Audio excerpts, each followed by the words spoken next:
The Time Loop Chronicles, the day the earth fell backwards. Chapter 1, My Encounter.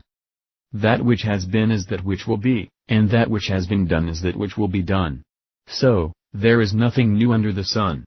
Is there anything of which one might say, see this, it is new? Already it has existed for ages which were before us. Ecclesiastes 1:9-11. The Hike, Mystery of the Ruins. My story begins. It is June 12, 1984. We are having a normally warm beginning to our summer. What I am writing in this notepad is going to seem unbelievable. If these events did not happen to me, I would deem it lunacy of the mind. I can't even begin to comprehend how all of this could took place, but what I am about to reveal will change every paradigm that you ever believed in. I realize that most people will not give this a second thought, that it will seem far-fetched and it will become impossible to ever conceive of.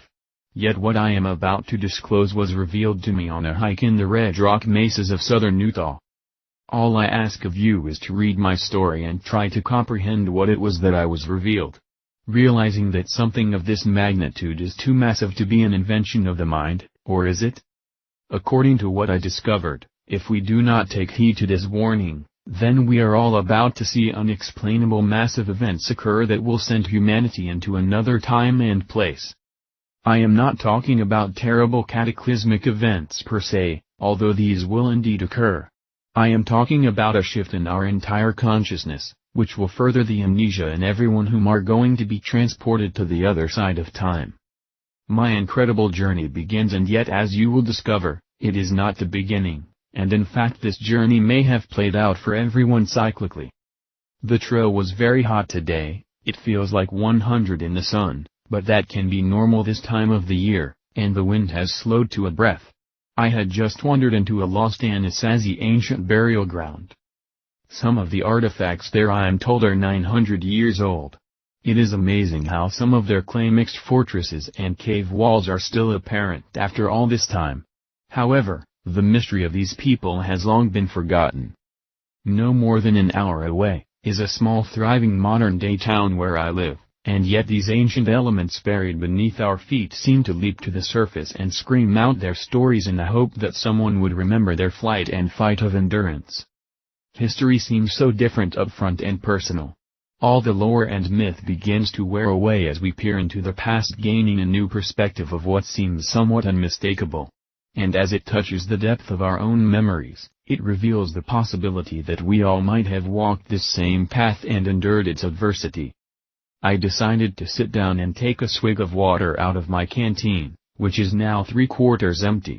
I can't take too many chances out here. I know the terrain can be confusing, and even to the avid experienced trekker, one could get lost and vanish in time. I had hiked about 10 minutes from the last dig, which was somewhat unknown. Most of us do not like speaking of where we discover these ancient relics. We simply do not want the masses of tourism to distort or destroy these ancient marvels. We often keep our discoveries to ourselves, making sure few tread upon these lost ruins. At this point I decided about turning around and heading back before it gets too late. Once the sun goes down, chances of ever getting out of here are slim and none, and would force one to bed down for the evening, under the stars, along with the critters and creepy crawlers. I had noticed a small stream a little way up. I could hear the flowing water. I meandered my way slowly over to the rushing bounty. I could sense the coolness of the stream when I decided to reconcile this heat by pouring some of its exquisite H2O over my head. As I walked near the water, I took a casual glance looking over to the southwest, peering through the trees. I realized the sun was noticeably getting lower in the sky. I could see a small red rock mesa protruding from the ground like a sore thumb blended into the surrounding trees. Its height was about 30 feet tall with a flat ridge on top. And near the northeast side I noticed what appeared to be a strange curvature on the side of the wall that was somewhat hidden by trees and branches. It appeared to be a door or an entranceway of some type. I was deeply intrigued by the appearance of this rock face, as it seemed quite odd to me. It was as if the rock had patterns designed into the surface, and it did not look natural. That alone had me thinking, who could possibly have designed this pattern out here? It was a small rounded-shaped pattern about 4 feet high made of what appeared to be laser-cut rock, and it was no more than 3 feet wide, appearing as an entryway. It was heavily crafted, meaning the entrance looked as if it had some sort of artistry with designs and etchings engraved into the curvature of the stone surrounding. It appeared alien-like. This was obviously not the work of some caveman. This appeared as a technologically advanced imprinted rock sculpture, but gave off the appearance of being very old. It didn't make any sense why someone would be out here fastening a doorway into the walls of this mesa. It was an obvious enigma. And as you see above, I tried to copy the strange writing into my notepad. I stared at the writing to try to ascertain some meaning. But no matter how long I tried, none of it made any sense. Some of the symbols looked familiar, most of them did not. I will need to ask my professor about this, as he teaches about these symbols. It is obvious that there is a message here, but I do not have the gift to crack this code. I have never seen these designs before. They appear more like pictures rather than writing, almost in the sense of being an ancient Egyptian hieroglyphic, but it is not quite accurate. These seem Indian in nature. After I splashed some water on my face from the stream, it was time to investigate the anomaly of this rock face, because it was too inviting to let it pass by. I had to find out for myself why there was such an entranceway into this mesa, and who could have built it, and for what reason. I attempted to climb over a fallen tree that was in the path to this door, and I took a few acceptable scrapes and cuts along the way. There was no trail out here. This was off the beaten path, as one might say. There were no signs of invitation. It just seemed so out of context to see a doorway in a mesa hidden behind brush and trees. This strange walled cave entrance that most likely no one would have seen unless they were in this exact area, did not have any rhyme or reason for its existence. Yet the doorway was technologically modern, and as I got closer I realized to my stunned heart, which was now taking a few extra beats, that there was indeed a door. A small rounded thick rock door as if elves built it, and it was partially opened as it appeared to swing by some engraved latch that allowed for easy movement. It is true, I am an adventurer, but I do not like danger. Those things that I do not understand, I do not usually like blindly walking through, wherewith it might not have my best interest at heart. There was something about this door that really kept my attention, and it was partially opened. I could see the faint glimmer of what I thought was light flickering from the inside. I did not know what to do. I was very cautious about getting too close or, for that matter, entering. I just sat there on the tree limb that I had just climbed over after cutting away some of the twigs that were spiked, and asked myself, what could this be? Is this the workings of some artistic drifter? Is this some explorer's hangout? Is this some government operation? But out here? I was very nervous, and was deeply affected by this strange out-of-context anomaly, so much so, that I decided to leave and come back another day. I figured no one except the actual builder of this door would even know about it, and being that the path to this door was untouched and was so cluttered by trees and brush, I really doubt anyone has been here for a very long time. It should remain a secret until I return, hopefully wielding a ton more confidence in the process. But what about the flickering light inside? I realized there were some strange inconsistencies here, and there was an enigma about this doorway. However, I was not about to search any further today.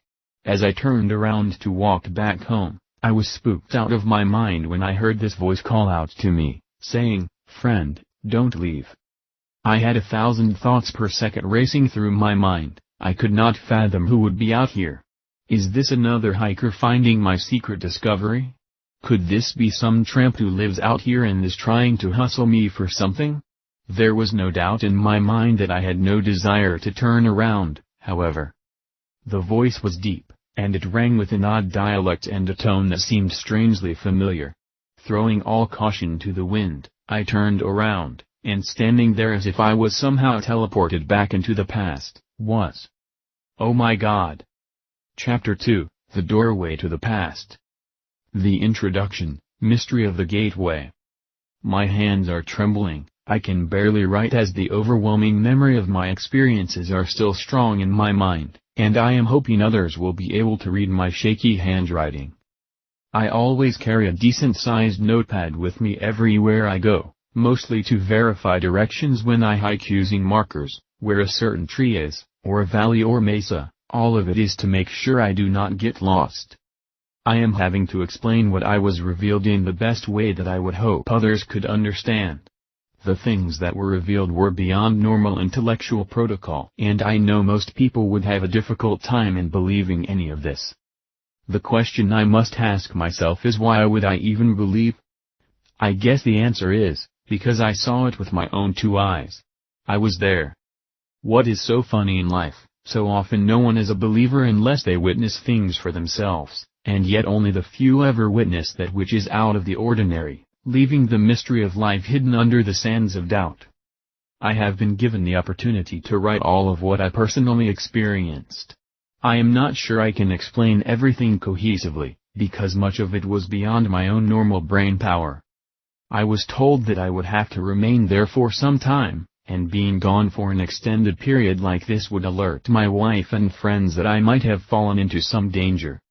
However, what was first revealed was so mind-blowing that I had to remain, even at the anxiety of those who care about me. I just prayed that when I had the chance to explain all of this, they would understand why I had given them such a fright. As I turned around, looking directly at me was what appeared to be an Indian chief with all the regality and trimmings with a full headdress. He was my height, about 5 feet 11 inches, and his face was thin and worn. Obviously, he was elderly and the youth of his past gave into age, yet he was vaguely familiar. His skin was as if he had been standing in the sun for many years. It was very leathery, and his eyes were deeply sunken into his sockets. His nose was small and pudgy. His lips were thin and very pale, to that of his sunburned dried red skin. Yet he held himself with a certain distinguished demeanor. Yet I could not fight the fact that he was very familiar, although I could not place him, like a long-lost memory of another time and place. He stood there in complete silence as I gazed over his body and behavior. There was this soulful compassion coming from his dark eyes, like he was looking at me as a trapped animal, and there was little he could do to help me. He allowed me to scan his facade and appearance, and he waited patiently for me to respond. Of course, not being educated in the ways of the Indian, nor their culture, I simply blurted out what was in my thoughts, saying, "Who the hell are you?" I then backtracked over my reactive response, and tried it again. I meant to say, "Who are you, and where did you come from?" Obviously not scoring many points for cultural diplomacy, he seemed ever willing to make my acquaintance even though my outburst left a lot to be desired. He replied with a slight smile on his face. "My name is Chief Anime Cybus. I come from the Anasazi, a name meaning alien ancestors and basket weavers. We walked this earth and these lands for a very long time. I have not come to harm you, I have come to admonish you." Instinctively I was pondering all of this and wondering, how is it that he would even know me? Why would I need help? Who is he that he thinks he needs to admonish me? I responded in like, "How do you know me that you would assume I needed help? I am just a hiker out here investigating ancient ruins." The regal-clad man replied, "It is not of great importance as to how or why that I know you. What is important is that you of this time period take what I will teach you and shout it out to the four winds. Humanity needs to know." "This time period? What do you mean?" I queried. "The time you are living in is about to change." I was not sure if he was explaining this properly or not, or maybe I couldn't understand his reference to time. I carelessly corrected his remark by saying, "You mean the world that I am living in, correct?" He bowed his head in sadness and shook it from right to left very adamantly, and then proceeded to tell me these very strange words. "We all live in this world, we do not all live in the same time." I irascibly responded, "You mean like 1984? He then waved for me to come over and follow him into this cave entrance. I really didn't want to do that. I mean, I didn't know this guy from Adam. I have no clue what he is doing here, and following him into a small cave didn't seem to be my idea of using my coconut properly. As his head was turned away from me, I said, "I am not sure that this would be a good idea for me to follow, I don't even know you." He then, as he bent down pushing the tiny cavern door completely open, had this obvious look in his eyes that I wasn't getting it. "Friend, you know me, you have known me for a very long time. You have always known me. Do you know how many times we have had this encounter?" He mumbled something as he turned around that sounded like, "How do you fight memory loss?" I responded, "Sir, how do I know you?" Laughingly he said, "It is so amazing how the soul forgets and the mind interrupts." He then continued, "My friend, we have known one another for 1,000 years, continually, we have had this dance one too many times." I was starting to think the sky was a sandwich short of a picnic. You know, the light was on but no one was home. However, I did begin to realize something of great import was happening here. Like a long-lost memory that was deeply embedded within my thoughts as it spoke its own revelation, telling me to follow and get it right this time. I was very reluctant as you might correctly have surmised. Yet I knew there was something unique and uncanny happening here. To miss out on this opportunity seemed to be too great of a price to pay. I then followed slowly, but deliberately through this small doorway, and to my shock there was nothing inside. It was stone cold empty, except a burning torch hanging on the wall, obviously, the flickering light I had noticed earlier. There was no place to lie or sit down. It was completely barren, with rock face all around, and it appeared to be a circular rounded room. The cave was small, probably about the size of 10 feet wide, 15 feet depth and about 8 feet in height. And the only thing that was in there was another small door on the opposite end. As I stood there looking around this empty space, the chief continued toward the other door. He then said, "Do not be frightened, but you are a doorway away from the Twilight Zone." I had to laugh because that was always my expression for things that seemed weird. I would have the da-da-da-da, da-da-da-da theme song ringing in my mind of the old Rod Serling show. Again, still scrambling for the correct term and what he meant by time, I continued to believe he was referring to something different. And now the reference to the Twilight Zone really had me scratching my head. Little did I realize when I walked through the second door, and came out into a large vast area of trees and mesas just like I had entered, I would be dumbstruck by what it was that I would see. The area was filled with Indians of the Anasazi tribe, and they walked over to the chief and conveyed their allegiance to him in some ancient Indian dialect. I must have seen 50 to 100 of them. They were milling about to and fro, from their dwellings, and working off the land. They looked at me as if I was a ghost or something, a stranger from another place and time. But they were friendly, even beyond friendly, as if I was someone they all knew. I wondered if this was some sort of play acting going on, somewhat akin to the Battle of Gettysburg, where every year they reenact the ceremony of that battle during the Civil War. I asked him, who set this up, and why didn't I hear this from the other side of the cave? I was referring to the chatter and talk of the Indians as their children also laughed and played like any other children would do. There is very little distance between one side and the other of the mesa, and I am sure that I would have heard these voices. It never occurred to me that I was not on the other side of the mesa, even though it was obvious that I had to be. "Friend, this place is not on the other side of your mesa." The chief correcting me as if he could hear my thoughts, while he jumped in to say, "This place is on the other side of time." Chapter 3, The Two Worlds. Day 1, Mystery of the Soul. As I stood there examining my thoughts, I was thinking, my God, do you know what you are telling me? Are you really trying to tell me that I am back in time, that this is when the real Anasazi Indian tribes worked and lived? How is any of this possible? I was starting to get angry. I began to believe someone was trying to trick me. I ran back into the cave entrance on the one side and quickly maneuvered out the front side.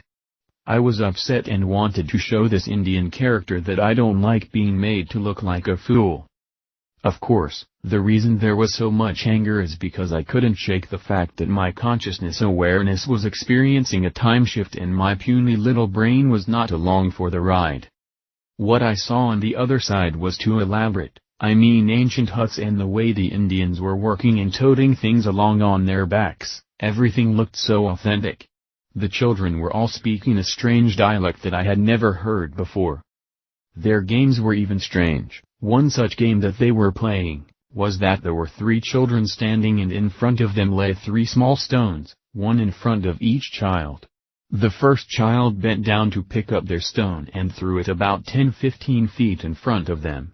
The other children laughed as if something went amiss. Then the second child would throw their stone. This time it went a little further than the first child's stone. The children all made a sound like, "oh," as if the second child did much better than the first. I did not comprehend what it was they were doing. I then noticed on the ground in front of them was a circle carved into the ground. I then understood after watching for about 15 minutes, that the object of the game was to get the stone inside the circle. Then finally the third child threw their stone and it landed in the circle and bounced out. The 3 kids laughed and ran to the circle to retrieve their stones. The first child who missed the circle was made to stand inside the circle. The other 2 went back to the start and held their stone in their hand, this time, instead of picking up from the ground. However, the last child's stone that landed inside the circle and bounced out, that child had to turn around facing the other way at the start. The second child's stone that landed inside the circle, they could throw the stone first, and the objective was to get it close to the circle without hitting the child standing in the circle. If that child was successful, then that child won the event. The circle was about 4 feet in diameter. However, I noticed that it was not that wise for the child who made it in the circle the first time to get it in the circle again. Because the chance of hitting the child inside could be too great. Hitting the child was an automatic loss, and the child that was hit returns to the beginning and the child who hit the one inside the circle must replace him in the circle, sort of as punishment. Since the child landed inside the circle with the stone the first time, they didn't have to get inside the circle the second time. I guess that was the reward for doing it properly. Therefore, the child could throw the stone slightly away from the circle and still be able to remain in the game. Obviously, they didn't throw these stones very hard, they tossed them. The child in the circle would not really get hurt if a stone hit them. In fact, the child inside the circle wanted to get hit so they could exchange places. They egged them on, so to speak, like, "I dare you," in their language. Now the child that had to turn around, they had to blindly throw the stone back over their head, and try to get inside the circle without hitting the child. If he didn't get inside the circle or if he hit the other child, they would also have to exchange places. Who could have taught these children to speak in this language, and play these very odd games? It would have taken a good while. I was bound and determined to prove this was nothing but an elaborate hoax. I scurried around the mesa as fast as I could. By the time I came to what I believed was the other side, there was nothing there, not even a doorway leading back inside of the mesa. I scratched at the walls, looking for any sign of a doorway, and there was nothing there. I looked at the surrounding area, and it seemed all wrong. However, over to the northwest, buried under trees and leaves, is what appeared to be one of the ancient Indian dwellings that I had observed moments earlier. It was in the same place, but trees were growing all through it and the hut looked centuries old and was badly deteriorated. It was obvious that great periods of time had elapsed, and there was not a single soul anywhere to be found. This is when my heart sank. I stood there shaking like a leaf, saying, "This can't be happening. This can't be true. How can walking through a cave take one into another period?" My mind was firing neurons lightning quick. My thoughts were not making any sense, so much was happening in my mind I could not make heads or tails out of what I was thinking or how I was going to react. I thought I needed to tell someone immediately about this, and let them know, but who would believe me? They would laugh at me and extol the virtues of my stupidity. Yet, if I could get just one other person to verify this, I would then have a witness, and then it wouldn't be so easy to toss it aside. I wondered who would I be able to tell about these things, and what should I say? And then this familiar voice that I heard ever so recently spoke from behind and said, "I want you to tell your story to as many as you can." The Indian chief had come around to interfere in my chaotic thoughts as if he was reading my mind again, and he was telling me that he wanted me to reveal my story long and wide. I turned around to see this amazing chief in full regalia staring at me intensely, and I offered a voice in return. You really want me to tell others about this secret doorway to the past? Chief Enemy Cybus looked at me in this troubling aura and said, no, this door is meaningless, soon this door will be opened for no one and yet in time it will be opened for everyone. What? I asked. Listen carefully to me, I want to teach you something, I need you to listen, and it is these words I want you to share with your time and people. What words might they be? I want you to come back to my time and listen, and learn. I want you to understand what is happening to you and your world. Still not really grasping all of this as I spurted out, could you be a little more precise? Again, he shook his head and grumbled at his breath while chuckling, and then he said, lost memory is the root of stubbornness, which creates lifetimes of bad results. I am sorry, I really don't understand. Yes, I know. I realize you do not understand, yet, and then after I am done explaining it, you might fail to realize the seriousness of this message and you may forget all about it, in time, and guess what, lo and behold, here we are again. Sir? As I was getting ready to reply, the chief interrupted. Please, call me friend. Why should I do that? I don't want you to look at me as a stranger but someone very close, like a friend. Sir? I mean friend, do you know who I am? Yes indeed, but it is more important that you remember to know thyself. Chapter 4, Historical Enigma. Day 2, Mystery of the Past. Trying to compose my thoughts, I didn't even want to respond to this, yet I was so intrigued that nothing mattered than to learn what it is that this strange enigmatic Indian wanted to tell me. He looked again at me and said, this door was opened to you because we are connected. We came from the same beginnings. And you and I have lived in many bodies during many ages. And therefore, you have been able to find this connection. This doorway is between our souls, not different time periods. At this point my thoughts were racing, but they became more focused on what it was that this Indian wanted to tell me. It was then I slowly walked back to the front of the mesa and then walked between worlds of time once again and found myself standing among those in the world of the Anasazi. I was then motioned over to sit down in what seemed to be in type, like an amphitheater. A large cylindrical monument with a group stationed in the center. There were others who were with him that did not speak much although they would utter a few English phrases, as if the chief had been teaching them, which then made me wonder, how did he learn the English language so fluently?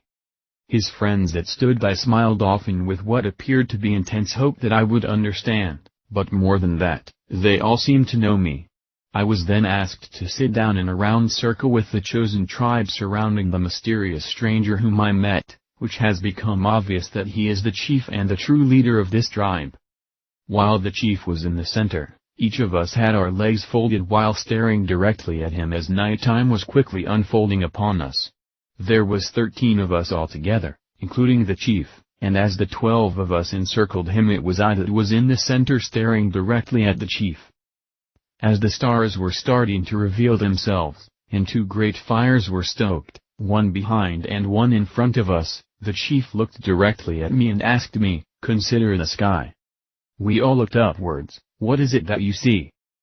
I gazed around and gently turning my head upward, I see the stars. Oh, they were brighter than I had ever seen them before. The sky was so pristine and clear. No smog, no pollution of any kind, no light to deteriorate its exquisite beauty other than the flames of the fire and the sparkling ash residue, as it fluttered into space. The chief continued, yes indeed, you see the stars. But you do not see what they mean. With your eyes you see, and with your ears you hear, but you do not see and you do not hear. I asked, what is it that you see, what am I missing?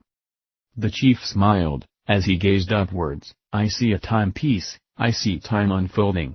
The stars are everything, and they are unfolding, they are the hands of the universal clock. The chief continued. Do you realize that this world operates in ages? Each age has a specific amount of time for the constellations to move to and fro? Space is a clock for time, But what most do not see is that it is constant. That time does not move outward forever, it rotates like a clock and returns from where it came from, just like the stars. Therefore, we witness the sun every morning, with the newly formed grass in the spring and fallen leaves in the autumn, as a cycle. We see the same with the constellations every year as they move like hands on a clock. Time is in a loop, time is not linear.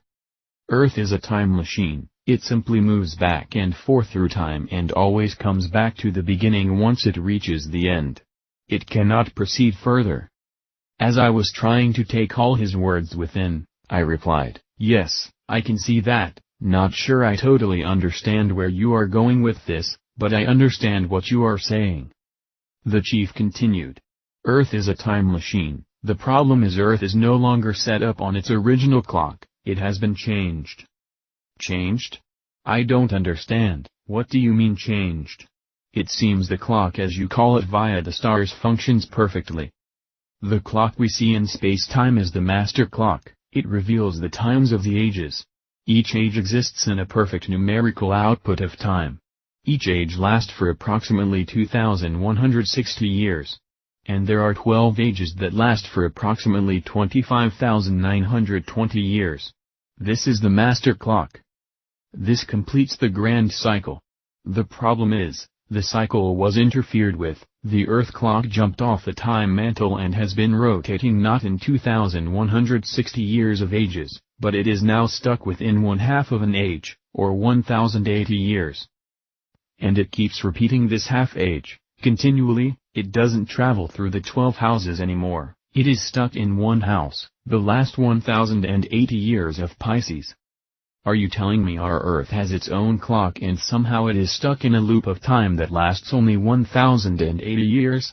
That would mean our history is only 1,000 years old and it then starts all over again. Is this correct? That is correct, my friend. We are stuck in a shorter time loop and it has become a prison. We are no longer following the initial ages of 25,920 years, the furthest we can go back in this loop is the 10th century AD. Anything before this time has been eradicated from our memory, many millions of years have been erased except for memory fallout or information given to us from sources beyond. Memory fallout. Yes. This is when a person's consciousness remembers something that has been blocked long ago. We call it fallout. So, you are telling me that there is no history prior to the 10th century? How can that be? We have plenty of proof our history goes back to the time of Egypt and even long before, and so much further back even unto the dinosaurs. What you are saying is not logical. The history that you speak of which we have been given, much of it is all a lie, it is either a deception, a fraud, or a forgery that has been replicated, duplicating historical events that have been relegated from one time and replaced into another time extending the historical document. It is an alternative history or a fake history created via wars, where the victor changed the knowledge of history, of which their history was usually wrong also. Because even those cultures were once conquered and their history was redacted. There is no viable known history before the 10th century. However, there is a history, it is just no longer available via memory, unless you have access to the energy centers on the Earth. Energy centers? Yes, I will be discussing this later. What about the sciences of carbon-14 dating and other techniques like dendrochronology, potassium-argon dating, thermoluminescence, amino acid dating, and so many more? We use all these to prove our ancient sources and artifacts. They date back well before the 10th century? Also, what about family lineages that extend long before these said dates? Again, mostly fabrications, these inaccurate sciences were created to make sure you never know the truth that our history is only 1,000 years old and that you are stuck in a time loop. But remember, the Earth is not 1,000 years old, it does go way back into antiquity. Everything that occurred before this period was removed from our memory. There is very little known history prior to the 10th century or 937 AD to be exact, as of this timeline, based on this time loop we are now within. And the interesting thing is about carbon-14 dating is that it completely deteriorates about 900 years back, and it becomes corrupted, revealing false data. Therefore much of our historical record prior is all invented or guessed at.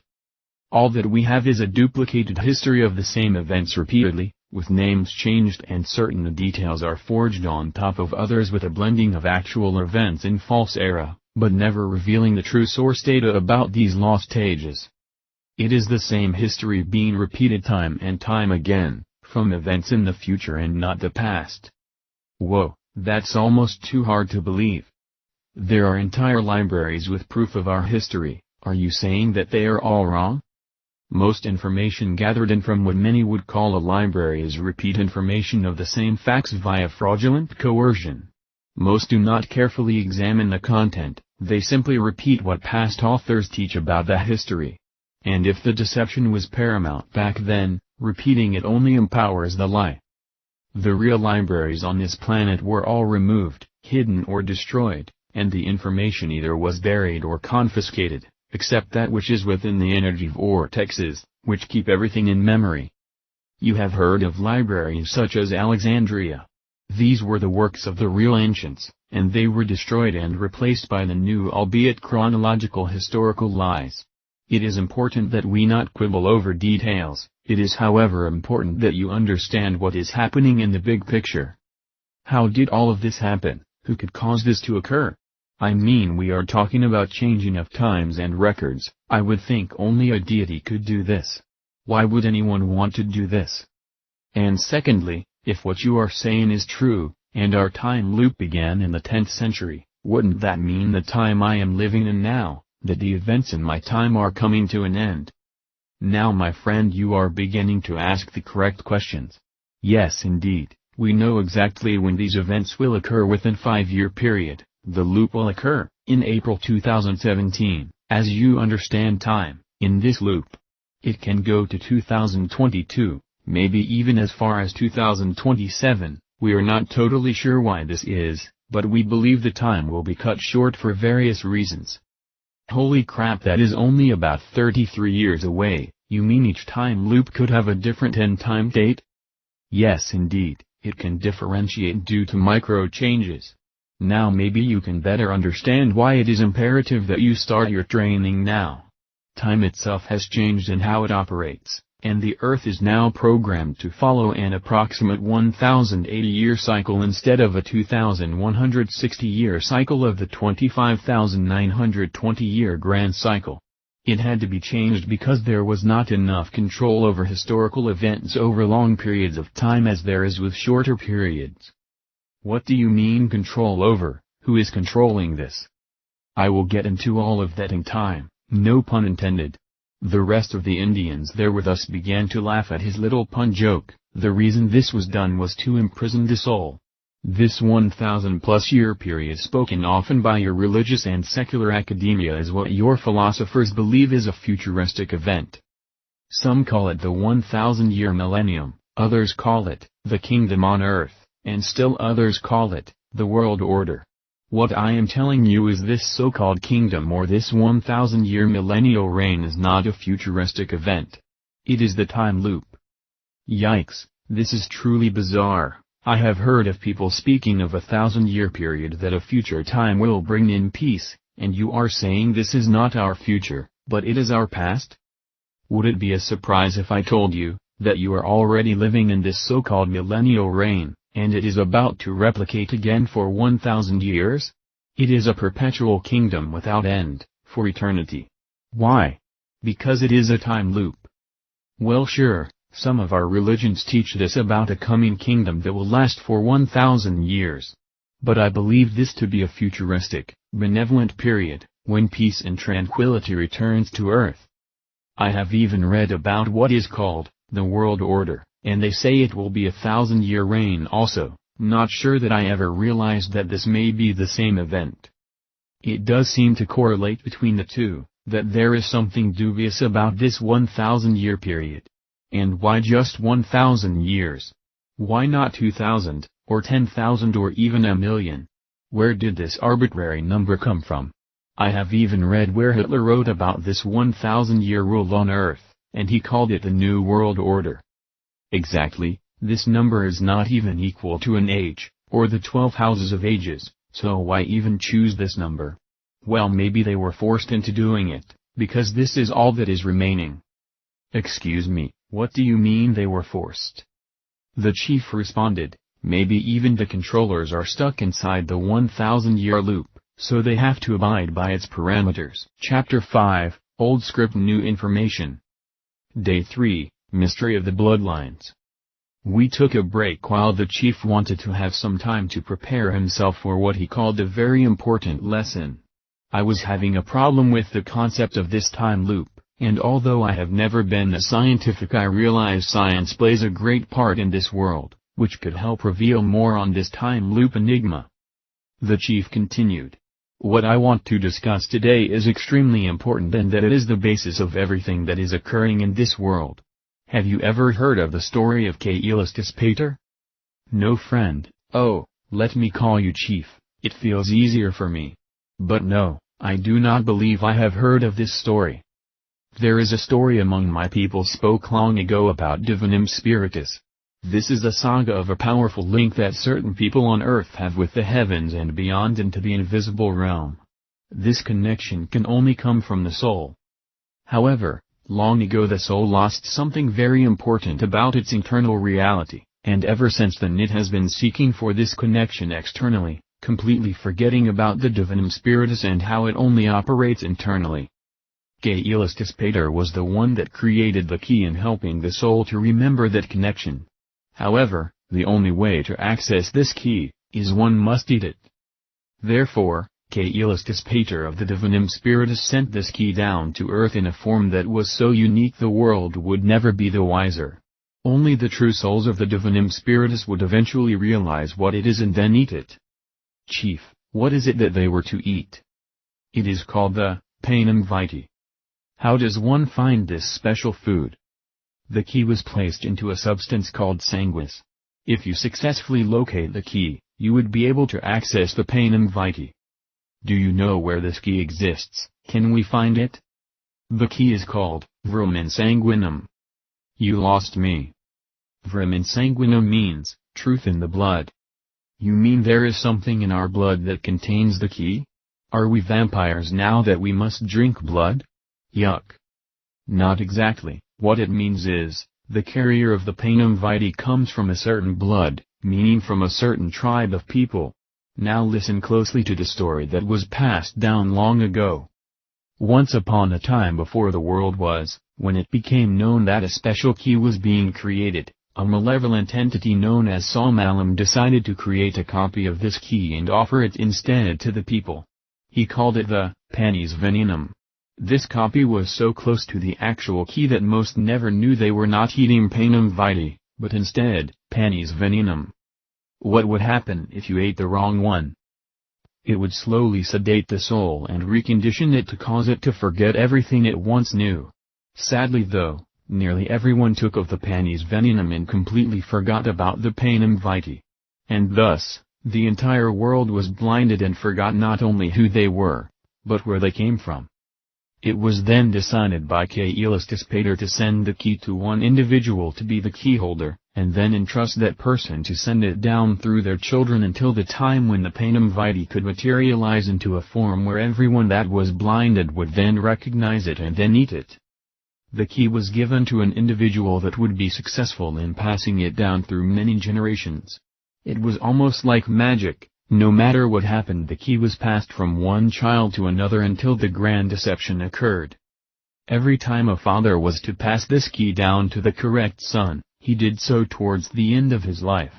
This would assure the key remained safe. However, over the years there was so much intrigue and deception in counter keys that it was nearly impossible to keep the key safe from the wrong hands.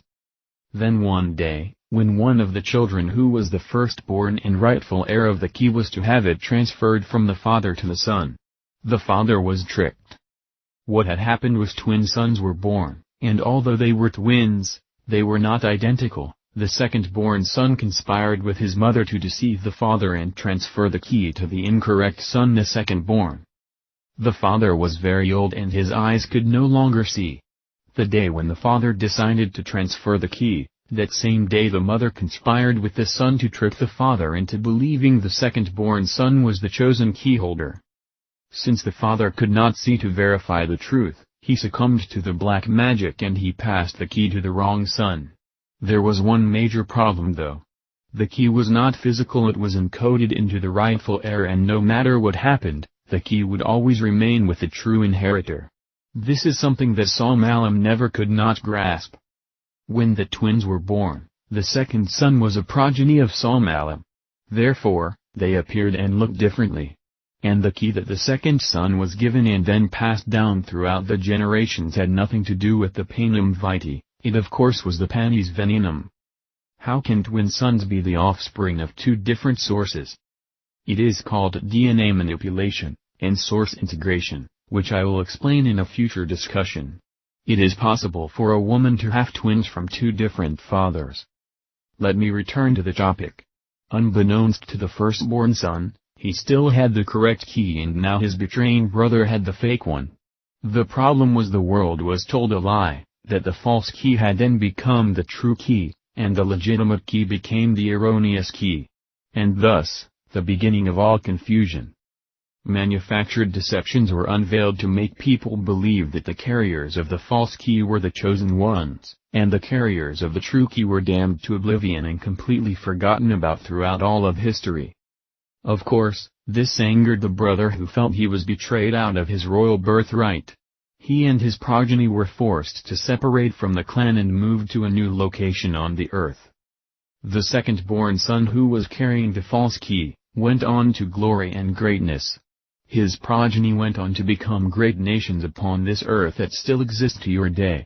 It all began when the second son, named Proditor, had 12 children. 2 of his sons of the 12 went on to become keyholders. Chief, I thought there was only one key. Could these 2 have the same key given to different sons, or were they different keys? It is true, there was only one key, but when Saul Malam added the false key he decided, what the heck, let's make 2 of them. The one key he gave, he passed it through royal blood from one of the initial sons, and the second key was passed down for national greatness through a later born son. What is the difference? The royal key was given to those who would then rule over great nations, and the second key was given to those who would become the great and powerful nations. What happened to the child who carried the correct key? We are not sure if the child was aware that he still contained the code of the correct key. Whether he did or didn't, it was still successfully passed down through generations. His people went on to become the people in the Greek world of Turkey of the past. Unlike his defrauding brother who was named Proditor, the one that had become vast and powerful over the nations due to this trickery. His brother that was named Rim, who happened to be the correct keyholder, was never given greatness, never given glory or power or anything. Yet he still carried the correct key and it was passed down throughout the ages until a specific bloodline son was born. Finally, this chosen offspring of this long lineage was born and then given many titles, but only a few believed he was the keyholder, most did not agree. He was different, he was unique. He didn't fit into any of the other clan types of either Proditor or Avram, where this had all begun. He was not a warrior. He did not seek power and glory unto himself. He was peaceful and loving, and he wanted above all else to restore the key to the lost souls. He was a child that carried the original key given by Kailistus Pater. And this child along with his many titles was named Panem Vitae. I am still a tad confused, Chief. I thought Panem Vitae was something we were to eat. How do we eat a person? Good question. That was also something many have asked down through the ages because they didn't understand the key. What we had come to learn is the key was encoded in the blood of a certain tribe or race of people. And within those people, every generation the key was handed to one son who had been chosen to carry the key in his blood. By the time it came down to Panem Vitae, he became the key in the flesh. Does this mean only one son chosen in every generation could have the key just to lead to the one? I am not sure how successful this entire operation was. So Panem Vitae became the key, but what about all the other souls who were blinded that had lost the key from before the world? How did they receive the key if it is only passed down to the one? Again, Another excellent question. Understand, the key was simply in the blood, but the blood nor the flesh is panem vitae. Then what is it? Panem vitae is the one that will transfer the key to all of the lost souls. Every soul who became blind and lost can now be given the panem vitae so they can eat it. It isn't just meant for the one, it is meant for the many, it is meant for all true souls. When the false key was added, it also went through a blood lineage. And one named Panis Venenim took upon the name panem vitae. Saul Malam wanted to make sure that Panis Venenim became the chosen one under a false nom de plume. However, he wanted people to worship him as a deity, and to believe he was the only one that had access to the panem vitae. The people all over the world were being seduced to follow a lie under the guise of it being the truth. It was then decided to lock all souls together, and trap them into the time loop. It was hoped that all souls would forever forget where they came from and who they were, and this was accomplished by giving them the panis venenem. The time loop was created after panem vitae was murdered to substitute the panis venenem for the panem vitae. He was murdered, chief? Sadly, he was. Was the key passed down before he died to one of his sons as was the tradition? No, and that was the indirect cause of all deception from the beginning on earth. When the real key stopped being passed down, the false key that was being passed down, continued. And when the time loop was created, this has become the only key people understood, that which they can recognize. The great lie became the substitute for truth, and it has caused great confusion. Oh wow, does this mean the true souls will never access the true key then? Fortunately, Gaius Pater was much smarter than Saul Malam. The truth is, the blood was not the power, it was in the panem vitae, and that was the true encoding all along. You see, there never was a key in the blood. Say what? The key was only to distract the enemy away from discovering the truth. And what, pray tell, was that? The chief begins to laugh hysterically along with all his friends. It must have lasted for 3 minutes. I felt like I was the brunt of a bad yarn. I couldn't figure out why this was so funny. Finally, the chief composed himself and said these words. The key, as Saul Malam believed, was never placed into the blood, for the flesh and blood are meaningless. The key was inserted into all true souls. I am totally confused. How could that happen? It means at the death of the panem vitae, at that very moment it occurred, all keys were activated in all true souls. Now the key must be internalized by the soul's avatar, by eating the panem vitae, and then it will unlock the doors of this prison to set everyone free. Chapter 6, The World Order. Day 4, Mystery of Duality. The chief told us to get some rest before he would explain any more. He said, mysteries should be revealed slowly, one at a time, or else we would become scatterbrained. He told us we would continue in the next morning. I was perplexed by the knowledge and information the chief was revealing to me. But it took every break I had to make sure everything he taught me was being written in my notepad. I didn't want to forget a single word. Therefore, while he spoke to us, I would keep notes, and then later I would compile them into the notepad. A lot of what the chief was telling me had a ring of truth, almost like a long-lost memory. I am not sure if this was an ancient myth, or some story that was passed down. It just all seemed familiar to me. There were so many things I wanted to ask the chief about panem vitae, and the panis venenem. He would always say, all in good time, all in good time. Now getting to the other part of what the chief had been explaining to me that I was trying to grasp. He was explaining how that Saul Malam created an order.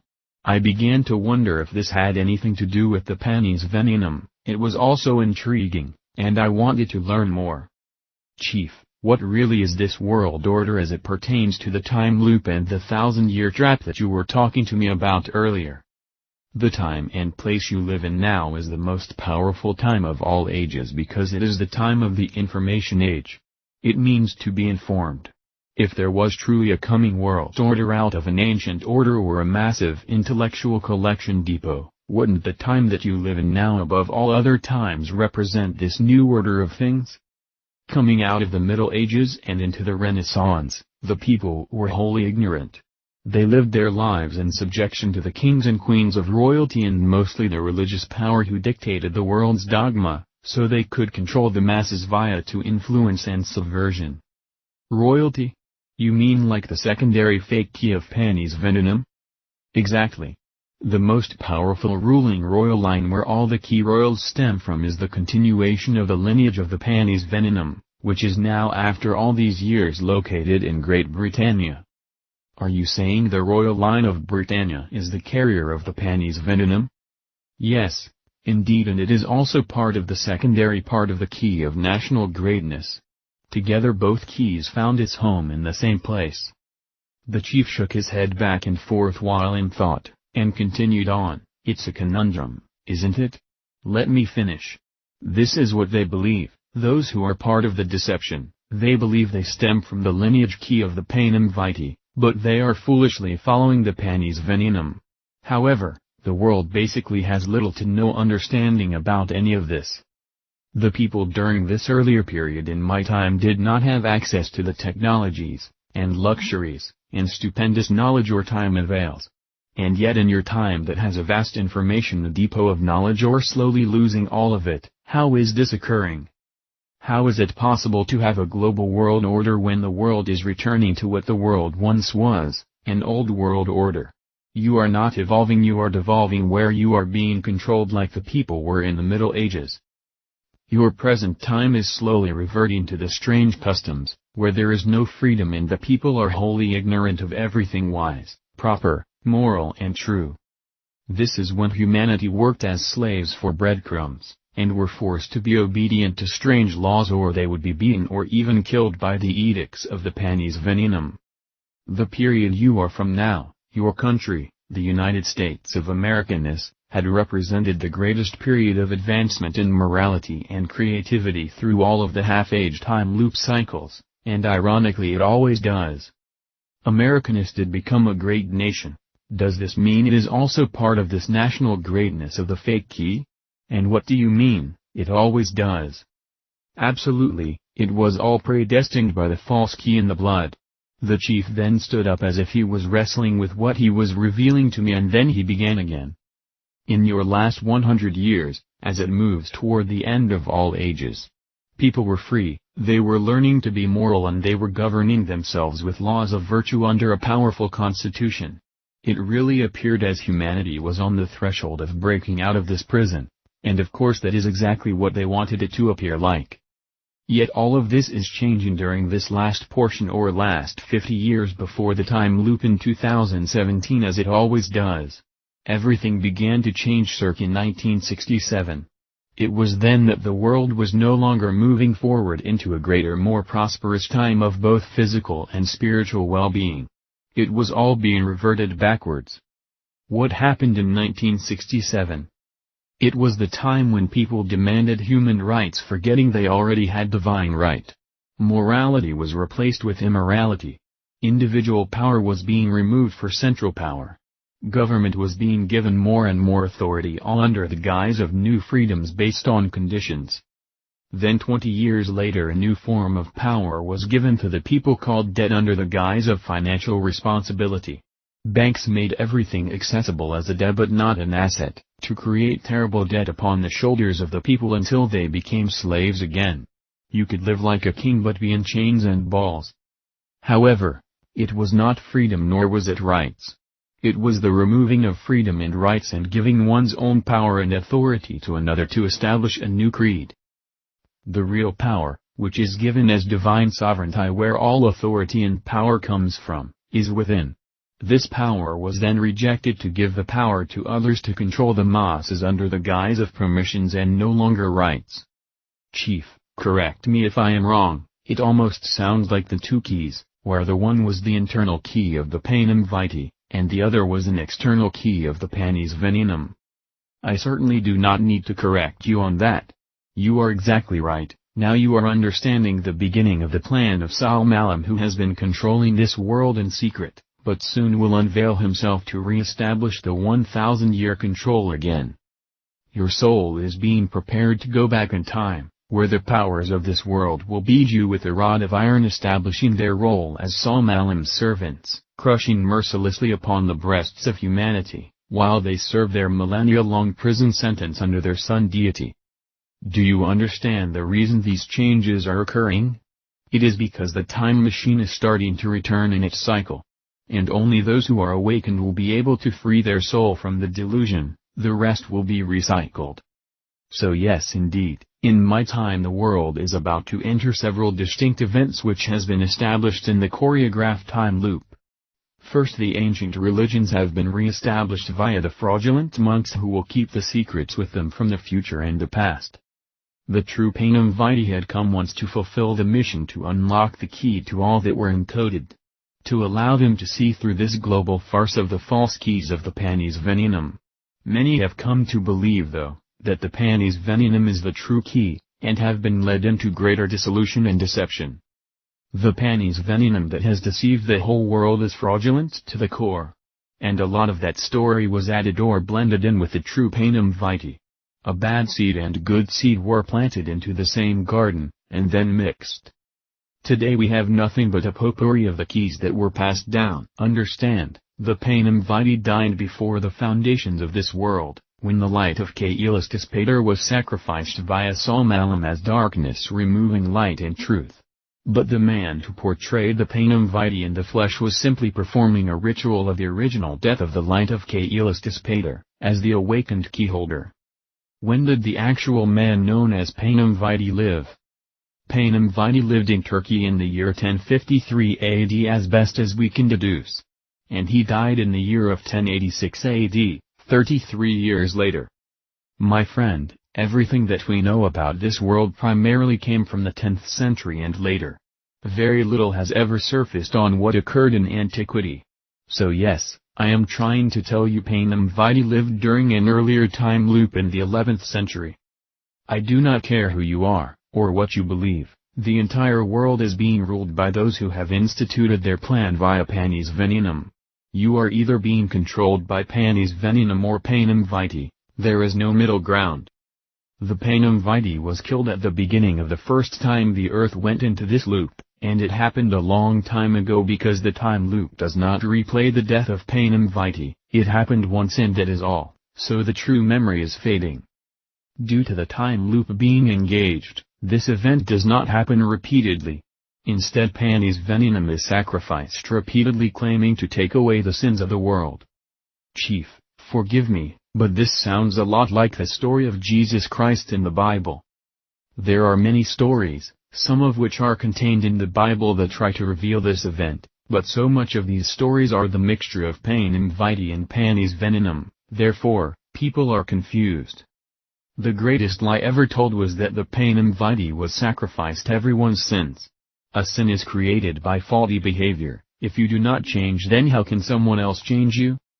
The Panem Vitae brought the knowledge of how we are being controlled by the Panis Venenum. And that by only eating the Panem Vitae can we understand how to break away from this control, but you must eat it or else the Panis Venenum will kill you. Are you trying to tell me that Panis Venenum is something we also eat? Yes. And that is the problem with your time. Everyone seeks a savior but no one wants to change themselves. They want someone else to do it for them. Therefore, the loop continually operates every 1,000 years, because the lie is so infested into the mind of the masses, no one believes they have to change to reconcile their own behavior. How many times has this 1,000-year loop occurred? Once. I'm not sure I understand, you keep saying it has happened time and time again, haven't you? Yes indeed, but it is a dream loop. If it happened 1,000 times, it happened only once, because you will never remember, and when you do finally awaken, then you will have taken the Panem Vitae. I am still not sure I completely understand this. The chief thought about it for a short time and then his eyes engaged with a brightness letting me know he has the answer. Let's try to rearrange this puzzle. Let's say you are driving down the highway and you come to what is called a circle, which was invented in Italy. This is when cars come off a merging road and go around a circle to merge back on either the same road or a new road in whatever direction they need to proceed. Now let's say you get stuck in that circle, and you go around and around, repeatedly. You are not moving forward, you are stuck in a loop. As soon as you break free from that control, then at that moment your trap will cease to exist. You didn't make any headway during the time of your mind-numbing revolutions, until you were released. Therefore, whether you went around once or 100 times, it only accounted for one time for your success that you had finally moved forward. The sacrifice that Panem Vitae went through on earth was an allegory of an event that predated this world before it existed. Yes, Panem Vitae was murdered, because Saul Malum hated him for who he was, but the act of the physical event was not the real event. It was only a sign of what happened before the world had existed. What had happened during this event only happened one time when the earth went into its 1,000-year time loop. It does not need to happen every time the loop occurs. Why not? If it is a time loop, why wouldn't his death happen repeatedly? Simply because when Panem Vitae brought with him the internal key to free everyone, he did so to finally break free from this prison. It was also a sign that it can be done. He does not have to return to do it all over. He has escaped. We are the ones who have yet to be freed until we followed the same path to also become free, and then we will no longer remain trapped here either. Now what we have is different cultures all speaking of the same event, but since it doesn't happen again and again, people believe these were ancient events that predated Panem Vitae, and then they add mythology and sun paganism into the mix as to the worship of Saul Malum, the sun god. And the true event drops even further back in time within the mind, and then we have all sorts of a myriad of stories that surface from this one event that is now being drastically altered. Therefore, the conclusion by some is that the story of Panem Vitae may not even be true, or it is simply a mythical reconstruction of a different people and history, because it appears to be a reduplication of the same event going further and further back in time. Yet it is all a deception that Saul Malum created to make sure we do not access the real key. Are you understanding it now? I am getting there, but still a tad confused about one thing. If this continues to occur every time loop, and it is all part of the setting up of Saul Malum to be the panis venenum over the people again, for 1,000 years, why does Saul Malum have to keep repeating the same event to get others to follow him? Doesn't he already have them? Yes, but as we enter towards the conclusion of the age, some begin to awaken and begin to share that information with others, which then greatly puts a damper on the plan of Saul Malum. So he simply reconstructs a new panis venenum as the Panem Vitae returning to earth at the end of all ages to set up his kingdom. Therefore, if you are getting confused, then you will continue to follow the lie thinking it is the truth. You have even told me that this bloodline is through the royal lineage of panis venenum. I would think that this would be understood that people are being taken for a ride. Remember what I said about the twin sons Proditor and Virum, and how the true lineage came through Virum, but the false one came through Proditor. Yay! Well, what I didn't tell you was, there was another deception, another switch. Through one of the 12 sons of Proditor he gave the key to the son that became the royal ones. His name was Pendula, grandson of Proditor. Now Pendula had twin sons also, and they were named Calcanio and Fracturum. Now Calcanio is the lineage that we were told is the panis venenum acting as Panem Vitae. Calcanio and Fracturum were also born as twins, but the actual bloodline was noted by a royal thread that was on Fracturum's hand coming out of the womb. Why is that important? My friend, just as the Panem Vitae came in the flesh to establish the key, so also will Saul Malum come in the flesh to act as the copy of Panem Vitae, but he will be the panis venenum. Panem Vitae came from a bloodline, so also will panis venenum come from a bloodline. The problem is, if you do not know where to look, you will believe that panis venenum is the Panem Vitae returned. It was all a delusion to create the deception. However, since the royal bloods have come as part of the panis venenum lineage, it is believed that the one who is coming in the flesh direct through this bloodline is coming from that bloodline of which was Calcanio, but this is the deception, it is actually coming from Fracturum. Sorry chief, I don't understand, because frankly, who really cares? No one seems to know any of this anyway. Oh, contraire mon ami. Someone does care, the royal bloods that control the world, they care. So, what is the big deal? Don't they know the true bloodline? They are part of their own deception, and their pride and ego has led them to believe their own lie. Therefore, Salam is allowing his own followers to be deceived, but for what reason, you might ask? He needed to figure out a way to deceive the followers of Panem Vitae, and the only way to do this was create a secondary bloodline of Pendula carrying another false key. And this is important. Why? Because part of the lie is Panem Vitae is returning to the earth to take rule of the earth, when the truth is, it is Salam that is coming back to give the world the Panis Venenum again to keep them in their continuous illusion. However, he needs a way to make everyone believe it is the truth, and the only way he could do that was deceive his own followers so they don't let on to the secret of this global conspiracy. The bloodline coming through Calcanio is not the correct bloodline, even though the royals have ruled during the entire 1,000 years. It is Fractrum's bloodline who was given the royal key in the form of the scarlet thread upon his hand. Now of course babies are not born wearing clothing, this was all part of the hidden message. What is this scam going to produce? I mean, the world doesn't even understand what this is, so who cares? My friend, everyone should care, because it is the great double sting and switch that is going to deceive the whole world. Why? I don't understand. Because those that believe Panem Vitae is returning as the sacred key have been led by the lie that the key is external and not internal. Remember, when the Panis Venenum was instituted, everyone believed it except the few. This new bloodline, which will end the royal power of Calcanio for a short period, will come out of the east through the blood of Fracturum, and this is where Salam will rise as the false Panem Vitae to take over the world. He comes from the east, like the rising sun. East? From where? The bloodline is now in Asia in your time, and it is forming to become the new world power block of many nations under the Dragon Society. When Fracturum rises again as the secondary line of Pendula, this time he will subdue Calcanio, and that long so-called noble bloodline will come to nothing until after the time loop and it all begins again. You are telling me, Chief, that for a very short time, Salam has set up a switch between his own royal followers at the end of the world just so he can get people to follow him once again as the Panem Vitae when it is really the Panis Venenum? Was this ever really needed? The people will feel that the world is changing for the better and that the Panem Vitae is the one that is really making the changes prior and upon his return, and everyone, believers and non-believers, will worship this sun god. Will anyone know this is actually Panis Venenum? Only the true seed awakened by eating of the Panem Vitae will know, the rest will be deceived. Most will really believe this is the Panem Vitae coming to free the world from this horrible monarchy and global deception that has created such a malevolence on this earth. So why fight it? Something good is happening, in their thinking.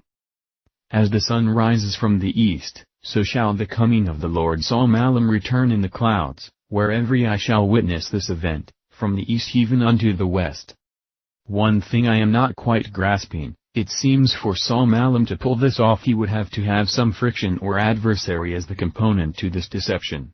Because right now it looks like he is fighting against himself and his own. Astounding, you have unwittingly cracked the secret code of the ages. Salam is fighting against himself as a ploy. From the very beginning, Salam believed in the law of good and evil. He governs by the rule of law, and it is by law which reveals good and evil. The key is, to control everything, one must also be able to control the enemy. If you control the enemy, you control everything. Salam acts as if he is the good one, the savior, coming to free mankind and deliver them to the 1,000-year kingdom of his rule, with a rod of iron, which on that merit alone should be suspect. But due to so, he must also govern the enemy, he must control how everything works. It is called Ordo Abjau. It means to establish order you must create the chaos. The sun god created a dual mask for himself to wear. As he is the sun shining upon darkness, he creates the polar light of the moon to reflect his glory, and the god of the moon is Luna Lumen, known as the Diabolus. Thus, he can control the light good, and the darkness evil, and set up what is called the God and Devil conspiracy. God and the devil are one in the same. The one shines the light as the ruler and the other reflects the light as the servant. They are twins that are divided into a polarity of opposites.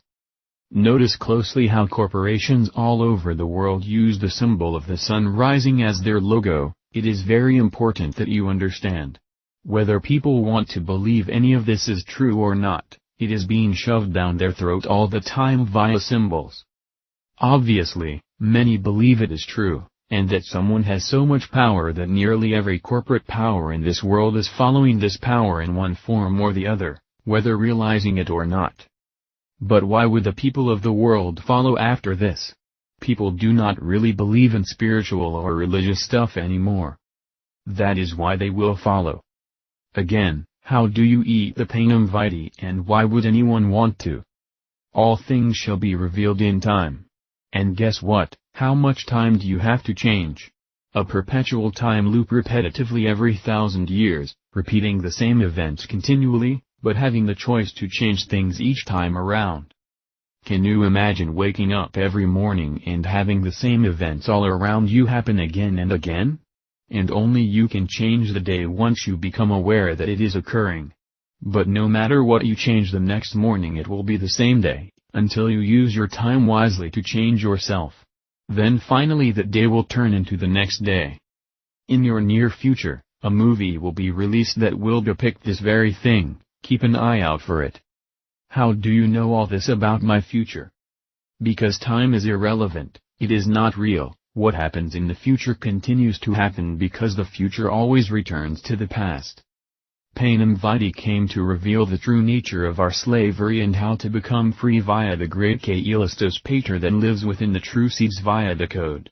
But instead, what has been passed down is nothing but dogma of a bunch of do's and don'ts that seldom reveal any real answers to ever set you free. In fact, it makes you a greater prisoner of Psalm.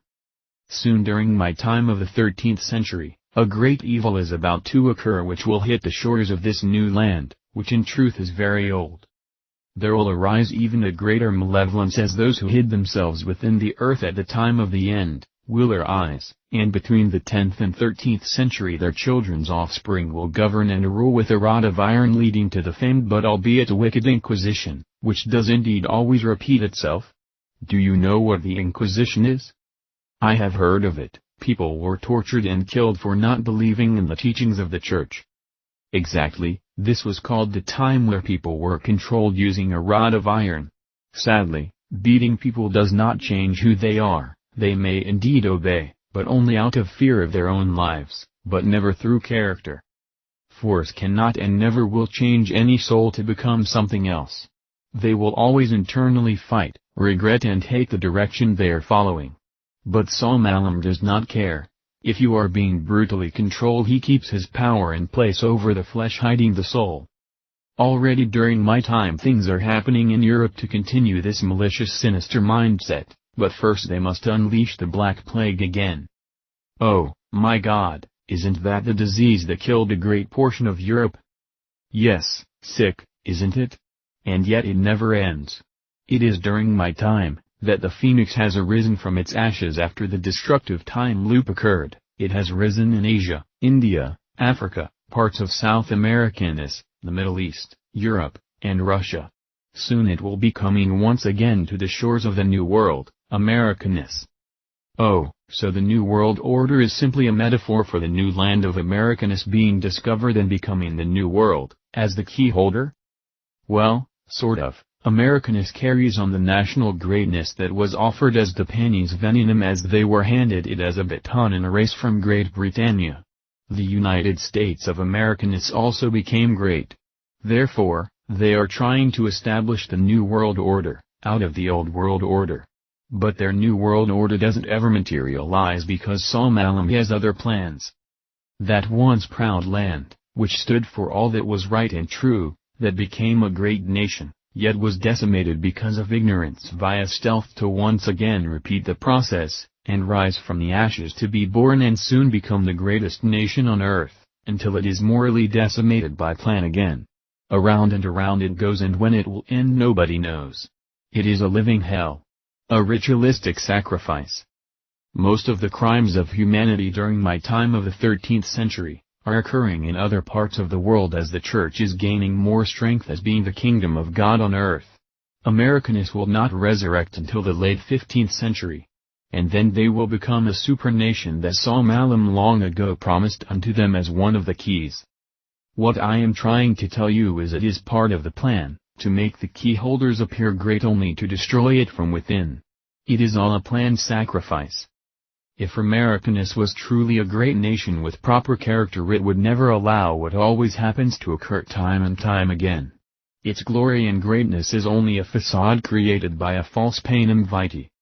You mean there are some people planning the destruction of Americanus even before it comes into its greatness? What is the purpose? People is a bad choice of terminology. There are dark entities out there that follow this precise plan. And many are being used to foster off this plan even without them understanding what is occurring. Do you know what this does to the soul that believes with all their heart that this country is the result of the panem vitae? Many believe that Americanus became great by divine right. They have used this greatness to destroy others and use their power for deadly control. Sadly, it was the panis venom that was used to lure the souls into a trap. It is doing great harm to the soul. What I am trying to say is, Americanus is part of a greater deception to trap souls into the great lie. These same poor souls will be punished eternally, during the millennial time loop, which is indeed hell. And what is hell? It is a repetition of the same events, repeatedly, never really allowing for true change, but only the reality that no matter what anyone does, nothing ever really changes. Chief, is this really hell? Sadly, it is. The very thing many fear, is the very illusion they exist within called, the time loop. This is an eternal hell called the time loop plan of the kingdom of Salmalam. It is not just Americanus, it is the entire world. However, Americanus brought hope to an otherwise hopeless world, albeit a false hope. And then that hope was dashed into pieces. It is all to destroy hope continually, to psychologically turn the soul into mush, causing the soul to reject the internal key of panem vitae, believing the external key is more important. The world is not moving forward in time. You are at the end of the 1,000-year kingdom, where the world is going to shift back in time, at the beginning of the 1,000-year kingdom to repeat the process. The ruler of this kingdom is not Caelestis Pater in the vast hidden dimensions, it is none other than the Sun God, known also as the Son of God, and his quantum polar personality as the Moon God. These entities are real. Their spirit is real. Their attitudes are real, and their motivation is real.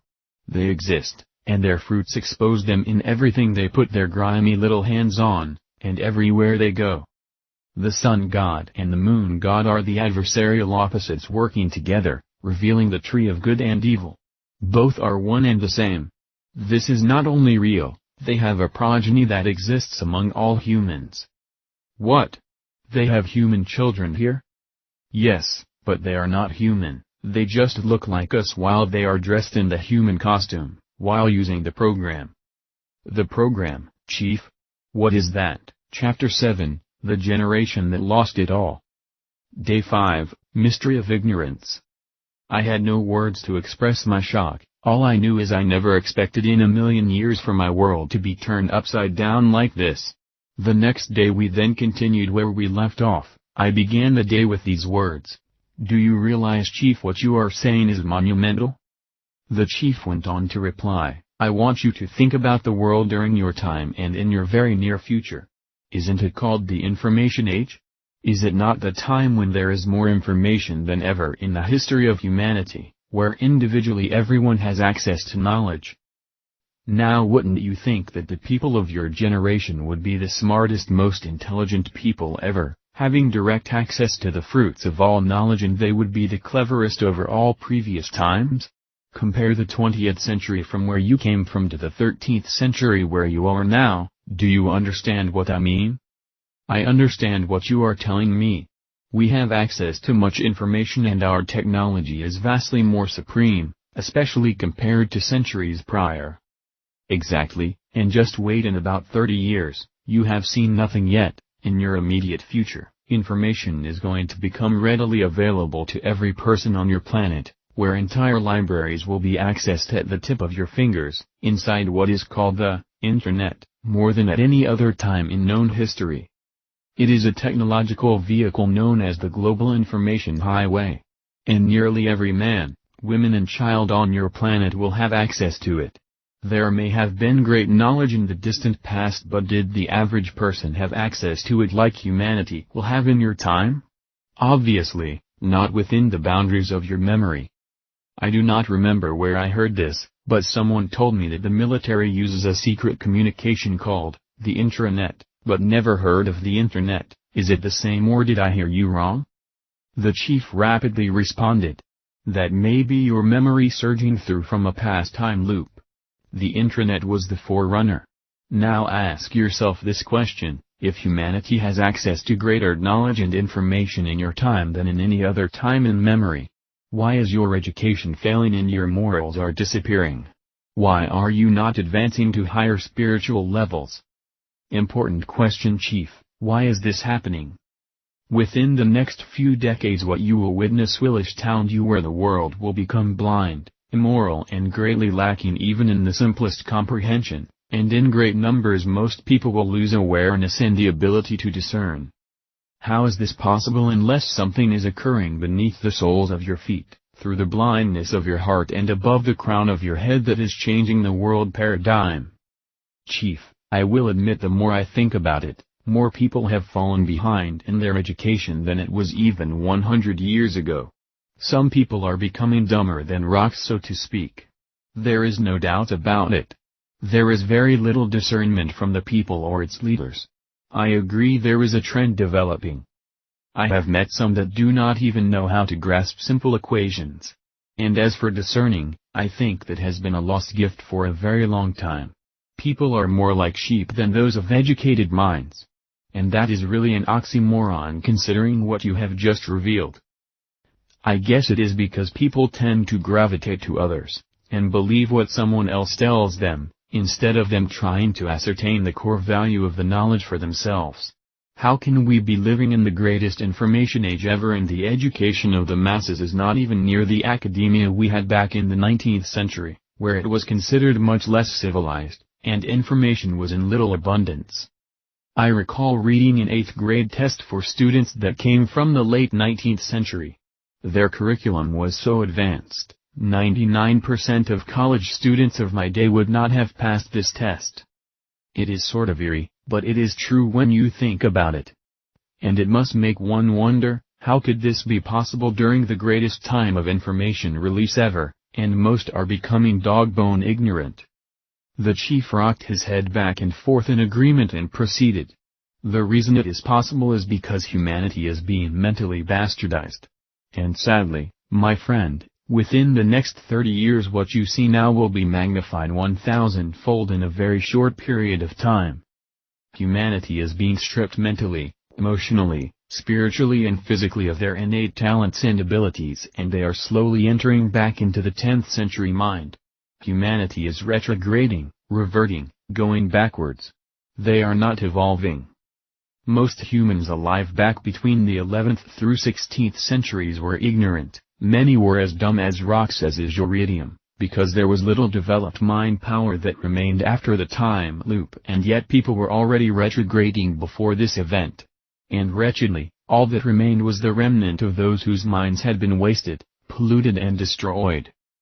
Now understand this one truth: you cannot rule over people unless you first remove intelligence and then create absolute mental degradation which is granted to them via the loss of morals. Then and only then can people be governed by and under any extreme. Strip the spiritual innate inner quality out of them, and what you have left are dangerous animals. After the loop, an entire world had to start all over again to relearn the basic kindergarten level of knowledge, like having to learn to walk all over again as a child after being a world-class sprinter. However, this time you're slowly being beaten by force to obey, making it nearly impossible to grasp any new personal identity or revelation, or to retain any memory. Everything was stripped down in the soul. This is beyond my understanding. If everything is shifted back in time, all that will be left are the people that existed back in 937 AD, correct? Anyone from my time could not be taken back unless they time-traveled somehow. The chief's eyes lit up again and immediately cautioned me. Ah! You are partially correct. What you need to comprehend is that the people of the past are the people of the future. Breaking into thought here, Chief, If the people are moving forward from the 9th century into the 10th century, are they not already mentally bastardized? Because if they are humanity of that time, they obviously lack quite a bit. My friend, that is correct. Now ask yourself this question: if these people lived for ages upon ages of time as their generations melded from the past into the future, why were the people so very ignorant after having so much time to change or evolve, maybe even millenniums, unless something occurred that destroyed their comprehension? Oh wow, Chief, you are right, they had more time than us to change. Why didn't they? And if they did, then something must have gone wrong.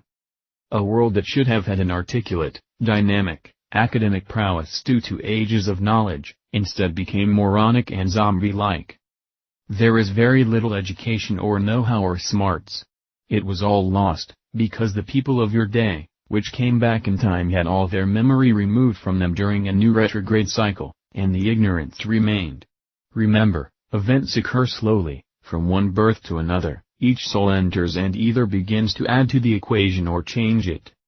Chief, were the people in the 10th century changed because of the people in the last age returning during the time loop?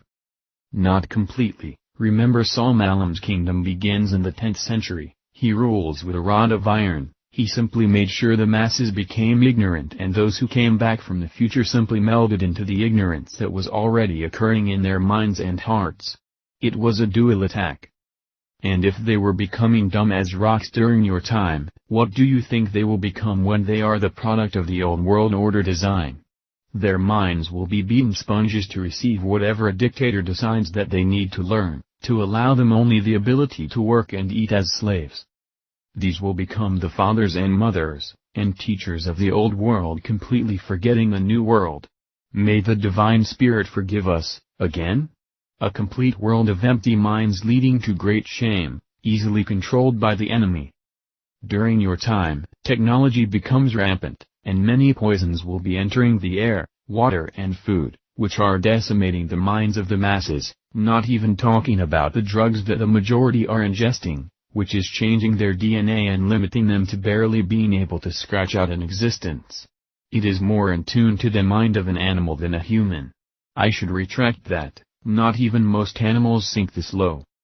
The reason this is occurring is because the rulers of the world cannot afford knowledge to awaken a sleeping giant. Most of humanity will not survive the upcoming upheaval. Billions are going to perish. However, souls do not perish.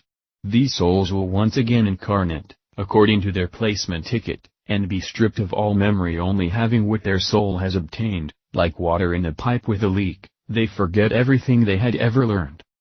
Are you saying reincarnation is real? Of course. Where do you think the soul goes? It must go somewhere. That is why it is called the transmigration of the soul. The soul is eternal, therefore life in this world is actually in type, the burial of the soul. Then why does it matter about the information or knowledge of today? Why would these dark entities concern themselves that information passes between the time loop if everyone will forget anyway? Excellent question. The soul can still remember at the time of death. It can keep knowledge within at a soul conscious level. The more that the soul has garnered before it exits this program, it may be able to retain in the time loop of what it had grasped at a deeper level, and thus would create an enigma for the rulers. However, it will feel like a dream, as the brain of the body does not contain this information, only the soul does. Therefore, they need to create confusion in the soul by altering their perceived reality in the flesh. Let me tell you a little secret. There is a reason that the Dark Lords of this world want people in a state of absolute ignorance. It is because, hold on to your hat now, laughter heard from all around our circle. When you die, you carry the knowledge of what you believe to the other side. And if you were living in error or were being deceived, or you were awakening, this is what you will take with you to the other side, incrementally.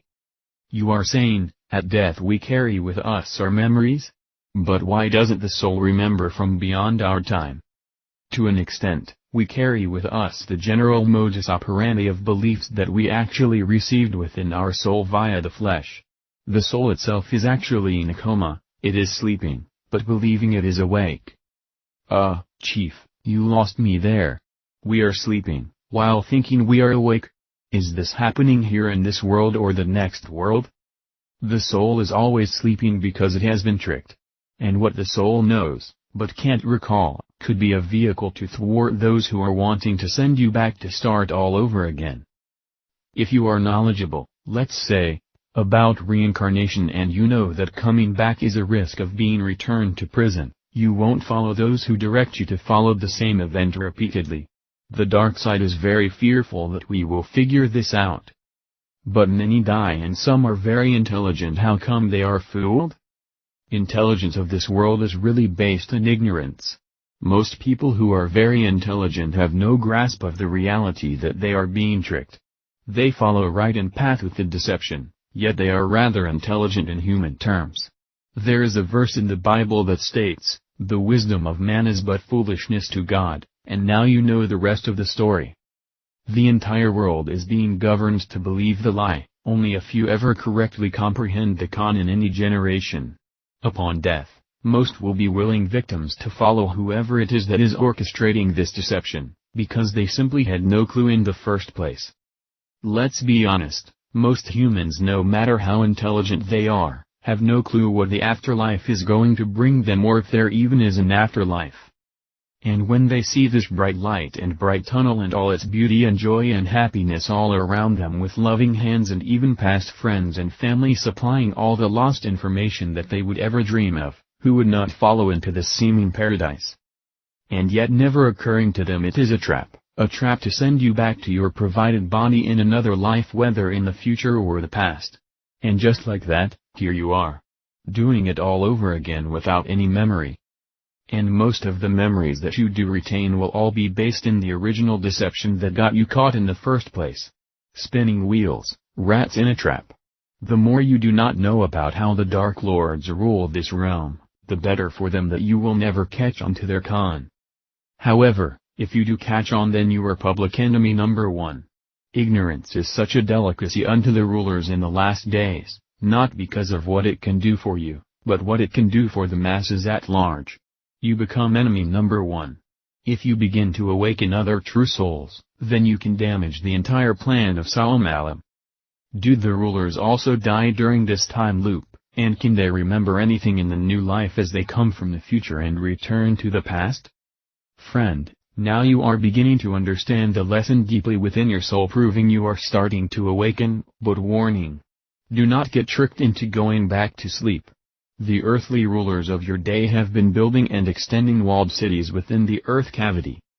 Many of them are desiring to pass through the time change, and come out during the 10th century. It is mostly humanity that will perish on the surface. Many of the rulers also control the program from the other side, and they are not earthbound. The earthly rulers that happen to be alive believe that during the transition on Earth that they will escape through the gateway inside the planet, called the time tunnel. During this event, these rulers will come back out of their walled cities and begin the process all over again, and their children will be the recipients of their control, passing it down to their parents again as they reincarnate back into this realm as their children's offspring. Aren't they going to miss the technology that they had to once again having to live basically like hermits? And are you saying they will enter within the earth and be spared the shift? How is that possible?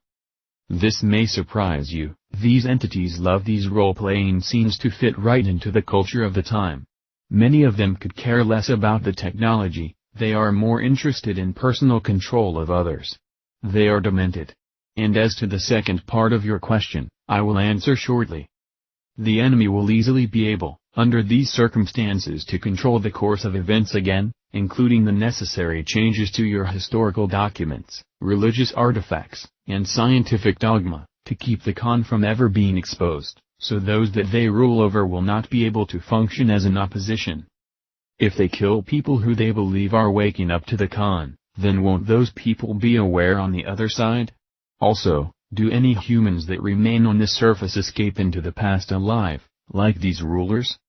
They do not care if you perish having the truth, they only care that you can help others. According to their beliefs, they trust they will escape the time loop shift being within the earth. Why is it that the rulers can be spared the shift while being inside the earth, as you say? It is important now that you use your discernment and not go back to sleep. I will teach you all about this world and how it operates, but for now I will say, based on their beliefs, that while being gathered up and sent inside Earth, it is like being part of the Earth itself, as living inside of its belly. The shift does not affect them as it does those who simply live on the surface. Now think about it, why would dark forces desire to make your planet nearly unlivable? Because they already know the end game. The phoenix will rise from the ashes. They believe the Earth will not be destroyed, it just starts over. And all the pollutants and toxins and horrible atrocities will be erased during the shift, as if these horrible elements never even occurred. And the world will be reborn anew, but the occupants will be wholly ignorant. And the process will begin again, where the world and its occupants will be led by the same malicious spirit that is like a stagnant ever-persistent parasite that feeds out of a cesspool. This is no different than what I spoke about as complete libraries being burned to the ground, and all the knowledge was lost. They do not want the soul to capture or regain any knowledge of previous loops. People that still use their minds and are educated with reason and discernment, which is beyond mere book knowledge, are considered dangerous during this change as we enter back into the beginning of this kingdom of this mindless reprobate. What is truly happening is, the time called the awakening is occurring, therefore, I have spent all my time trying to reveal to you that this is what will finally free you. During the darkest time of this world at the end of the age, is also the most powerful time for opportunity, change and disconnection. This is when those who awaken among the masses begin to comprehend that the world is following a false logic, and then they begin to realize that they fell away from their true realm long ago and must find a way out of this time loop trap to return home. But there is only one way to leave, and it is not death as you may perceive. Death is also a trap. The true exit doorway is the doorway that is located within your soul, as the key panem vitae, and it is not your human body. Why is death a trap? Because to those who are unawake, death simply recycles the soul back into the time loop program. You will never know it is happening. If you are stuck in this cycle, you will repeat the process never knowing you did it before. There is nothing new under the sun.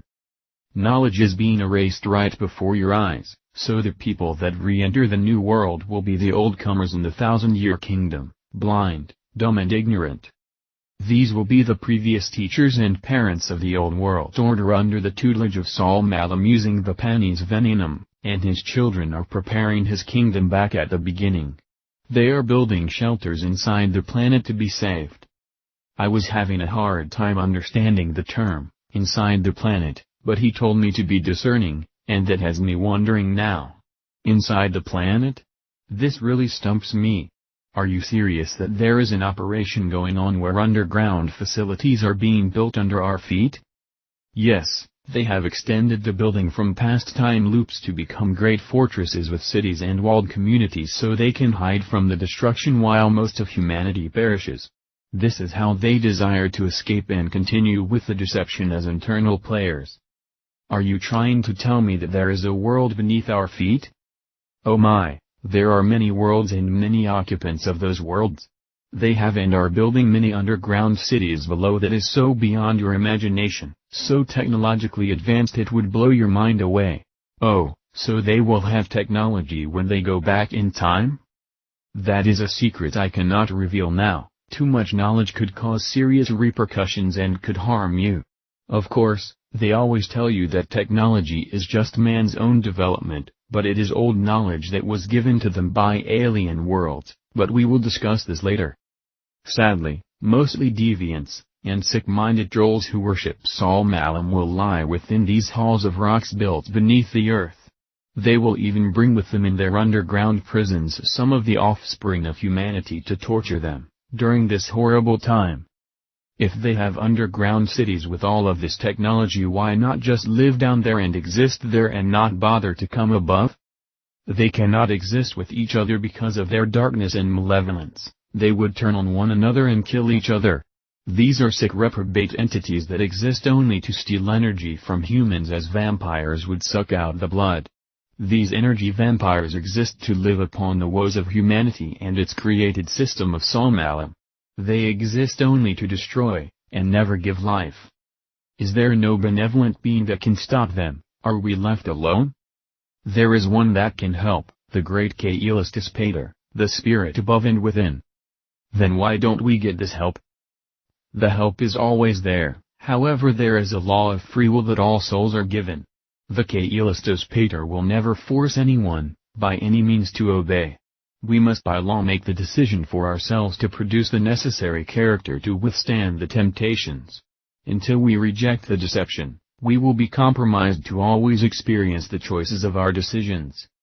Those destined to return to the 10th century will have little to no knowledge, they will simply live to survive like animals, and this will continue until the Renaissance era, when finally, art, poetry, science, and all sorts of knowledge is brought back slowly and very carefully by those who are skilled artisans in controlling this kingdom's awareness. And this knowledge and awareness will funnel into the future again, leaving the masses limited to what they will have access to.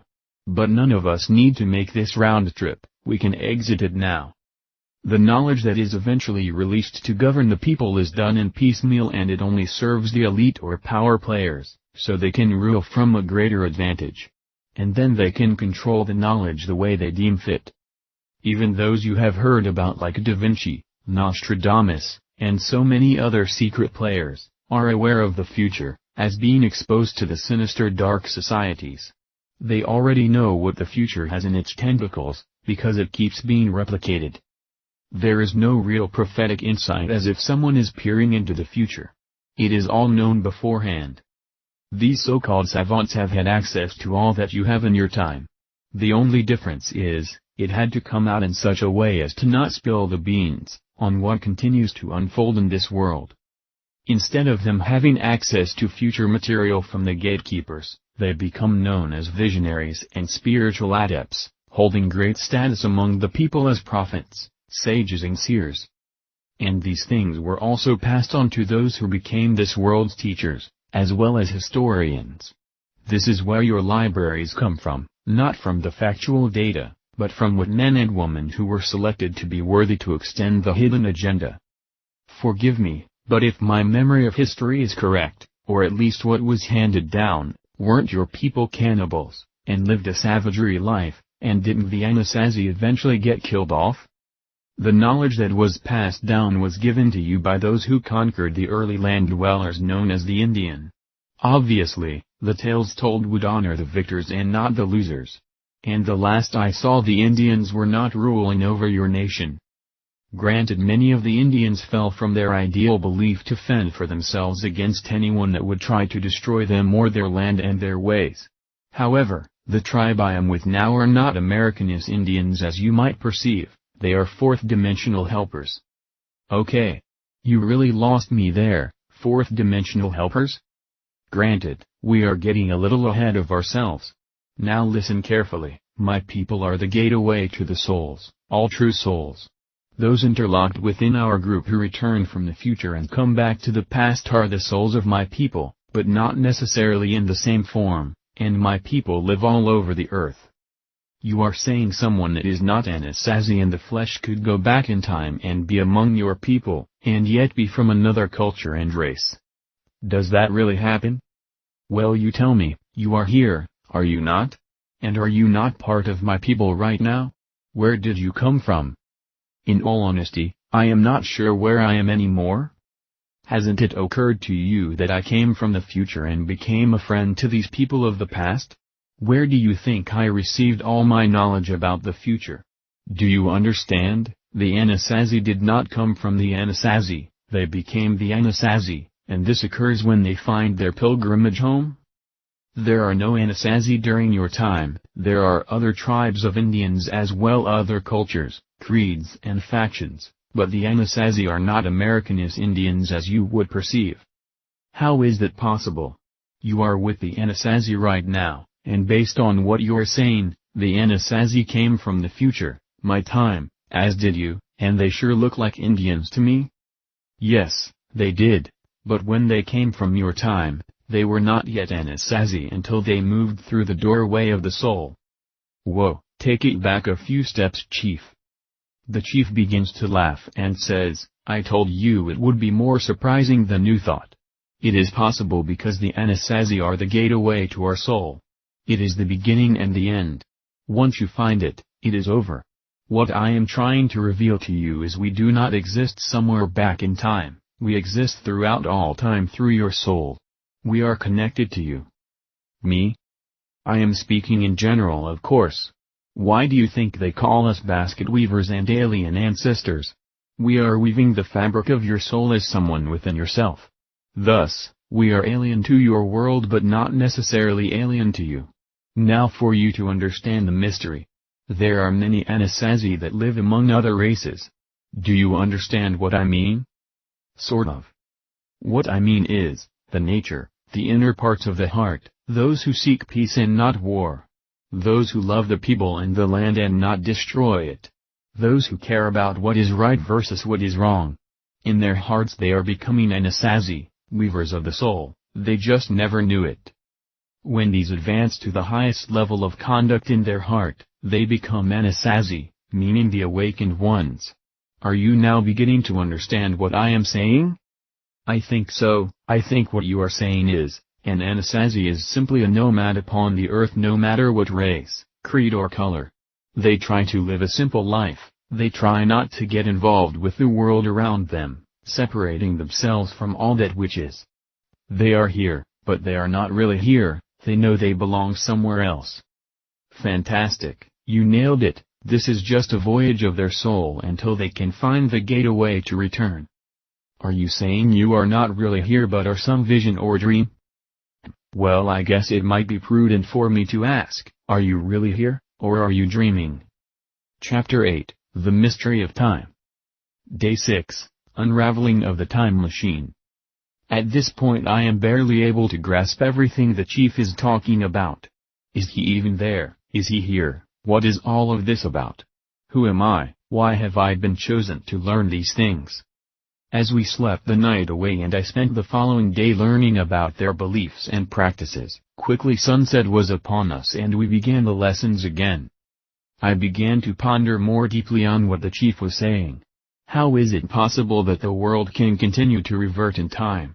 Doesn't it move into the future? How can the earth be set back in time when life seems to continue to move forward? We age, don't we? Doesn't this prove some form of linear movement in time? This is hard to understand. In my mind I was wondering, do we live as the same person repeatedly since we reduplicate time patterns? Have we all done this before? The chief went on to explain further. It is because the Earth is a time machine that operates from the North Pole through the South Pole, and other energy center vortexes, like near the Great Sphinx of Egypt and the Busegi Mountains in Romania, along with multiple other places on the Earth's grid. This is where the mechanisms exist that operates this machine as a holographic energy source. No one can go any further into the future, because it is the end of all ages, like running into a brick wall, or a program that comes to an end. The time clock stops and reverts to the beginning, however in this case the beginning is the 10th century. I have heard and read in books, which I always thought were science fiction, that people claim to have seen our future and say that it is filled with futuristic cities and wonderful technologies. Are these just figments of people's imagination, or is there any truth to this? An extremely important question. It has to do with dimensions of the time-space quantum continuum. The fact is these people are not seeing in their future, they're considering another time, even another dimension. Just a second, if time is not linear, and we always revert in time, in a loop as you call it, then, how can someone see another futuristic time that is non-existent? I will soon be answering all of your questions. What you are witnessing right here and now, is one of many timelines, and each timeline is unique and yet sometimes parallel, but all different dimensions of the mind. As an example, there are many Earths, maybe millions and even billions unto infinity, but each Earth is unto its own time. And each one is in its own dimension. And they are all part of a dream. Again. More on this later, right? Exactly. Is time within every dimension also in a time loop like this one? No, time only exists in the three-dimensional virtual world, other higher dimensions are not regulated by time. However, those that are regulated by time. Time is unique in their respective dimensions, just like it is unique on every planet. Whatever the solar clock reveals within that particular dimension, then it is its time loop.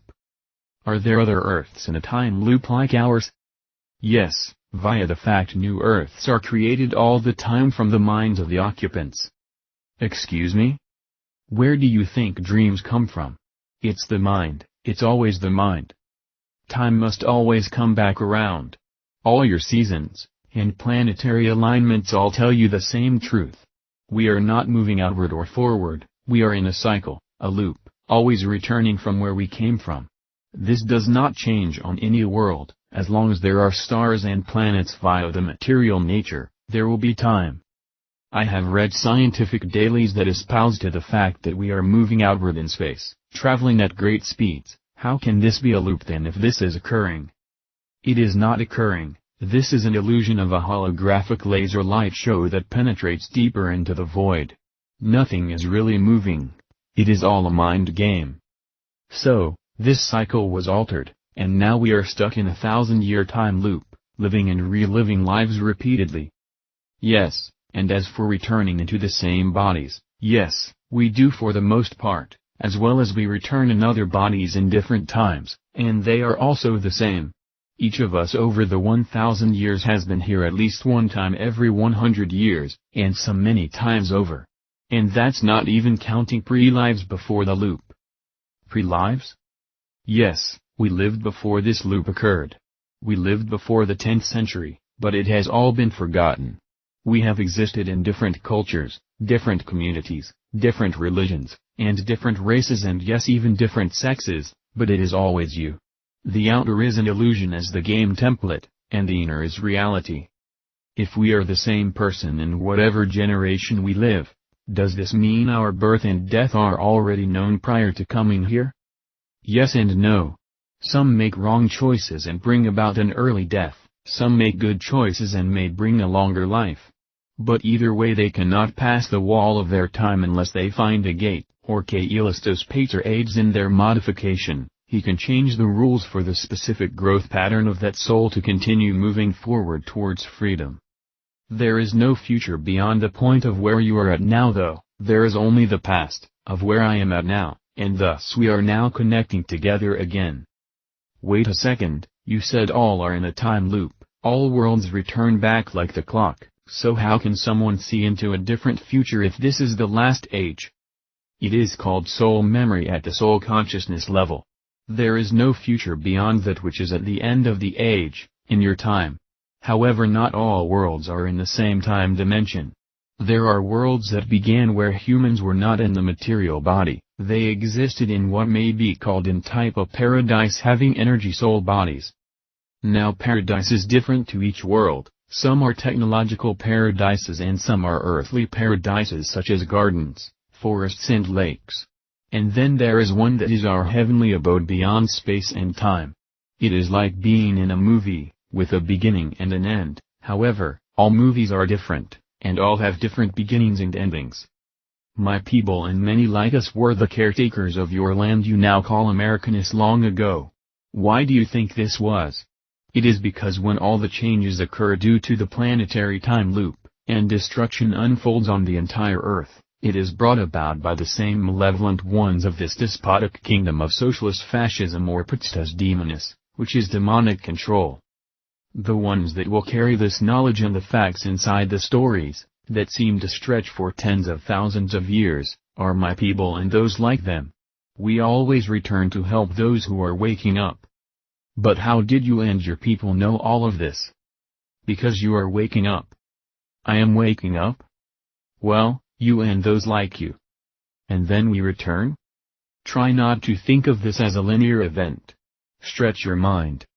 You also spoke of the awakening. How does that play in, if everyone is dying or returning, who was awakened? That is not quite an accurate analogy.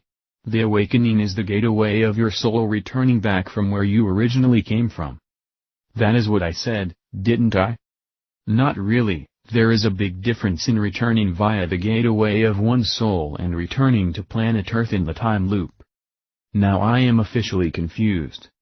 What I am trying to convey, is not everyone that returns to this earth in its time loop. Some move into a higher dimension even though they may be seen and even heard within this dimension, they are not truly here, they are between worlds. Between worlds? Yea, do you believe in ghosts? Yes, I think I do. Many have stated they have seen them, I never have though. Okay then, what is a ghost? A spirit that may have once lived here as human but now is in another realm. Well, sort of, the realm they exist within is another dimension. They could be standing right next to you, on the very same planet, but they are not here. However, ghosts are not really spirits, they are soul minds. They are a projection from their spiritual mind. Wow, never heard of that before. All I know is they are invisible to our eyes, right? They are invisible to most. If they can be living on an earth and yet be invisible, doesn't this include the fact that a separate earth can also be invisible yet still be in the same place? I guess. Then how do you know I am not a ghost? Because I can see you. Well, how do you know that you are not also a ghost? Because I am alive, I can feel, hear, touch, I mean I must be alive. My friend, you are sitting on the ground of your earth 800 years before you were ever born, where all that have lived here are now supposedly dead and buried, which makes them either ghosts or souls reincarnated. Are you sure you are not a ghost? I don't think I am. I was alive when I passed through the wall of the cave, and now I am here. Are you sure you passed through the barrier of the wall of time? Are you sure you are really here? One of the elders of the community came to the chief and asked him to come with him. The chief excused himself and said he would be right back. Upon returning, the chief continued. Excuse me, my wife called for me to remind me of an important item. Sorry for the delay. Try to imagine there being millions of earths but each one is invisible to the other and yet all occupy the same space. Now that would be tricky. It might be tricky, but it is a fact. There are many earths, but they are in different dimensions. Right now, you are a ghost to someone else that also exists on earth but in another dimension. And right now, I am a ghost to you, but you can see me. Well, hold those horses a second. Don't worry, it will all become clear. The only difference is, when the earth reverts, the ghost of the Anasazi return, but this time they make themselves visible due to their ability to walk through gates between the worlds. Now let's get back to the time loop. Those who control the world during my time became the monks, the silent ones who control the destiny of the earth. Haven't you ever wondered why it is that the monks are the ones that always seem to restore history after finding lost documents and relics? Didn't this seem a tad fishy? A people who had no technology, were unable to travel long distance, seem to have all the lost data. I wondered, where did the monks come from? They simply followed through with their earlier incarnation and became the caretakers of information.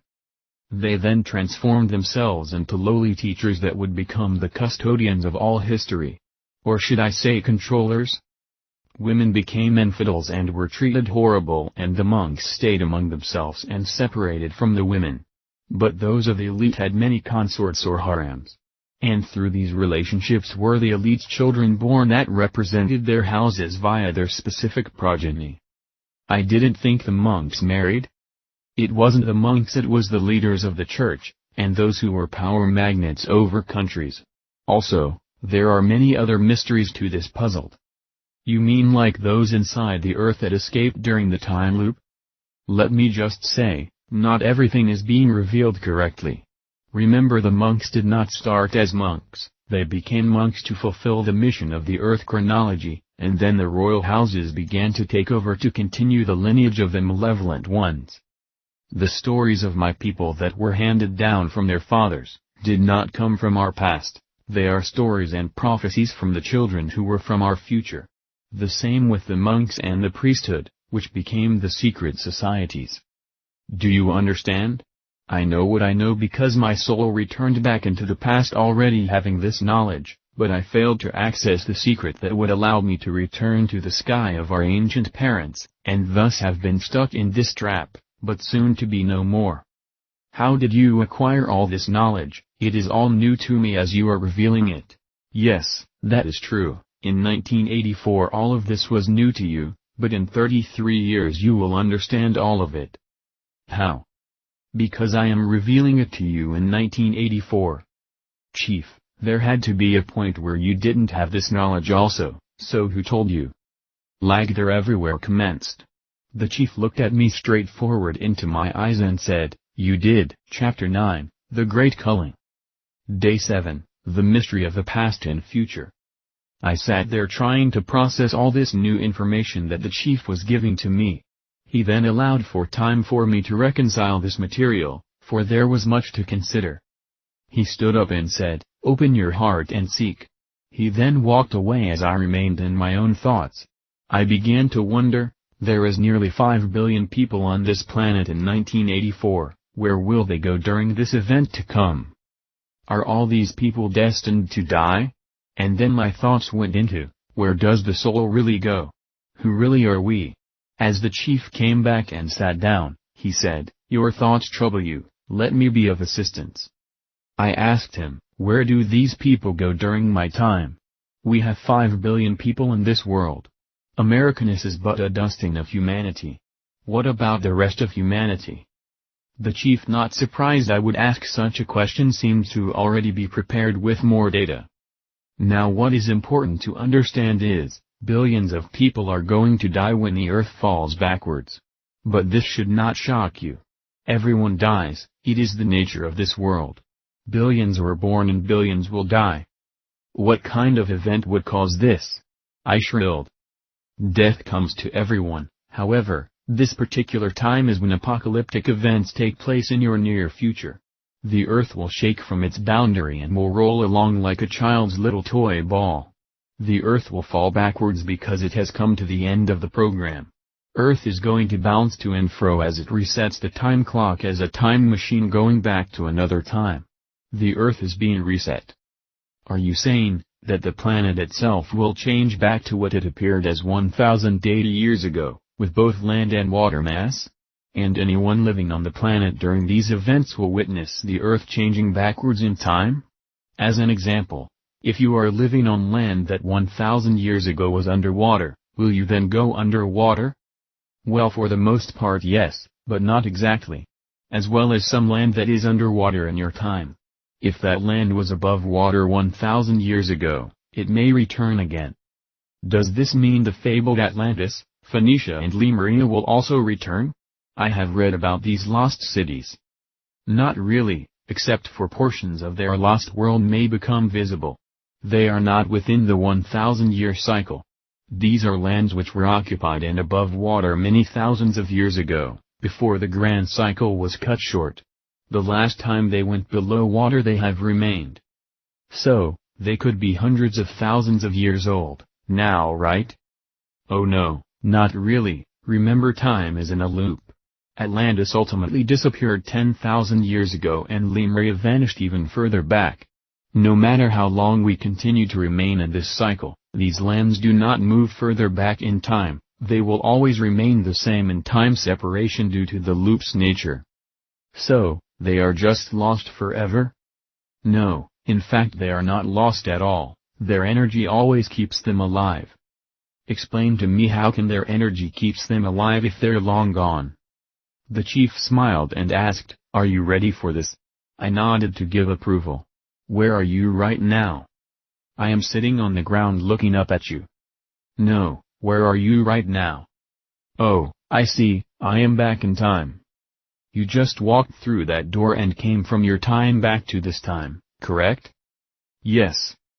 "Do we exist, or don't we?" "Well, of course you do, I am speaking to you right now." "How is that possible? If you are hundreds of years into the future, wouldn't we have passed on long ago, yet we are as close to you as that doorway?" "Yeah, but, you said you may not be really here." "Yes, I did, I also said you may not really be here either. But the fact remains, you are speaking to me hundreds of years into your past.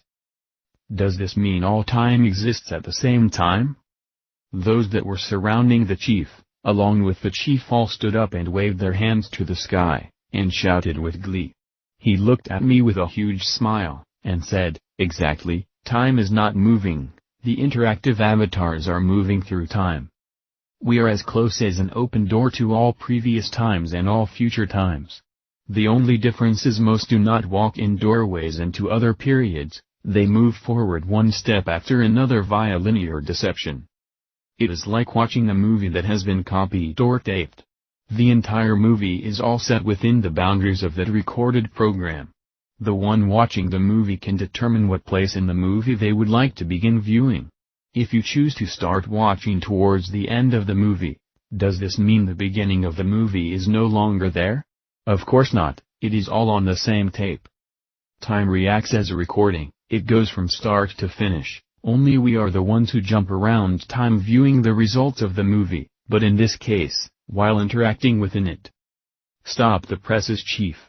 That would mean this world is not real, it is a program that was already created and we are like interactive watchers in a movie that bounces in from time to watch a specific frame.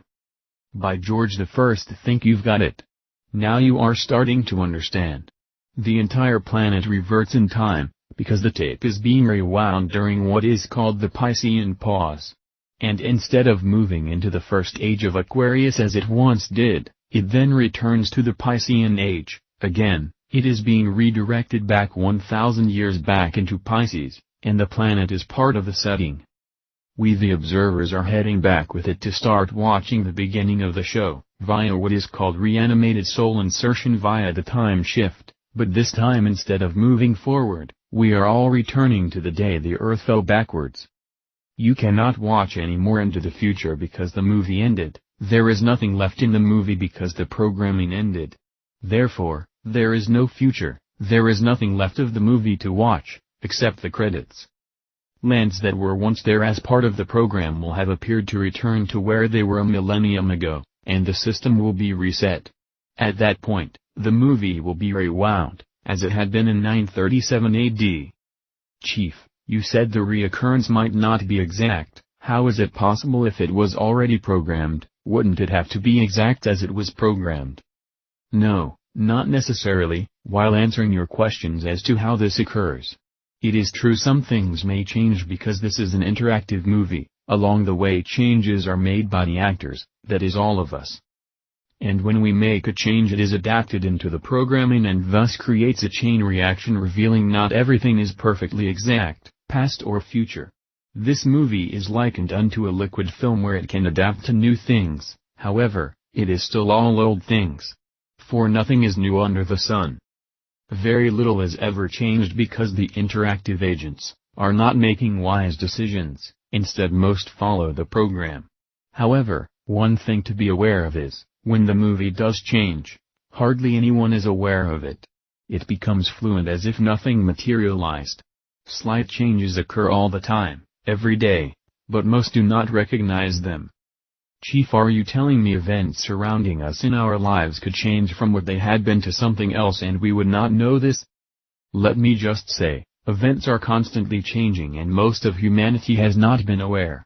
However, as the planet enters the final scene of its movie play, during your time, many will begin to recognize things are changing all the time. This is because the time loops are crossing over one upon another, and the dimensions are melding. Let me continue.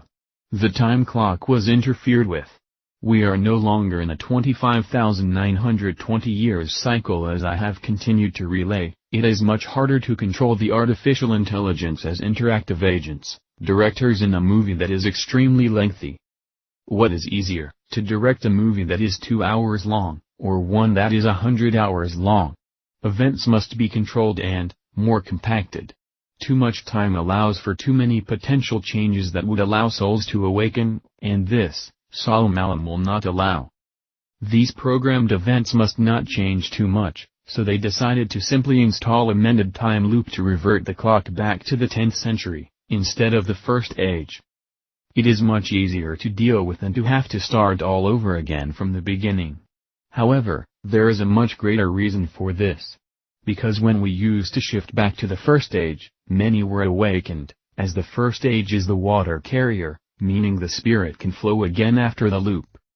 Billions of people will be shaken to their core, and nearly every soul at the end of the cycle will be instantly removed, In the twinkling of an eye, few to everlasting life, and the majority to everlasting shame and contempt, as they are stuck in hell again, and those who fail to awaken will be reinserted back in time during the cycle of their connection. What I am telling you, is billions of flesh and blood bodies are going to be removed from the program. The movie is over, and later I will explain who they all are and what happens to them. The plan has always been, by those who control, to destroy humanity. Because the movie is over, you might as well go out with a bang. So, the end was designed in the program itself, because they already know the end of the movie. They already know that humanity as we know it ceases to exist in a blink of an eye, because the program ended and then it is restarted again as it was 1,000 years ago. May I ask you a silly question? Certainly, don't be shy. No question is ever silly if you need to know an answer. How many people are on this earth during 10th century, if this is the time it reverts to? The time and world that the time loop occurs during the 10th century had for the most part, 350 million people. Obviously, this is a far cry from 8 billion, in the last generation. These are mostly the true souls who have been reinserted. So, you are telling me that only 350 million people will survive what is about to happen out of 8 billion people? The 350 million are the souls who advanced from the earlier ages of the past as they entered the 10th century before the time loop occurred. These are not the people who survived the future per se, but they were from the future. Do you understand? Barely, but I will try to tackle this. I suppose what you are telling me is those from the past are some of us from the future, as they had advanced through time. They are not those who survived to return to the past as humans, but they are souls who continue to move forward during their period, as the reincarnated of the future. Boy, this is weird. Actually, let me explain it a little better. Normally when a body perishes, it returns to the light or remains stuck as a ghost. And then it is recycled through reincarnation. However, at the end of the age, it doesn't really work like this. What's the difference then? The difference is the people coming from the 9th century into the 10th century, are already there, as generational life moves forward. Remember, it is a dream movie. That means when this shift happens, these people do not come from the future as those who are dead and reborn. They haven't even been there yet, at least in their thinking according to the dream movie. These people living in the 10th century will wake up one morning like they always do, and they will be the same soul they were when they went to bed the night before. However, they will also that person from the future who was replanted back into the past. This is like a tangled ball of thread. You are saying it is just like, poof, you die in the future and instantly you are back in the past, but you are still the same person who reincarnated from the past into the 10th century, but, you just came back from the 21st century? Yep. Just like a dream, the program doesn't change, just the dreamer. But Chief, if there is only 350 million people that continue from the 9th century into the 10th century, then where do these billions of souls who passed on from my time return to? There are not enough bodies to re-enter or reanimate. This is because there are billions of bodies that have no souls. They cannot pre-exist, because they never really existed. Chapter 10, The Three Races of People. Day 8, Mystery of Soul, Spirit and Body.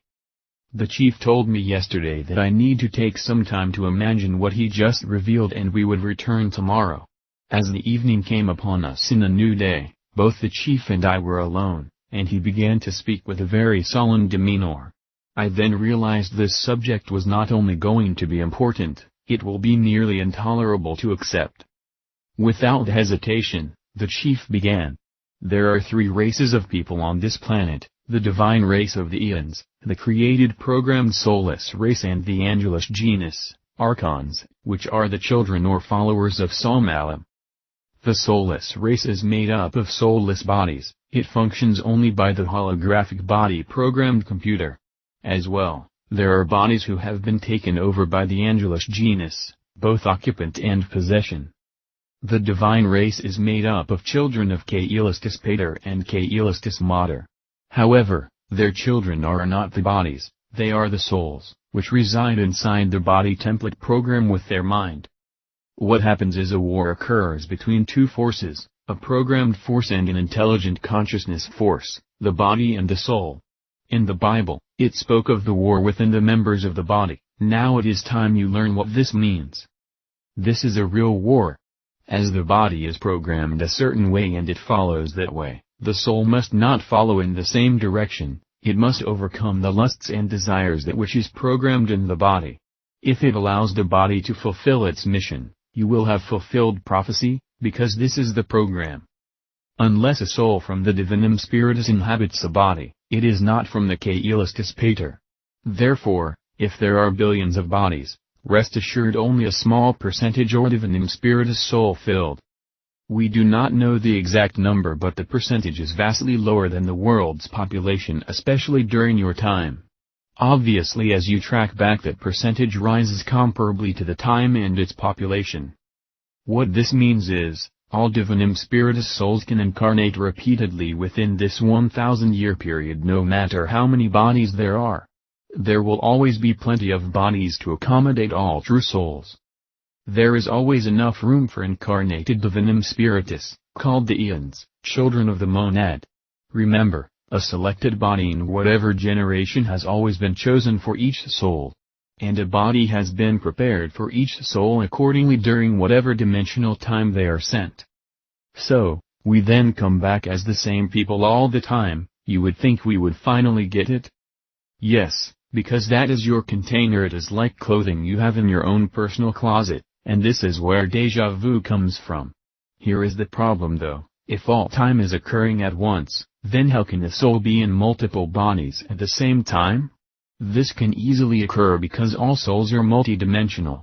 You can be in many different bodies at once during many different times, from a projected source spirit. If déjà vu is a recollection of past events that one is repeating, then why don't we have them all the time? And just what does it mean multidimensional? It depends on the person. If a person is making changes in their interactive state, the changes will interfere with the memory and the life plan will also change incrementally. Being multidimensional reveals like the pixels forming a motion picture. Every thought a soul has can participate in that specific dimension of the mind as being unique. Remember, the body shell is already programmed to fulfill the script. The soul becomes the opposition. Once a soul enters, the programming is challenged. And the internal war ensues, until either the body is victorious or the soul. What happens if the body is victorious over the soul? Then the soul is recycled or reinserted back through the controls of the Angelus genus who rule this world, that is, that operate this program. You mean in the 1,000-year time loop? Correct. They take back the souls and send them out again to where they are connected in the program. Their hope is they can finally break the soul to cause them to worship these rulers eternally, which means to remain stuck in the loop forever. What is the soul doing when it is not using a body? It is sleeping, but dreaming that it is awake. What you are saying is, every time a baby is born it is just a program. Yes, until or unless a soul or spirit essence is attached to it, all human bodies and animal bodies are biological programmed robots. They are programmed by their DNA on how they appear, who they are and what they eventually will become, and what they will think and believe as to how they operate instinctively or consciously. Everything is already part of their programming, except that which the soul changes due to the interactive intelligence. But if there is only a small percentage of real souls during my time, that means most humans are simply robots that follow the programming. Now you know why this subject matter is so difficult. In the period that you now live in, there is a great variance between the souls and the non-souls. There is a biblical verse that reveals this. It states that before one enters the age of the kingdom, which we now know is the 1,000-year time loop, it states that the diabolus is loosed for a little season at the end of the 1,000 years. Of course, this has been greatly misunderstood. Now think about it this way. Hasn't your population dramatically multiplied, and all of it is in this last 100-year period? From around the 10th century to the 20th century the population raised structurally and within limits with tiny percentage increases along the way. However, since 1900 the population has nearly quadrupled. That is unheard of. What this is revealing is the mind of Diabolus has begun to saturate the mind of the world. And due to its amoral adrift, it has created massive amounts of bodies where they can be programmed to fulfill the ultimate end game. Thus, as it reveals, at the end of the 1,000 years, the Diabolus is released, but in truth where was he all this time? Well, he was imprisoned along with all of us. His spirit was in a type of prison. I will touch on this later. What you need to understand is Salmalam is the ruling sun god of this world. He operates this world under the knowledge of good and evil from outer space. The Diabolus plays the character of devil as being evil, while Salmalam plays the character of God or good. They make it appear they are at odds with each other when the truth is they fully operate in unison. At the end of the 1,000 years where the world has become so entrenched into the amoral adrift, most are wandering around lost. Salmalam will come on the scene to promote the one way, the one government, and the one religion. And to do so means creating the illusion that the Diabolus will be bound again after being loosed.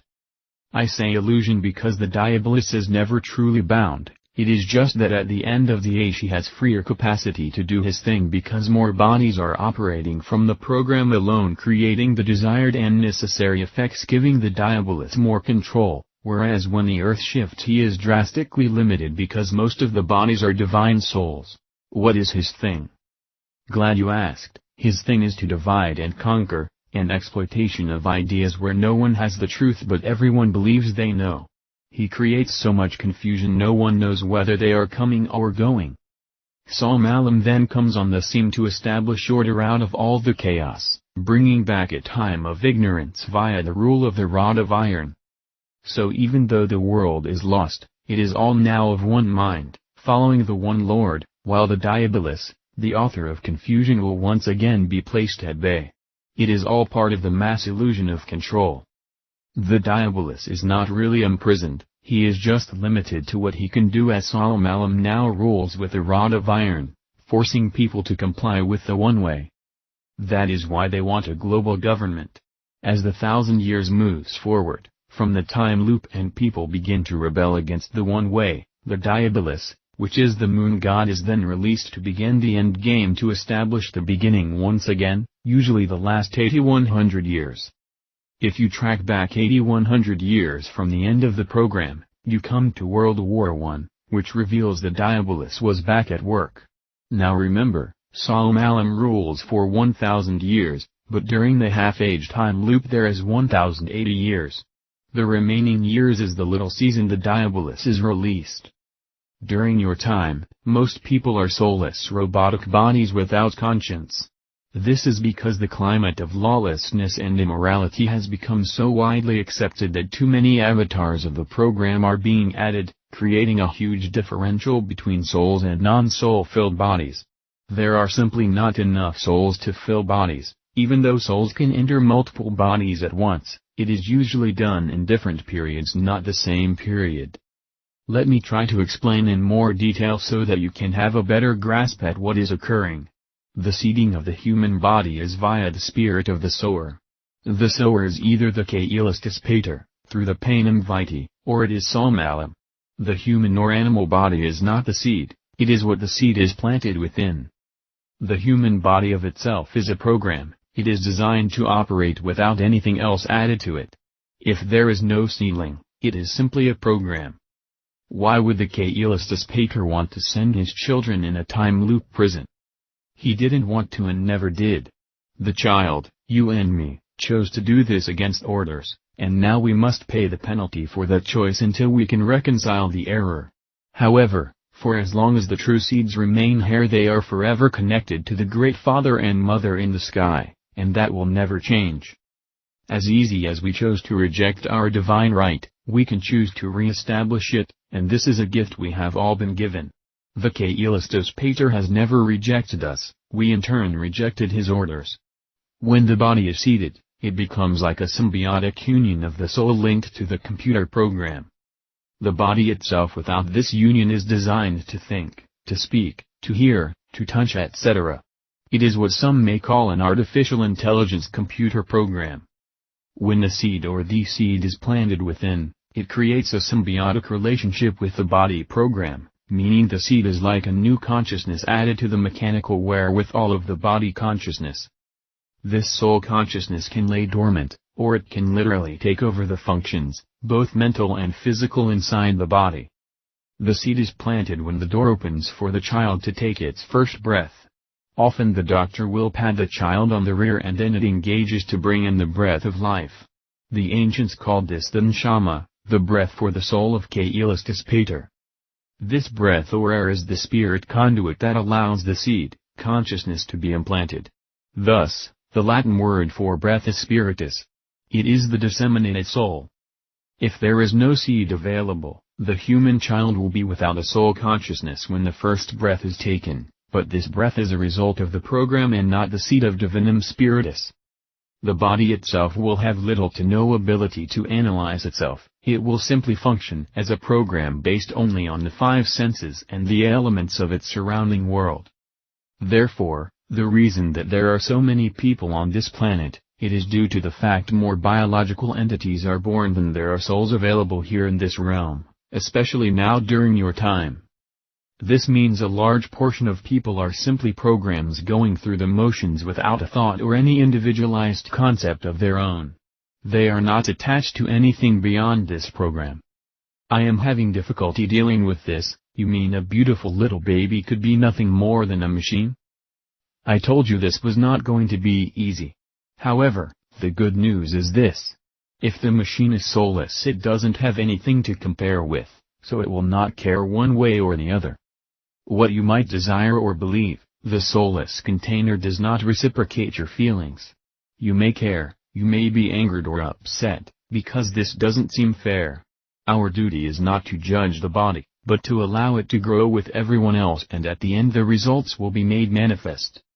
Did you know Panem Vitae spoke of these counter bodies versus the divine soul-filled bodies?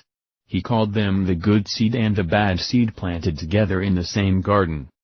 He said let them grow together until the awakening, and then those who are the good seed will be removed and taken to the barn of protection, and the bad seeds were to be gathered up and bound into chains, and thrown into the fire. Remember, it also says the diabolus will be bound for 1,000 years, this is when this happens. At the time that Salmalam is establishing his 1,000-year millennium kingdom reign, the Kailastos Pater using the Panem Vitae is redeeming those who have awakened and bringing them out of this hell and returning them to their home, paradise. What is happening is these robotic bodies are going to be eradicated as in type, like being bundled, and they will be burned and erased from the world, as there is no soul to leave the body, so it cannot go back in time with the others. The Panem Vitae was speaking of the difference between the children of the Kailastos Pater and the children of Salmalam. Now look above where I said, bound into chains, this is critical. In your time, spirits that were imprisoned can be released for a short season, meaning they can roam around and attach themselves to any of these bodies that are simply programmed. So not only do we have the soulless bodies, but we have those who are called the reprobi angeli that can take over these bodies at will, and use them to do their thing. This world is falling into darkness deeper and deeper. What this means is, when it says these reprobi angeli will be bound and chained, it means those that are spirit-controlled bodies, not the programmed-only bodies, and they are returned to the cycles of being imprisoned by their chosen body, for 1,000 years, or are simply imprisoned inside the fourth dimension, and then again they will be released for a short season also. What you are implying, is that the good and bad seeds are both sent back in time to live among each other, minus the programmed soulless bodies. Yes. The programmed vehicles are not good or evil per se at birth, except only by their later actions will you be able to see the structured content of their inner being through how it is demonstrated in their functioning, or better stated, you shall know them by their fruits. They have no prehistory. They have not been reincarnated like the good and bad seeds have. They are simply existing until the cessation of their programmed body. Excuse me, Chief, you just said these were the bad seeds, but then you said the bad seeds could reincarnate, but now you said they can't? This is what I am getting at. All the unoccupied bodies are also bad seeds due to their corrupted avatar programming. This is the difference. Those who are the children of Salmalim are spirits living inside bodies like the divine ones. However, the soulless bodies are also the children of the Diabolus, because the body is programmed like robots using the reptilian portion of the brain to function, and like any good robot they obey their creator. They do not have a soul, which could allow them to reconstruct a new pattern of things, they instead only follow orders. However, those spirit essences that were once reprobiangeli, can reincarnate. But the bodies without any occupied essence cannot, even though they are both bad seeds. Only the souls reincarnate, not a body. Therefore, billions of bodies will never reincarnate, leaving plenty of room for the real essences to do so. Now when a child of the Kailistos Pater enters the body, they enter a programmed body of the Diabolus. This is where the war begins. The soul must fight against the Diabolus programming and overcome the program. This is the battle. And if the soul doesn't overcome him? I have already addressed this, the soul will be reincarnated repeatedly, until it does overcome. I am really confused about something here. If the soul lives in all bodies at the same time, even if it is multidimensional as you say, what happens when it overcomes in one period and it doesn't overcome in another? Fantastic question. To answer your query, you must try to realize the soul is also many pieces building on its entire picture. If the soul does overcome, it does so because of the unity of the whole, not the individual pieces. What the soul gathers and learns over time via all its individualized aspects, it will eventually help it to overcome. Whether it is in the future or the past, the day it occurs where the soul becomes victorious, that is when the gateway opens for the entire soul group to move through. Look at it this way, you have schools that you go to which gives one an education. As you move through the grade levels, which are often grades 1 through 12, you are adding more knowledge to the previous knowledge. When you come to graduation, all that you had learned in the various levels and grades was added together to finalize your exit of the schooling. Even though you are seemingly broken into 12 compartments called grade levels, it is the same you, which is advancing through the program. And the day you graduate, all grade levels will graduate with you at once. The problem with this world is the body is not graduating, it is having to start all over again, and the only thing it retains is the good fruits produced by the soul that is buried within the spirit, otherwise the soul mind returns. But once it finally does graduate in spirit, not body, then all the levels or various portions of the soul will all come together as one. However, due to the nature of the program of this human body, which was spawned by Salmalim, these soulless entities will follow after the dark program of the Diabolus, or the sun and moon, and not the light consciousness via the Kailistos Pater via the Panem Vitae. And without having a superior consciousness to deflect or reflect these innate tendencies, the body will succumb to the programmed will. Now understand the secret, the program is holographic, the body is simply a holographic computer, it is not who we really are. If one is too attached to the programmed holograph, they won't be able to differentiate between that which is the divine will versus the programmed will. So now we can understand, there are 3 types of vehicles we call bodies, whether animal or human. They are the holographic programmed Diabolus body that is without a seed soul. There is the holographic programmed Diabolus body that has the seed or consciousness of Salmalim and his followers, and then finally the holographic programmed Diabolus body that has the seed of the Kailistos Pater. Now notice all bodies are programmed as children of the Diabolus, therefore, even in the Bible it stated, that we are having a war within ourselves. In the following verses, I am going to remove the word sin, and then replace it with the word program or program so that you will be able to understand this mystery. The program is the simulation. Once you recognize this change from its earlier format, you will be amazed how everything was coded to reveal the truth. Also, I am removing the word spiritual law and or Christ for the Panem Vitae. This is what I have written down, please glance at it carefully. The chief handed me this small piece of ancient paper and it was scribed with these words. He said the paper came from my time before the last awakening and the time loop. He didn't explain how that was possible, yet I am sure I will learn this also. The verse begins. We know that the panem vitae is spiritual, but I am, as pertaining to the body, unspiritual, sold as a slave to the program. I do not understand what I do. For what I want to do I do not do, but what I hate, that, I do. And if I do what I do not want to do, I agree that the panem vitae is good. As it is no longer I myself who do it, but it is the program operating, in me. For I know that good itself does not dwell in, the program, that is, in my program nature. For I, the soul, have the desire to do what is good, but I cannot carry it out. For I do not do the good I want to do, but the program I do not want to follow, this I keep on allowing. Now if I do what I do not want to do, it is no longer I who do it, but it is the program living in me that does it. So, I find the panem vitae at work, although I want to do well, the program, is right there within me. For in my inner being, the soul within the body, I delight in the panem vitae. However, I see another program at work within me, waging war against the panem vitae of my mind and making me a prisoner of the will of the program at work within me. What a wretched person I am! Who will rescue me from this, programmed, body of death? Thanks be to the panem vitae. As I handed it back to the chief, he told me to keep it. I was truly moved. I am not sure I ever read those words in the Bible, especially like that before. I never really got into the Bible or their stories that deeply. It seems to be saying that we are locked in a war within ourselves, and things what we do which is often wrong is not because of who or what we are as a soul, it is because of this programming inside of us taking over the controls.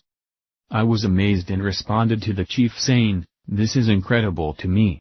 I never realized our body was a program." The chief continued his oration, "This is the key to everything, and it is also very misunderstood because most do not understand the process of what is going on in this realm. Our body has a generated life of its own, it is programmed to function a certain way. But when the true consciousness enters the body, it goes into a war mode. We begin to have a war within ourselves. This is critical.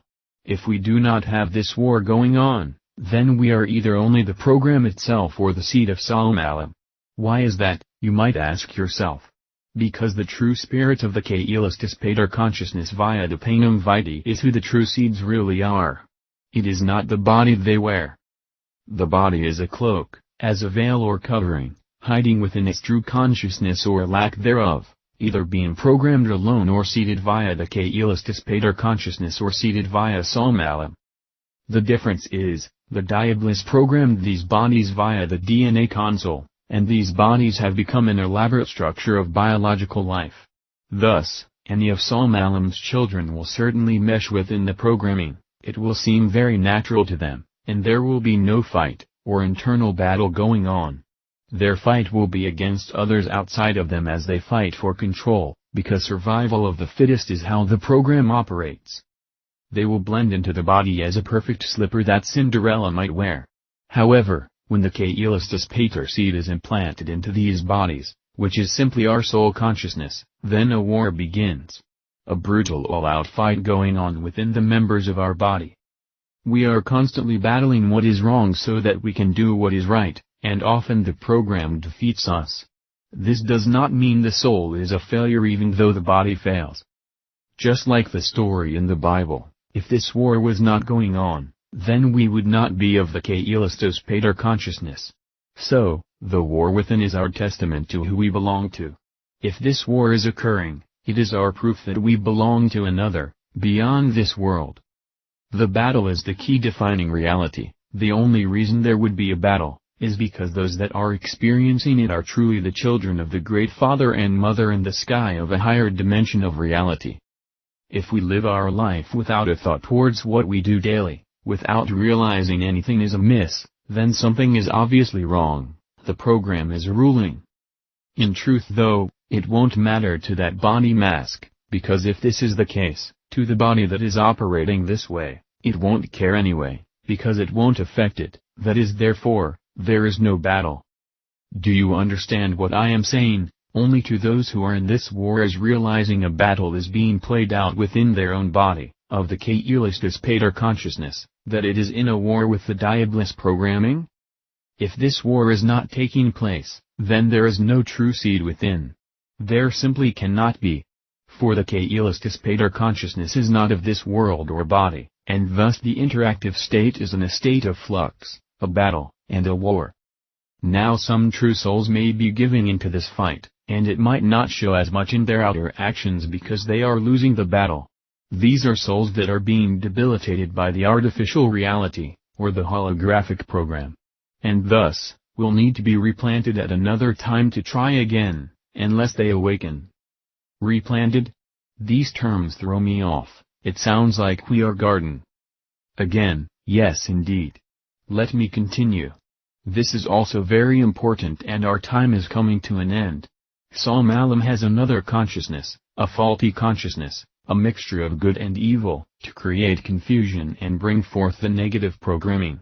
This mixture of both good and evil coincides perfectly with the program to create trickery. Anyone belonging to Psalm Alam will love the program and find it suitable for their needs and desires. There will be no battle internally. Their battles will all be external ones, therefore, war is always on the top agenda for these malicious ones. Everything they do is about conflict, war, jealousy, pride, greed and wrath. Their war is not internal, thus, they never change. Their war is external, because they want to force everyone else to feed off the programming. The bodies that are soulless are programmed to become the children of Psalm Alam, who is also the dual form of the Diabolus, the adversary. And when a bad seed is planted within these bodies, that seed feels right at home. And it uses the programming to its fullest nature. It only reacts out of the lust of the flesh, survival of the fittest, food, warmth, clothing etc. It desires only the fleshly staples, because in its heart it believes it is the flesh. And as these staples are of supreme importance, even to the children of the Kaelistispater, this does not truly ever feed them nor fill them up. It is their soul that needs to be fed. Thereby they desperately need the panem vitae. Good souls who are fed with the programmed desires still continuously seek for what they lack, which cannot be provided here. And thus, we recognize the supreme difference between the good and bad seeds in the programming. Chapter 11, The Kingdom on Earth. Day 9, Future Kingdom or Past Hell. As the next day arrived, the chief stood up and said he had to take care of a few things. My mind was racing and I didn't want to leave, so I sat there still in my crouched position, wondering how the people are so easily deceived. It seemed obvious that the time loop has allowed for one religion, one belief, and it must indeed be what they believe is the kingdom on earth, before it splinters into thousands of pieces. It was the chief that reminded me that the Roman Catholic Church said during the Renaissance era that they were already in the kingdom of God. And this was all during the last 1,000-year time loop. It seems likely they knew something most were not aware of. The only problem was, who was their God? I was then reminded by the chief that the true kingdom of Kaelistispater was encoded within one. It all began to start making sense, how to decipher the lie versus the truth. The true encoding was not external like these gods are telling us, it was within us. It brought back memory of the key and the panem vitae. And this is what the chief said, that we must tap back into the spirit, and there we will have everything we need. And thus, it remains a fact, if the true kingdom is already within us, then our soul is the connection to our spirit, not our flesh and blood bodies, nor the external world around us. Thus, our kingdom is not of this world. Chapter 12, The 360 Cycle. Day 10, Mystery of the Loop. Today I woke up and I wanted to run away thinking this is just a bad dream. I did not want to hear any more even though deep down a little voice was telling me it was all true. I decided I wanted to have a more thorough explanation on how it is possible that the Earth could be a time machine, and how it was stuck in a time loop. I began to ask more detailed questions. I wish I had been a journalist or physics major to know exactly what to ask, but those are not my professions, so I felt much was missing in the conversation. Yet I did my best dealing with this devastating news. I then prepared questions for the new day to ask the chief, as I continued to write everything he told me into my notepad. I would like to ask you, Chief, how the Earth could have been changed from its original cycle and now stuck in this 1,000-year-plus time loop. That is a good question. What we do know is something is not functioning correctly within the Earth itself. And it has caused the Earth to leave its original time pattern. I want you to stand up staring face to face with me, and then turn around slowly until you are once again face to face with me. I proceeded to do just that and queried as to what I was accomplishing. The chief then asked me, "Do you know what you just did?" I chuckled, "Yay." I turned around. "Do you know what that is as a mathematical computation?" "I suppose it would be called a 360 turn." "Very good. From your origin, in the very beginning, you were face to face with me. You then turned a full turn, which is 360, and you returned to your origin, staring face to face with me. Could you have turned 320 and still be face to face with me? No. Just like on the surface of the planet, if you began walking from one end of the planet to another, it would seem as though you were walking in a linear fashion from A to Z, and yet you would simply be returning from where you had started. Based on the original time clock, the Earth had to make a full turn around the Sun. As I am sitting here, I am the Sun. I want you to walk around me and come back staring face to face with me." I proceeded to do that also. The chief continued. "You made a 360 turn around the Sun. It is now exactly 1 year later. It is time you begin to understand that the math of time travel that unveils its perfection is based on 360. Everything is based on this formula because it is the coordinates of how time travel operates from one point to another based on the laws of the cycles, that is the time loop. If you went inside the Earth you would see the mechanism that operates this time machine. It operates using arcs of light 1 second at a time in 60-minute intervals multiplied by 24 hours, resulting in 1440 minutes per day. Now add 360 plus 360 plus 360 plus 360 and you get 1440, or simply multiple 360 by 4 equals 1440. If you break it down into 1 hour, that is 60 seconds per minute multiplied by 60 minutes, and what do you have? 3,600 tick-tocks. The Earth is divided into 24 quadrants called time zones. Each cycle lasts in 15 movements. 15 movements multiplied by 24 equals 360. There are 24 hours per day, 12 hours in the day and 12 hours in the night. None of this is by accident. It is all degrees and dimensions that allow for the planet to operate as a time machine. Now in your language you call a second a tick or tock. Therefore, it is called the Arctic or Antarctic, representing the opposite polarity, like a battery being operated between two polarities or the variance between the North Pole and the South Pole. It is a machine. The entire world is based on meridian lines that are represented in latitude and longitude, and all of them are based on the 360 cycle, so also is the working of our solar system. Hey Chief, I am trying to take down some mental notes from what you are telling me, so then later I can rewrite it in my notepad. Can you slow it down a little? Sure, but try not to think too much because you won't remember anyway. What do you mean? Everyone began to laugh again and I just sat there looking like a fool. The chief responded, "Don't worry about it, just listen." The chief continued with the 360 cycle.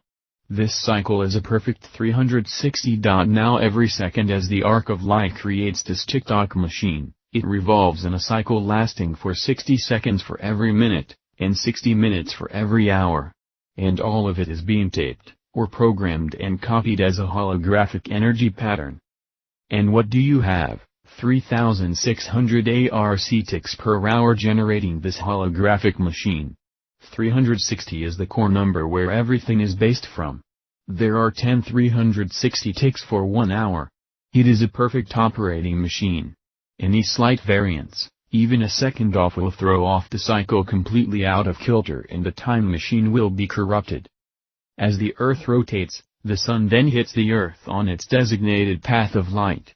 24 events occur represented by 15 each, or 24 different time zones, representing the entire path of 360, representing one full day.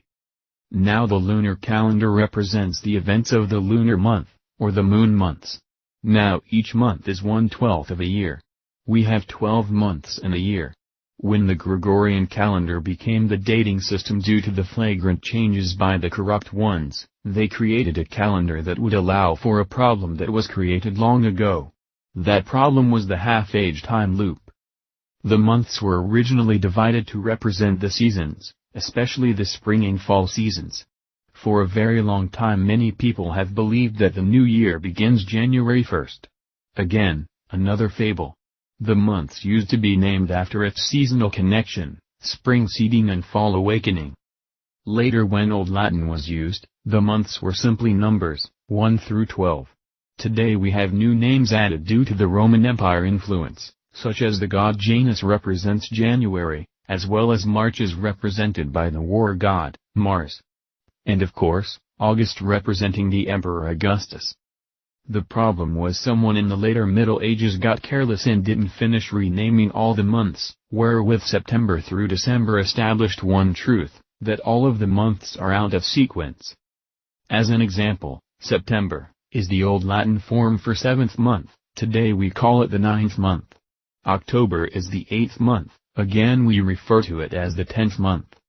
And of course, November and December, both interpreted in Latin mean the 9th and 10th months respectively. What this means is, January is the 11th month, and February is the 12th month, bringing March right on cue as the first month of spring, as the original planting season as being the first month of the year. These things were changed to create confusion, or better stated, to hide the problem that is occurring. I wrote this down in my notepad to remember that originally the Latin was Old Latin, so I added the New Latin. First month March, primo mensa. Second month April, secundo mensa. Third month May, tertio mensa. Fourth month June, quarto mensa. Fifth month July, quinto mensa. Sixth month August, sex mensa. Seventh month September, septimo mensa. Eighth month October, octo mensa. Ninth month November, novum mensa. 10th month December, decimo mensa.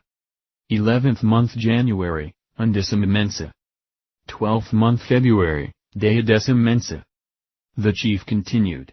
Thus, originally the months were always 30-day months, multiplied by 12 to give you the numerical geodesic computation of 360 rotation using the sun and moon.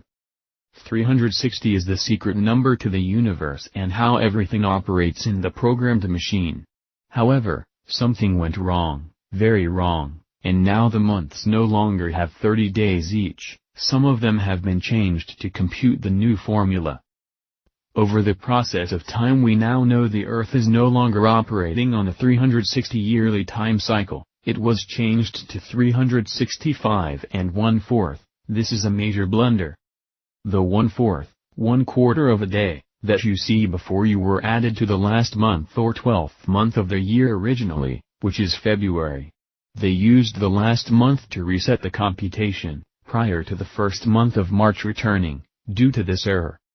February has 28 days every 3 years, and then on the 4th year it has 29 days. This creates the 1/4 day for all 4 years. In a sense, February has 28 and 1/4 days due to this blunder, for how can you have a 1/4 day in a perfect 360 cycle motion? Beyond February, now only 4 months are still relating to the original system of 30 days: April, June, September, and November.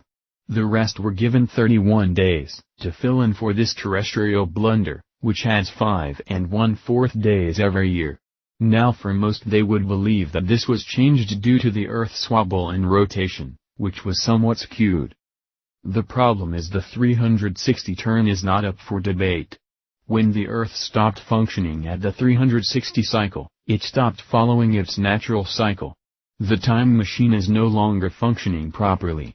The 365 and 1/4 days is not some blip on the screen that can be simply overlooked, it is a malfunction. The time machine has been corrupted. This was due to the cycle change from the original 25,920 years. It is now operating in 1/2 of 2160 as a single cycle of 1080 years. Basically, the program of the cycles was altered to fit a new cycle of time, and to do that they had to screw with the perfect formula. Now, using basic math, notice how it was accomplished.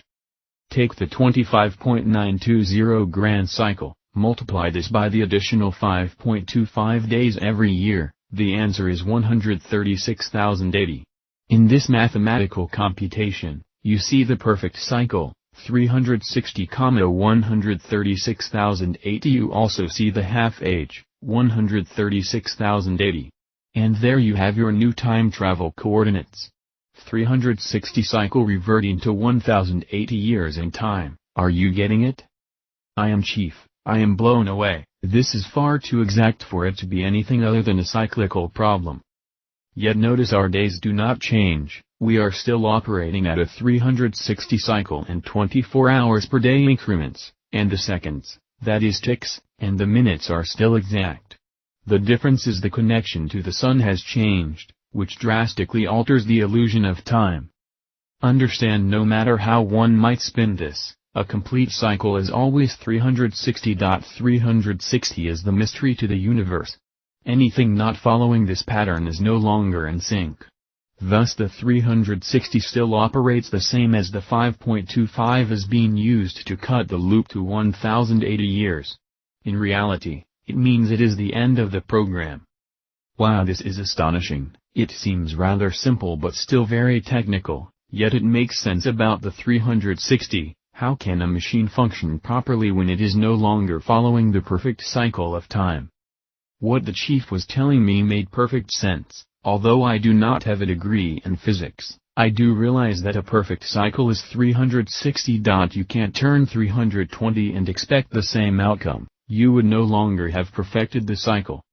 He told me if we did not have the 360 cycle, there would be no such thing as accessing other time portals. The loop or cycle allows for interaction of time, both past and future, because it is in the loop. Just look up at the stars every night. So, whether one moves 365 and 1/4, it's still in a 360 cycle, that can never change. However, what this means is, 5.25 is simply added toward the next cycle. Any deviation of this operation doesn't just add to or take away, it causes the entire system to stop functioning properly. It appears whoever had a hand in this had to be able to change the operation of Earth's protocols from the operation around the sun. Traversing the sun is what allows for time travel cycles, so the 360 never really changes, only the Earth has created a faulty cycle. Chapter 13, The Lost Dark Ages. Day 11, Mystery of History's Repetitive Nature. It's a new day and my mind is rolling once again with many questions. Like the previous days, I couldn't resist asking the chief about stories we have been indoctrinated with in our education centers. What about the Dark Age? We were told that everything prior to 1000 AD towards the 1st century was called the Dark Age. That is true, but again more deceptions. According to the monks, especially one Italian poet named Petrarch, he was much more than a poet. He supposedly discovered the data of the lost millennium, and he named it the 1000-year Dark Age. Very interesting. Once again that same 1000-year notable. Of course, Petrarch, like so many during this 1000-year time loop, were prone to making things up by their own admission in their own writings. We can then conclude that there was no Dark Age based on what they are trying to tell us. There was no 1000-year time where all information of the past world disappeared and then like magic it was recovered by one single monk. What this was is a future history revamped to reanimate the past. Didn't you say before the loop we do not have that information, because it has all been forgotten? Yes, I am not saying that we didn't lose the ancient knowledge. I am talking about how they described this lost age and how conveniently all this lost data was recovered, especially by one man. How could a history of data such as this be recovered from different cultures and languages, revealing some coordinated past events from these same discoveries, by one monk in the 14th century, without technology? Obviously, they already had a history, but they did not reveal what happened before the 10th century. They are telling us what occurred during some of this last 1,000 years, and then they are replanted that information prior to the 10th century by simply changing names, places and dates, making it appear as new or lost information. So, they say, Eureka, meaning I found it, but in truth, they faked it. And then they try to tell us it was during this 1,000 years prior to 1000 AD when they recovered the lost information, and they called it a dark age, when all of it really occurred after 1000 AD. What they did was take the information over much of the 1,000-year time loop which they always have access to, and simply changed a few things, as well as names, and places, and reset them in the world prior to 10th century. And there is your lost 1,000-year dark age, recovered like magic, voila! But it didn't end there. They knew they had to cover their asses, so to speak, so they took this so-called lost information and rebuilt a longer history of the past, wherever they could create duplicate stories and just change certain areas. They continued this deception for as long as they could fake it.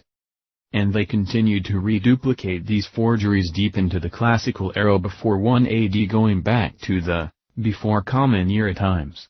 Yet how did they lose 1,000 years, and then amazingly they find thousands of years that somehow existed even before the Dark Age? Very convenient, it's all a reduplication of the same events repetitively. And like magic, suddenly, they have all the lost data. When in truth, it has nothing to do with true history. Have you ever wondered why in the Bible there are stories that seem to be the same for hundreds of years, different people, different times, but the stories all seem to be the same? It is because they are all the same, just reduplicated events written as allegories. Even within the Egyptian era, they supposedly had many dynasties before they were conquered, upwards to 30 I believe, yet most of them were simply retread stories of the same exact events, times, places and people. Therefore, Solomon once said, there is nothing new under the sun. And of course, he would say that because he was part of the systematic lie. That is because it is a fraudulent repeat of the same exact events, tweaked enough to appear as different historical data, so it could be brought further back in time. Therefore, they invented a time called the Dark Age, and then acted like they discovered the lost data, and then they wholly invented the classical era, which most of those events in all our history all took place between 1000 AD into the new future millennium. The Dark Age was invented to hide the facts of the time loop. In a sense, it was true, the ancient information was lost, however the information they retrieved was not the correct data. It was not the lost ancient library of our history.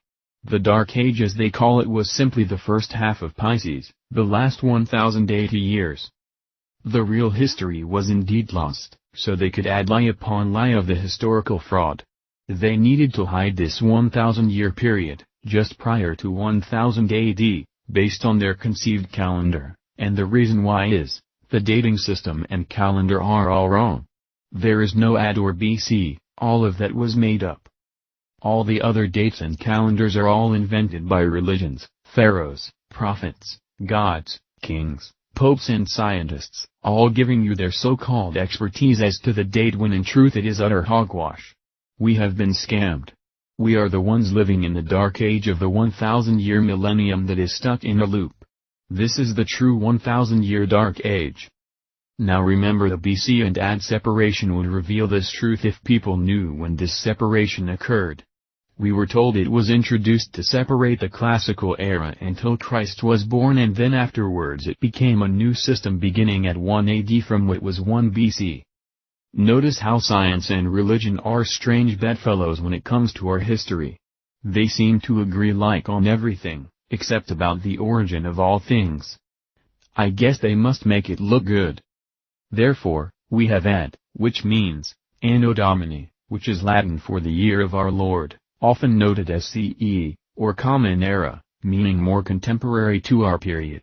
And then we have BC, which comes from BCE or before the Common Era, representing, not so contemporary and even ancient. Some even believe it represents, before Christ. But even a blind, deaf and mute monk knows, The time between the 1st century and the 10th century is certainly not contemporary to those in the future, 1,000 years later. But it is contemporary if you are using the same data that which comes from the future. Even I had to laugh at that one. That's a good one, Chief. The chief undaunted continued. However, to believe that these dating divisions were real calendar events, is so foolish it would take 50 brain-dead mutants to ever accept it.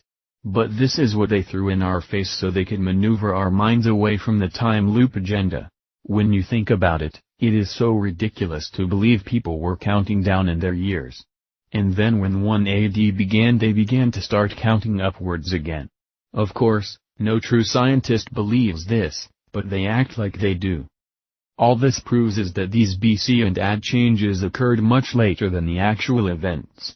No one in 540 BC would have dated anything 540 BC, it is not logical, and no one of any real intelligence would believe it.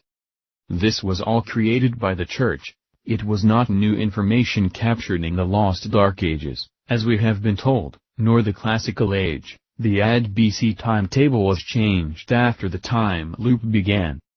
Pope Gregory, who most believe our calendar was based on, didn't live in 600 AD of the so-called Dark Age, he was most likely living in the 17th century. And it was after this that the BC and AD formula was added to the past, by the Jesuits. Interesting to note, Petrarch wrote about a conversation he had with Augustine over 1,000 years earlier. He called it his secretum, or his secret book. That is quite a trick. How did he converse with Augustine of Rome? Well, Petrarch was from Italy in the 14th century. And Augustine was from Rome in the 4th century. Again, most thought he was just inventing this conversation. Or was he? Another 1,000 years separation, how convenient. However, what is odd is Petrarch 1,000 years later, who wrote secret books about his confessions. The same thing occurred with Augustine, where he wrote about his confessions. And what is interesting, Augustine's father was named Patricius. It is not that difficult to see where Patricius might be a nom de plume, or a pen name he used when writing to conceal his identity, as Petrarch. And don't even get me started about Plutarch, another fictional character created after the time loop, but was placed back into the Classical Age, and through him we get most of our ancient dating. And his famous work was called Parallel Lives. How clever! Now to analyze this puzzle, it was stated that Patricius died in 371 AD and Petrarch died in 1374 AD, again 1,000 years separation, plus or minus. Is it really that off the wall to believe Petrarch was the father to Augustine, known as Patricius, and that is why he had conversations with Augustine? I will leave it with you to think about. That which came before 10th century is all but lost. Very little information has survived, and that which did survive was all corrupted and tampered with to make sure it fit into the new paradigm chronology. How can we trust people that claim they found all the lost data, who also were known frauds and charlatans making up fake conversations with people that supposedly long died? Anyone today coming up with correct lost data is considered a nutcase, or conspiracy theorist. They don't want you to know the game is in play. Without an education program like at the beginning of the time loop, sooner or later people forget. And years, times and dates don't mean anything anymore, and word of mouth is all but lost in the lie. Seasons are all that is important for planting and harvesting. The spring is the seeding portion of the year and the fall is the awakening, or harvest. This is all that counts for survival. There is no divine structure of how to compose a calendar for a dating system beyond what the stars reveal, that is the real programmed operational calendar. Only those like my people or some religious groups may structure a dating system around their personal beliefs. Yet none of them match, and now you know why. The monks with use of the force of religion have established and maintained the old world order, and its times, dates and seasons. They keep the books, they hold on to the evidence of what is occurring. And eventually over time it will become a universal acceptance and belief. They in turn will bring out our history, whether true or false, and then establish the order. And their secret tribes or secret cabals, establish the new education. Sooner or later everyone will be on the same page, even though it is the wrong page. Almost everything the people of your time believe in, that is history, science, art, etc., was all created during the 10th, 19th century, and obviously, some things even a little later. Nothing is from the original Earth, everything is during the time loop. Most of what you believe is simply not true. It all came from the force of hand called the world order, from what was called the time loop or the 1,000-year eternal perpetual kingdom on earth. Chapter 14, The Awakening of the Soul. Day 12, The Disconnection. It is morning. The chief told me to continue reading everything I placed into my notepad. He said the constant absorption of the material will internalize it within my soul. Afterwards we took a small break and got something to eat and drink. The chief told me, eating and drinking should be a pleasure, not a curse.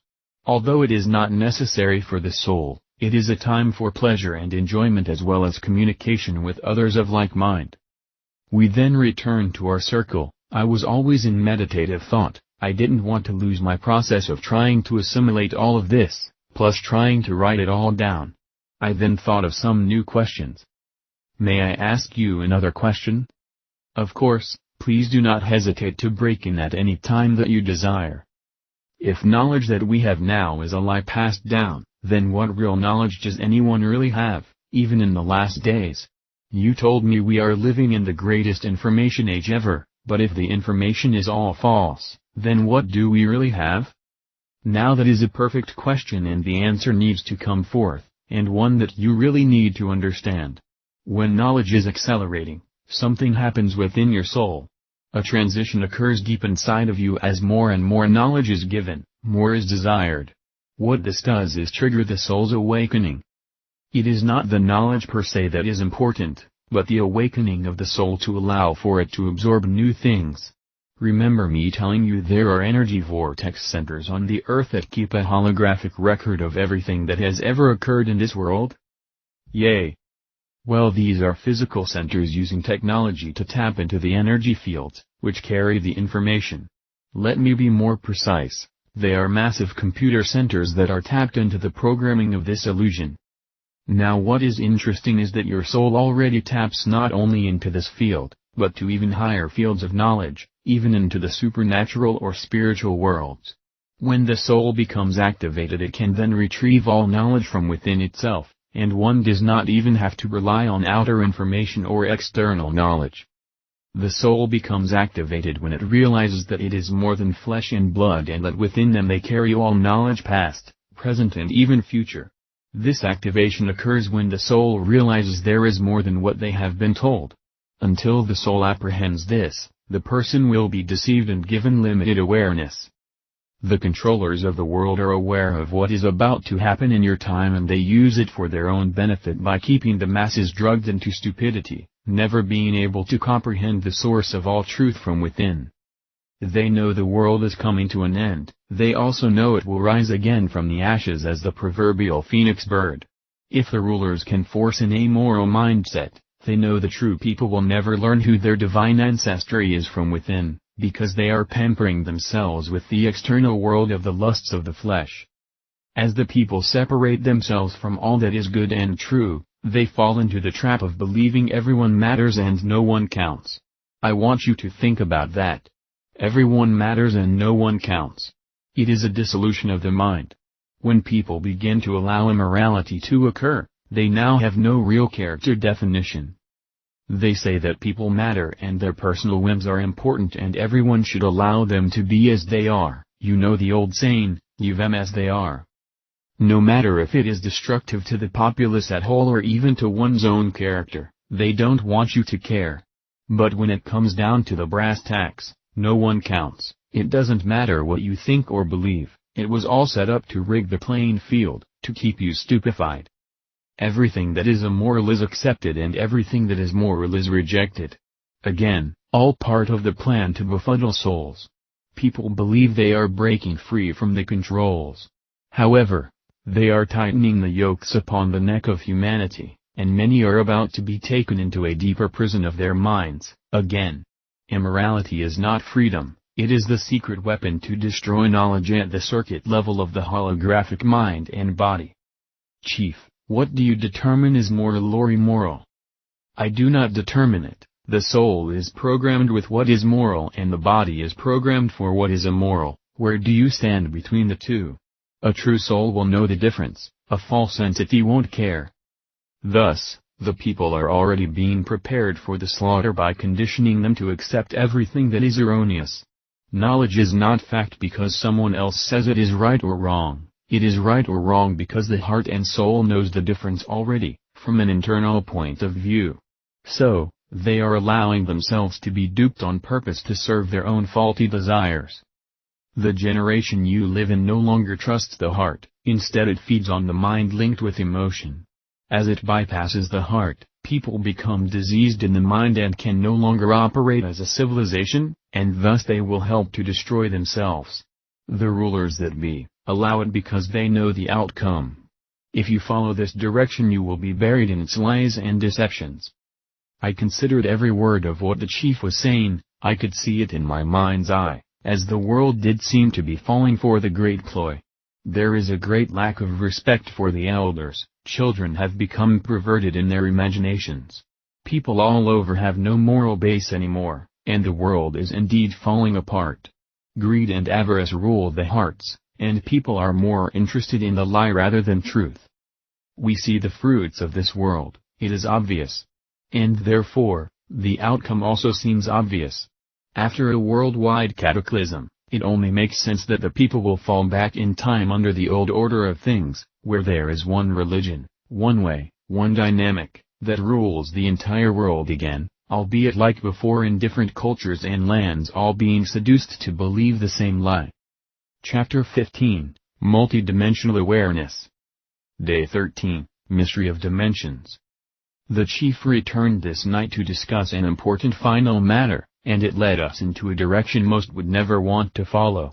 I knew the chief was uncomfortable about revealing this next story, but it had to be done, we must know the truth.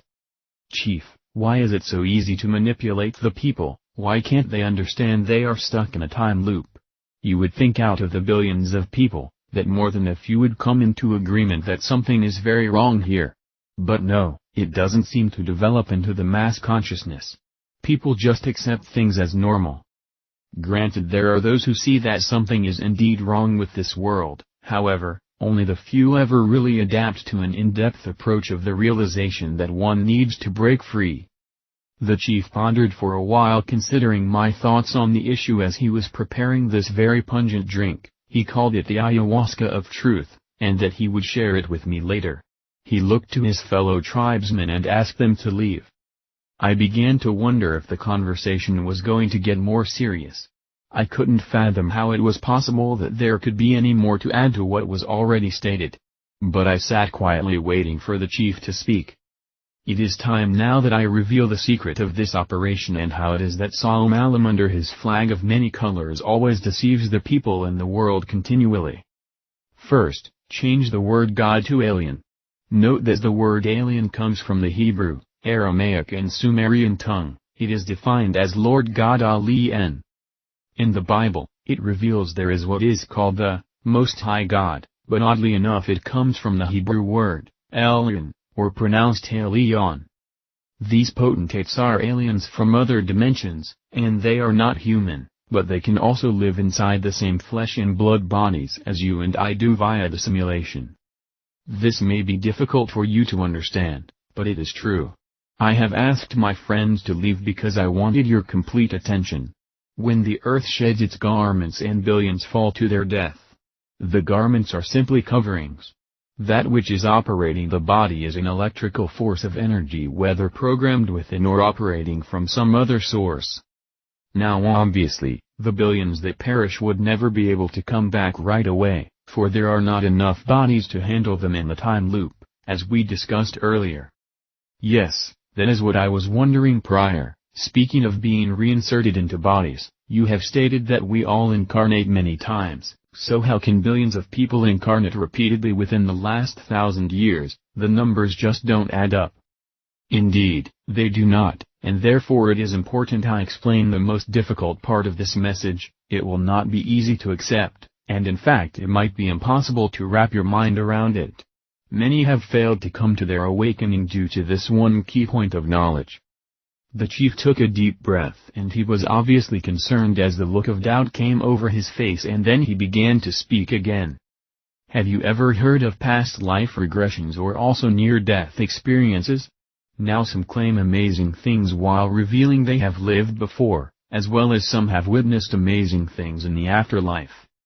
However, others claim they have seen nothing, it is just utter blackness.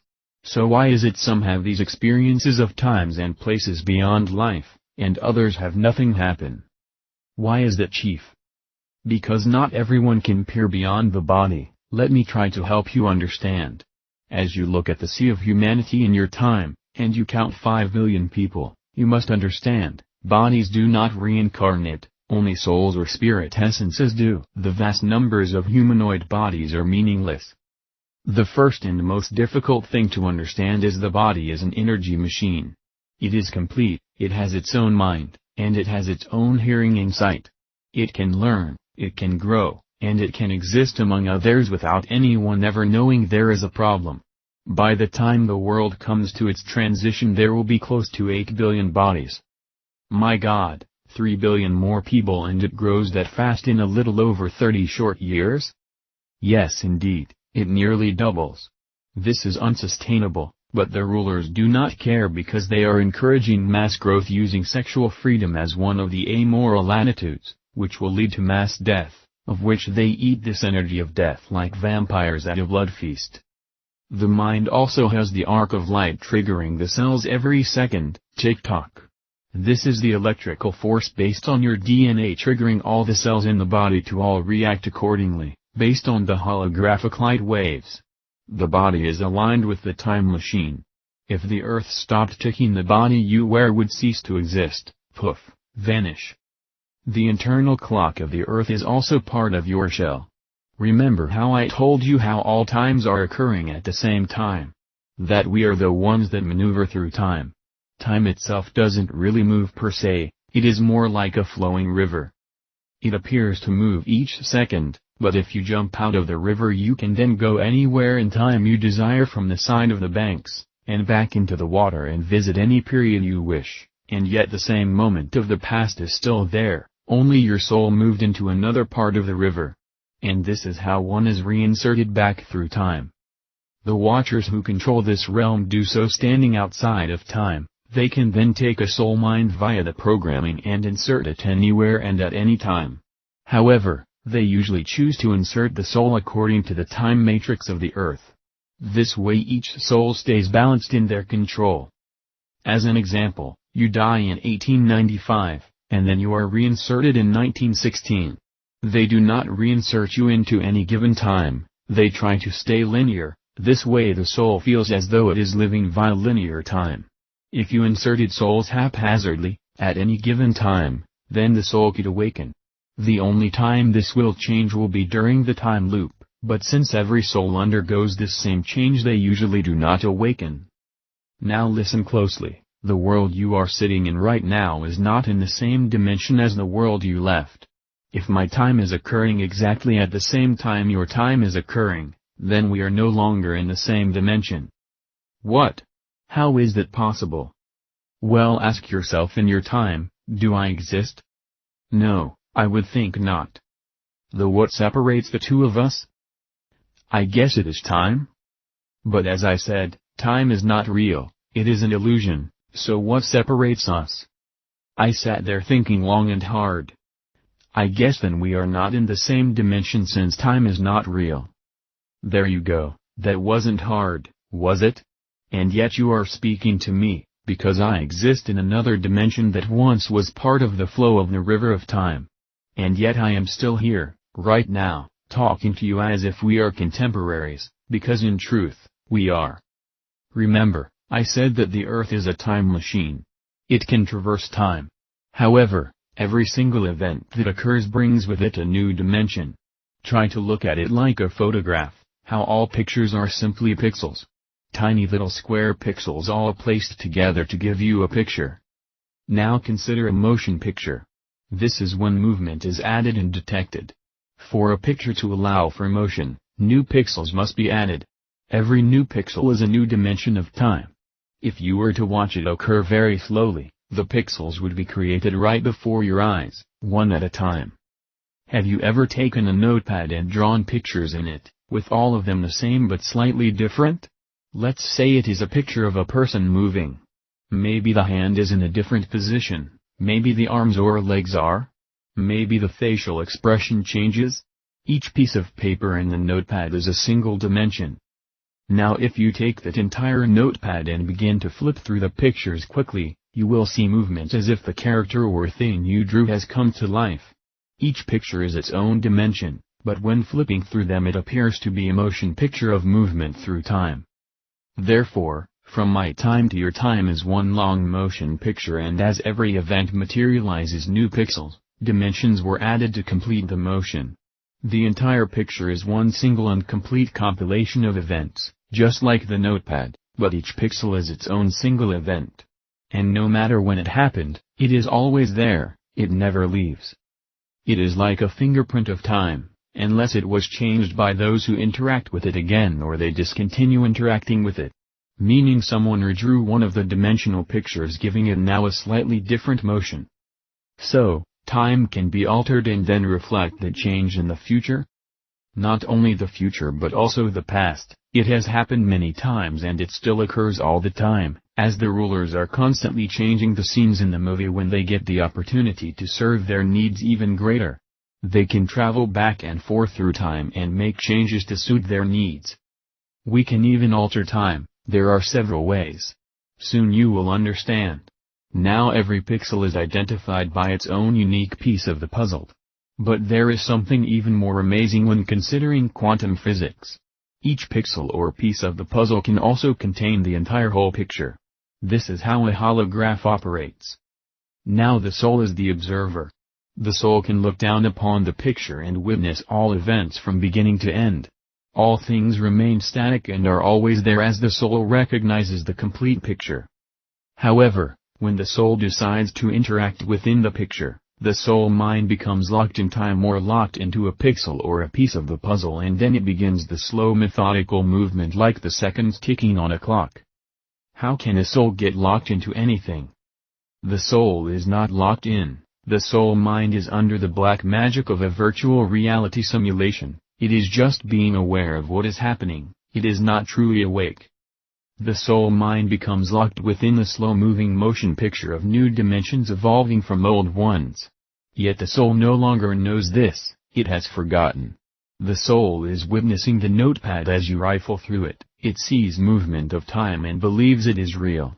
Again let me repeat, the soul mind is not the body, the soul is simply witnessing what the body is doing. As an example, the land of Americanus is about 3,500 miles from coast to coast.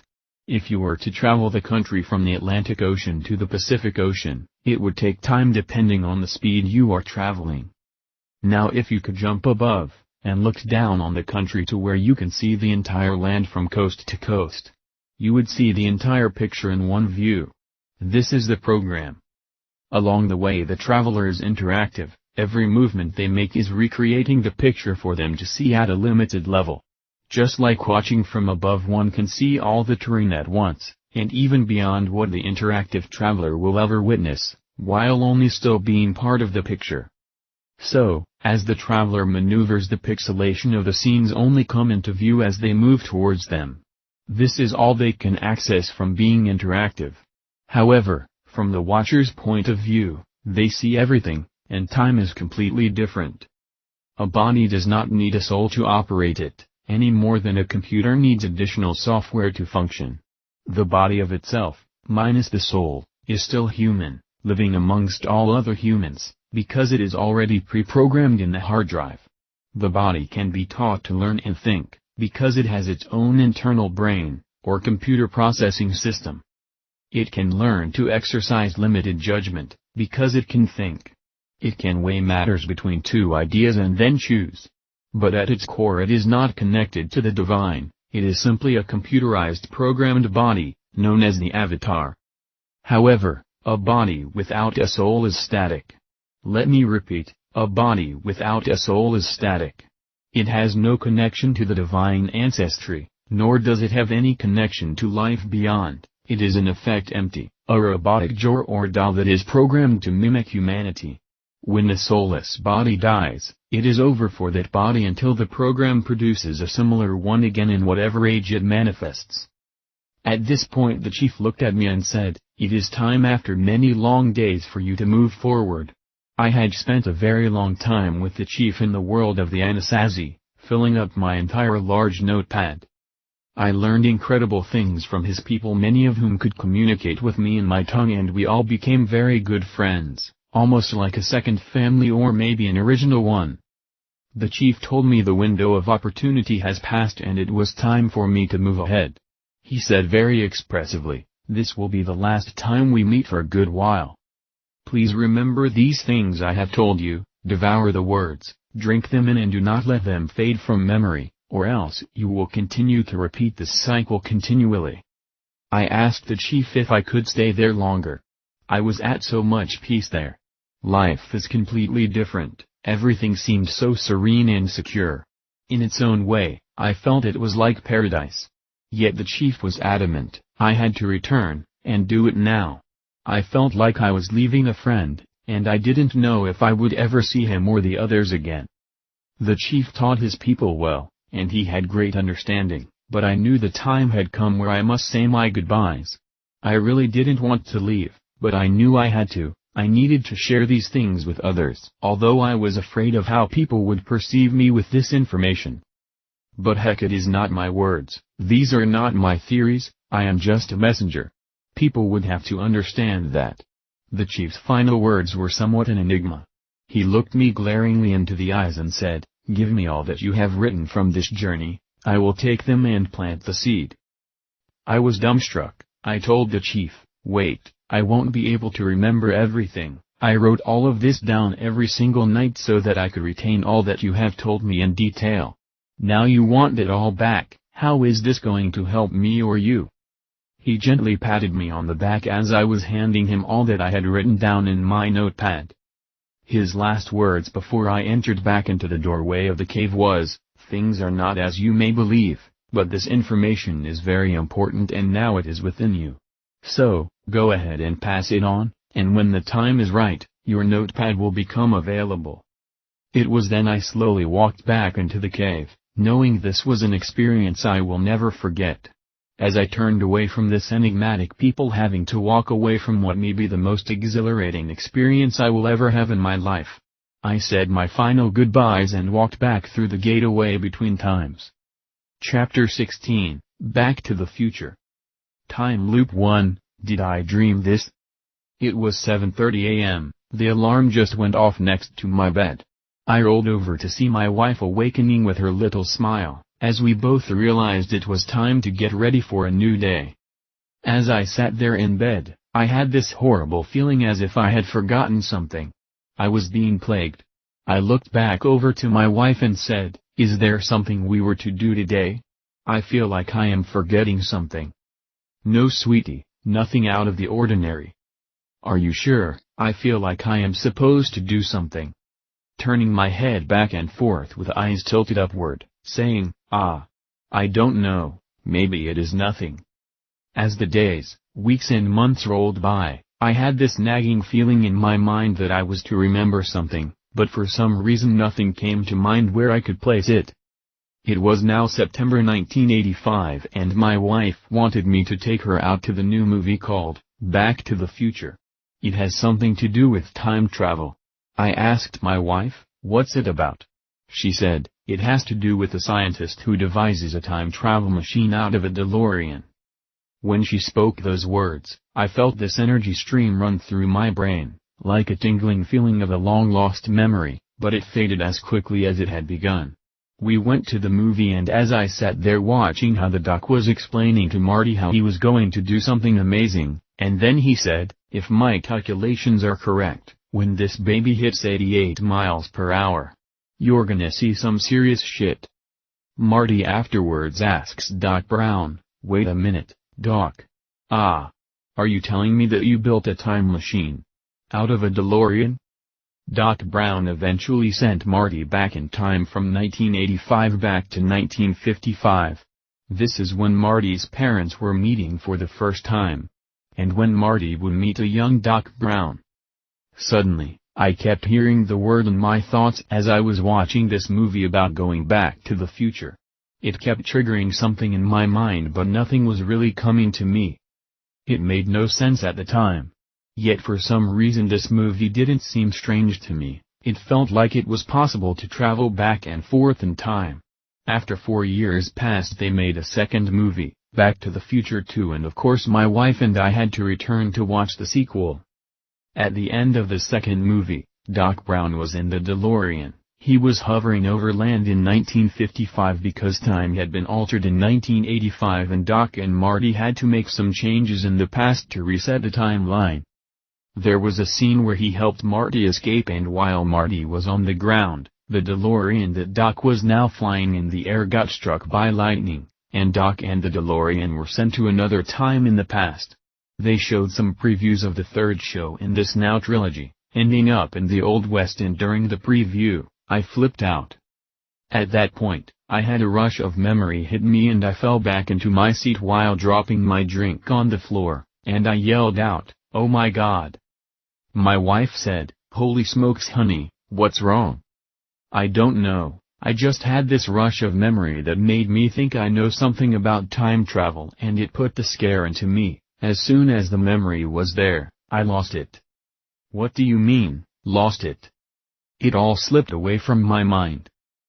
It was about a year later they already made Back to the Future 3, and of course my wife and I had to go see it, in October of 1990. We decided to make a night of it and go out to dinner and then a movie. As we were mesmerized by the plot, trying to remember what happened in the first movie and then connecting it to the second movie. The floodgates of my memory came back during the final movie of the trilogy, as to what had happened in the upcoming scene from the second movie. Doc had been sent back to 1885 after the car had been struck by lightning. Doc was sent back to the Wild West in 1885, where eventually Marty then had to follow, having been given a note by a courier that was 70 years old. In it revealed Doc Brown had been stranded in the past, and he told Marty where to find the DeLorean that had been hidden in a cave where Doc Brown had placed it after he entered the Old West. When Marty found the DeLorean, he went to join Doc Brown as he took the DeLorean up to 88 miles per hour at a drive-in theater, and as soon as he was about to crash into the screen he bolted into 1885 into the middle of the desert, where he saw Indians being chased by the cavalry. And guess where Marty ended up backing the car in to get out of this ensuing battle? In a cave, out of rock. Sitting there and watching this scene come together with the Indians and the cave and the rock wall, it finally triggered the main event and I all but lost it. The patrons there were not as excited as I was as I heard echoes across the theater, "Shush, quiet down, shut up man, we're trying to watch a movie here," and then I yelled out, "I remember now." Finally, a patron said, "Who the hell cares, shut up before I shut you up." My wife looked at me and asked me if I was alright. I said, "No, I am not, we need to go." She looked at me as if I was losing my mind. I told her that I finally remembered why something has been bothering me these last many years. As we got back to the car I sat there paralyzed. I asked my wife, "When did I go hiking in 1984 to search for lost Indian ruins?" She looked at me like I was crazy. "You don't hike, not that I know of anyway. We have been together for quite some time, and you never really got into hiking to search for anything." "Are you sure? In 1984 during May or June, didn't I take a hike outside of town? I was gone for quite some time." "Darling, you never took any hike, and I would know whether you were missing for any length of time or not." Then explain to me how these memories all are coming back to me. I remember what happened, maybe not in detail, but quite a bit. I went back in time, honey. Babe, it had to be a dream, or it was your imagination. You never left me even for one day that I can recall. Have you been talking to my cousin, William? Has he filled your mind with a bunch of nonsense? If not, then this must be a memory from a dream, that's all it is. Is it really possible that I could have been dreaming all of this, going through the cave wall, and entering back in time and living with the Anasazi? Whoa darlin', what are you smoking? Anasazi? This ain't like you, where are you getting this crazy talk from?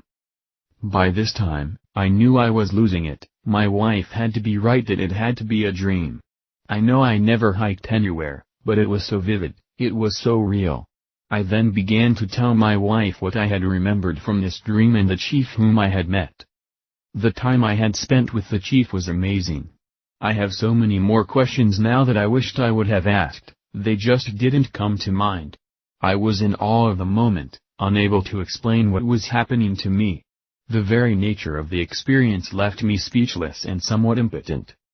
I am not a reporter, or journalist. I do not have the necessary skill sets to know exactly how to respond to every word the chief spoke, but I wrote down what he said. "Oh, damn!" I uttered. "Honey, I wrote down everything, I was writing it all down." But he took it away from me, telling me that he was going to do something with it. "So, you don't even have what you wrote down then?" "No, and I have forgotten most of what he told me.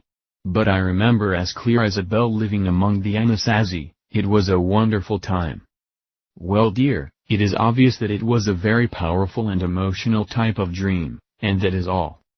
I remember writing everything down because the chief wanted me to tell others about what I had learned. The problem is, he took it all away from me when he removed my notes." "Honey, it had to be a dream. Only a dream would have something as crazy as that, sweetie. Why write it down if you can't keep it? Don't you think I would have known about this if it had happened?" The hours and days since my dream encounter memory has left me weary. I can't get it out of my mind. Some things are clear, others are vague. I even remember the chief asking me to tell everyone about this experience. And yet he warned me that I would be ridiculed and mocked. He elaborated that the true seeds will hear my voice, and know that what I am saying has a ring of truth in it. He said, "Just tell the people and some will listen."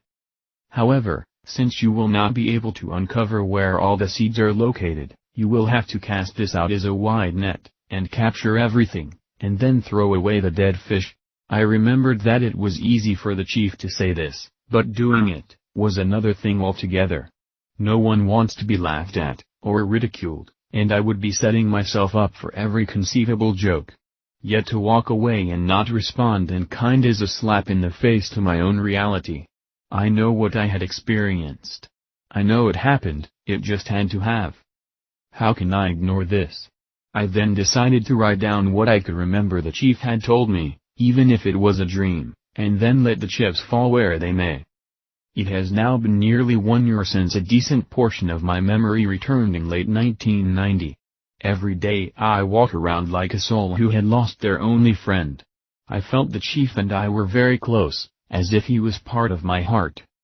I have never attempted to return to the place of our meeting, even though it seemed all too real. It had to be a dream. Chances of there really being a place like this was slim and none. I guess maybe it is because deep down I didn't want to find out that it was not real, and there was no doorway to the past. Even though I know it had to be a dream, I wanted to believe it really happened. I know that seems like utter nonsense, but having this type of information and realizing the magnitude of it is quite daunting. Even if it was a dream, where did it come from? What are dreams anyway? You know the old saying, pinch me to see if I am awake. I guess I am afraid that if I am pinched I will feel it, and it will prove none of this was real. I felt like a great friend was missing when I thought about the dream encounter with the chief. I have tried my best to remember everything I could about this dream, and sadly, there is so much lacking, therefore there truly is no story. I do not remember most of what happened and probably never will. My entire experience had to do with information about life and death, and where we came from and why we are here. Most people just never seem to ask the simple questions. And lo and behold, I received all this information and now I can hardly remember a damn thing. As my mind tore itself apart over these wickedly strange memories, I began to slowly remember a little more about the doorway into the past. I do not know if modern science allows for such things, But to think about it, it's cool. But how is it possible to walk through a door and enter another time? Are there truly doors like this on this world? Is there a lot of them?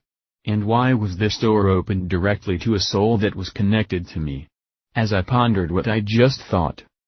Yes, that is what he said, we were connected. I had to stop myself again. Tim, it was just a dream.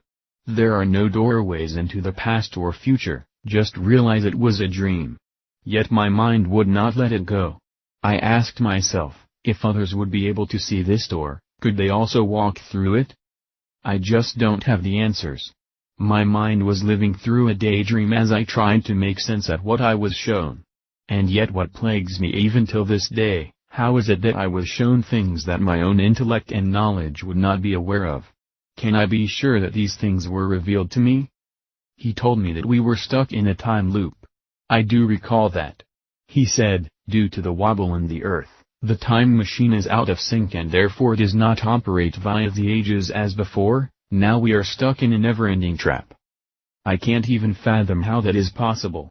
And yet I remember one of the questions I asked him, what happened to the lost past, the ages that have come and gone prior? Why would I ask that? What did he tell me?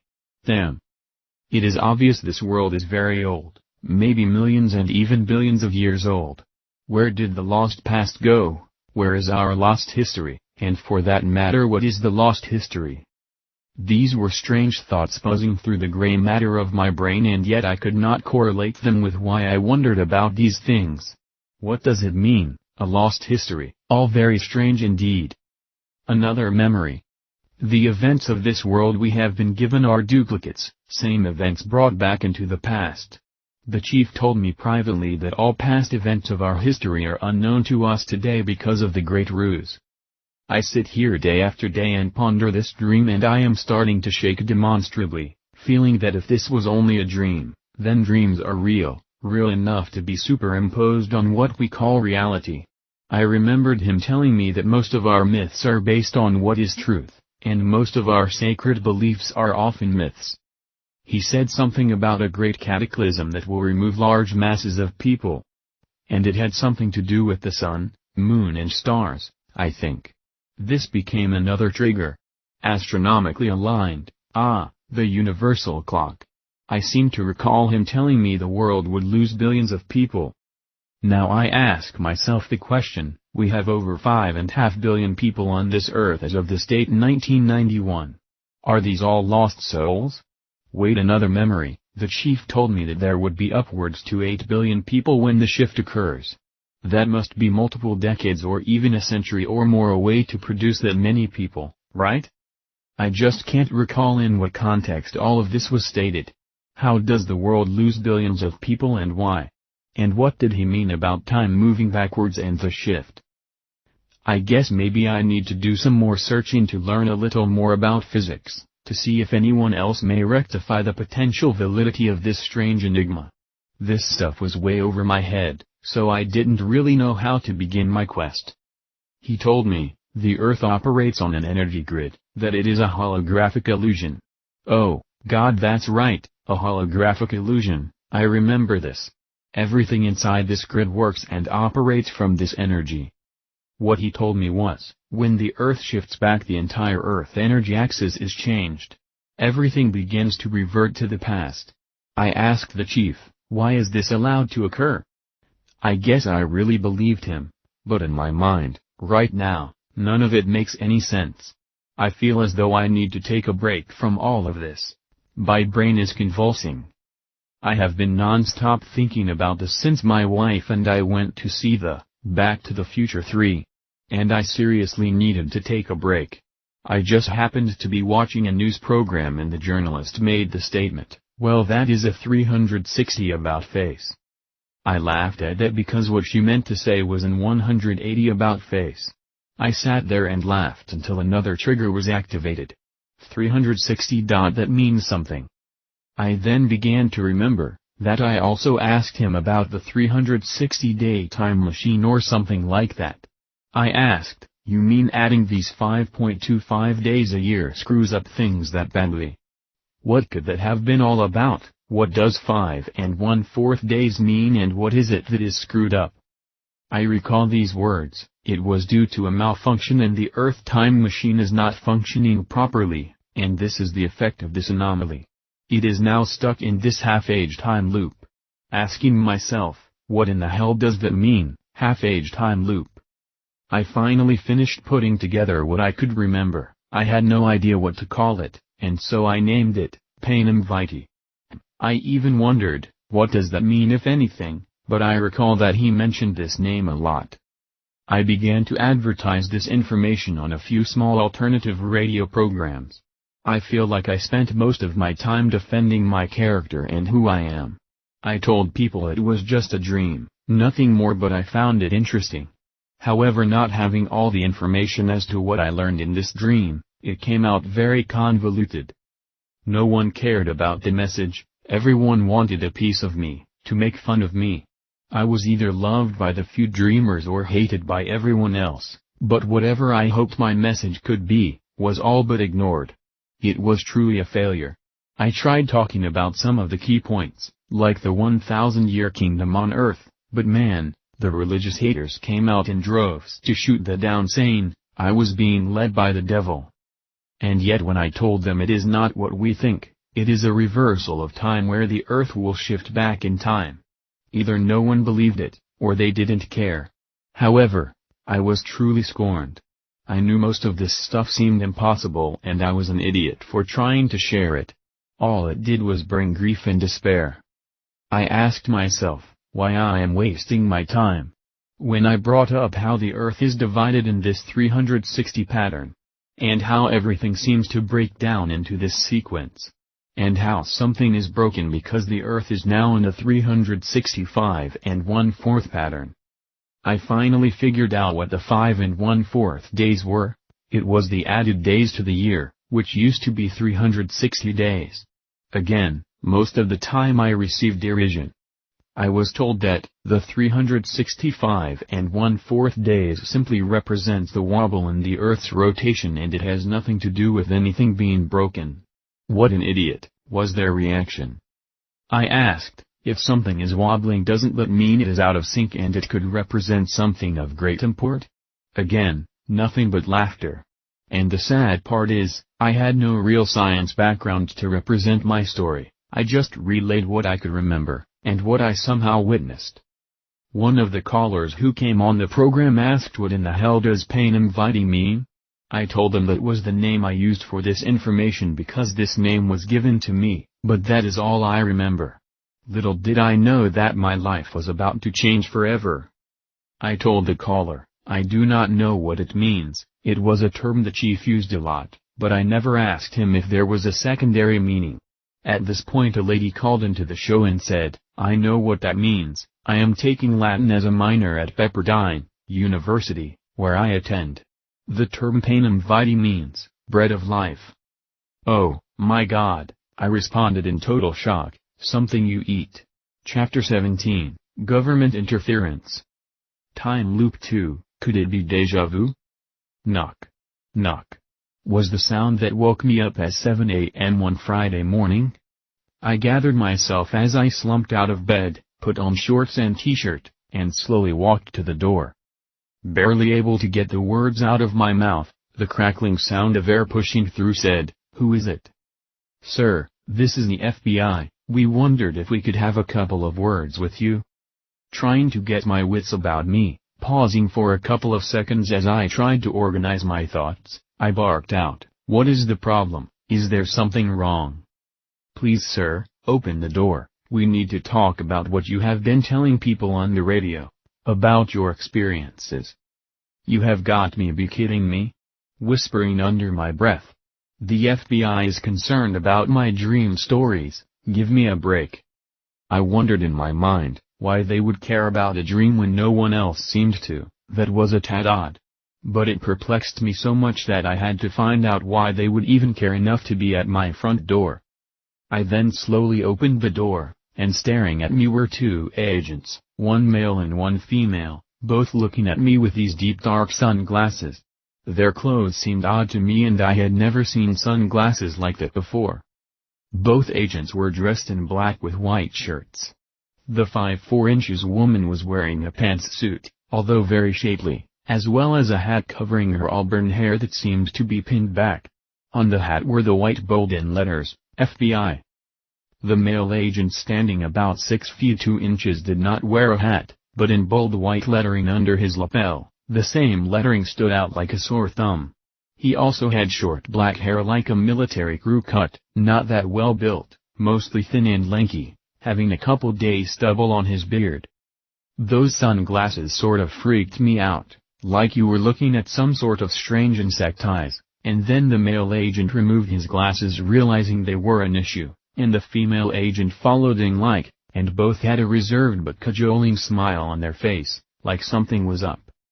As they walked into the door of our home, the female agent commented about our neighborhood. "Why is your town so far behind the times? The cars and the houses all updated, yet strangely kept up like they were new." I didn't know what she was talking about, so I just squeezed out a cheap smile, wondering if she had all her oars in the water. Their demeanor didn't suggest that there was any real reason to be concerned or fear their presence, but I was still apprehensive why they would be here wanting to talk to me about a silly dream, even though I really believed that somehow this occurred. Obviously most did not share my beliefs. As they entered my modest dwelling, I asked them to take a seat. I then offered them a drink. It was evident by the quick back and forth head gestures that they were content in only talking.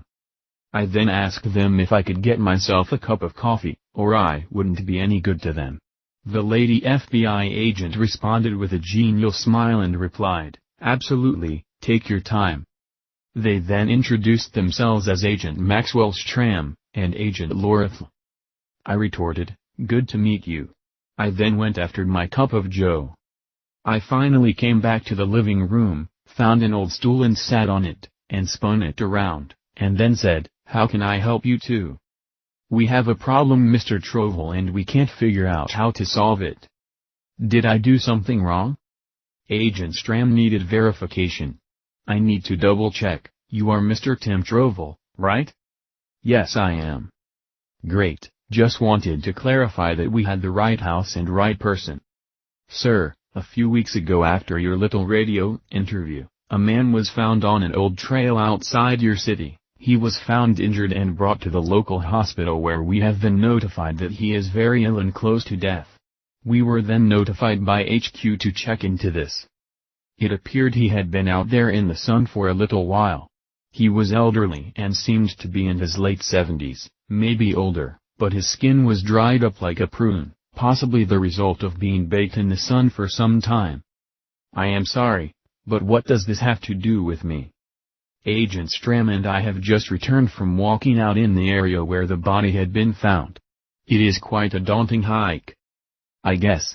Wondering what that had to do with me, I responded, "I don't hike, at least not since I was a little boy." Agent Stram continued, "Being out there at first glance revealed nothing to us. It didn't seem to have anything to do with you until we found buried 15 feet from where the body had been recovered, under a rock, was this." Holding something in his hand wrapped in plastic, it had been marked or stamped by some ancient symbol, and this is what caught our attention. Agent Stram held up in his hands a plastic bag container of what appeared to be a thick notepad. My heart took a few extra beats and it skipped several times. There was something oddly familiar about this pad of paper. "Sir, do you know anything about this?" It looks familiar, but I don't think I do. It's not possible." Shaking my head in total confusion. "Well, we have a problem." "What's the problem?" "It appears this notepad belongs to you." "Why would you say that?" "Well, is your name Tim Trovel, living at 100 West 200 South number 312? "Wait a minute," Tim cautioned. At this point I was in a fight or flight reaction. I was getting very nervous because I had no way to defend myself over a silly dream that never took place. Heavily laden with anxiety I replied, "I don't own any notepad, I don't know why my name would be on that." "Sir," as they removed it from the plastic container, "is this your handwriting, Mr. Trovel?" I carefully looked down at it as he scrolled through the pages, and I saw the words 1080 years in the past. And I began to feel very sick. Again, they asked, "Well, is it your handwriting?" I then judiciously looked at the writing, and most definitely it was my scribble. But this never happened, it was all a dream. I don't know. I can't believe. This can't be happening. Mr. Trovel, we are not here to arrest you, you are not in trouble, at least not at this moment. This is not a murder case. The old man that was discovered appeared to be injured, possibly from the terrain, but he is alive. We just want to know why a notepad with your name and address was near the discovered body, as it pertains to this crazy story you were telling everyone on the radio. We believe the old man either dropped this and it landed in a hole nearby under a rock, or he planted it there, or it came from you while you were there. And then to add to this weird puzzle, why was all this information in here? Where did it come from and what does it mean? And then to add to this mystery, you have been talking to others about this same information over the airwaves. But it was a dream, I assure you, none of it really happened, I made it all up? Come on, a dream? Let's get real, this was no dream, Mr. Trovel, unless your notepad flickered out of your mind and into our hands. Now would you please explain why you wrote all of this down and why this information was found near the old man located in the area you described in your notepad? Were you out there with this old man? Listen, I don't know what to say, it had to be a dream, I don't even recall most of the information, why would I have left out all of this information, when trying to explain it to others if I really knew about it? As I skimmed through the notepad that Agent Stram handed me, rather quickly some memories were returning to me and I wanted to head back to the radio stations and renew my fervoring to say, I told you so. We understand that, Mr. Trovel, we truly do. It is a conundrum.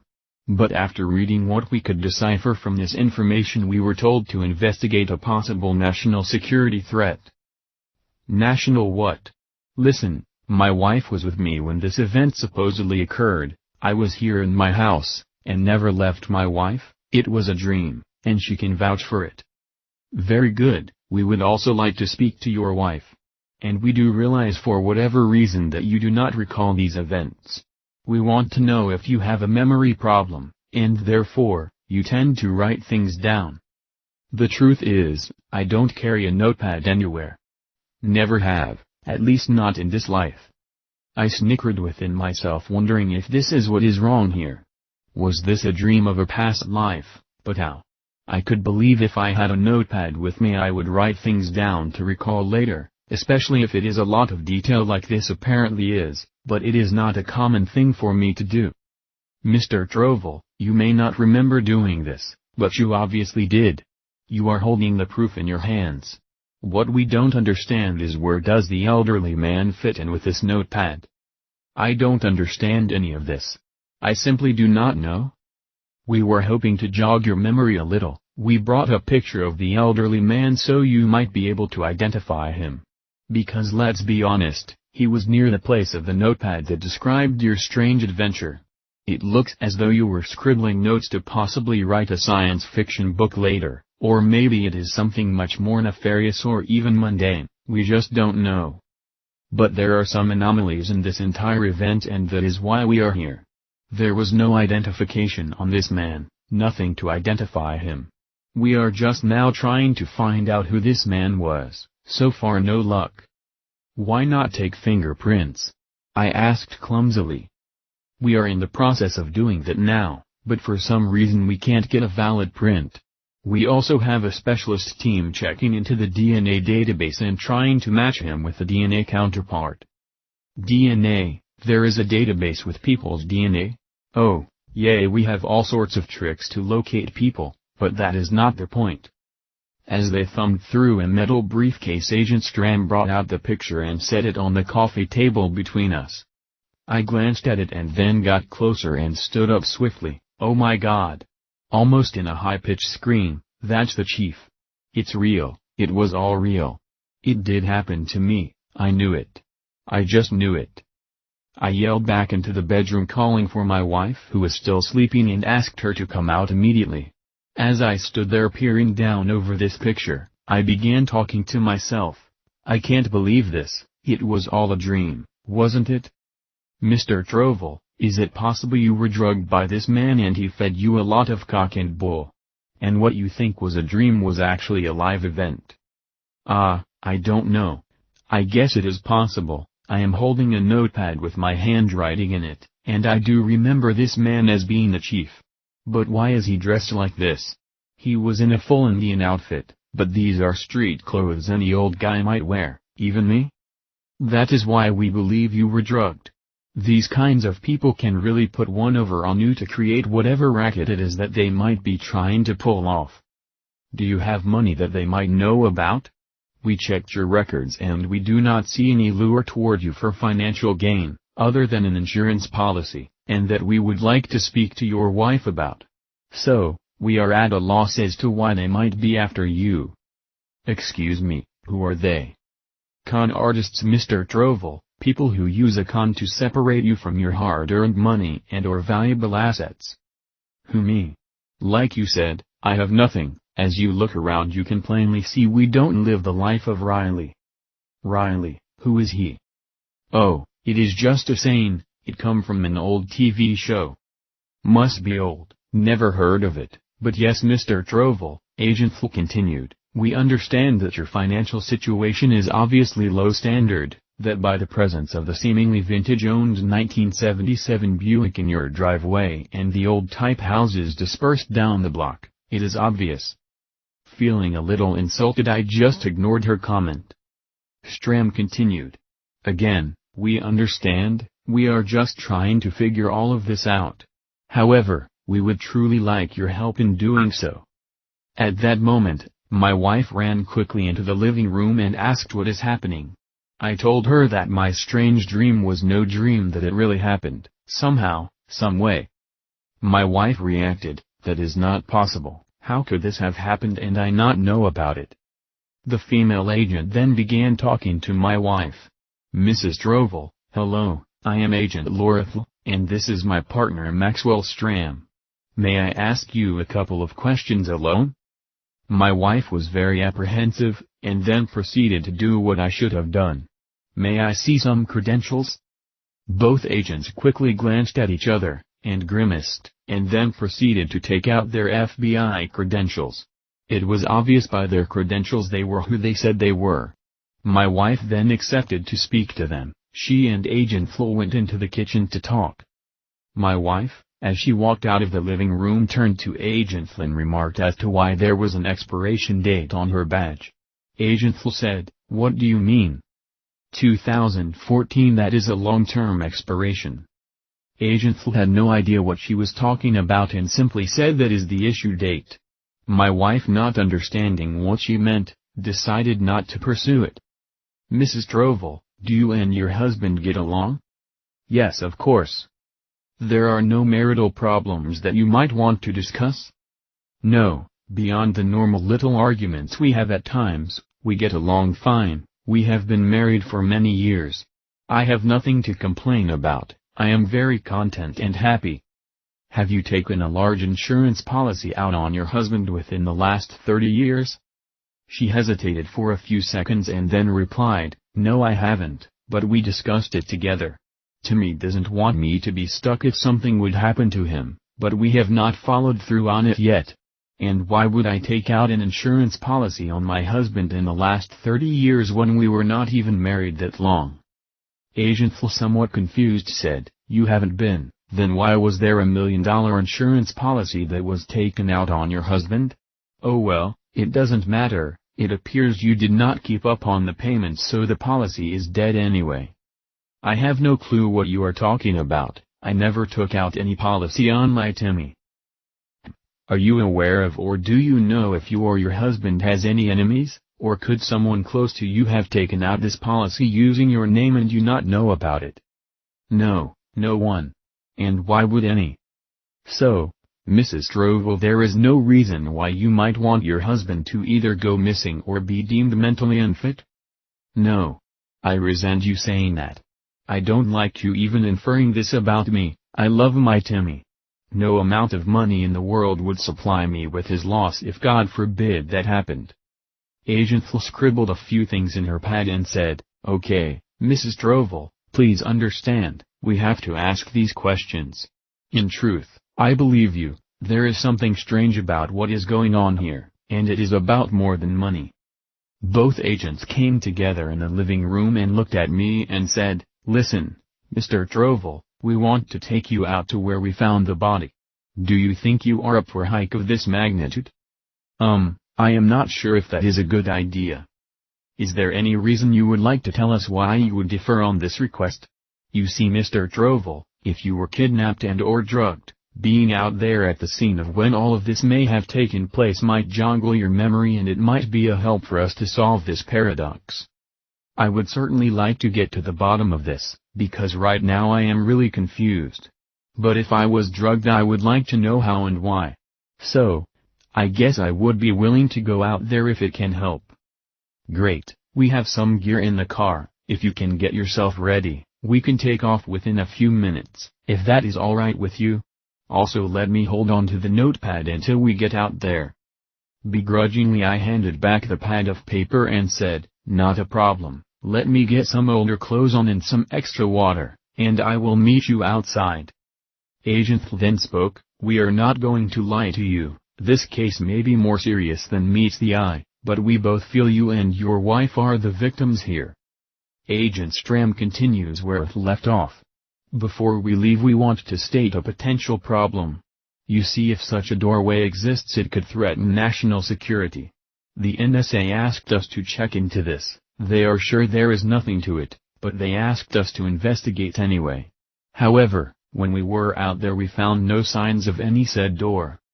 I was somewhat startled when Agent Stram told me this. I then had to ask the million-dollar question. "You do not really believe doorways to the past exist, do you?"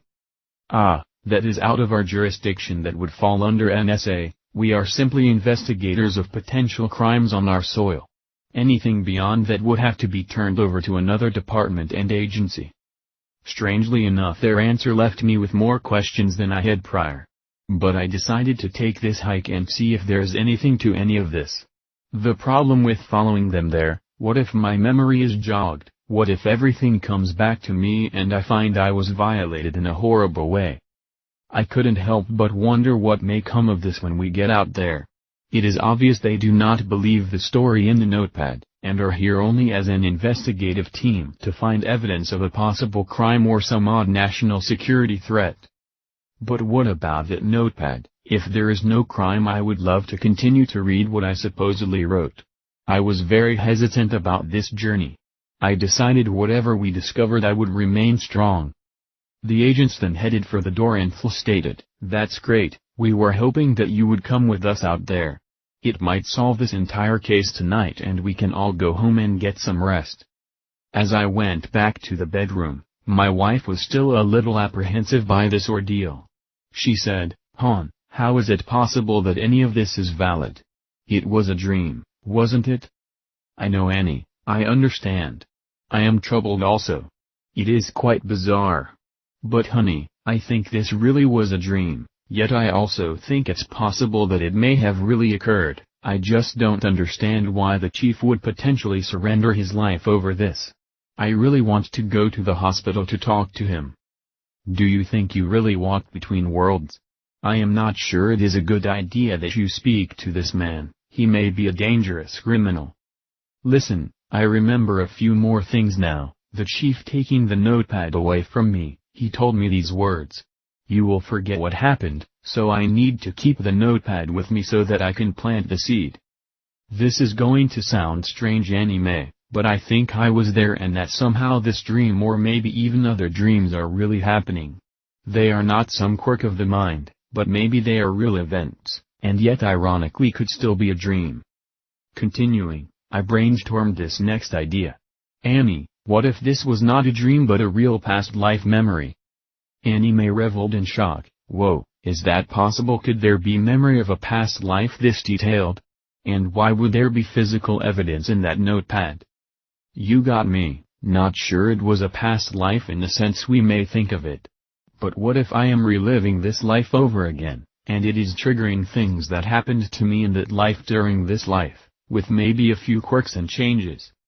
That is a tad too out there for me. Could it be possible? You tell me think about what was happening to me, going into the past, time traveling, getting information that I never knew existed, time loops, and repeating lives? You tell me. As I finally got prepared and found a couple of canteens I had when I was a kid, making sure we all have enough water, cause this may be a grueling hike over difficult terrain and I am not really in that great of shape. As I got back into the living room I could hear some laughing occurring outside. It was obvious that the two agents were not believers of the doorway, commenting between each other, doors to other worlds, what a laugh. They were obviously just doing their job no matter how corny it may be at times. I then gave my wife a kiss and said, goodbye. She responded with, good luck. And I left the house. We got into the government's vehicle and drove to the entrance of the trail just west of town. There was limited parking near the trail, but with their credentials we could park right in the front on the rocks. As we began to hike, I kept wondering what if all of this really did happen? What if there is a doorway entrance? However, wouldn't these guys have already found it? They had to be scouring this area for a while before they ever came calling on me. All of it was so very outlandish. As I tried to be very calm on this journey, the fact that I was hiking didn't even seem to affect me. My mind was troubled in deep thought as we continued on the trail. I wanted to know myself if what I saw was true or was I dreaming this whole thing up, was I drugged or maybe it was even a time loop event memory recovery? I had never been out here before, so it was all new to me, at least new to me in this life, I guess. Yet it all seemed vaguely familiar. It has now been about an hour on our hike. The two agents seem to be in much better shape than I am, at least endurance-wise. It is quite humid, much warmer than I would have hoped for, but some of the clouds blocking out the sun is making it manageable. We finally came to the area where they located the old man. They then said, take a few minutes to rest and then get your bearings and let us know if anything rings a bell. At this point, Agent Stram brought out some sort of small tape recorder and said these words, we are at the grounds of the location of the discovery of the elderly male, along with Mr. Tim Trovel. It is 10:35 Friday morning. They were both more than happy to sit down for a while. Neither one of them seemed to have an air of thought that anything was going to come of this. They appeared very nonchalant about the entire experience. After I sat there for a few minutes and drank some water, I then looked out toward the northeast and I saw something that was familiar, but I didn't let on. I told them I wanted to check something out, and I will be right back. I left them both sitting on a log as I went to discover a familiar turf. I walked off the trail for about 10 minutes through some brush and tree, and stopped and looked over and saw this red rock mesa that instantly unlocked an old recollection. I had a bad angle, so I needed to go around this large boulder opposite of the mesa, where in front was somewhat a steep drop-off that appeared to be about 20 feet down, patterned with soft dirt and very loose gravel. I thought someone could fall here and really hurt themselves. I needed to be very careful. As I maneuvered around the boulder, things were extremely familiar to me, but danger of harming myself was also a possibility. And as I was about to step on the small loose rocks, before I had time to think about what the next words would be coming out of my mouth, I said, extremely loud, "Oh shit." And nearly simultaneously I heard this voice over my back shoulder saying, "What's wrong?" The agents were right behind me. I guess they were not going to leave anything to chance. Not really knowing what to say, I just blurted it out, "It's gone." "What's gone?" replied Agent F. The doorway to the cave. It's gone, but the mesa is there, it is really there. Agent Stram addressed the other agent, spurting out this devious laughter. "Hey, the doorway is gone, can you believe that?" They both had a good laugh on that one, but I was not amused. It was obvious that I was the brunt of this joke, and they never expected to find anything of any real importance anyway. It was a day for them to hike outdoors and just enjoy some things for a while, yet never believing they would find anything. They both looked at me as if I was some unbalanced bozo with a few marbles missing, and with grins on their faces, voiced their thoughts. "Okay, it is not here. Why would you expect it to be here? Are you remembering anything, and could you show us exactly where the door would have been?" I was little concerned how much I should reveal, but the answer to their question just came out without thought or reason. "Yes, I do remember this now, and right there on the mesa is where the door to the cave was, but it is now gone." "Are you telling us, Mr. Trovel, that you remember a cave entrance? But you do not remember the old man or who he might have been?" "Like I said back home, the old man was the chief, that is what I remember. And right there," as I stood pointing angrily at the mesa, "that is the area on the wall where the door was that entered his world." I pointed to the very spot on the mesa wall, and said, "Right there, that's where it was." As I shook my fist towards the mesa wall, exasperated. Agent Flu responded, "Well, take us to it, but be careful." I slowly began to move towards the mesa wall. I then began to slip down this rocky hill, all the while saying, "Whoa baby, this is a steep one." As I gathered my composure, I saw the two of them struggle to get down, but they handled it like troopers. I then slowly walked over to the wall, which was filled with moss patterned in the rock, and I felt around the wall with my hands, and there was no entranceway to be found. Nothing was carved out, no symbols or writing, nothing. It was gone. I could even see the little tree I sat on. Everything was in order, but there was no doorway. I said to myself, "Geez, even that damn tree is here." I turned around sheepishly and humbly snorted out these words. "Guys, I am sorry, the door was right here, this is what I remembered, and it was right smack dab in that wall. And it is now gone, I mean it is gone, nowhere to be found." "Don't feel too bad, Mr. Trovel," Agent Fl expressed her thoughts. "Drugs can do that to people, being drugged can cause all forms of hallucinations." I felt about as stupid as anyone could be at this moment, but what was even harder to handle was, am I losing it, or was I really drugged? Was this all a figment of my imagination, or an induced hallucination? Were these people laughing at me because I really was some drugged-out nutcase, conspiracy theorist? Could I have been that deluded? That messed up? Could I have made all of this up? I felt deep down that it all happened as I had said, it had to have happened. At this point the two agents were combing all over the wall, placing their hands here and there, even trying to push it slightly. They both even walked around to the other side of the mesa, and I decided to sit back on my little faithful tree as I had done once before, sometime, someplace, somewhere, wondering what the hell was going on.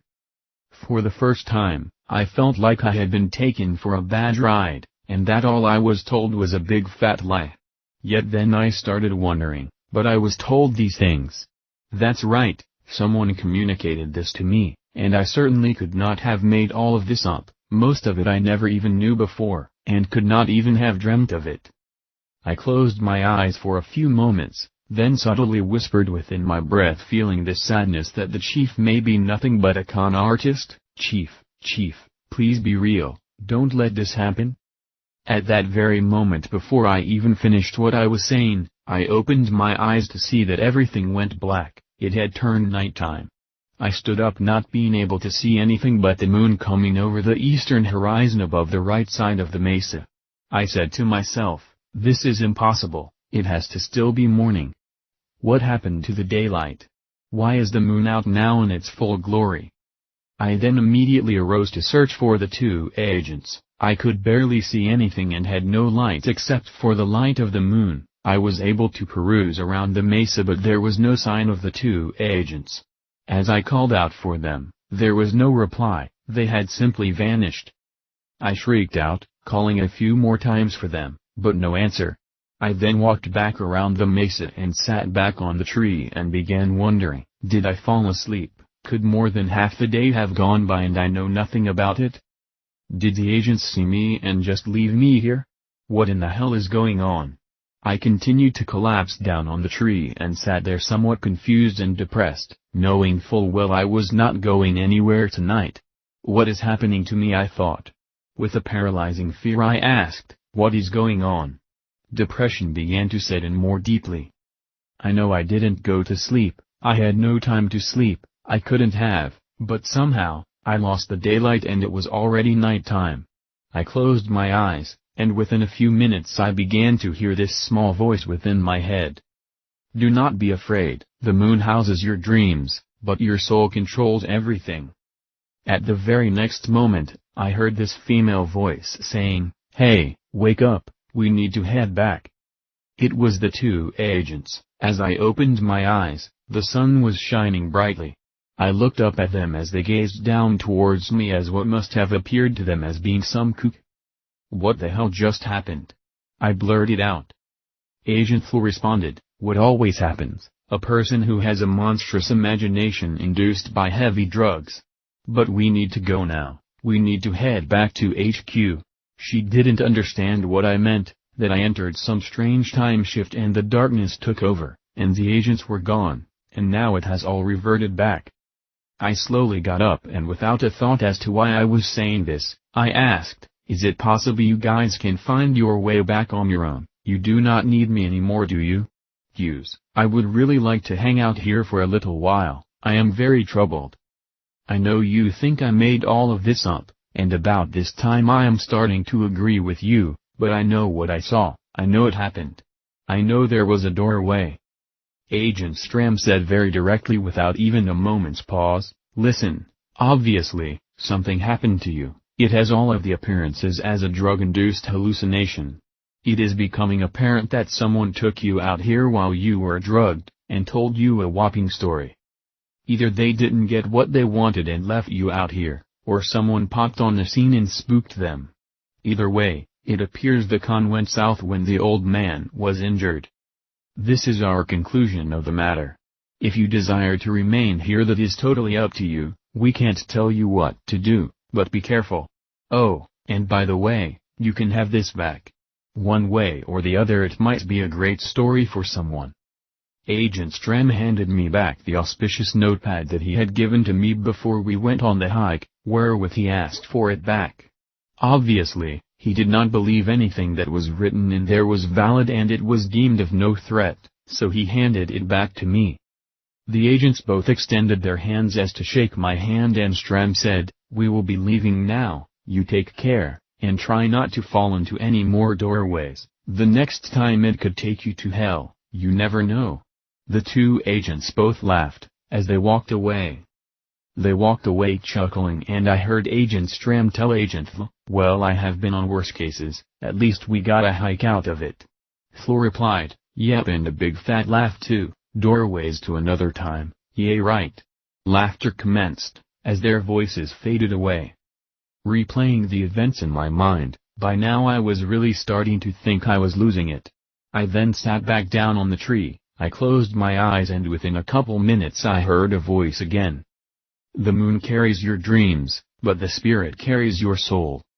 I then immediately opened my eyes, and like magic, it was nighttime again. At that point, I knew I had to be losing it. Chapter 18, The Moon from Another Time. Time Loop 3, Day 1 of the Reunion. As I sat there and stared motionless at the moon, appearing out of nowhere was Chief Enemy Cybus. With a huge smile on his face, his fixed eyes gazed at me speaking these words, why are you perplexed? Chief? I screamed, you are real and alive. Running up to give him a huge hug, I decided maybe this isn't proper protocol, so I just patted him on the back asking, what happened to you and what is happening to me? Of course, I am real and very much alive, and to answer the last query, what is happening to you? Everything. Chief, what happened to the gateway? Did this experience ever really happen? Yet I barely remembered any of it, believing it was all a dream. The door was your door, it was your personal door. It was not for anyone else, therefore, it didn't unveil itself for the agents. Oh, so you know about the two agents that wanted to see it? Yes, of course, but sadly for them, it was not their time. They really didn't see anything, they left and went home. I remained behind to ferret out more about the strange experience and then I was planning to return also. I saw your picture and you were in the hospital, what happened? My friend? The chief guardedly spoke to me. The agents didn't return back as you might have thought. And the picture you saw was only for you. Sure, they did, Chief. I said goodbye to them and they hiked their way back alone. No, friend, no. They were not supposed to come here yet. Doing so violated their own timeline. They have returned back to their time. I don't understand. I said goodbye to them, they hiked back, I saw them, and I even walked with them partway, back to the trail. Yes, you did see them, but what happened to you was a dream, you were dreaming.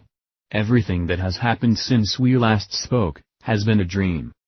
What are you telling me? This was all a dream, my entire life for the last 7 years has been a dream. What about my wife, the agents, the movie, Back to the Future? This couldn't have been a dream. My friend, at this moment you are sleeping, your soul is caught in a time loop. You are bouncing through time like a super ball. Here one moment, there the next. You are reliving your awakening process. Why is this happening to me? Because you are desperately trying to reconnect your soul with the Kailastas Pater, but you need something. And what would that be? You need soul food. I didn't even know what to say to that. I then noticed the chief looking down upon the ground with his eyes twinkling as a teacher trying to explain something very difficult to his student. He just smiled and looked back up, and said, "Of course everything you have been experiencing happened, and yet it didn't. It is time for you to begin to understand the mysteries of the universe and the lunar insanities that cause us to question everything." Lunar insanities? The chief pointed skyward and said, "Look upon that rock that floats in your space." "You mean the moon?" "Yes, what do you see?" "Oh, no, not this again. I see the moon. I am not sure what you are wanting me to say." "Tell me what you see." "I see a large round moon in space with many craters from ancient meteors and comets that had launched their way upon its surface long ago." The chief then called to me and motioned me over. "Come with me." He began to lead me to the wall of the mesa and there it was. The doorway had returned, I didn't even comment, I just followed. We then entered back into his world. The chief continued to speak as we were walking back through time. "The moon has great power over the earth, whether in my time or your time, it has power over the tides of the oceans as well as power over the emotions of the mind. The moon also has power over your dreams. But the moon is not the moon." "What?" "Hold on. It will all make sense soon enough. As you can plainly see, it is the same moon even back in the past. Of course, the moon has never changed because the time loop is happening so quickly now. A jump from the future into the past is but a nanosecond of time. What I want to explain now, is the moon is what has caused the Earth to wobble out of its proper course. It is pulling on the Earth. How can the moon exert that much force on such a larger planet when it is so much smaller? It is not pulling because of gravity as they would like us to believe, it is because of the technology being used inside the moon that is creating a pull against the planet. Now what I am about to tell you will seem unbelievable, but allow me to give you some easy-to-prove experiments you can use to verify some of this. The moon, as we've been wrongly told, cannot be readily seen. It would be too small if it really was 240,000 miles away. The entire moon is a little over half the size of the United States, based on what we have been told. In truth it is much smaller, about 2,160 miles in diameter. Do you really believe you could see the A portion of the United States at 250,000 miles away being as large as it appears, as the moon?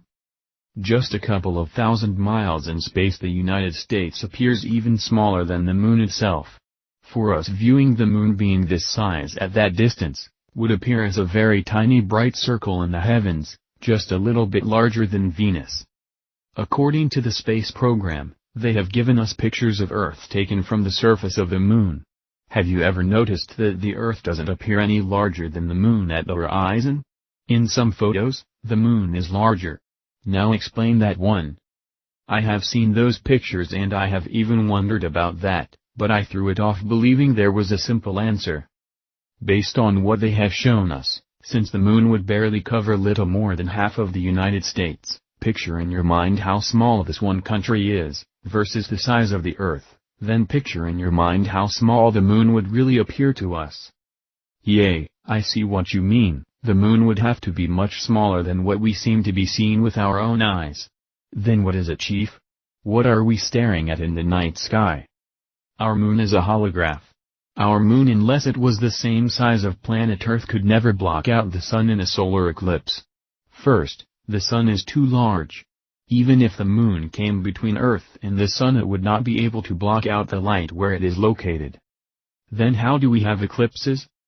Because the moon is getting in front of the sun, blocking out its light. Everyone began to laugh heartily, and once again I was thinking to myself, come on, is it really that funny? Okay, Chief, let me be the fall guy here, I'll go for it.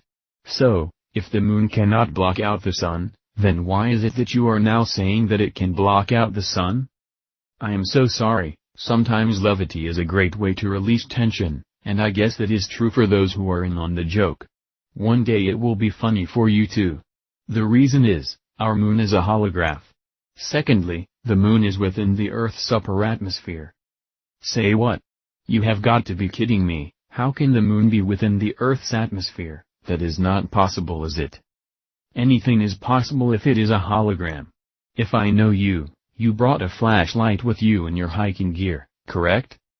Sorry, Chief, I didn't plan on being out here that long, and certainly didn't plan on being out at night.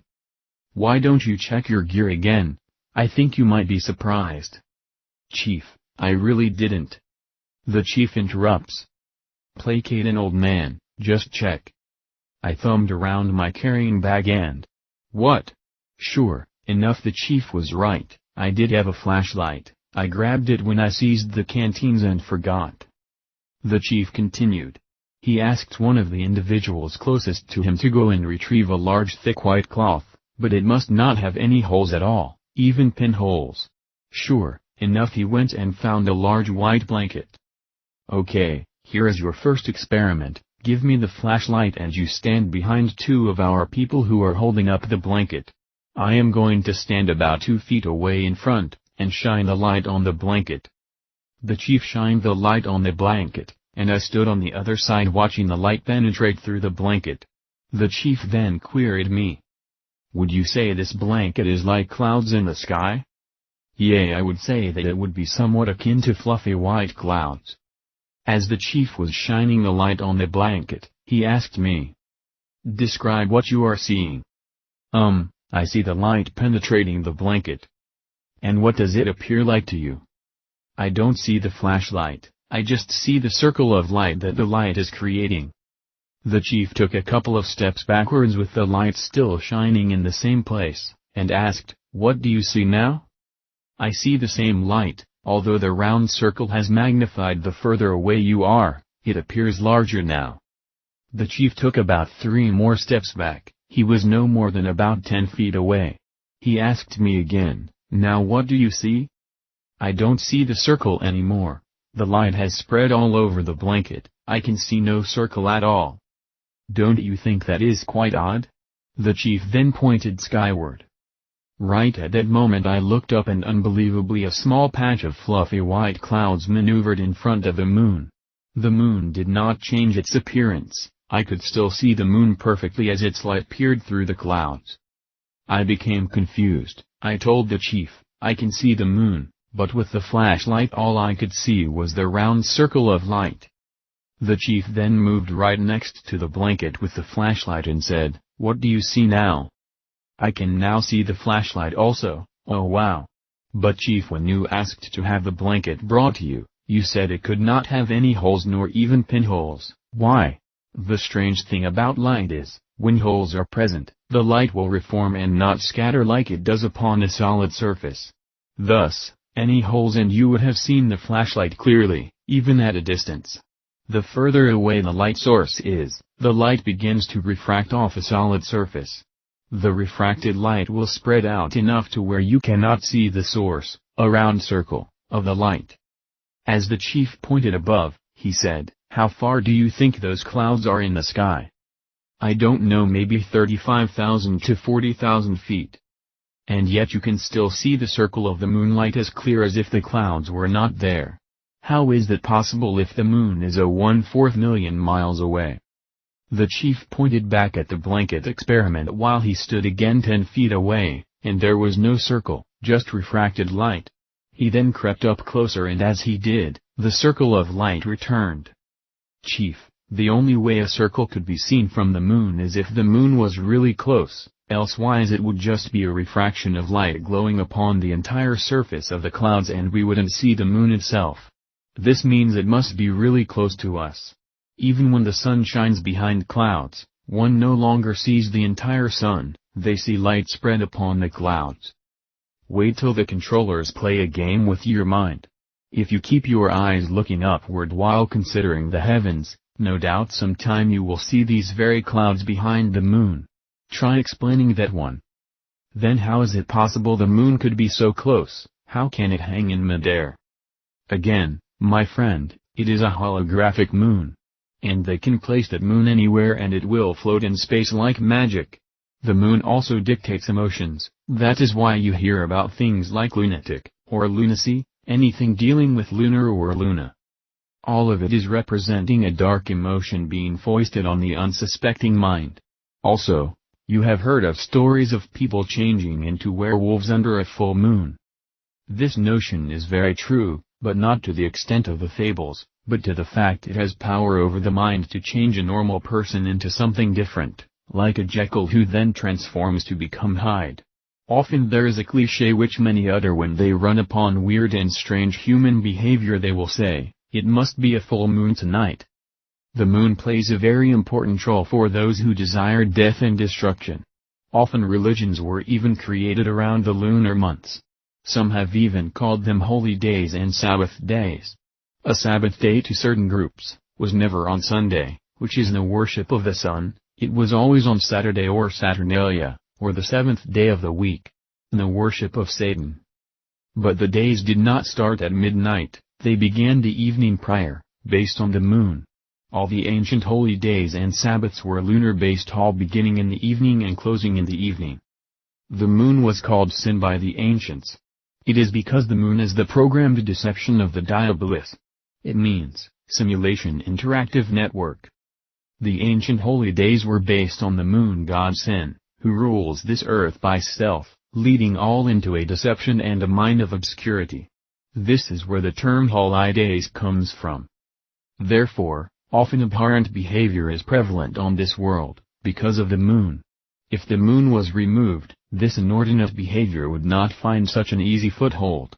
The moon represents diabolus, the adversary to your inner light. The moon is why this earth is stuck in a time loop. The sun on the other hand is even worse. It represents Sol Malam, the external light bringer, the one who is called the shining star of the dawn or the bright and morning star. Unbeknownst to many, that star is not Venus, it is the sun, which rises every morning as the day star from the east. A long time ago there were great wars in the heavens. The ancient ones told us that these wars led to great death and planets were destroyed. In this destruction planet Earth was shoved out of its orbit, when a moon rammed into the belly of the Earth. This moon was in battle with a rogue planet. This is what happened in the Pacific Basin. If you removed all the ocean water on our planet, which gives off the illusion of a cylindrical round-appearing object, as the water is fixed within a set boundary via the atmospheric container, you would see the devastating outcome of this crash. Earth is a lopsided crushed rock.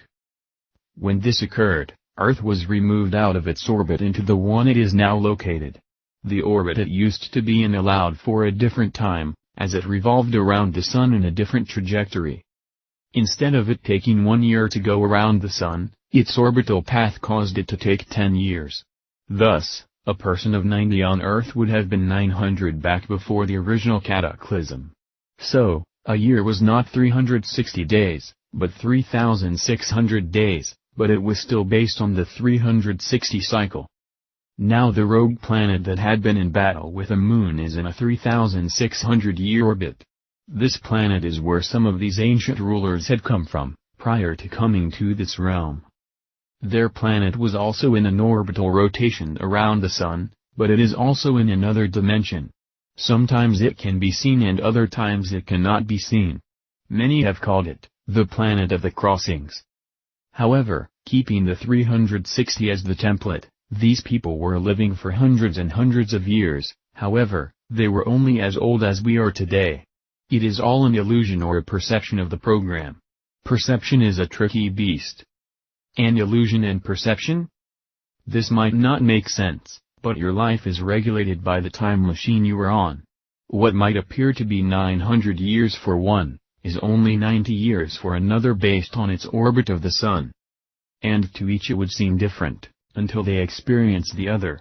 Think about it this way, there are games you can play in this world that are based on computer programming. Each game has their own internal clock.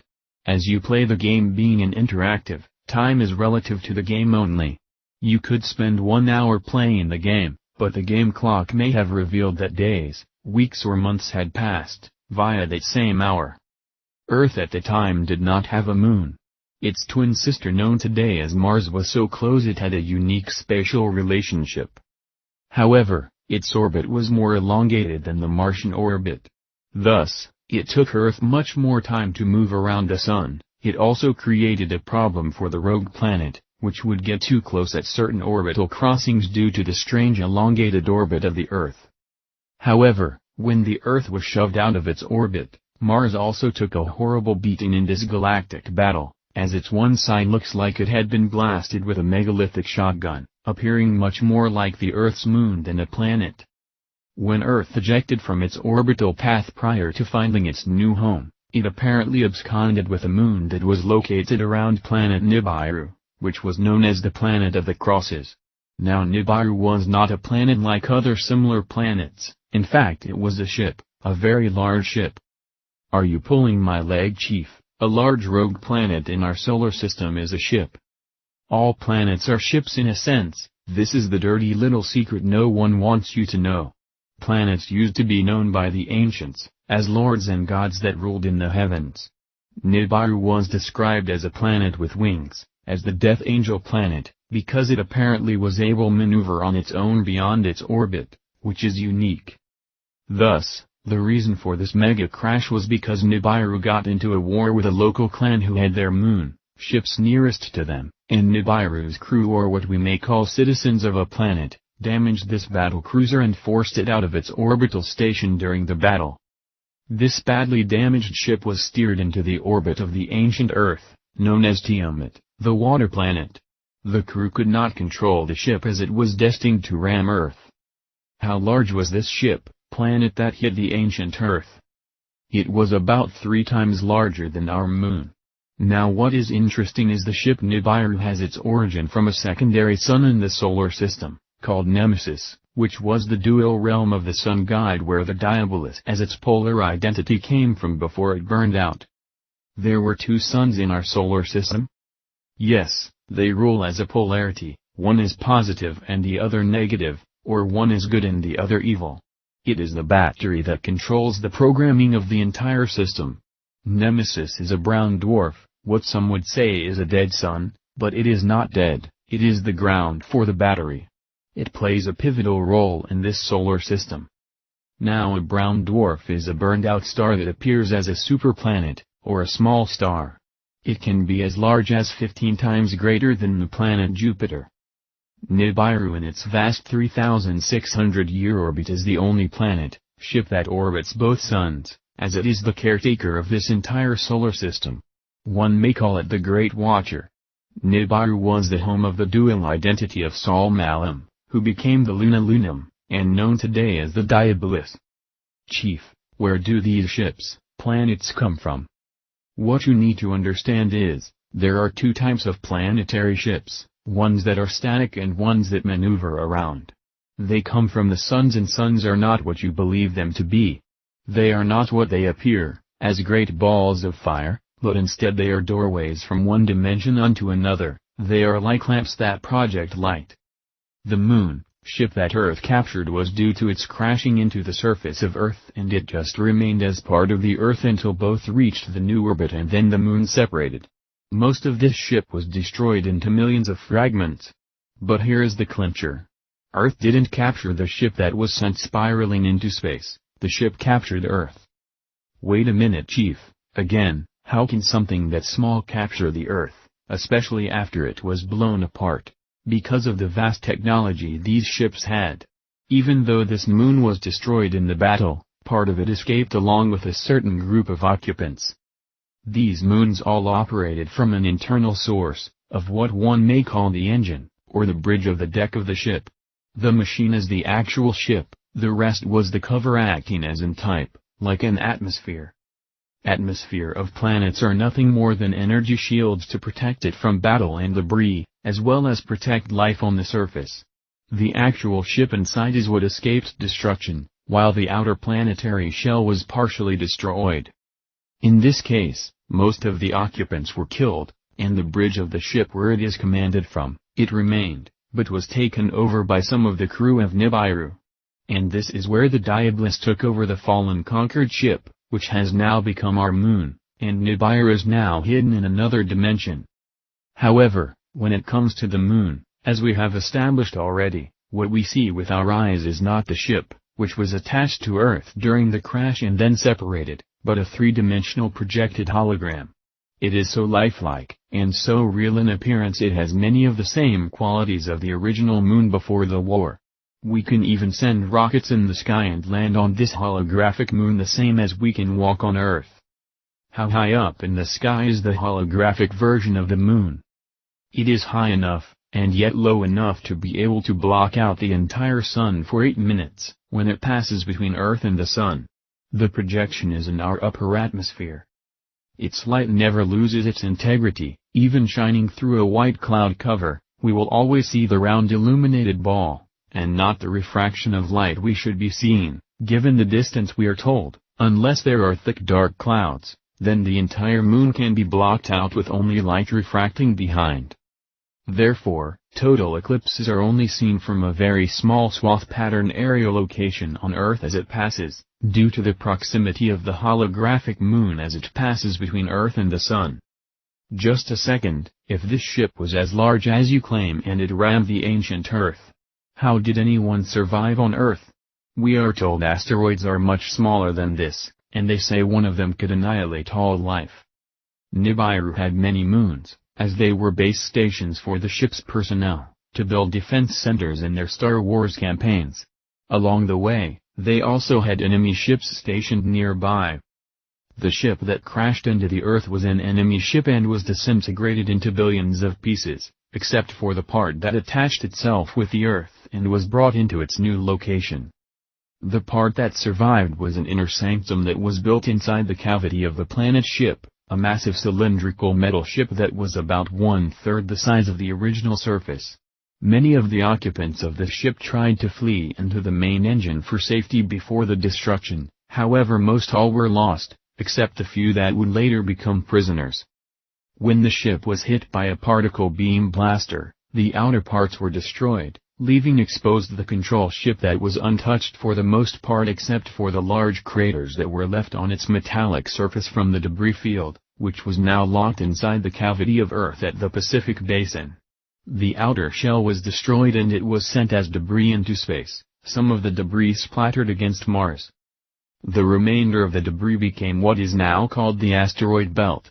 As for the survivors on Earth, there were none on the surface. Earth had to be restored using a new holographic projection, and certain survivors that were from Mars were brought here to replenish the Earth. It must have been a large ship. I am having trouble trying to recognize a planet as a ship.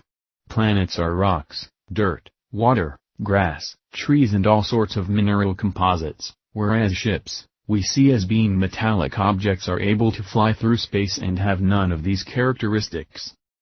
Think about it, don't planets fly through space? And secondly, some of these moon satellites are in fact made of metal. Phobos, for one, is the moon of Mars. And of course, Mimas, Saturn's moon, was a Death Star in the Great Wars. Now this is the difference. The regular ship planets as you described are usually stationary and in orbit. This is because they are all holographic programs that are created by the sun. The ships that are metal are ships that are able to traverse the holographic solar system at will, as watchers and controllers using vast integrated and massive technological know-how, even mass weapons of destruction. So then, Earth is a hologram like the Moon? Yes and no. The difference is they are both stationary within their orbital patterns. However, the real Moon is a ship made of metal, but we do not see the real Moon. Ship that Moon is another dimension. How is it in another dimension? And why can't planets move around also at will? They used to be able to until Solmalam created the law they must be fixed in the heavens. This way he has total control, especially after the Great War. The reason the ship can move into another dimension is because this is part of their ability as watchers and controllers. They can maneuver through the third and fourth dimension at will, just like any alien spacecraft that we may call UFOs. It is imperative for you to comprehend one single fact: Earth is a time machine, as are all the bodies in the solar system. They are all holographic projections of the Sun, but some masses in the solar system are projections via certain alien ships, such as our holographic Moon. Wait, you are losing me. Planets are holographic projections of the Sun and projections from ships. Be patient, we will get into that. From your point of view, each planet operates on Earth time. They are always there where you expect them to be based on the earthly chronographic clock and calendar via their orbital precession. Yet each planet operates in its own time. It is because of the illusion of the space-time continuum that you think everything operates the same, but it doesn't. Thus, none of the planets are there. They are only a holographic image being beamed from the Sun through a projector that miraculously your telescope can pick up. Actually, it is not that miraculous, as you will later learn.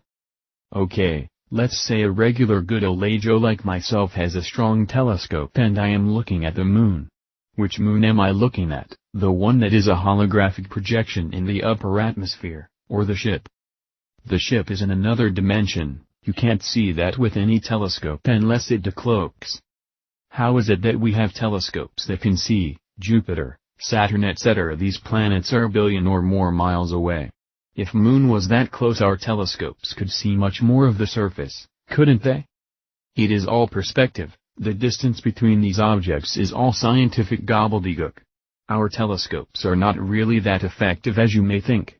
There is no such thing as time and space. Mars, Jupiter and Saturn are but a thought away. If your world is a holograph, and you are a holograph, that means the telescope is part of the holograph. Think about it. So, what they are seeing in the telescope is a projection, and it is not way out there, it is actually inside of you. Come again? Let's continue to take this one step at a time. I don't understand, Chief. Can't people go to these planets? We went to the Moon, right? Yes, one could go to these planets just like you can walk on Earth, but none of it is real, not even what you perceive of yourself. Your mind linked with a programmed computerized body can facilitate this operation as a virtual reality simulation. As for going to the Moon, most everything you saw with your eyes was an elaborate hoax via a sound stage. Our astronauts didn't go to the Moon? Yes, they did, but what they discovered could not be released to the world. They had reached the Moon long before the first Apollo mission. In 1969, they took their live feed from a previous mission in 1959, and tried to reduplicate it by editing out the anomalies that existed upon the Moon. By 1963, they went to Mars. Now that is amazing. We have already been to Mars? Well, we is subjective, don't you think? Laughter ensues. Yes, some have even gone to Mars and many are still there, but all of that is hidden information. It would have been obvious to everyone, if they had live lunar shots, that there were things on the surface of the Moon that directly lead inside its hollow realm that should not have been there according to our controlled knowledge, like massive antennas being used to control the people, pointing to the Earth, as well certain flying objects that should not be there. Holy smokes, what a bombshell. But Chief, you are losing me. If the holograph is what we are seeing, and that is where the astronauts went to, then why would there be these anomalies on the surface or internally? Wouldn't the hologram controllers be wise enough not to show these things? Yes, now learn the secret. In 1959, the astronauts went to the real Moon. As to why there are anomalies on the holographic Moon, It is because that is where the control center is now operating from. I thought you said it is the ship that is hidden in the other dimension. The ship that is hidden is where the holographic projection of our moon came from. This holographic projection is like a holodeck, it is so real, it is a virtual reality. The controls are being used on the holographic moon. They are not coming from the ship per se, only by stealth. Now hold on to your hat, as is the vernacular. The moon is just one of several holographic space stations controlling the Earth's occupants. It is controlling the mind and emotions as well as the program itself. There are more space stations? Yes, quite a few. The number one home base station is Saturn. It is time we conclude this by getting back on track. When the Earth finished a grand cycle in 2017, it did not return 25,920 years ago or what is called the first age of Aquarius, nor did it return to any of the other ages. It only fell back a little over 1,000 years, back to Pisces. It is interesting how Pisces is symbolized as a dual fish, one going one way the other going the other, like a continuous loop that never ends. Sometimes the symbol appears as A with the symbol of two curvatures back to back with a dual spiral line running through it. These are the symbols for the time loop. This is crazy. There are those that really know about this and understand about the time loop. Remarkable? Yes, indeed the rulers of this world know all about it. That is why at the end of the last age, they give up, they throw all caution to the wind, and allow the last days to accelerate to its devastating end, because they know it doesn't matter, the time is short and everything is about to end and begin again. Remember the phoenix? Now based on the new moon, which was placed exactly where it is right now as the holographic light show, it is preventing the Earth time machine to fulfill its cycle due to the wobble using a life-threatening technology that most of us know nothing about. Those controlling Earth from the moon are using this technology to keep the Earth out of its proper alignment to make sure the planet relocates back in the loop 1080 years and thus remaining in Pisces, which coincidentally is half the age of 2160 years. And do you know what is interesting about that number? It is the very diameter of the moon, 2160 miles. However, the real truth is, it is all a program coming to an end, and beginning again at a set point in the past. Unbelievable, how these numbers all come together to prove the game is afoot. Yet you say, there are entities living inside the holographic moon controlling our Earth? Actually, it is more horrifying than that. Have you heard of the Tunnel of Light?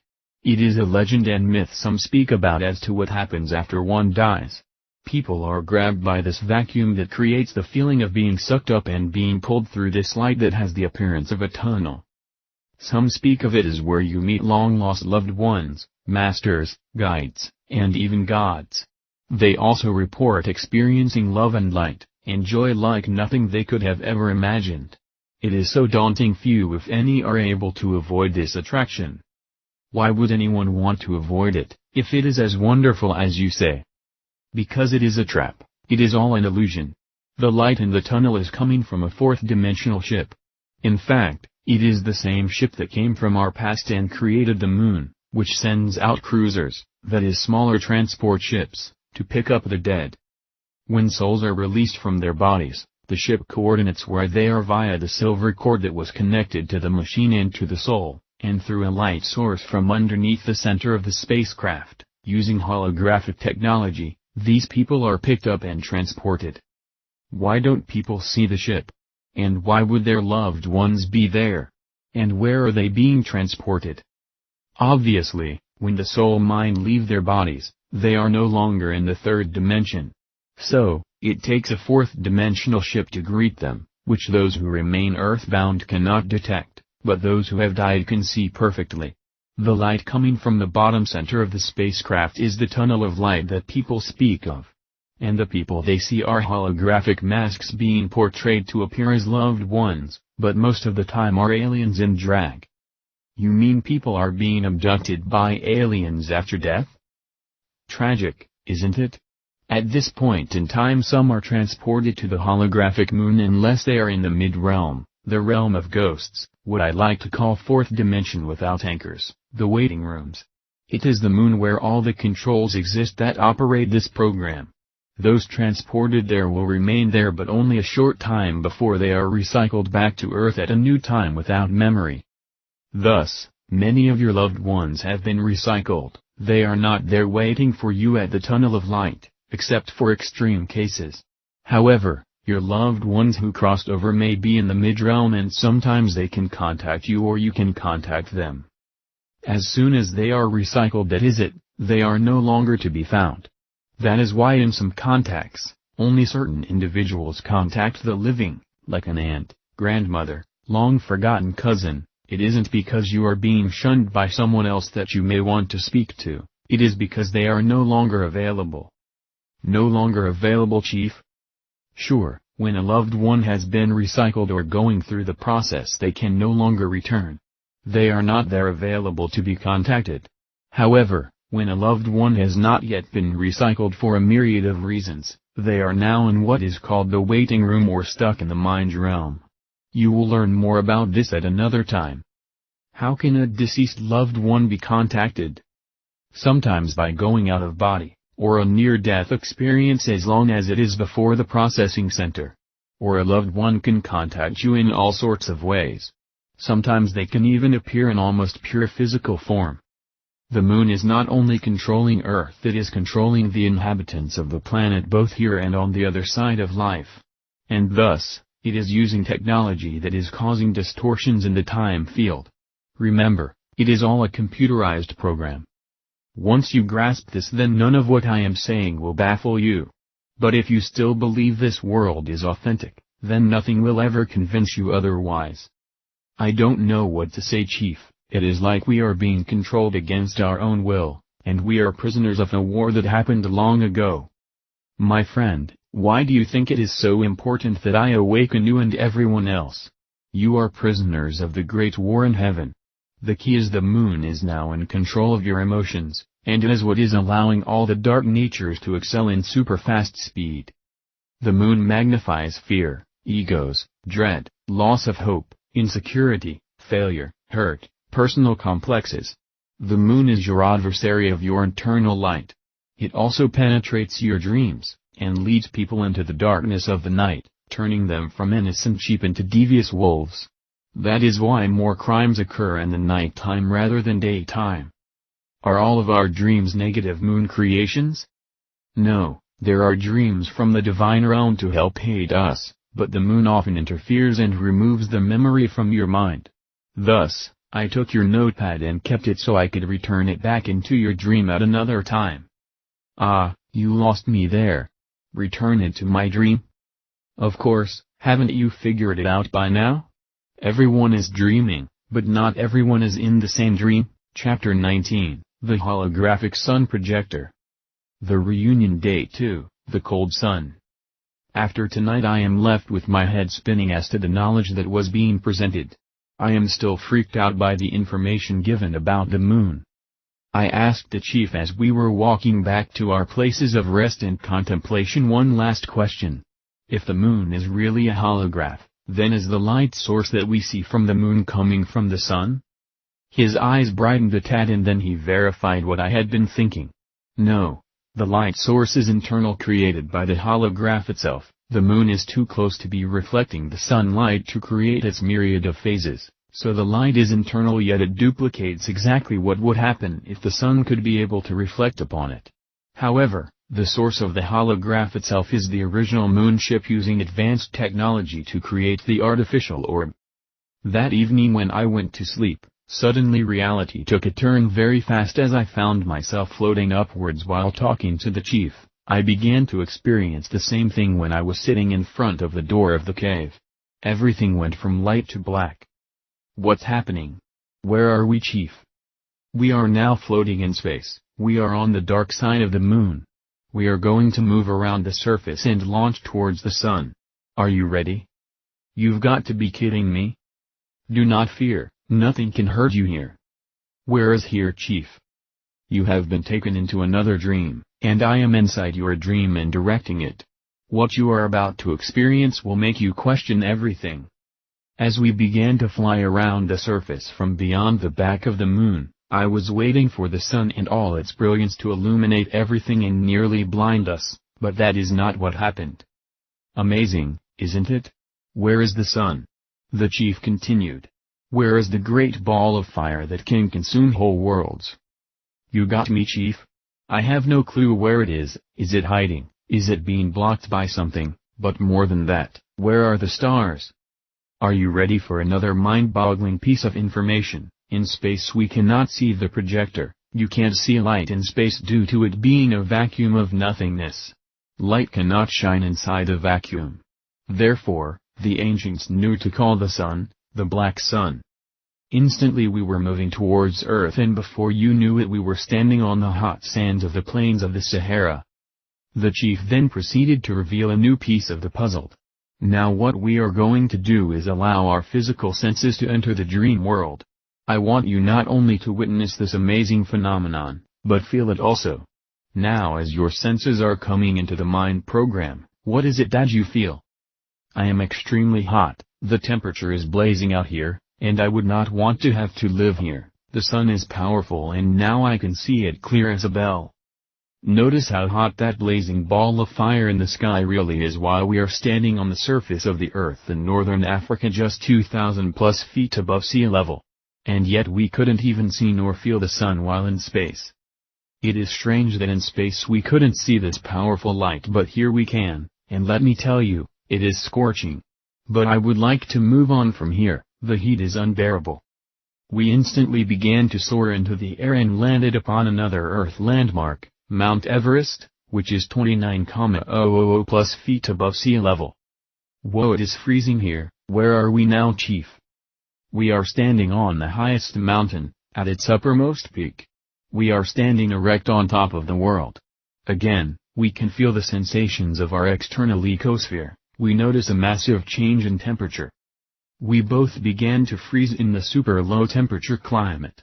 And yet as we stood there the chief was simply pointing to the sun in the same sky, and the same place that we witnessed it prior, while standing in the desert. The chief continued. Do you recognize a strange anomaly based on our two different experiences? Yes, chief, it is freezing here and yet in the Sahara it was hot as hell. What is wrong with this picture? The chief asked. Well, I am standing here wondering, why is it bone-chilling ice-cold freezing here, when we are on the top of the world, being much closer to the sun?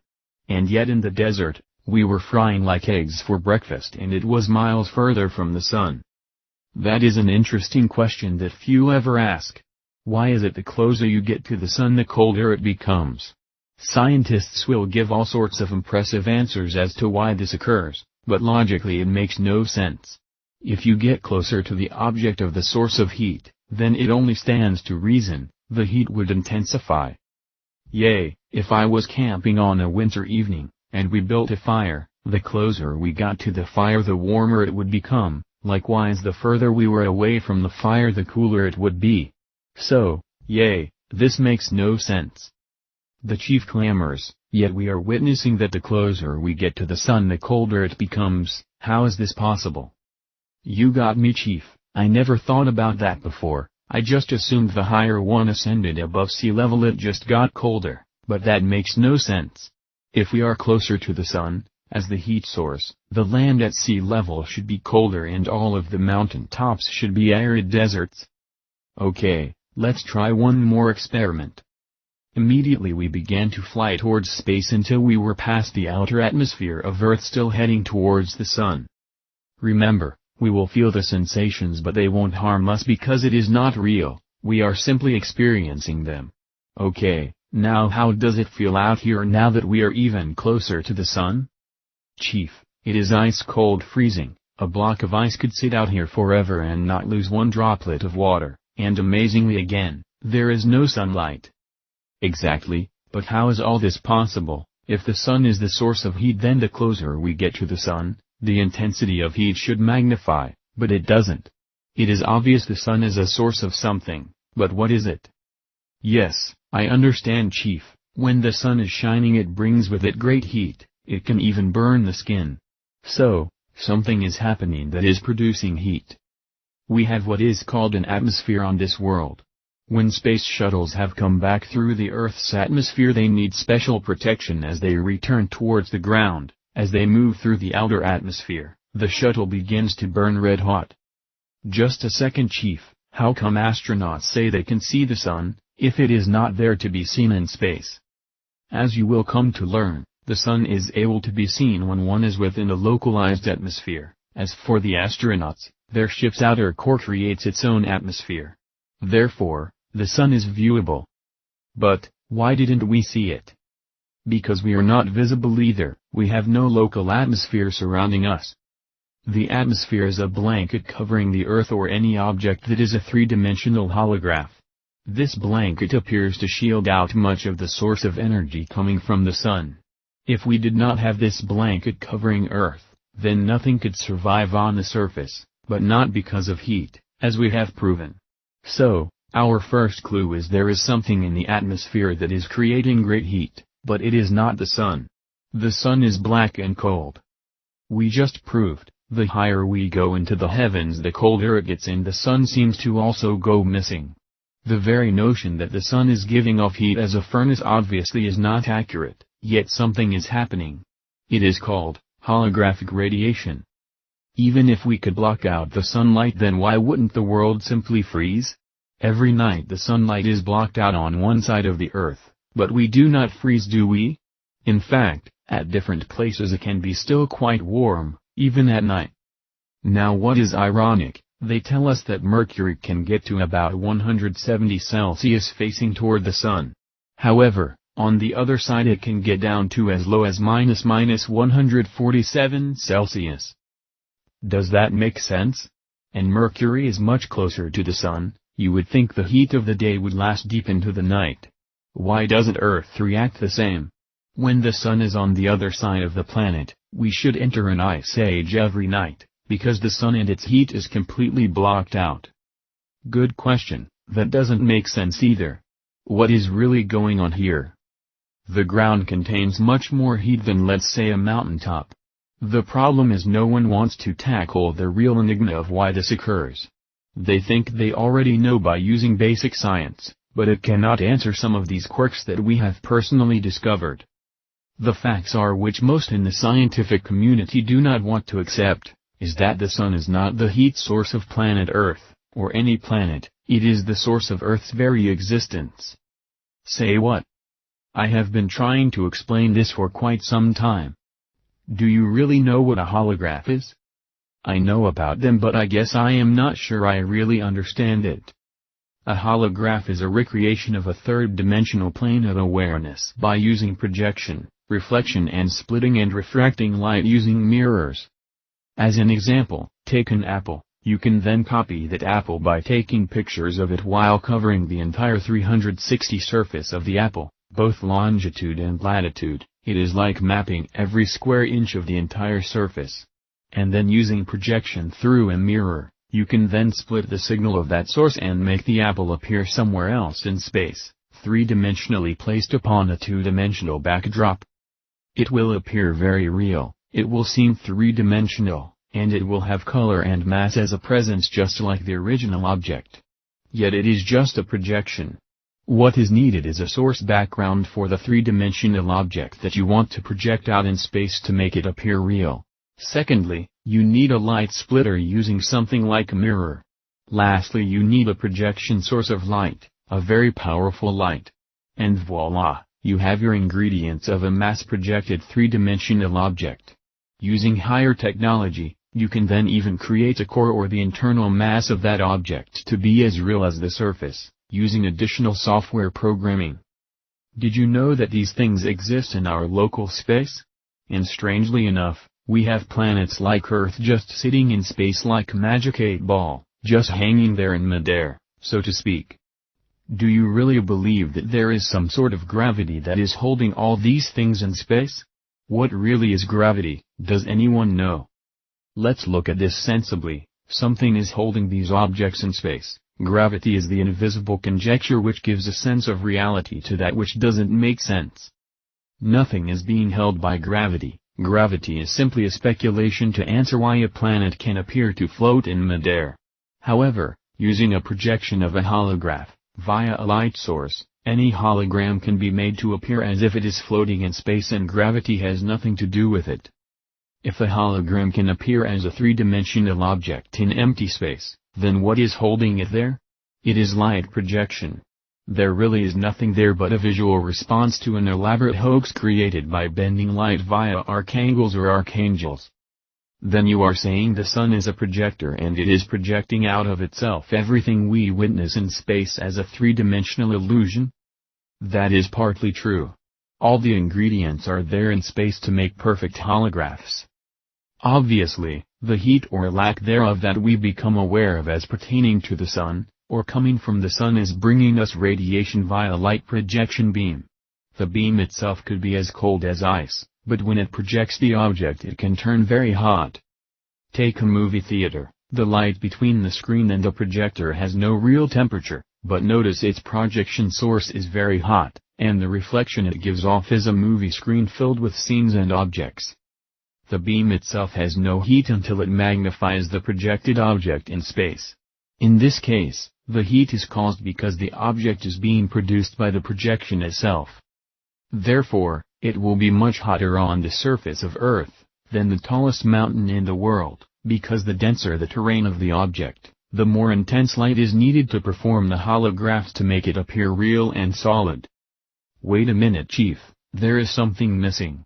There are no mirrors in space that I am aware of. How is the object being split without mirrors? The mirror is what gives off the illusion of the holograph based on what you have just told me. Very astute and excellent question, but your premise is based on the idea that you cannot see the mirrors. Do you mean, there are mirrors out in space that are creating this beam of light? No, not out in space, the mirrors are more earth-bound. The chief and his friends surrounding chuckle. That doesn't make sense.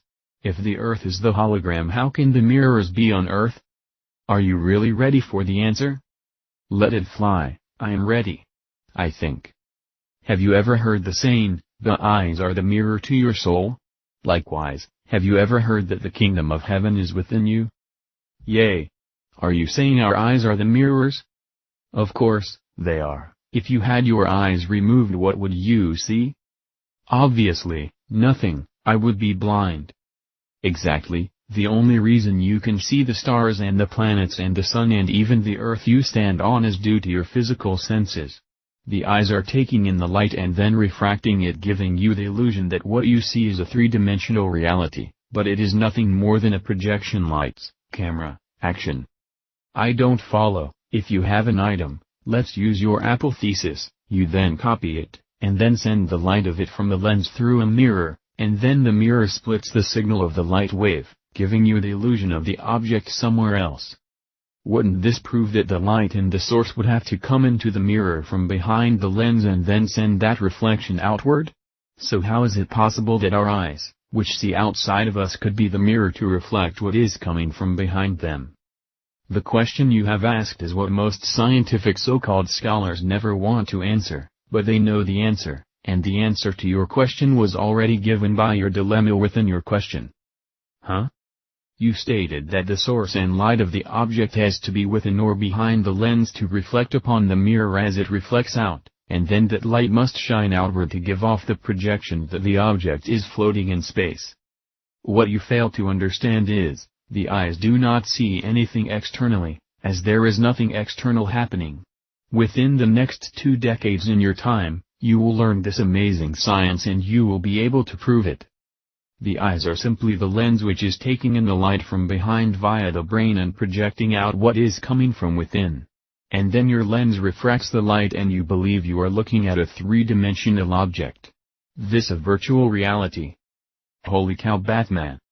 Holy cow is right. In truth the object is within you, and the light is coming within the dark matter of your brain, as it is being projected out through the eyes, giving off the illusion of matter outside of you. The source of light and the object is within you, and your eyes become the lens which is revealing the reflection, the fourth-dimensional realm which is sending that light outward, creating the appearance of that which is really from within. Without the eyes, you would never see anything. Nothing would really be there, it has to be projected to view it. It might not be there for me, But for someone else that has eyes, it would be there, wouldn't it? Strangely, no, it is only there by illusion to the one who is refracting the light, but it is an illusion of a holograph. You see, the eyes are truly the windows not only to the soul but all the hidden worlds. Everything is within you, as such, the kingdom of the heavens is within you. Meaning everything you see out there is inside, here. The chief knocked upon my forehead. If someone removed all your senses, sight, hearing, taste, smell, and touch, and all of them were completely disconnected, what would be your perception? That is tricky, let me think upon this. I guess there would be nothing but blackness, a void. Nothing at all. One would not be able to sense anything. Well, sort of. The question you need to ask, would there be anything about you that was actuated? The only thing that would be there might be my thoughts. I would suppose I could still think and reason. But there would be nothing but blackness. No sight, no sound, no light, no touch, everything would be gone, total emptiness. And blackness. Very true, and what does that tell you? It tells me that our senses are the true reality of our life. Or maybe better stated, the true illusion of life. Our bodies are a computer inside the program which the soul mind is using to enter this playground. If you removed all the sensing software programming out of the computer, it would be a blank screen. If all senses were removed, would you be standing on Earth? Could you see, hear or smell anything? What would be real or not real?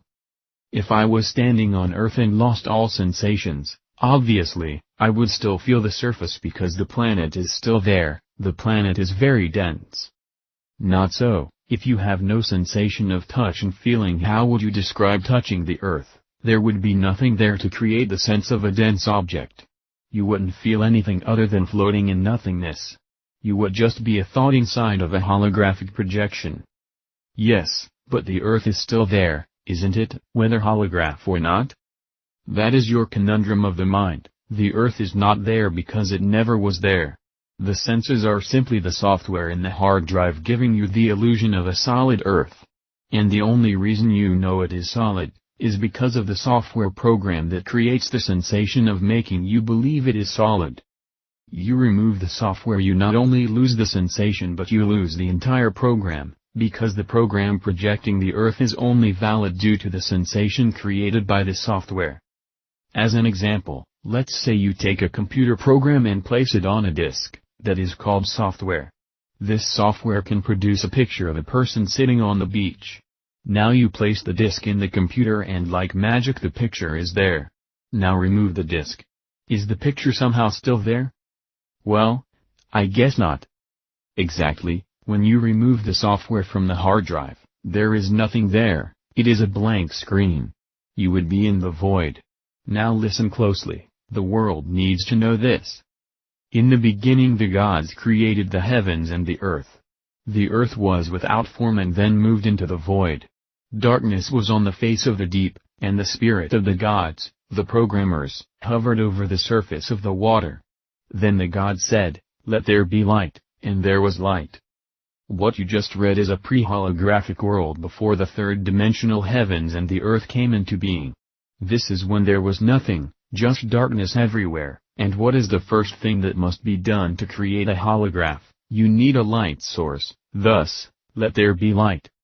There had to be a light source to project the objects in question, which would become the heavens and the earth, and then removed from the void. Suddenly, the gods just became computer nerds. What is interesting here is that everyone assumes the light being discussed in the early account is from the sun. It is the light of the pre-sun. It is the light of the projector before the sun could even be witnessed. Let me explain.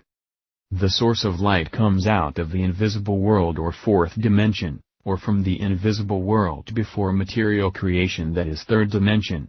If the fourth dimension is invisible to the third dimension, so also is its source of light invisible. This was the initial light that had to be created. It was an invisible light that needed a three-dimensional backdrop and mirrors to view what was 4D and make it 3D. There had to be a source coming from another dimension to create the initial step for this hologram. Before this had been done, the original heavens and earth were just photographs, pictures, maybe even motion pictures, but they were in the void, that is fourth dimension, the unseen world, beyond time and space. No one could behold them yet in this realm, they were still in the production stage. As an example, take a picture with a camera. The picture that was taken is right now in the void because it cannot be seen, it is inside the camera. Once you remove the film you can then produce the picture that was in the void. It is obvious our universe is a copy of something that exists in pure energy form, however what we are witnessing is simply a projection, with interactive holodeck principles. Now stay with me, a source of inner light had to be created, to begin the projection sequence. Then the idea of space was designed so that the heavens and earth could be projected onto it, like a green screen that many movie makers use. Thus the second and third day was all about the firmament of the heavens and the waters. Water makes a great reflection tool, thus, water was the tool for reflection, but it was not actually water, per se, it was energy wave forms, which appear like flowing water. Basically, what this was is, energy waves being projected on the green screen called space-time, which then became the firmament of the heavens. Now what exactly is a firmament? A firmament in its basic definition is a large surface that is positioned as an expanse, of what we may call space. So, something is being set up as a flat or circular reflection surface all around us to reflect a light source image. In this case, it is likened unto being inside a ball, and all the insides of the ball are the firmament of the heavens. We may call it in type, a movie screen. Set designers for movies create images and place them on a green screen so they can project whatever they desire upon it, and it will appear three-dimensional, without ever seeing the actual green screen. Now that there is a foundation for the projection, called a firmament, including a light source from within, to project on a green screen canvas that is space, meaning the waters upon the firmament, to set these objects upon. The next 2 days, they had to create a source for the reflection on the green screen canvas to project Earth and all the planets and external bodies in the solar system as holographic frames. This is where the projection of Earth first began, and the dome was created called the atmosphere, and the seeds of all plants were planted and grew. This is your picture moving into the production stage before the projection. But none of this was real, it was just the planning stage for the green screen. How do we know this? Because without the sun, nothing can grow, no plants would yield any measure of growth. The earth would still be barren. Why? Because it needs the projection source to make appear what is not yet there. Just like in a movie theater, the film may contain the entire movie, but without the projection all you will see is a black screen. So, all growth and yield of seed prior to them appearing were all pre-green screen productions, meaning they were the source that was being used to project from, but they had not yet been projected. In a sense, using a garden, it is the seeds prior to them being planted, but they existed. It was not until the fourth day, they could reveal the sun, moon and stars as holographic projections. But notice, why put the sun, moon and stars together? What about the many orbital bodies in our solar system? How does the moon rank above great planets like Jupiter? As we have already learned, the moon is being used for a special purpose to control the functions of Earth. Therefore, it gets the same notoriety or billing as does the sun. There is a duality in these first verses when it spoke of Earth having been created and then it went into the void. What happened was, before the wars in our local universe occurred, Earth was somewhere else in the holographic realm, as I revealed earlier. But due to the wars and violence it was knocked out of its orbit and then restored. The holograph had to be changed to recreate Earth in another place. Thus, it went back into the void, meaning it went back into the production stage. Earth didn't move into another part of the solar system, it was simply removed from projection and replaced via the new projection, where it is now located inside the program. And then on the fifth day the sea and land and bird creatures can now come into view because the holograph is now working.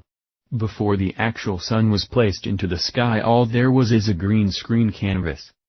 Hold on for a second, if the light is internal then how can the sun be the projector, since it is obviously external? Is it obvious? Did we see it while in space? The internal light will also project itself as the source externally.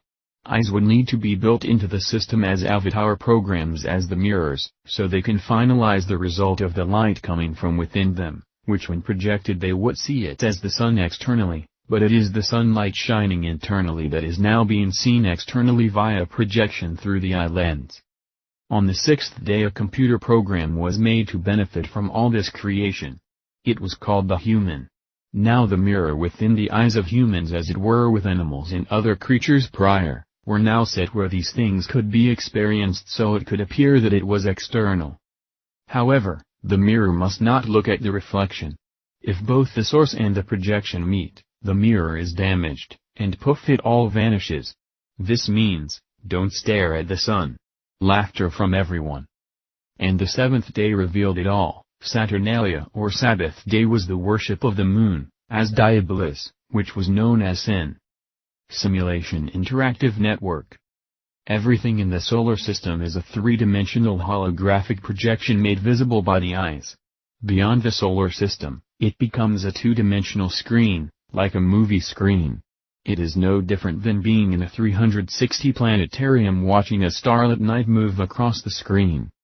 Therefore, the sun is a holographic projector creating the illusion of matter in space as the heavens and the earth, via the green screen templates. The human body is part of the program as also being a holograph within, so it can interact within this strange holodeck.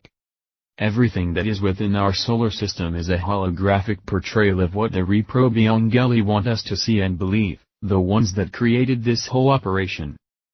If you attempted to travel through the entire solar system, you would come to its edge. And simply hit a corridor or a wall, and would be unable to move forward. You would in fact hit the void, where the three-dimensional projection ends and the two-dimensional projection begins. You would run into the green screen. And that is the story of the holographic sun projector. Chapter 20, Vortex Doorway. The Reunion Day 3, The Doorway. Today, the chief uttered, we are going to do something a little different. For some time, I have been telling you things from another perspective, but you do not know whether these things are valid. One truth that is so very important is everything one learns must come from within them to be verified. The fact is very little in this world is ever verified, thus our reality is a deception. True answers come from personal experience, and what may be valid for one is not valid for another who may have not had the same experience. Are you saying, Chief, that there are different truths for everyone? Truth is arbitrary. This doesn't mean it is an error or a fact. What? How can it be truth and yet not be a fact? Because truth is arbitrary. You must first understand what the word arbitrary means, and then you will grasp the significance of what I am saying. My question to you is, why is it that so many people believe things that are not true? I guess because they are being conned and deceived. Yes, but how is this taking place? It is because truth is arbitrary. If you define arbitrary, here is what you will see. Something that is based solely on personal feelings or perceptions rather than on objective facts, reasons, or principles. As you can see, most people believe what they want to believe based purely on their feelings. And although there is nothing wrong with that per se, it does tend to lead people way off track. Arbitrary belief systems are how religions are built and maintained. Even when the subject matter is based on misinformation, people are attracted to that which creates a personal comfort zone within their own mind. For an example, if someone of stature comes to you and informs you that dinosaurs died off 65 million years ago, and they tell you this is pure science. A person that is willing to believe what they feel is science will not argue this point even though they have no clue whether it is valid or not. They believe, if a teacher of science says something, then chances are good that it is binding. The same with a religion. If a priest, bishop, pastor or minister teaches scriptural dogma, then those students or the ones listening will accept it as fact. People live their lives based on perception. If someone is perceived to be intelligent in a field, people will listen to them even if what they are being told is a bunch of baloney. So, when speaking of the truth, it is impossible for everyone to be on the same page. It ain't going to happen. People will always cling to what they feel or wish to be true, rather than truth itself. For your first lesson, you need to realize, truth is only for those who believe it to be true. Anyone else that doesn't have the same perception, how are you going to convince them otherwise? Therefore, truth is subjective, experience is the real teacher. What a person experiences are what gives them their personal awareness. Therefore, everything I have taught you is useless information unless you experience it for yourself. Do you understand? I do, it makes perfect sense to me. Therefore, I do not want you to accept this because I am telling you this. Ask yourself, did you know these things before I revealed them? Most of it is brand new information to me. Exactly, then how do you know any of it is truth? I guess.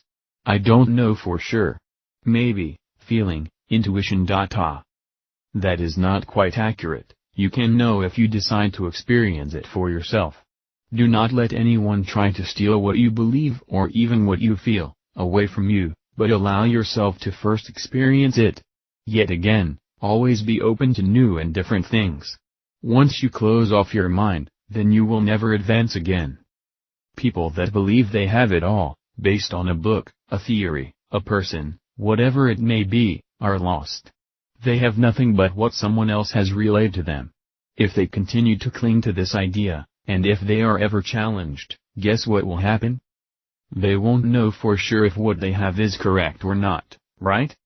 Exactly, and if their beliefs are all based on perception, hope, wishing, or their feelings, then what will happen when someone is telling them they are wrong and they have no ability to back up their theory?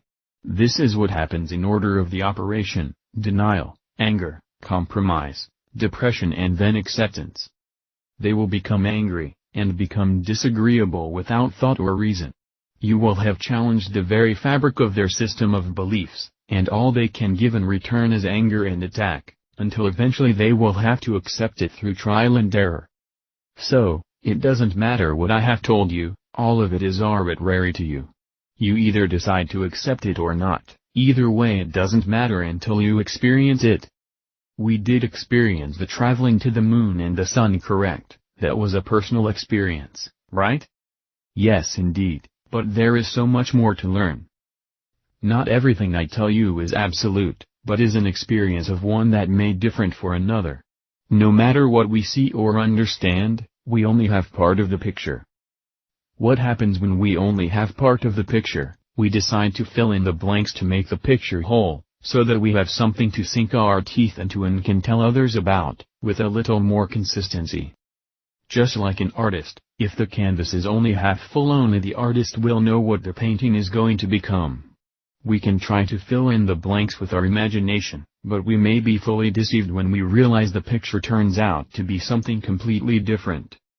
The world and the realm that we are within is a painting that has never been completed. Everything is bits and pieces left here and there, albeit purposefully, mind you. All we have left is to try to fill in the pieces. Now, is that considered wrong?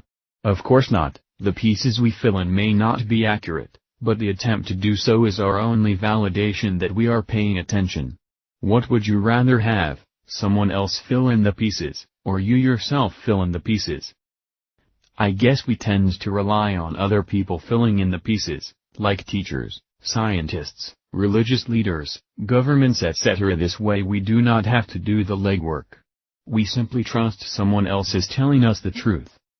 That is a valid response. The problem is, no picture is complete in this world, and therefore everyone else has to fill in the pieces.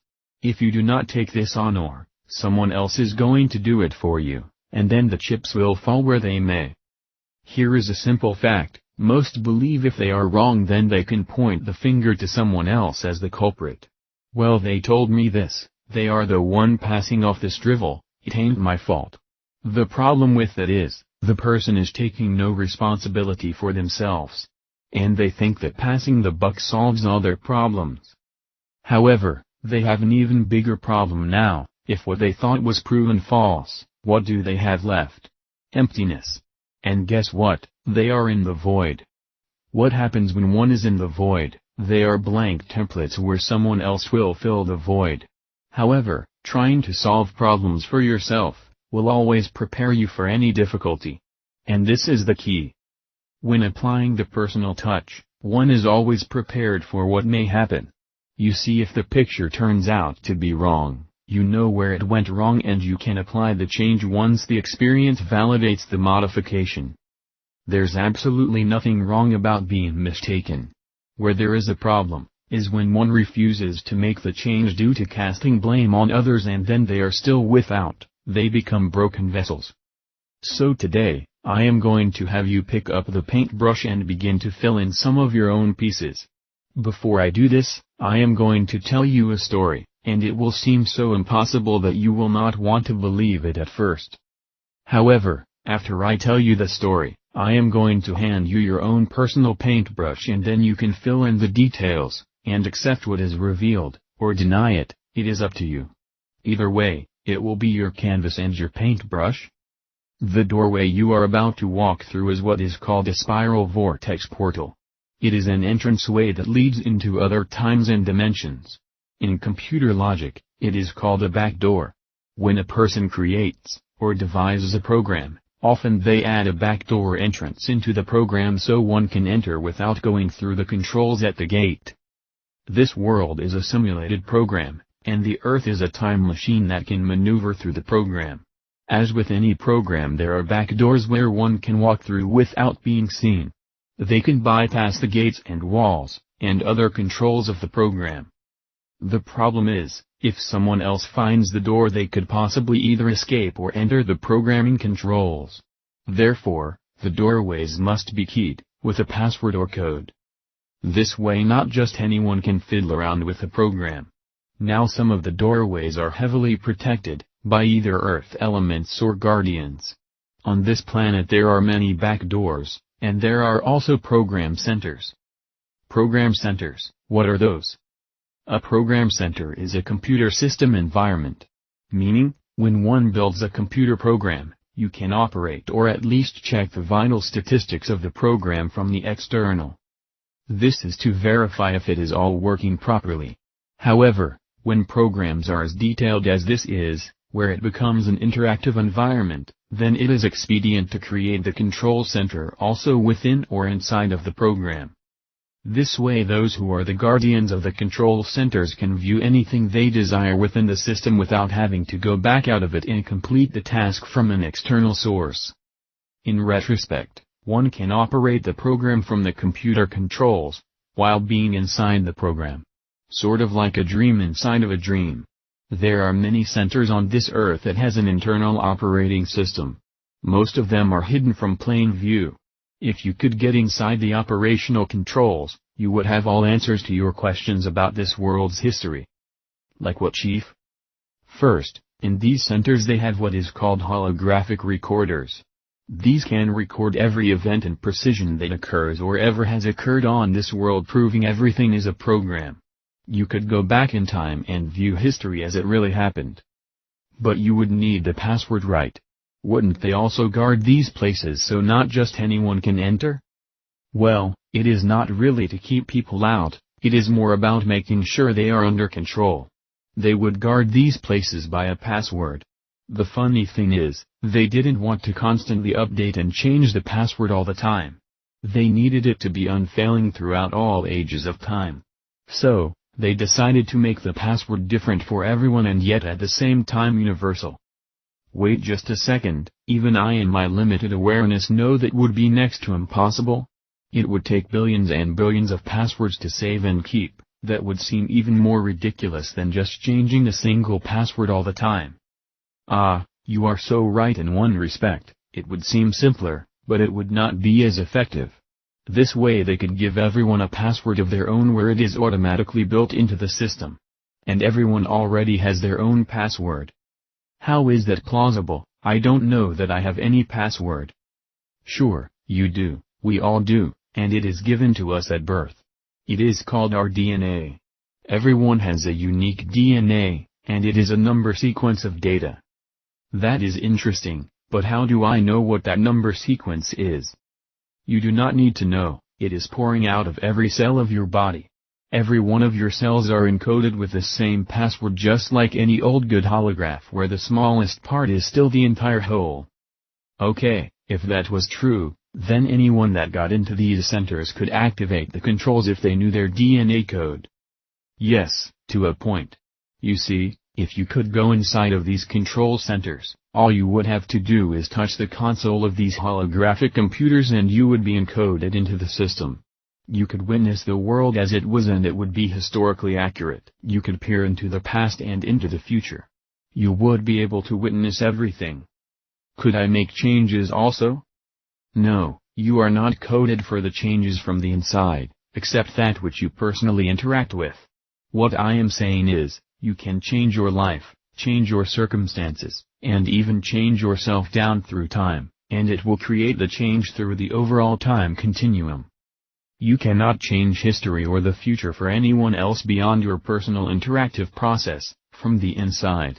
You could witness everything, witness secrets that have been hidden, witness historical chronology, but you cannot make changes. Then everyone on this earth could do this? Again, to a point, when you enter the console and place your hand down, it reads your DNA sequence. It will begin to show you everything as it applies to you over all of your history. As you are encoded into the system, it then automatically senses your trail. As an example, you have watched the show called Star Trek. These shows will reveal how a warp drive can be seen via the energy it leaves behind. You could follow the trail of a ship due to this warp energy trail. Even though you can't see the ship or its trail, it leaves an energy in its wake, like waves upon an ocean. When we travel through this program, our DNA is coded directly into the system think tank, so to speak. Everything we do, everywhere we go, we are encoded as to how we interact within the system. When you touch the console in these computer centers, it will track your DNA imprint like a warp drive energy. And it will visually scan everything that occurred that was directly related to you. Have you ever heard of the Akashic Records? No, I don't think so. Well, in time you will. A growing movement in this world, called the New Age, will talk all about it. It is a record or movie of everything everyone does visually throughout their lifetimes. It is your own personal video camera of your many lives, and it imprints everything about you from all angles. It is impressive. It is simply a data collector. The Bible even refers to it, and it is called the Book of Remembrance. Everything that you have ever done is recorded because of your DNA imprint. There is a potential problem I am seeing on what you are telling me, Chief. I can see how this might work over one lifetime, but many lifetimes. How is this possible? When we are born, we all have a different DNA encoding, don't we? Now you are starting to think cogently, and becoming more aware. What you said is partially correct. Since you're a product of a time loop life, meaning you lived in this body before, then you could carry the same DNA throughout many lifetimes. However, there is a problem. Due to interactive design, things can be changed. When a birth occurs, you are correct. The DNA of the child is based on the father and mother as it is being passed down to the offspring. However, what is not unique or new, is your soul. Your soul has an energy vibrational pattern that can be deciphered numerically. Every soul is unique. When you touch the console, it reads your DNA right now, the one you were born with in this life. It automatically transfers the DNA coding linked to your soul energy and discovers all your past or future lives instantly through what is called the soul record. As an example, let's say the DNA was 242FG21Y and your soul energy coding was DBW231XW. The number would be your DNA code plus your soul's energy code, and it would look like this: 242FG21Y DBW231XW. Just a bunch of numbers but holding key statistics. Whatever the DNA coding was, it will be attached with the same soul energy coding, and voila, you have your universal imprint. It simply scans your soul energy code based on the DNA code you provided, and it locates every single DNA match for you as it is based on your soul code. Do you understand what I am telling you? Yes, I believe so, but why then do they need a DNA code if they have the soul code? Your DNA is a code that replicates everything about you, here and now, in the system. Meaning you are nothing but a code inside a computer. If you desire to learn about your life, The DNA code allows direct reference to this life. If you only had a soul code, then you could jump to any life without much control, and you would be inundated with tons of information that is not necessarily beneficial to you here and now. How can a computer be that powerful to remember so much information? Our best computers today are like only 256K memory. In your future, within 25 years from your time, your computers will advance from KB to MB to GB to TB to PB, and it would have continued if the shift didn't take place. I know what KB is. What do those other letters mean? KB means kilobyte, representing 1000 bits of information in the hard drive of a computer system. The computer can hold this much information, as your system might be 256K. It means it has 256,000 bits of capable information that it can store. Now MB is megabytes. It is 1000 times more than kilobytes. And it represents 1 million byte memory. Then there are GB, or gigabytes, which is 1000 times even more, or 1 billion bytes. The TB, are terabytes or 1 trillion bytes of information, and then it increases to PB or petabytes, which is a quadrillion bytes of information. Now understand, this is just the hard drive faculty of what can be stored. This is not the memory that is needed to allow a program to function. That is different, that is called memory speed, and this is what drives the computer, like a person driving an automobile. This is what generates the active pixels to form during operation of movement. The stored memory can create the driver and the automobile, but the RAM, random access memory, speed is what allows it to go virtual, where the driver can begin driving the vehicle. It references how much power can be given to the virtual drive. By 2017 the fastest RM speed will be so powerful that it will be very close within a few years to creating a virtual reality that could appear as real as your life, in this world and in the universe. Wow, that is magnificent, something that powerful to produce a fake reality. Whoa. If this world were to continue and not get stuck in the time loop where everything is reversed backwards, then this world would come to the place by 2022 AD, where you would make a virtual reality of your very own Earth inside a computer and then link your consciousness awareness up to it, creating your own virtual Earth. And within a dozen more years you would make a virtual solar system. And then 100 years after that it becomes a virtual universe.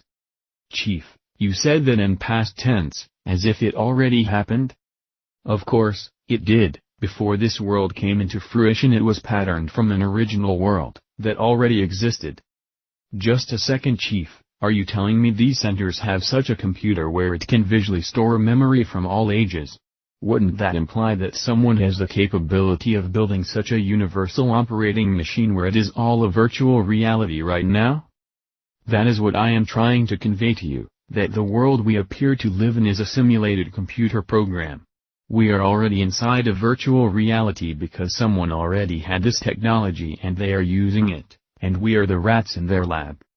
Now, I am going to allow you to access these virtual controls to witness your past lives and existence that is linked with your soul energy.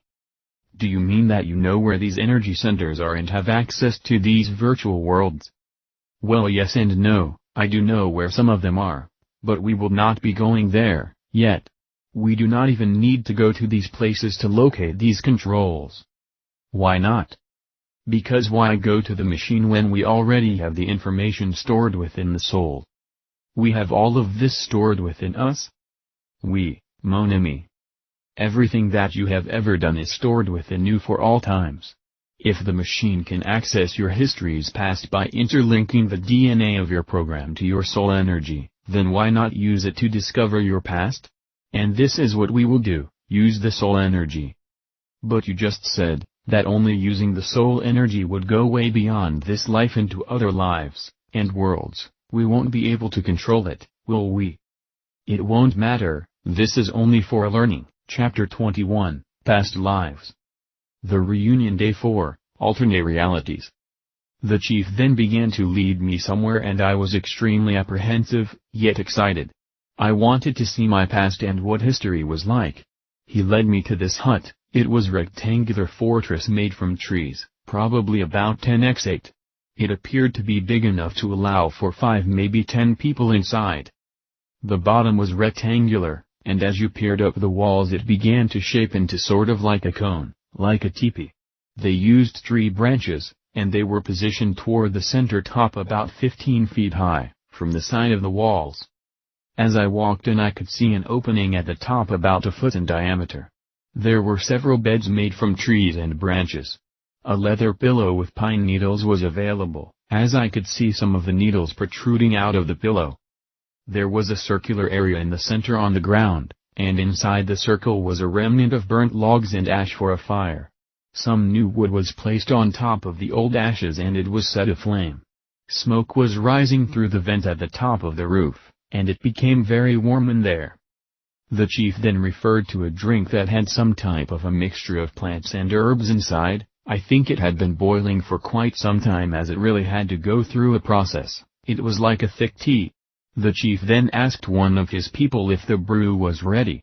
The other one replied in the affirmative, that it was prepared. The chief asked me to sit down, and prepare myself. He said, "You are about to go on a journey of the soul, you may become frightened at times, you may even become thrilled or mystified by what you are about to witness. Remember, this is your past and future reality along with portions of this illusory world. I must warn you what you are about to drink may cause great discomfort, and you might not be able to hold it down. Do whatever it takes to keep it within you. And then lie back on the bed and place your head on the pillow. After you do this, some strange things are going to occur. However, I have perfected how to use this mixture that allows you to tap into your soul and then I can guide you in the experience. It is sort of like regression therapy but 1,000-fold more powerful. The mixture we are using is from the ayahuasca plant found in Brazil. I was preparing it earlier on one of our first sessions. I was preparing it all for you. Most do not realize that properly prepared, it becomes soul oil. Soul oil? Yes, this plant is neither in this dimension or the other, it sits between worlds. And when properly brewed a plant can lubricate the soul connection linked with your specific mind-body and begin to engage the memory of that soul. So, my friend, you will be leaving me for a while, but I will be here asking you questions along the way, not to create your experience, but to help guide you. Everything that you will experience is an event that your soul has gone through. However, what the energy centers on earth cannot do, we can do. What is that, Chief? We can now go beyond the programming into the dimensions that you came from, although it will be limited. I am going to direct you back before you came to this universe and before you got trapped into the program. Only your soul can remember this. It will guide you to what it thinks you can handle at this level of awareness. A guide may be with you. Are you ready? Not sure, but hey, why not? A guide, what's that? Don't worry, okay, drink this, drink it all, and do your best to hold it down. The guide is a soul assistant, or better understood, a guide is directing you at another level of awareness. I am not being possessed or becoming some channel to evil spirits, am I? Laughter, your own mind can be your best friend, or your worst enemy. What is in the mind can regulate your outer field of awareness. There is always danger among us and even within us, we must value the protection over the danger. However, the process is harmless and the Kaelastispater is there to protect you always if you so seek. Nevertheless, this process will reveal unto you many unknown variables. What you do with it is up to you. I began to drink this thick fluid and I wanted to heave my guts out. Oh, my God, this is horrible. I have never tasted anything like this. I did my very best to hold it down, but I wanted to release it. The chief told me if I did not keep it in, I had to drink it again. That thought was so reprehensible I decided, once is enough. I then slowly began to lie down on the bed provided. My abdomen felt like snakes were crawling all through. It was like my intestines were nothing but worms trying to escape. I then closed my eyes and began to wonder what will happen, if anything. I felt like I was in deep space, like I was no longer cognizant, and began wondering if I was even among the living. I wondered if the chief had made a mistake and gave me poison, because I began to think I had passed on. I even thought of opening my eyes, but I was so far gone into this deep sleep, I stopped caring anymore. I don't know how long I have been here, or where I am anymore, but I don't think I am home. I don't think I am anywhere, like between worlds. As soon as I thought that, my eyes began to observe what appeared to be somewhere in space. I was on some world, I don't know where, but I was peering into space, and before me appeared several planets of magnificent and varied sizes that were just hanging directly in space, over my head, above the planet I was upon. The colors, the awesome beauty, the resonance, I could even hear sound as if they were singing. I just said, "Oh my God, this is awesome." I then heard this voice that seemed to come from nowhere, deep inside of me. It was a female voice, like an angel, beautiful, tender, and compassionate. It asked me, "Do you know where you are?" I replied, "No, I do not." "Where is this place?" "Your consciousness is visiting a beautiful realm where you can witness the beauty of creation itself before it turned into a decaying and dying state." I was in total astonishment. "This was you," this female guide spoke, "millions of years ago, before you fell into the dimension of matter, when all things were just consciousness observations. I feel like I can touch these planets. How can they just sit there like that?"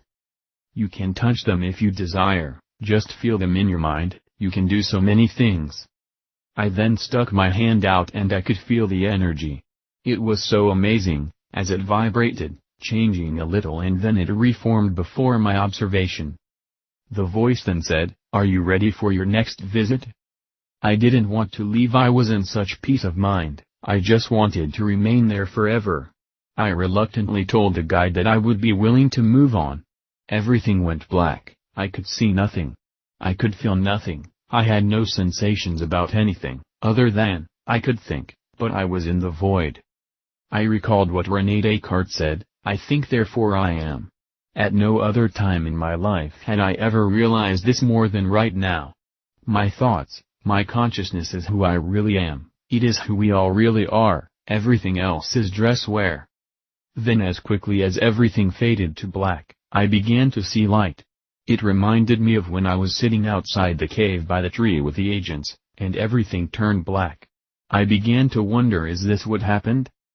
Did the turning into darkness represent my transition in dimensions? As I was thinking these thoughts, I heard this old familiar voice say, "Yes, it is the same principle." I asked, knowing this was the chief, "How did you know I was thinking this?" I did not speak it out loud. "I hear your every thought, they are coming to me as mental pictures."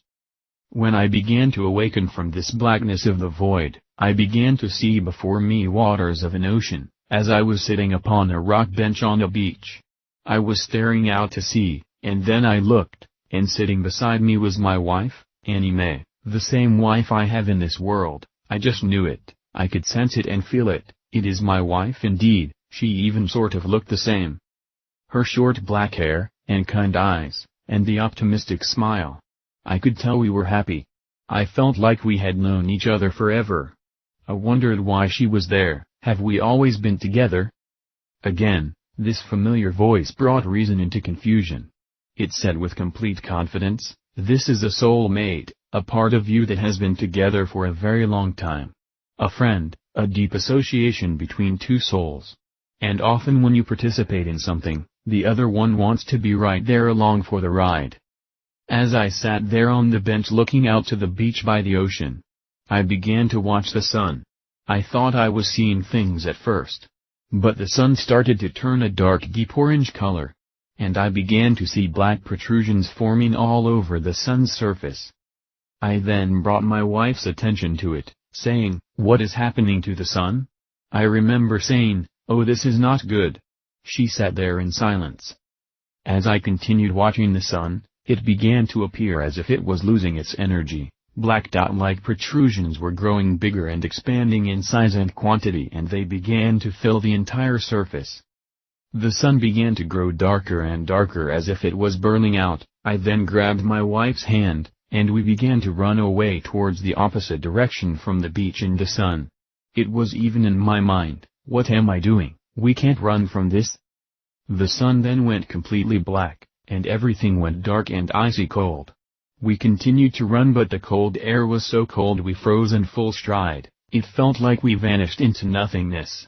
And then everything faded to black, having only my thoughts to contend with. I asked myself, what happened? And then the female voice said to me, this was a world you used to live upon, prior to coming to Earth. The sun that burned out eventually became a brown dwarf, and it was in type like a binary star system, which had been linked to a secondary sun, like that of your system that you have with your sun. Even though you were spirits enjoying the entertainments of the matter universe, things happened that spirits never had to deal with until they decided to play in these worlds. This is before darkness took over the soul and sacrificed the light. Again, I blacked out and suddenly I am flying in space. I am free, like a bird with no ties. I was flying with 2 other friends. We were not in ships, we were flying like birds through space. It feels so real, I feel like I am there.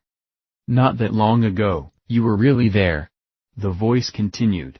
Please continue to tell me what is happening with you and your friends. We are just soaring through space without a care in the universe. Oh wow. What? Did something happen? The planets, we are flying by planets, but they are not round. I don't think they are planets, they appear to be alive. Tell me more. The planets, they are shaped like dolphins and whales, sea creatures, and they are alive. The planet is living, they are moving through space like swimming in the ocean. Wow. Yes, in the true spirit world all things are alive and have consciousness. These are not matter worlds but living energy worlds. As we kept soaring, I then looked far in front of me and I saw this white chalky substance filling part of the space. I began asking, what is that?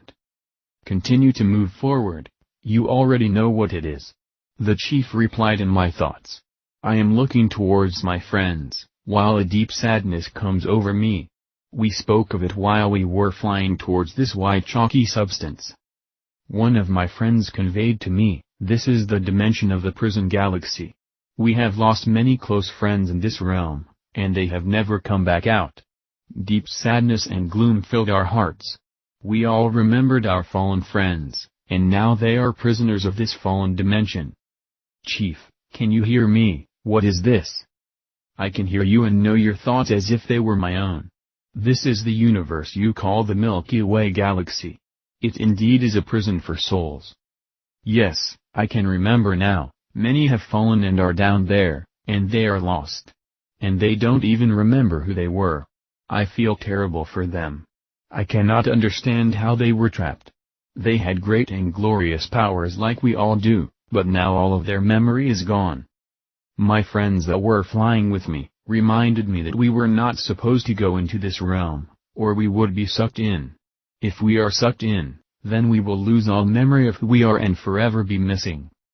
That didn't set well with me. Why would we become lost? We have these powers, we are not prisoners. We remember everything. And even if we enter matter worlds and experience it, which is called death, we are not trapped, we just awaken unto our soul's journey. Again, my friends assured me that we were warned not to go into this realm. I then asked the chief, is this true? Is this realm a trap for spirits? Yes, it is. To those who decided not to honor the will of truth, they were indeed sucked in, but there are still many that did not follow. As we continued to fly forward, I kept thinking to myself, I have this power, I have this glory, why can't I go into this realm and awaken my friends and bring them back to the fold? I felt it was wrong to leave them there, that if we had this kind of supremacy and we do not use it to help, are we not worse than those who have enslaved our friends? The chief interfered in my thoughts. The issue is not whether you can help them, the issue is, they chose to do something that they were not prepared for, and thus they became trapped into this horrible nightmare. They were also warned and they made the wrong choice. They are not trapped forever, but they must follow protocols so that they can be released from their own error. And only until then will they become free. At this point I was not really listening to the chief explain these things. I felt morally responsible to help my family. Not doing so echoed badly on my character. I told the 2 friends that were with me, We need to help these lost souls. There is nothing there that can trap us. We are spirits, not material beings, so we can move into this realm undetected and remove our friends. My two companions were not as sure about this as I was. But they saw my determination and believed we could go in there and retrieve our friends and become heroes. The guide then spoke out, "Sometimes good intentions are paved on unstable foundations." I continued to lead the way, and this small voice, which I had not heard before, entered within my mind, "You do not know everything, some things are secrets, and thus the soul can be trapped in matter." As we maneuvered closer to this white goo in space, I just didn't believe the soul could be trapped, and then I recklessly flew into the forbidden substance. Suddenly, we all blacked out just like what happens when experiencing soul changes. I could hear this swooshing sound as it continued to pull me at a very fast rate of speed like a sucking machine or vacuum. I had no control against it. I didn't know what was happening. The next thing I knew I was standing in a desert area, surrounded by what appeared to be Tuaregs and Bedouin-type people that appeared to be nomadic. They were a desert clan that lived in clay houses. I had no idea where my two friends were, they were missing and I didn't know what had happened to us, and then this subtle mental thought protruded through saying, "They are now lost in time." The houses where these dwellers lived were rounded like an igloo. And they had one entranceway into the front part. Inside each hut were uncomfortable-looking clay chairs and beds, maybe two of each. They were not large rooms, enough to hold a family of four possibly. While there I ran into one of the people. He was wrapped in some dirty white garments from the head to the toe, wearing sandals upon his feet. He looked at me and said, "You do not belong here, you should not have come." I asked if he knew who I was. He said, "You are a traveler from beyond the world, like me. You came from another time and place until you were pulled into this world. Why did you come here?" I wanted to help, I was hoping I could free everyone. "That was a tragic mistake on your part. You cannot free us, we are trapped and we are stuck forever." I asked him, "You do not believe that you are trapped, do you?" "All I know is that everyone who has come here has been trapped for a very long time. And most, unlike you, do not even remember who they were from the day they came here, their memory was snatched by some enchanted sorcery." "Well, how is it that you remember, and did you see two others like me arrive recently about the time I came here? These were my friends." "It is because the Black Ones have not stolen my memory, they do not know I can still recall events from where I came from. And if you came with friends, chances of them landing in the same place are nil, they are probably somewhere else on this planet. They love to divide and conquer." "The Black Ones?" I queried. "These are those who dress in black, they are not human so they hide their form from us. But they have powers, and they can touch you with their rod and strip you of your memory. And you will become a slave for them." "How is it that you have remained with memory? How did you avoid the Black Ones? And what is this rod that you speak of?" "Because, I don't let on that I am aware of anything. When they show up I act completely ignorant like everyone else does who has been taken over. Everyone else just follows orders, they cannot think through the situation, they know to be able to eat and have warmth and a place to live, they must obey. Their rods are some sort of magical control sticks. If you are hit with one you will black out and upon awakening you will have forgotten everything you ever knew." I was becoming angry. This was really bothering me. I hated that I had no power. This body was so thick and dense, and it did not allow me to move or operate properly. It was a useless tool. Suddenly, the nomad I was talking to said, "Keep alert, here comes the Black Ones. I do not know you right now, just do something, anything, look busy and whatever you do, do not look in their eyes, they can read your mind." I was at a loss for words, being angry. All I wanted to do was fight and flee this situation, but I hid around the side of one of the dwellings, and waited there acting imbecilic by kicking dirt around having no rhyme or reason as to what I was doing. I heard these entities pushing the nomadic travelers around and brutally whipping these poor souls without cause with straps that had pieces of rock melded into the leather. I had to look to see what these entities were. I poked my head around and standing there was one of the black ones. They were wearing some sort of bird-like headgear over thick heavy black garments, with leather shoes, like sandals, but not exact. They were very tall and fit, maybe 9 feet tall, and built like a soldier. As soon as I looked around, one of them saw me and caught my eyes. Instantly he hit me with this small wand and everything went black. The next thing I knew I was living in a village. I was a young teenage boy. Maybe 16 years old. I had straggly black hair, I was unkempt, had tattoos everywhere. My body was littered with jewelry, which was pinned inside the skin. I was a sad sight for sore eyes. The chief then interrupted, "Now you see how you got stuck here, now it is time to recognize your journey as to why you made this choice and what it will take to leave here. That young man is you when you were living in Atlantis before it fell. Most of the children were like this, just like many of the young ones in your time are becoming like this again. They are angry, they are mad, and they want to fight anything and everything. In your near future, there will be drugs induced and forced into these kids while they are still young. It will remove their anger, make them passive, but it will leave them dead inside and they will become docile and easily controllable. You were such a kid back in Atlantis. Now begin to watch yourself." There was no doubt this kid was angry. He was walking around punching his fist into anything he could find. I could feel his thoughts and his pain, but his mind seemed empty of all logic. It was pure uncontrolled emotional resentment. He was punching and kicking brick walls. Blood was pouring from his scabbed knuckles. He would then slam his head into the walls and blood began flowing from his forehead. He was furious and had no recollection as to why, and extremely upset about everything. Wanting to hurt anyone, even himself, it didn't matter. I looked at this kid and said, no way that this is me. And yet this deep dark air fell upon me as a memory, and I recalled that I was this young man in a past life. Everything faded to black again. While I was in the state of blackness, I asked the chief a question dealing with how many lives have I had. And surprisingly the voice of the female guide interrupted instead.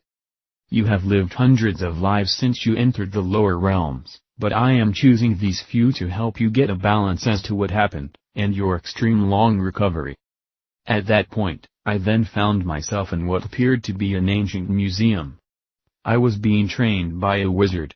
I was called a wizard's apprentice, whatever that is. I remember considering a mirror hanging on the wall, and I saw myself. I was a young boy probably around 22 years old and had a blonde page boy hairstyle. That is when it appears as if someone stuck a bowl on your head and simply cut around it and then teased it so the rest of the hair at the bottom would curl under.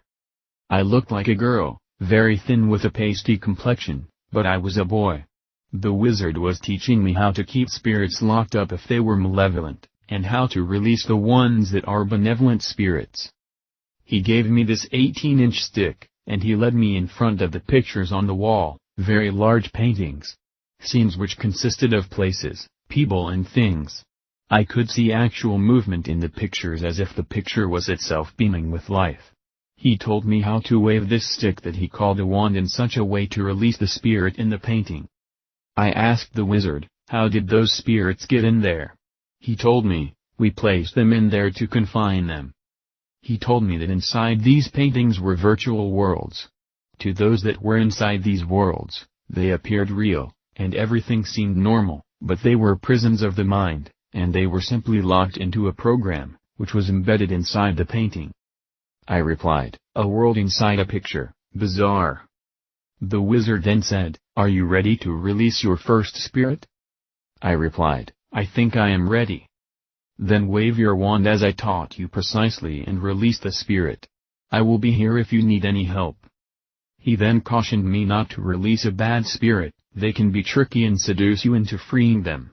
I then located one of the paintings and held my wand up. There was this friendly-looking creature on the other side that appeared to need assistance, giving me a puppy dog-like facial demeanor. It seemed innocent enough. I wanted to help free this one. So, I then did a spiral move with the wand as I waved it at the picture. And this energy poured from the painting. And this malevolent spirit came out with utter destruction in its intent, screaming god-awful and blood-curdling sounds with cursing. I yelled, "Wizard, help me! I made a mistake. Help me!" The wizard came over very quickly and he took his wand and moved it around and the spirit was replaced against its will, screaming like a child while it was forced back into the painting. I then faded to black. I asked the chief again, what did that mean? Where was I that I would be a wizard's apprentice? It is now time that you know the truth, that you were selected by the dark forces to be part of them. They used your anger to bring you into the fold. At one time, you were part of the secret societies, you had become one of them. The problem is, they never seem to understand, they cannot have the Kaelistos Pater's children. They can use them at times, but they cannot keep them. Yea, but that wizard didn't seem to be malevolent? That is because they have their own will of what is right and what is wrong. He was teaching you how to release good spirits. Do you know what happens when you release the spirit out of the picture? No. What? These pictures are of the world you exist in right now, the world of humanity of the place called Earth. These different scenes are from this world in different times. These souls are inside a program. They are concealed, hidden away from the truth. These pictures are prisons. If the wizard removes the spirit, it means they release your soul, and if that happens you die to this world and go back to the control center in the fourth dimension. They determine when you live and when you die. Notice that they didn't want you to release a malevolent spirit, because they want them to remain so these wicked spirits can torment the good souls. Sorry, but stealing a line from Marty McFly from Back to the Future, whoa, Doc, that's heavy. As a wizard's apprentice, you were on the other side of the veil where ghosts exist. Finally, I came out of the blackness and entered another world. This time I was with royalty. My God, Chief, I am King of France. Chief, I think I was King of France, I was Louis XV. Yes, I know, look closely at yourself. Who do you see? You have got to be kidding me, it is me. I mean me, as I look now. I mean it is me. That is my face, it is a tad different, but it is me. Do we look like ourselves in past lives? Sometimes, almost identical, even with some of the same scars and birthmarks.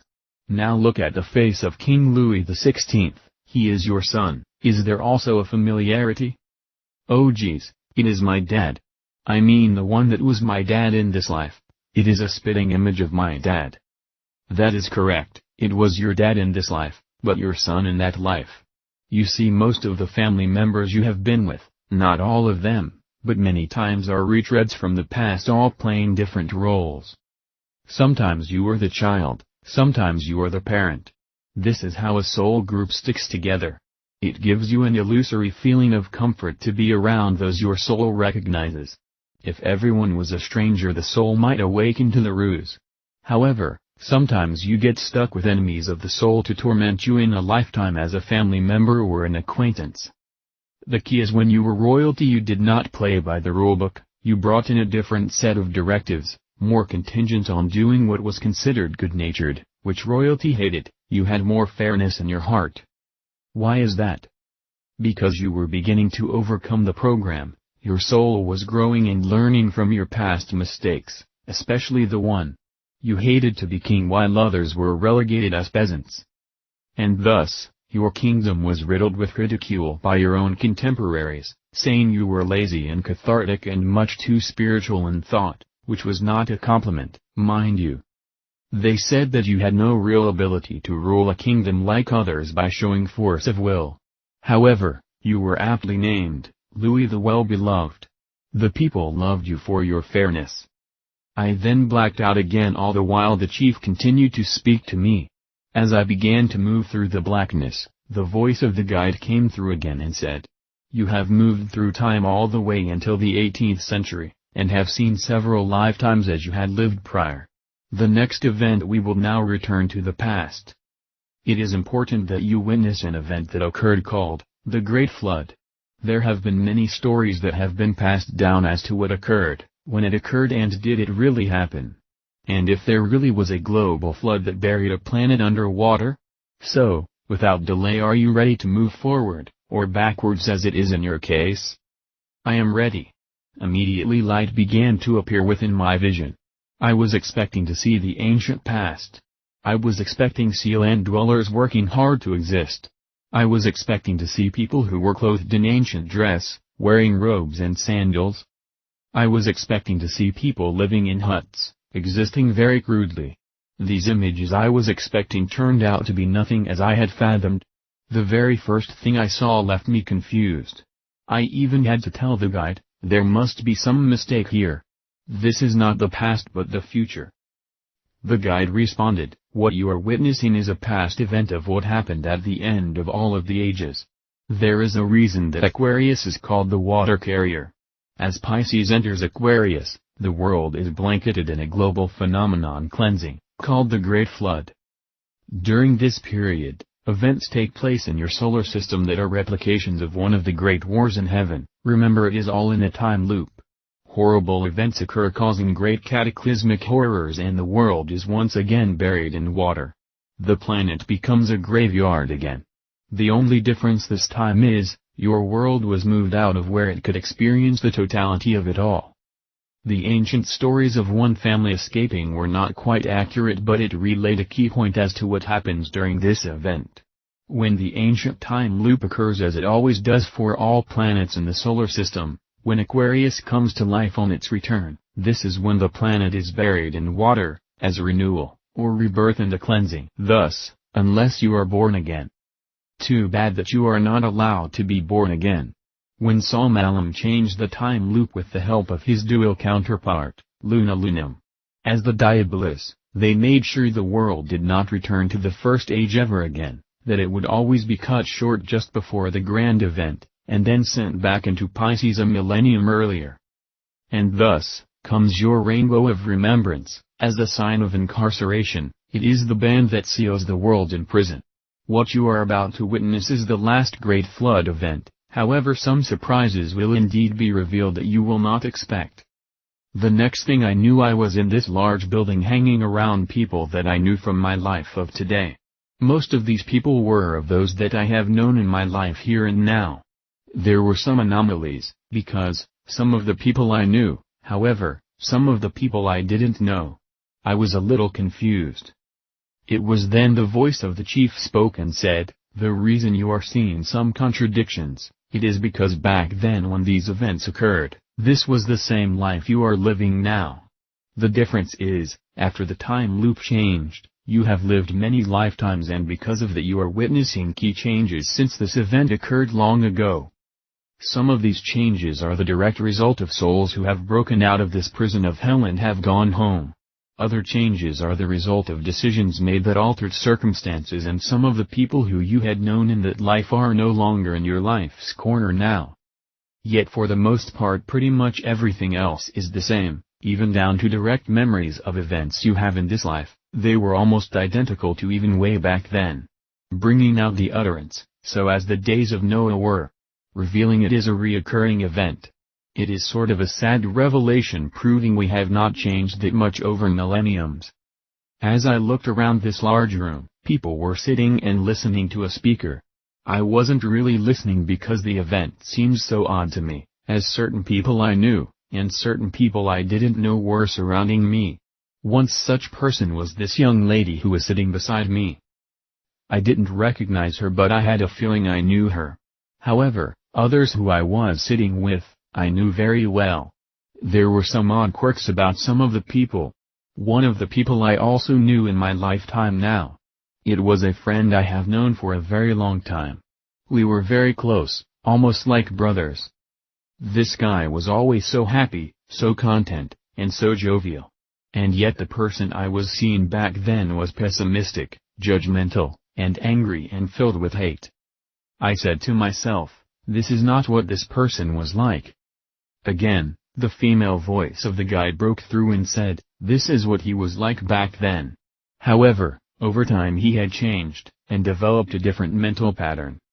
I then got up from where I was seated and walked to the back of the auditorium, and I saw books and pamphlets upon some tables that were set up. I began to look at them when this woman I was seated next to came from behind me and put her arms around me from my back, wrapping them under my arms and then around my shoulders with a very loving embrace. I didn't know what to think, but I had this feeling, we were very close.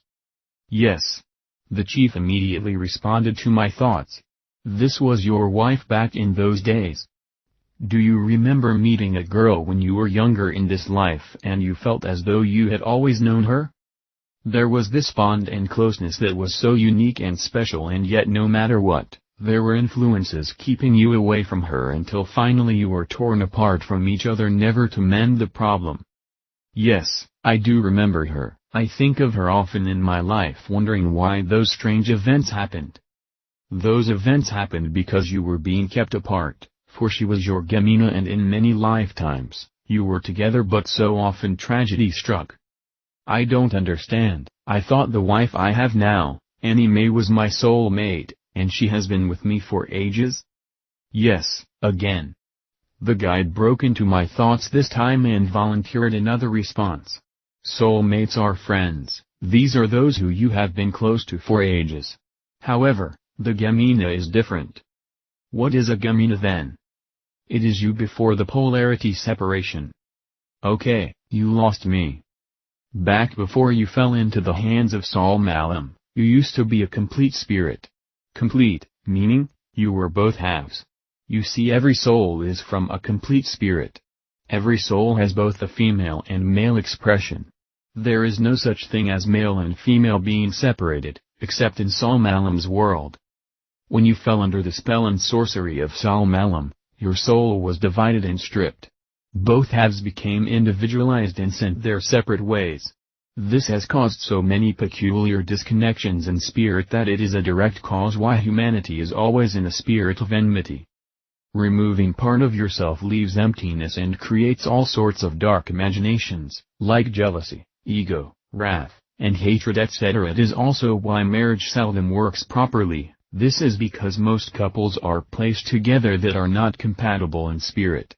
The reason odd things occurred when you knew this girl in your present lifetime, was because the enemy made sure you would not come together in this life, or even within many past lives. The program was designed to make sure it didn't happen. They knew you were getting too close and breaking away from their power grip, and putting the two of you together was giving you too much internal power. Wait a minute, I thought you said it was free choice. I tried to make things work, that was my choice, it was not allowed to happen? That is not quite true, you didn't try as hard as you had thought. In fact, you were also influenced by the way people were acting along with the negative influences that occurred. It caused you to make decisions that only harmed the relationship. You were just as guilty as if you caused it not to work. What is strange is, I could feel that this girl from this previous ancient life was her. I just didn't say anything. She didn't look the same, but I could feel her energy, as if we were one, as twins. Yes, the energy is the key, not the personal appearance. The reason you were placed with the wife you have now because she was familiar as a friend, a long personal acquaintance. But it was also known, when you two are together, you have not made great strides in changing or perfecting your consciousness so that the soul can be freed. Why is that? I guess the only way I can explain this to help you make sense out of it, it is like having friends that are troublemakers. They are your friends, they are your connections, yet they lead you to make faulty decisions and cause you to do things you know you shouldn't. Now granted, your wife is not a troublemaker, nor are you. In truth you are the opposite, more peaceful, content, and easily entreated. The problem is you two are so alike you have no real reason to make major changes. This is what the dark side was counting on. Then does that mean I am not making the proper changes? No, in fact it backfired this time. The oddity of the events that occurred with your Gemina caused such a stir in your soul that it sent you personally on a lifelong trek to figure out what was interfering in your personal world. It all became too obvious that things were not as you had believed. However, since your wife was so peaceful and easily entreated, she never stopped you from your pursuit, and in fact she was there for you the entire journey to back you in whatever endeavor you sought. As I took in what was being revealed to me, the events of this time loop began to take hold. I walked out of this auditorium and began to witness life all around. It was like this life but with some differences. One difference that stood out was many people were driving ATVs, all-terrain vehicles, on the highways rather than cars. It was then that extraordinary events began to occur. I felt like I was being pulled through time rather quickly as days became hours, and weeks became days. Earthquakes began to occur, the roads were tilting back and forth, and buildings were falling apart. It was horrible to witness. As I kept being pulled through time, the events didn't let up. Hurricanes and tornadoes were everywhere. Cities were collapsing. It was as if a thresher was moving across the land and devouring and destroying everything. People were fleeing like ants that had been stepped on. Mass panic was in everyone's eyes as I began to see things from above like watching from inside a dream. It then began to rain like I have never seen it before. As I was being taken through time, the rains would not cease, it just kept coming down. I began to witness walls of water begin to flood the towns, the land, everything. The water began to rise. People were still scattering for their lives. Yet nothing was there to save them. The waters became great floods and developed into a massive ocean, as I witnessed this event firsthand. Now no longer standing above watching these events, I was now down in the water. I was swimming and watching others who were frightened, splashing around the water trying to stay alive. But nothing was happening to stop these events. It just kept getting worse and worse until I looked out and noticed that the entire world was underwater. The waters were so high I could no longer see buildings or trees or anything protruding from the ground. Not even mountains could be seen. As time moved forward, the daylight turned into nighttime. I was still in the water, and it had covered the entire planet where I could see every horizon without there being any obstructions. I can't even begin to elaborate the dreadfulness. As I looked out, the rains had finally ceased and the air was perfectly clear and pristine. I could see the horizon without any blocks, and all I could see is stars everywhere. Nothing but stars filled the realm. I had the feeling I was swimming in space. There was nothing but water as far as the eye could see, and nothing but stars and starlight. I could see the stars even as they reflected off the water. I could not separate space from land, it had all become one. It literally felt like swimming in space. It was then a voice came unto me. It was neither the chief nor the guide's voice. It felt like an internal voice of greatness and glory, the same one I had earlier, establishing contact for the first time in ages. I really believe it was the Kaelistus Pater. This voice uttered these words as if my world was being narrated as some scene in a movie. Behold, the planet you call Earth, it is now called Mars. Behold, Mars has thus been changed to Earth and reset into another part of the solar system. I remember thinking, you mean this planet was Earth and then became Mars? The voice said, Earth was your original home but it was destroyed as you can plainly see. You were then taken aboard the Ark, which was a ship to fly in the heavens. It transported the remaining life upon the new Earth, which had been Mars. Mars as you see today, was the original Earth, and Earth as you see today was the original Mars. The next thing I realized, it was now daylight. All the water on the planet had frozen. It was snowing as well. As far as the eye could see, the planet became an ice world.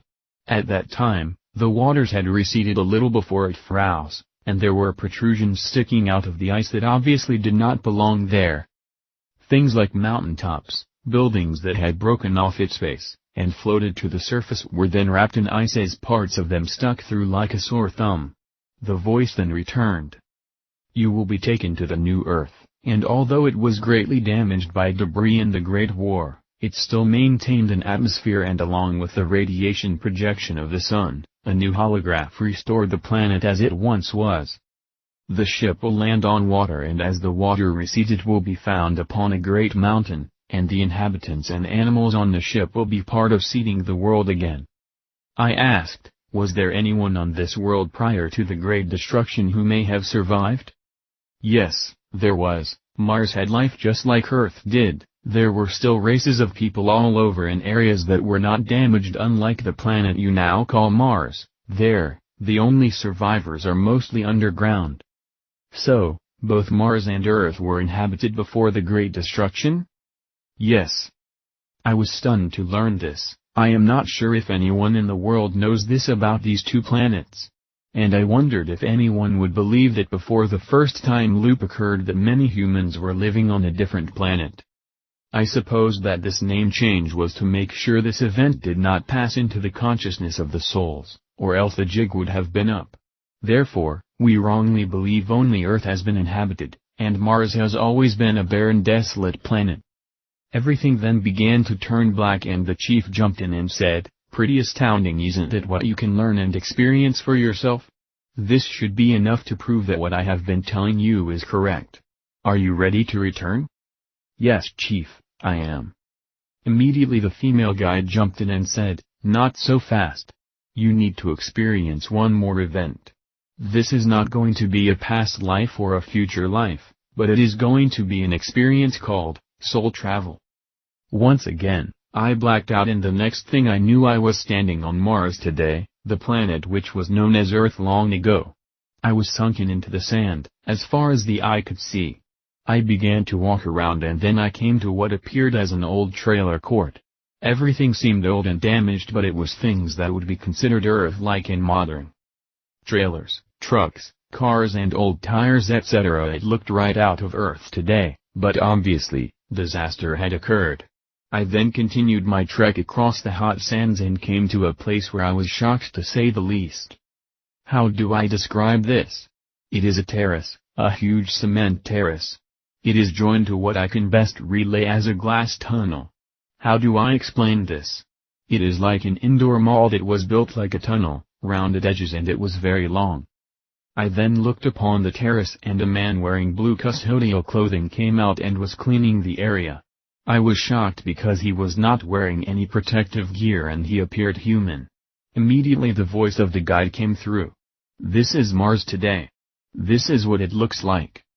As I got closer to the terrace, I walked up the steps leading about 10 feet off the ground and walked over to the man and wondered if he could see me. The voice again said, "No, he cannot see you nor hear you, but his soul can communicate with you." That threw me for a loop. The soul can communicate without the individual knowing that it is happening. Very weird. The chief then chimed in, "They actually do know they are communicating with you, however to them it will seem as though they are communicating with their own thoughts, and not realize they are talking to a ghost." I laughed thinking it was a good one, Chief. He responded in like, "But it is very true." Eventually I could speak to the man in the blue work outfit and asked him why he didn't have gear to breathe since he is walking outside in the Martian climate. He then spoke to me as if he heard every word. I would never have dreamed he could not see me or hear me. "The idea that we cannot breathe is a fallacy, a fable," he said. "The Martian climate allows for one to breathe, however the oxygen levels are so low, we cannot stay outside for very long." I then followed him back into the mall-like tunnel structure. I saw all sorts of people walking to and fro. I asked the custodian, "Who are these people?" "Many of these are those that were taken from Earth, kidnapped against their will and forced to work in the mines of Mars." I was perplexed by what he said to me. I then began to watch the people, all of them mostly from Japanese persuasion. They appeared businesslike, and it seemed that the area I was in was like a cafeteria. I noticed this tunnel that extended off the other side and went down a deep slope. I asked, "How can this many people have been kidnapped and we not know about it?" "People go missing every day on planet Earth," the chief revealed, "and often they are never found. This is because they are gone. Those from places like Japan were removed before tsunamis and great volcanic explosions decimated their areas. So, no one is really looking for them, believing they had perished. I guess then we can say they at least had their life spared, but Chief, how did they get to Mars?" "What I was told no one would believe. This is no life for these people, it is a deeper hell and prison than even on Earth. They were transported using a transporter machine just like they used on the TV show Star Trek. I didn't want to touch that one at all. Many people were walking from the tunnel into the cafeteria and returning into the tunnel. I then walked up to the area where one could buy food. There was obviously some sort of economy here, where money was being used to trade for goods and food. I walked up to the counter and they were serving fast food like hamburgers and fries. What surprised me was the prices. A hamburger was like only 25 cents and fries were a nickel. Everything was very cheap. I then walked over to the Coke machine. I would swear the machine was built in the 50s, yet it was brand spanking new. The Coke machine had a long glass-paneled window on the right. It was about 6 inches wide, and it had a swinging door latch to grab hold of to open the glass door and then retrieve the soda that was aligned in these metal holders with only the neck of the soda bottle showing. The soda was in glass bottles, and the price alerted me once again how dated this all was. It was only 5 cents a Coke. I could sense the people were not happy. No one was smiling, no one was joking or even talking that much. It seemed to me as business was priority number one. I felt sorry for the people. I did not see any children at all.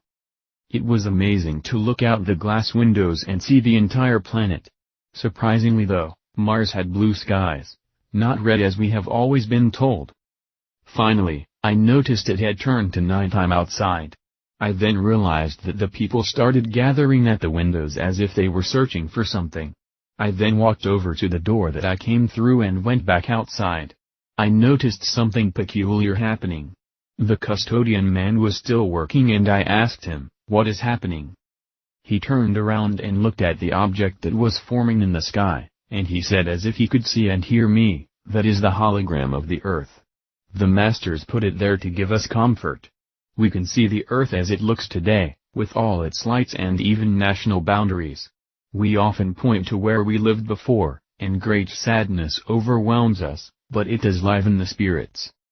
I couldn't believe what I was witnessing. A huge holograph of the Earth presented itself within the atmosphere of Mars, and it was beyond words.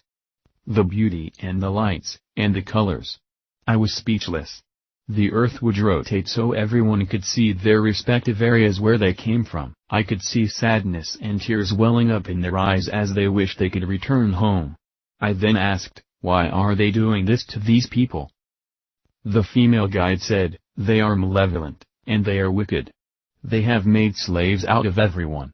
The only difference is, those on Mars know they are slaves, those on Earth believe they have freedom while they are being controlled as slaves.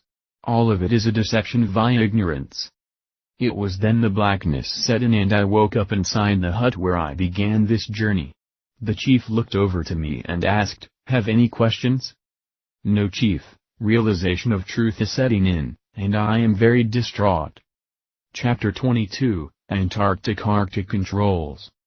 The Reunion Day 5, The Time Machine. The chief told me today that, "We are going to take a physically demanding journey. This is not going to be an easy trek for you. It will take several days. We are going to walk through another gateway. This time we won't walk into the past or the future. We are going to enter via a dimensional gate into another part of Earth, but we will not be in our flesh and blood body, only our soul and mind. This gate is very old and it is the only one in North Americanness that I am aware of. We discovered it by accident. Fortunately, the gate remains untouched and it is always well hidden from seekers." We began a long hike northward. We must have walked 7 hours, and I was very tired. We stopped for the night and rested. The chief and I spoke about many things that night but told me not to write any of it down in my first notepad. We then proceeded to walk about 7 more hours. We entered a place that was exceedingly amazing. Later I would realize where this place is. I have been here often. It is called Zion National Park. It is exquisiteness on top of stunning splendor. There was this spiral rock staircase that we had to climb down and around that was very difficult. In modern times a road was built, they call it the switchbacks as it winds around like a funnel. The chief was skilled in locating the best path, but this was not an easy hike. We then walked between these towering mesas that pointed to the heavens. During my time, these large megalithic monuments are given names. Places like Angel's Landing, the Three Patriarchs and the Great White Throne. No matter what era that these spectacular sights are beheld, they leave one in awe of its mystery. The chief then uttered as we were stunned into silence of this magnificent beauty as it reigns above our small insignificant bodies, It is amazing that these spectacular sights are as a sacred sculpture, as far as the eye can see, along with mesas towering up to 2,000 feet into the sky. I have witnessed these things before, and every time I gasp at the pure power of the raw nature of beauty that created this spectrum of glory. Yet the chief reminded me, it is but a facsimile of the real thing. We then walked to a place where the path appeared to end at large walls hovering and completely trapping us in this extraordinary hidden world. We were blocked by mesas everywhere. I told the chief, I know this place, it is at the end of the shuttle journey far back into the canyon, and this place is called, the Temple of Sinawava, where the hiking trail along the Virgin River begins. The chief had to laugh. It is like they want to throw this in our face, knowing the majority will never figure it out. What do you mean, chief? They named this area the Temple of Sinawava. It sounds like a good Malay Indian name, maybe even Anasazi. He continues to laugh. I thought it was an Indian name. What is it, chief? The Sinawava is a cute expression for sine wave, a measurement for time, which is provided by its oscillation and amplitude. What they are telling everyone that coming here they are near a gateway to teleport to another place on Earth. The sine wave is moving all over this place as a frequency bouncing of the canyon walls. It is revealing we are near the door and that something strange is occurring.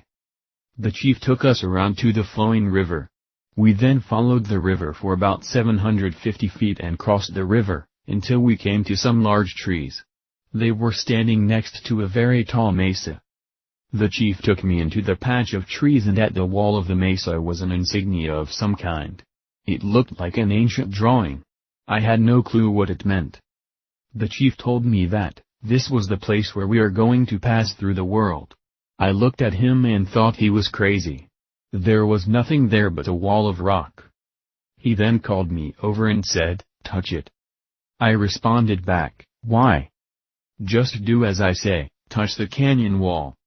I then walked slowly up to the wall and touched the wall. To my utter shock, my hand appeared to move through the wall. The chief said, "The rock wall here is an illusion, it is actually a gateway for the soul to translocate to another part of the planet." The chief told me to walk through and to think about the place called Antarctica while my hand was partially through the gate entrance.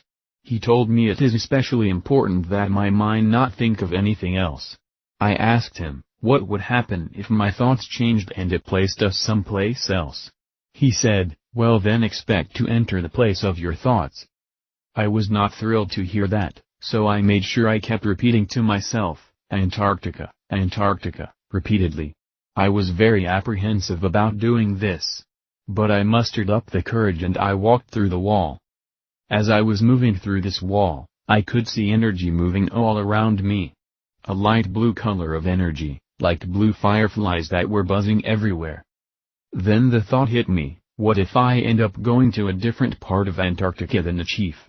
How would we meet, and how do we return? I became rather nervous. Yet at this moment I didn't feel like I was walking anymore, I felt like I was floating. As if something was grabbing a hold of me and pulling me. Everything went black again, and then the very next second, I was standing in a place where snow and ice were as far as the eye could see. It reminded me of my excursion into the past on Earth after the last flood, where I entered an ice world. The chief, standing about 15 feet away, called over to me, "How did you like the ride?" "Not sure, still do not understand how we did this." I then asked him, "How did you know we would both come out at the same place?" "This is due to how the gates operate. When we thought Antarctica, it took us to the only gateway that is available. There are different gateways on this Earth, and when we think of a place that is near a gateway it will always take us to the same gate location." I looked at the chief and inquired of him, "Why is it that we are standing in this frozen tundra and yet I do not feel the cold? In fact, I don't feel anything?" He snickered about that. He said, "The body you have on is a mental projection, which is from your soul mind. We see what our soul sees. Remember our journey to the sun? This is similar. We can feel the cold if you desire, but that is not why we are here. This is not my body, why does it look like my body?" Because your soul is projecting what you believe your body looks like. Do you want to become a roaring lion? Ah, no thanks, I am happy as I am. Okay then. Your flesh and blood body is still standing at the gate back at the wall. Your body never went through, only your soul did. As you touched the rock, your soul hand, and arm and torso and the rest of the soul, as the mind conceived it, entered the wall, and the body is still waiting for us to return. Wait a minute, what if our bodies decide to take off without us? You said, a soulless body can still operate.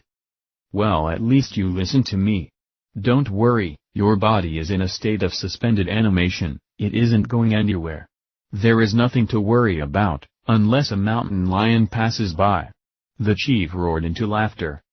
Oh, God, a mountain lion, thanks for telling me now.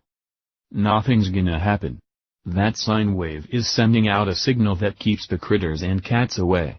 They can hear the sound that this thing is producing, and it is like a warning bell to them that burns their ears at the level of their cells. I then had this strange thought come over me, what about wandering humans on a hike? Could they come over to our bodies and see them and freak out and cause trouble for us? No. Do you remember any other humans around us when we entered the wall? No, didn't see anyone. Then don't worry, the very split second you left, you will also return as if no time had passed. This is the part of the mystery of the soul. All any other human could see is that you were placing your hand against the wall, and they will see nothing else. By the time we return it will be instantaneous. Chief, there is problem, there is no gate on this side. We appeared in the middle of an ice world. Where is the gate? How do we get back? Again, the chief cackled. You believe you are detached from your body, but in truth you are still attached to it, only your mind has moved. You have not moved an inch, you are still connected by the etheric cord to the body. What the heck is the etheric cord? It is the DNA coding along with your soul energy coding. Remember, this place is not real, neither is your body. But due to this coding you really think it is real, and thus it appears real. So how do we get back? We will be pulled back as if nothing ever happened. To you it might appear as a dream, but it is what we call soul travel. In effect, you have left the body and will soon return.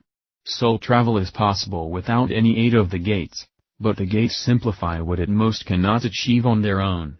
And one nice thing about the gates is it gives you extra energy to remain away from the body much longer, whereas on your own, energy is quickly depleted. Like what happened to me when I went to Mars, I was taken from my body as a soul traveler. Exactly, however the ayahuasca helped you so that you were able to have the energy to fulfill the mission. This time it is the sine wave. I began to understand some of this, and I thought, well, if the gateway is here then this place we're at must be important. The chief replied, very important, this is where the machine we call the holographic Earth Time Console is operating from. Where is it? I asked. The chief waved me on and we began to walk a little way, maybe 100 feet, and we came to a nice cave. For the life of me I would have never found this. It blended into the never-ending scenery of snow and ice, which created an invisible cloak. We then walked down into this ice cave and it appeared as if it had been excavated. Obviously, someone has been here before. Chief, has someone been here? Oh yay, prying eyes and dark minds. We walked deep into the ice cave at what felt like a downward angle until we came to a nice wall that stood about 25 feet high as a solid thick block of ice.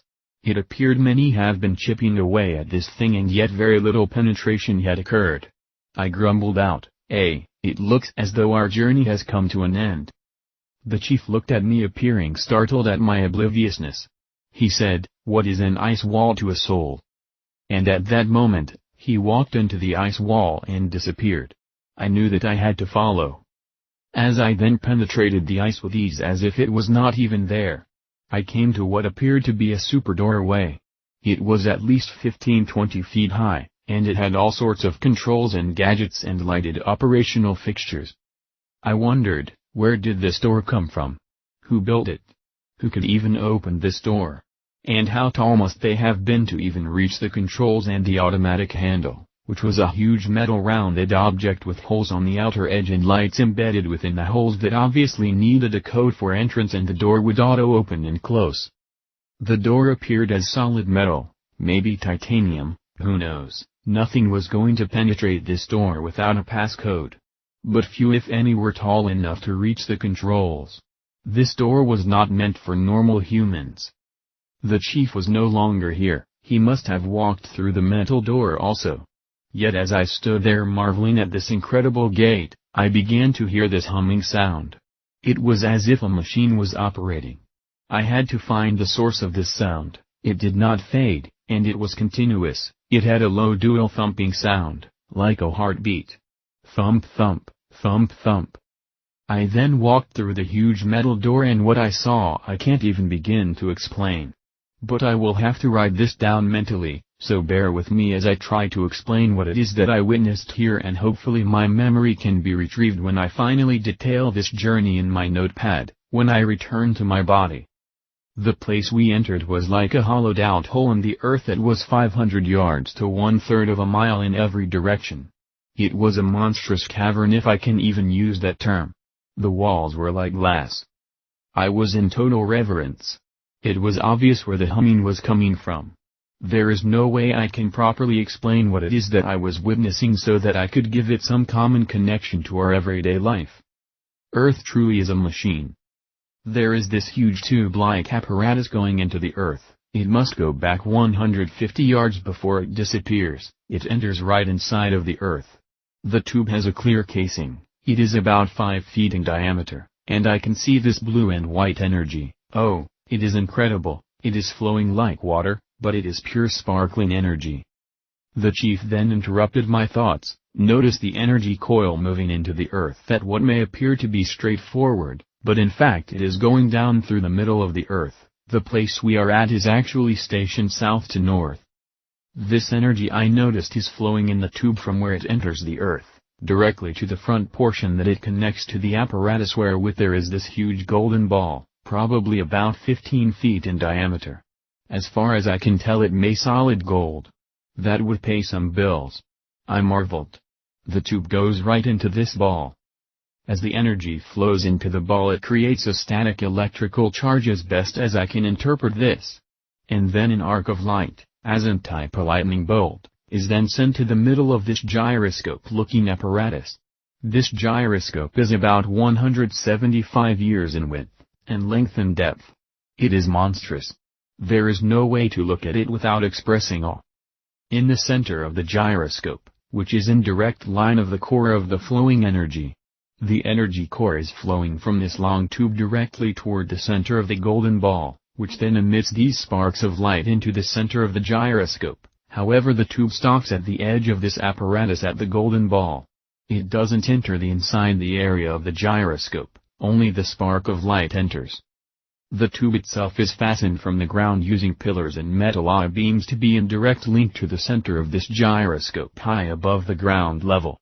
On the outer rim of the wheels that surround this mega gyroscope, it has panels, or some sort of rectangular sheets made of pure gold, it appears. These panels are about 10 feet wide and 15 feet long, and maybe 5 inches thick.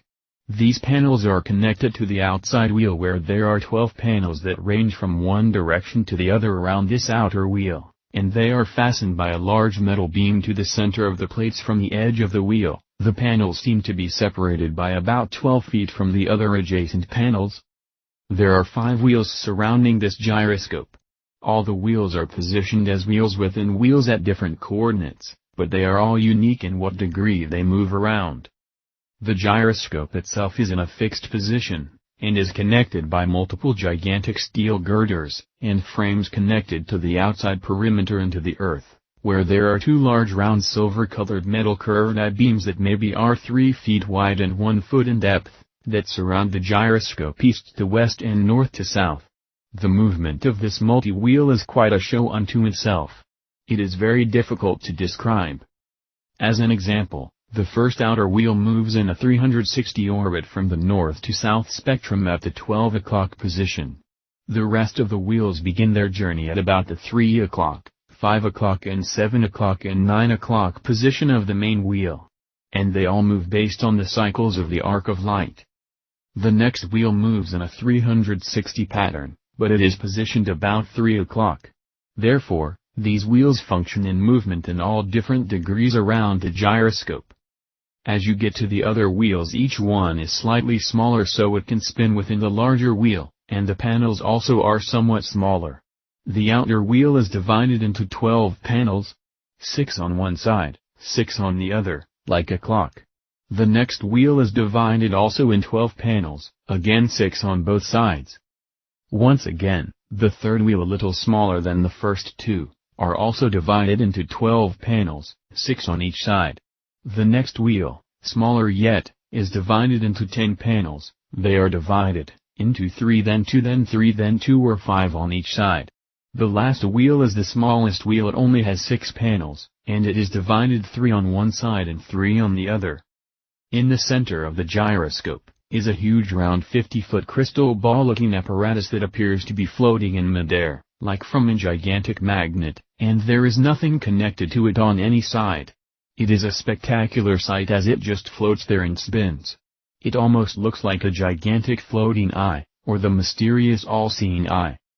Now let me try to explain how this machine is operating. Everything is moving, these wheels all move. The panels are designed to catch the arc of light that comes from the tube through the golden ball into the crystal ball, which then sends it to the panels. The outer wheel is moving every second, it is just churning along. It makes a sound somewhat akin to a vehicle driving over equal cracks in the road, that is thump, thump, thump, thump. Or a train as it moves over the ties on the track. It is a constant sound as the wheels are moving. It is almost like the earth has a heartbeat. Every second an arc of light comes from the golden ball into the crystal ball, which then sends this energy into a specific panel in its alignment at that moment. When the energy is sent from the crystal ball and into a panel, the panel turns from gold into a bright white glowing light. Now what is amazing, is the wheels are separated and operating at such a precise measurement, that when the energy from the crystal ball hits the panel, there is no obstruction from the other panels. They are all separated enough to make sure the energy hits the correct panel. So, every second the energy hits the outer wheel's panels, the wheel then spins to replace it with a new panel. It moves around the outer wheel 5 times, giving it a full minute. 12 panels multiplied by 5 revolutions equals 60. As soon as it hits the 12th panel at the 60th second, the first panel of the second wheel has slowly moved in place and is also in direct line to catch the arc of energy, thereby both panels light up in this magnificent bright white light that appears like a lightning strike. It is that bright. When 60 minutes or 1 full hour is finished, then 3 of the panels line up, the seconds, the minutes and then the hours. The same thing occurs with the minutes. The wheel moves 5 times around to finish the process, or 12 multiplied by 5 equals 60 minutes. Then when the hour panel aligns with the minutes and seconds, it follows the same measure except it only revolved around twice. 12 multiplied by 2 equals 24 hours. Everything is precision, everything is exact. I asked the chief, how can we see the entire movement of this amazing inner earth clock? He said, we could speed up time within our soul mind and watch the hours turn into days and then the months turn into years, right before our eyes. We then began to speed up time, and the gyroscope was flying. It was glorious. It sounded and felt somewhat like a tornado with wind and lightning flashes all around us, or thousands of horsemen in battle. We came to the cycle of days, and there were only 10 panels, and each panel was energized 3 times, bringing a perfect 30-day month. And then the last wheel, having only 6 panels, represented 12 months with the energy hitting the wheel on every panel twice. All of this was mind-blowing. I asked the chief, where is the core of the energy coming from? Is that wondrous blue light energy in the core tube creating this effect? It is coming from the northern polarity of the Arctic, where the same thing is occurring there but at the opposite end in reverse, and it is being influenced by the moon. I then was mesmerized by the crystal ball. What I have not shared is what is occurring in the crystal ball in the center of the huge gyroscope. That alone is beyond words. Every time energy is released to the panels, a holographic image appears that looks three-dimensional. It shows some place on Earth. It appears to be a recorder that records everything that is occurring on the planet, yet it only shows precise events. The best I could make of it is if something changes, then it records it and shows the change and then melds it all together. I wondered when conversing with the chief, why is anything changing? I believe it is due to the interactive nature of this world. Remember, it is all programmed, but being that the players in this program are interactive, they can make slight changes. According to the chief, our minds are constantly creating new events. And these changes must be recorded.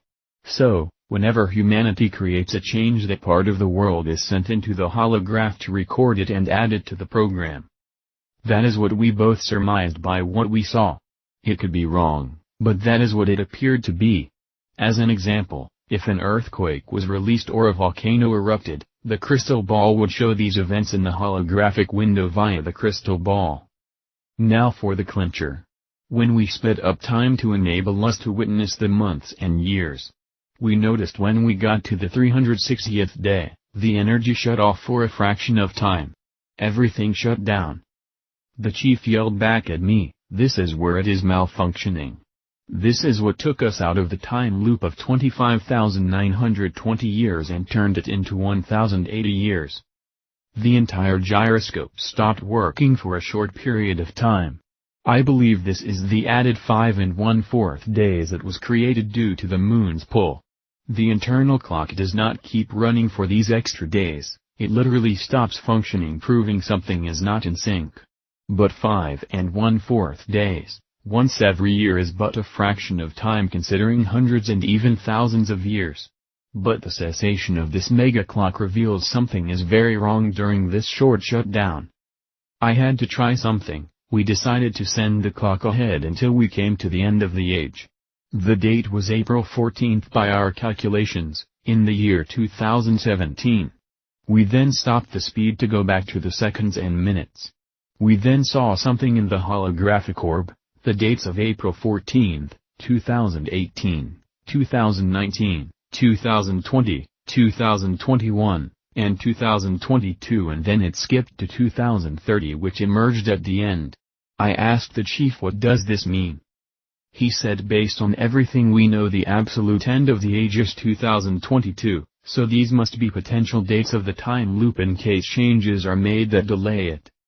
What does 2030 mean? We believe time is being altered somehow, that the dark forces are trying to alter time, or change it, or even stop the time loop. Some of them want to move into the next age. It proves not everyone is in alignment with Saul Malam's thinking. Why are there different times? Because 2017 is only for your time here and now. During different time loops, changes are made to either move forward or reverse past timelines. It is all due to the interactive power of people making choices. However, no one can stop the time loop.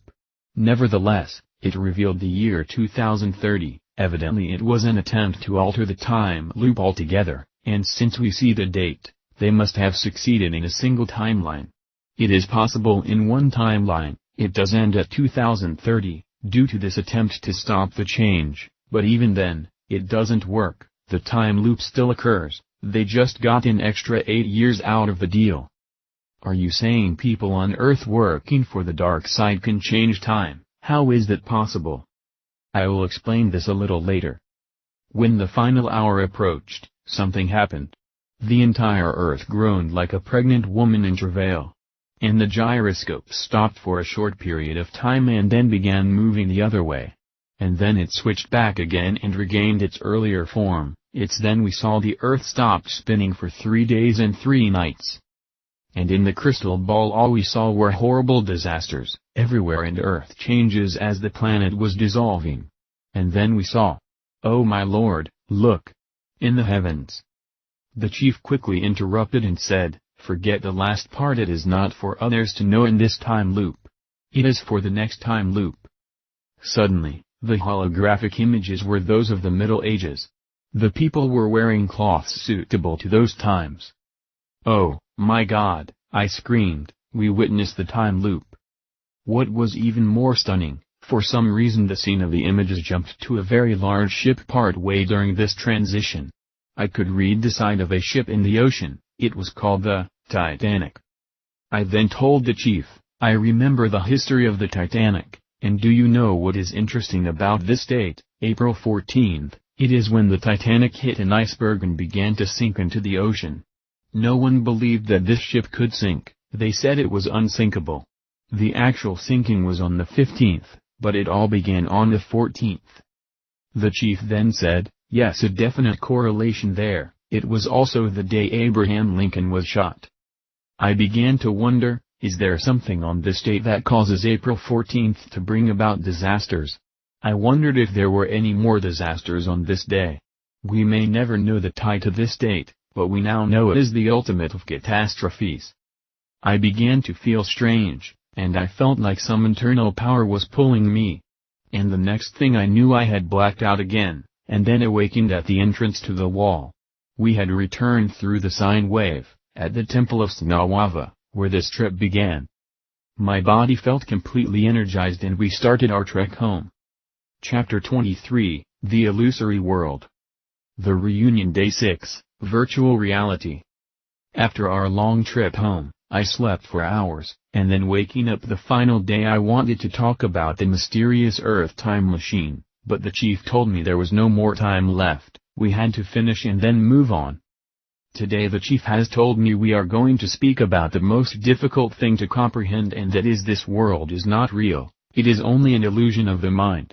The chief began to ask me that after all that I have witnessed, is there any one truth that I have gained from these experiences that I could internalize? He told me you have had the paintbrush, and you have had a chance to fill in the empty spaces on your canvas. You have witnessed things that many will never have the opportunity, until their awakening. The chief looked at me as if he was telling me this would be the last time we would see each other in this way, as teacher and student. He said, it is time that you now become the teacher. You now know what I know, and I know what you know.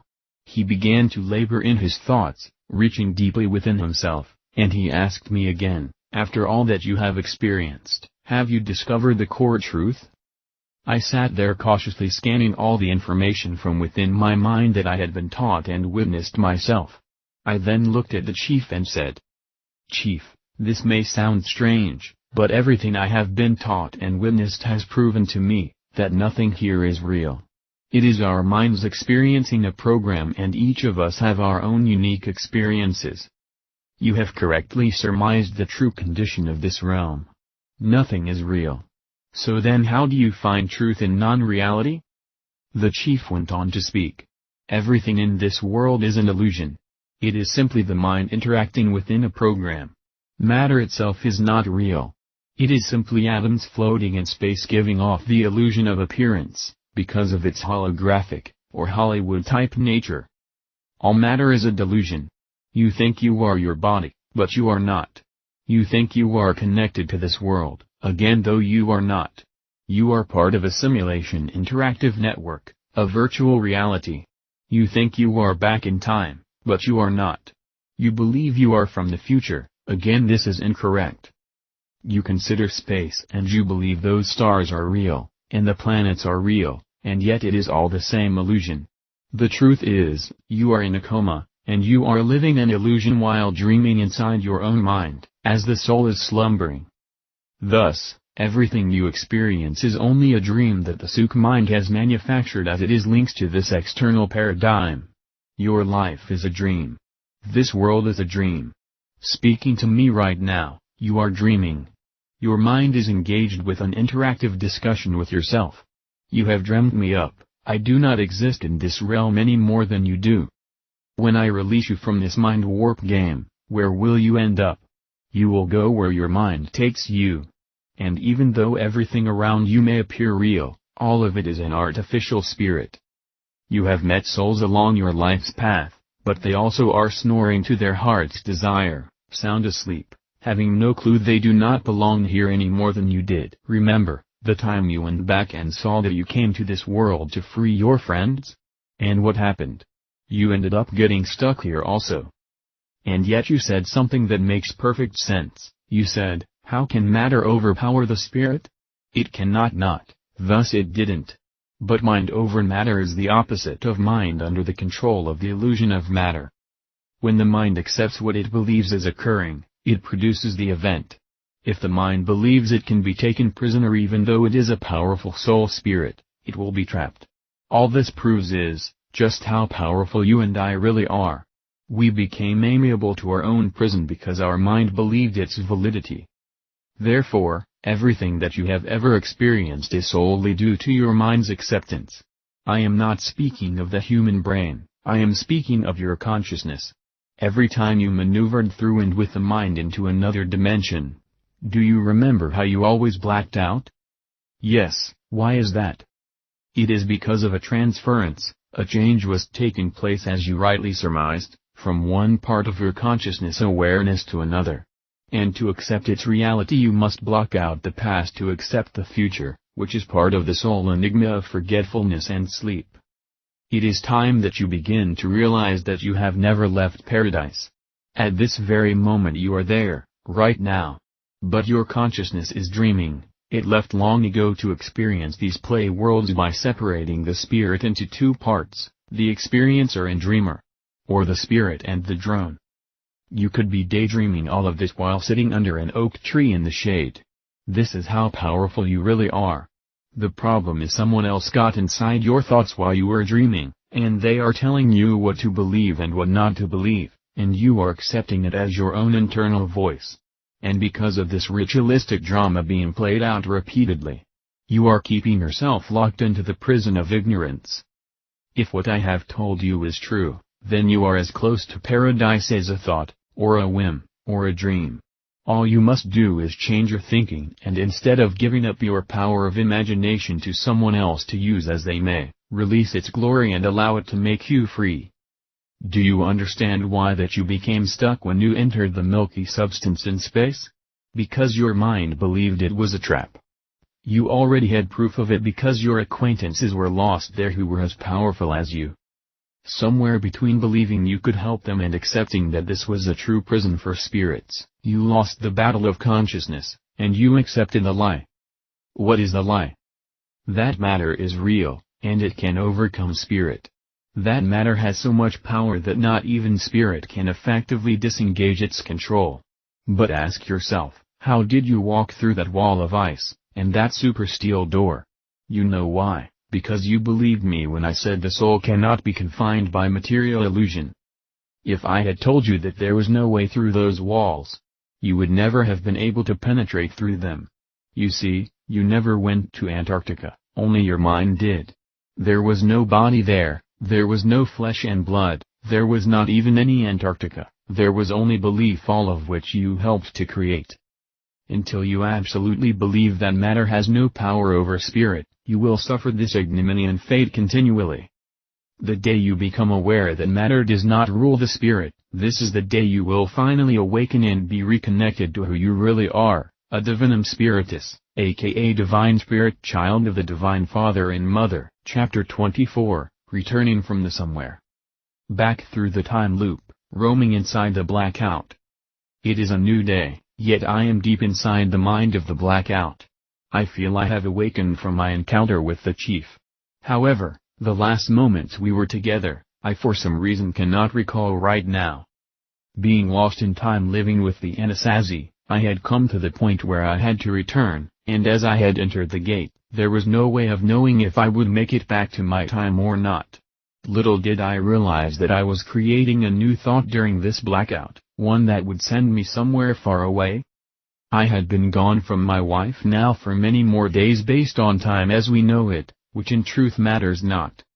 During this time, the chief taught me about the vortexes, and the holographic sun projector, as well as the inner earth clock in the Antarctic, and the moon, as well as one last thing that has slipped my mind in this state. The last words the chief spoke to me were, "It is time to walk back to your time, and as before, I will keep this second notepad also and return it to the one who will complete the final stages of this saga." He then wished me well. That was it was over.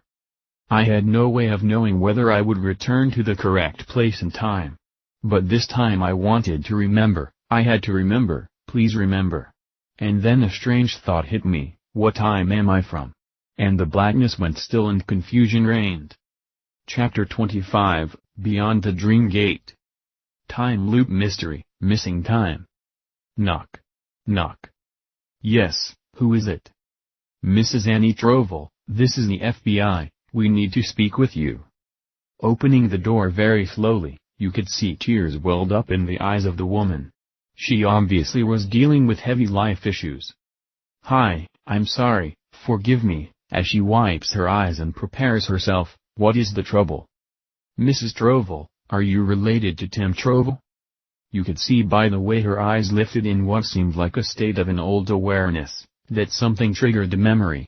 Yes, he was my husband, is there something I can help you with? Ma'am, I am Agent Maxwell Stram, and this is my partner Laura. We believe we have found your husband. He is not dead, but is severely injured. He was found near a mesa, but he is now in recovery at the local hospital. Annie Mae with eyes wide open now began to recall a memory and wondered if this was a joke. She asked the two officers, now this is odd, I remember you too, you came to my place nearly 30 years ago. Suddenly Mrs. Trovel took a step back and said, no, that is not possible, is it? Neither of you look a day over 25. What is going on here? Ma'am, we don't know what you are talking about, but we have found your husband. The reason we contacted you is because where we found his body there was a very old notepad and it seemed to describe some very strange events, and we think he must have been involved somehow. Do you know anything about these events that took place while he was out in the desert? My husband and I were contacted by two FBI agents 30 years ago about this very same thing. They discovered a body on one of the trails. It was an elderly man that was badly injured. He also had notes that supposedly my husband had written down. Mumbling under her breath she continued, oh God, are you playing a game with me? Still believing these were the two agents, are you sure that we have not met and had this same conversation before, Q's? The agents ignoring her off-the-wall comments inserted, Mrs. Trovel, what was your husband doing out in the desert at his age, and why do you think he might have tried to climb a mesa? The agents believed he may have fallen from the mesa. Officers, my husband disappeared almost 30 years ago when he took off with two similar agents to find out what had happened, and I nor anyone else has seen him since, and the agents in question also disappeared. And you are telling me, you have my husband? That can't be, he passed away, he has to be dead. Mrs. Trovel, if you would come with us you can then identify the person we brought to the local hospital. We just found him after some hikers had witnessed his body around an unknown desert trail. I don't understand, but I will certainly come with you to see who you have recovered, but I am certain it is not my husband. They all got into the government car and headed to the hospital. At the hospital. Tim Trovel is having an internal conversation with his thoughts while lying on the bed. I can hear voices, little chatter coming from what seemed to be far away, and yet close.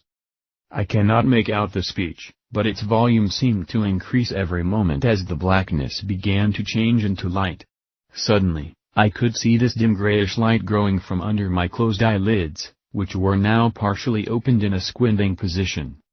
I could make out shadows of figures that were beginning to form as the shade of light became much more intense as I began to recognize a large bright light above me and several humanoid figures standing around and one of them screaming out, my lord, it is him. I was having trouble putting a name to the faces that I was seeing.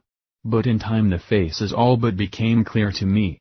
One of these faces were my wife, but looking very aged and haggardly, like she had been through a terrible life ordeal. And now she appears as if she has seen a ghost.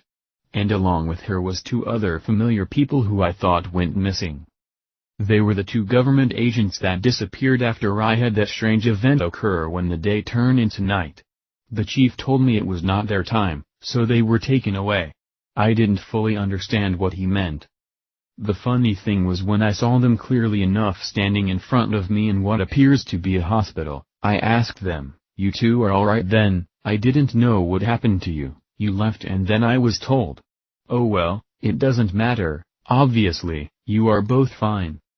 Mr. Trovel, why is it that you think you know us? Well, for one, I do know you. You were with me when we went to investigate the event of the elderly man. Remember, the one I said was the chief? So many things happened to me, and so many things were revealed, I can't wait to talk about it. Annie Mae, while holding Tim's hand, said, I don't understand, Timmy, where have you been for the last 30 years? As she bellowed out this horrific gasp. Tim, gradually pushing from side to side in his bed and trying to lift his head higher on the pillow, began to reply while being very agitated, while looking at his wife, who now seemed completely different with gray hair. What do you mean 30 years? My journey with the agents was not that many days ago, when we went to check out the mystery of the man who supposedly had my notepad. Remember, I discovered it was the chief. Agent Thiel inquired of Tim, do you know what year it is? Of course, it is 1991. Mr. Trovel, it happens to be the year, 2014, and your wife claims she has not seen you since 1984. No, that is not possible, it is 1991. Swallowing deeply as I was starting to realize the magnitude of the bad news that I didn't come back to my time. Somehow, I advanced over 2 decades into the future. I was puzzled as to why the chief would allow this to happen. Why didn't he warn me or help me? This is tragic and god-awful horrible. I then, looking at the agent, said, then how is it that you look the same? You are both as I remembered. Wouldn't you two have aged some over this period of lost years? At this point the agents seemed to be reliving a few demons of their own, and were speechless, as if a long-lost memory was haunting their minds. Suddenly, I began to realize something. When the chief spoke of these 2 officers, he said they were not meant to be here, they were not in their correct time. I could not fathom what it meant, but now I am realizing what happened. Somehow when this event first transpired, they went out to see the body of the elderly man, which was near the doorway to the cave.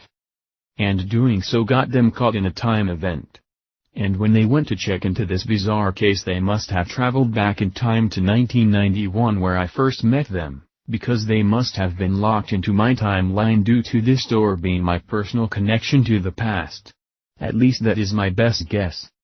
However, the conundrum here is my wife today thinks I disappeared in 1984 after my first hike.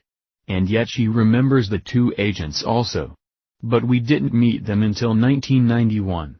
However, when I awakened from this strange dream, I recall now that neither one of us knew that I even hiked at all, like it was a past life or another time. Maybe the time loop. That memory is starting to come back. I forgot that neither one of us believed I had hiked anywhere, yet I know I had. It is now becoming clear if the event in 1984 occurred, and in 1991, that means I did hike into the area of the mesa where I met the chief. But the chief said all of it was a dream. Yet how come neither my wife nor I knew how I had come upon this information if I didn't take that mysterious hike? Well, of course, we both determined it was all a dream, but was it? So, the agents left in 2014 from their time and unknowingly went back in time. They then came to me when they found the notepad with my writing, but they didn't realize it was 1991.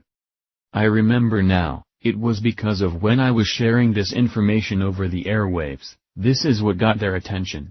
Could it be the airwaves represented something to do with time and time travel? Yet, the same 2 agents evidently also came back in 1984, 30 years earlier, because my wife witnessed them also, due to the fact, she said it was 30 years ago where she met them, and then after I left with the agents I then came up missing. Therefore, in 1984 I was there, and in 1991, I was also there, but my wife has no recollection of the second event, and I have no recollection of the first event with the same agents. What occurred during those 7 years of missing time? Did I invent 7 years of time between 1984 and 1991? Was that all a dream? Did all of this take place in 1984 and I have gone missing all this time, but where did I go? I then looked at my wife and asked her something to help remedy this problem. Do you remember us going to the Back to the Future movies? Oh, my love, I remember that like it was yesterday. But you were not there with me. I went to the movies by myself. I read and watched everything I could about time travel, doorways, and gateways, whatever it took. I tried to find you, or anything connected with you, believing you were taken from my time. In my heart, I could only accept this scenario of what had happened to you if I believed you were safe and alive. I had to believe you were fine. That is what kept me going all these many years.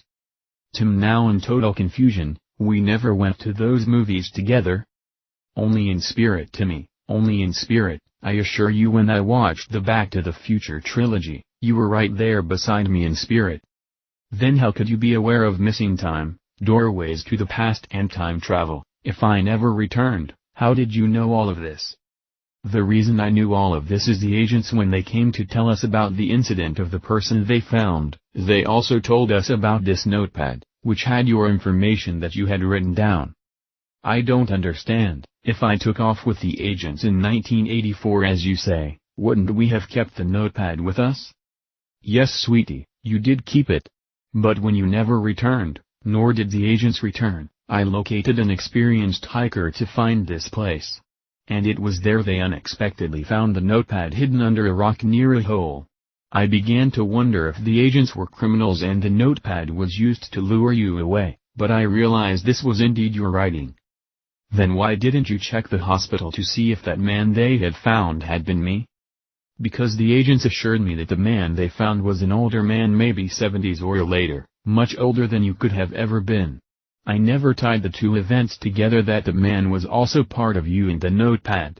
The case was closed after it was determined there was no connection between you and the man that was found.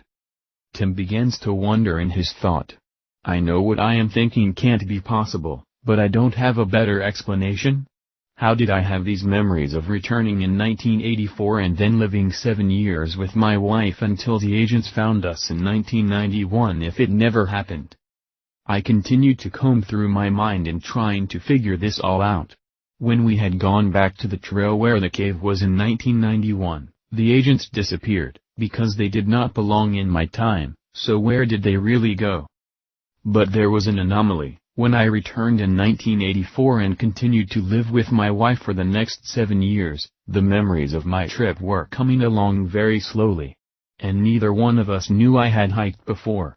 Could the memories have been from another time loop? Does this mean the agents also slipped time and went back to 1984 also? I need to quantify all of this. My wife says I never returned in 1984. I believe I did return in 1984 and lived another 7 years, but my wife has no recollection of this ever happening. Yet in traveling back in time somehow the two agents went to 2 different dates, or better yet maybe 2 different timelines. The one they returned to speak to me in 1991 was from an older time loop, when maybe this was not yet my time as the chief had said about the 2 agents. And thus, the events were just faded memories like a dream. It appears that 1984 was the critical date, the rest is all overlapped memories. However, now in 2014, the same 2 agents returned to my wife because they discovered that I was in a hospital. When the 2 agents got back to their time going through the infamous blackout, they awakened just like I did the first time, having no memory of this experience, because the only experience they knew of was their own timeline in 2014. Therefore, they do not remember returning into the past. So, when the agents saw my wife, the information they had about the mysterious man was that he was very old. Obviously it was me in 2014, but since they returned, the old man from 2014 was being revealed in 1984, and 1991, however, it was out of context and it didn't fit the timeline. When the 2 events didn't link the old man and me to these earlier dates, the case was obviously closed. Now when I returned in 1984 after the original hike, neither my wife nor I had any recollection of me ever hiking at all. In fact, it was something that I never did during that timeline. Obviously, this was also another time loop when 2 different events were blended together. Yet the events that happened that were glued into my mind, could only have happened if I did take this hike. Thus, the only explanation I have is, I never did return in 1984, I simply vanished. However, in another timeline, I had existed in 1984 somehow carrying the memories of this event when I did take the hike and eventually disappeared. Okay, but how do I explain seeing the agents in 1991? This all had to be another timeline when this occurred. Therefore, between 1984, 1991, and 2014, the agents were part of 3 different timelines, but they only have recollection of the one, now. The reason must be, is that all 3 events are connected to the same sole event.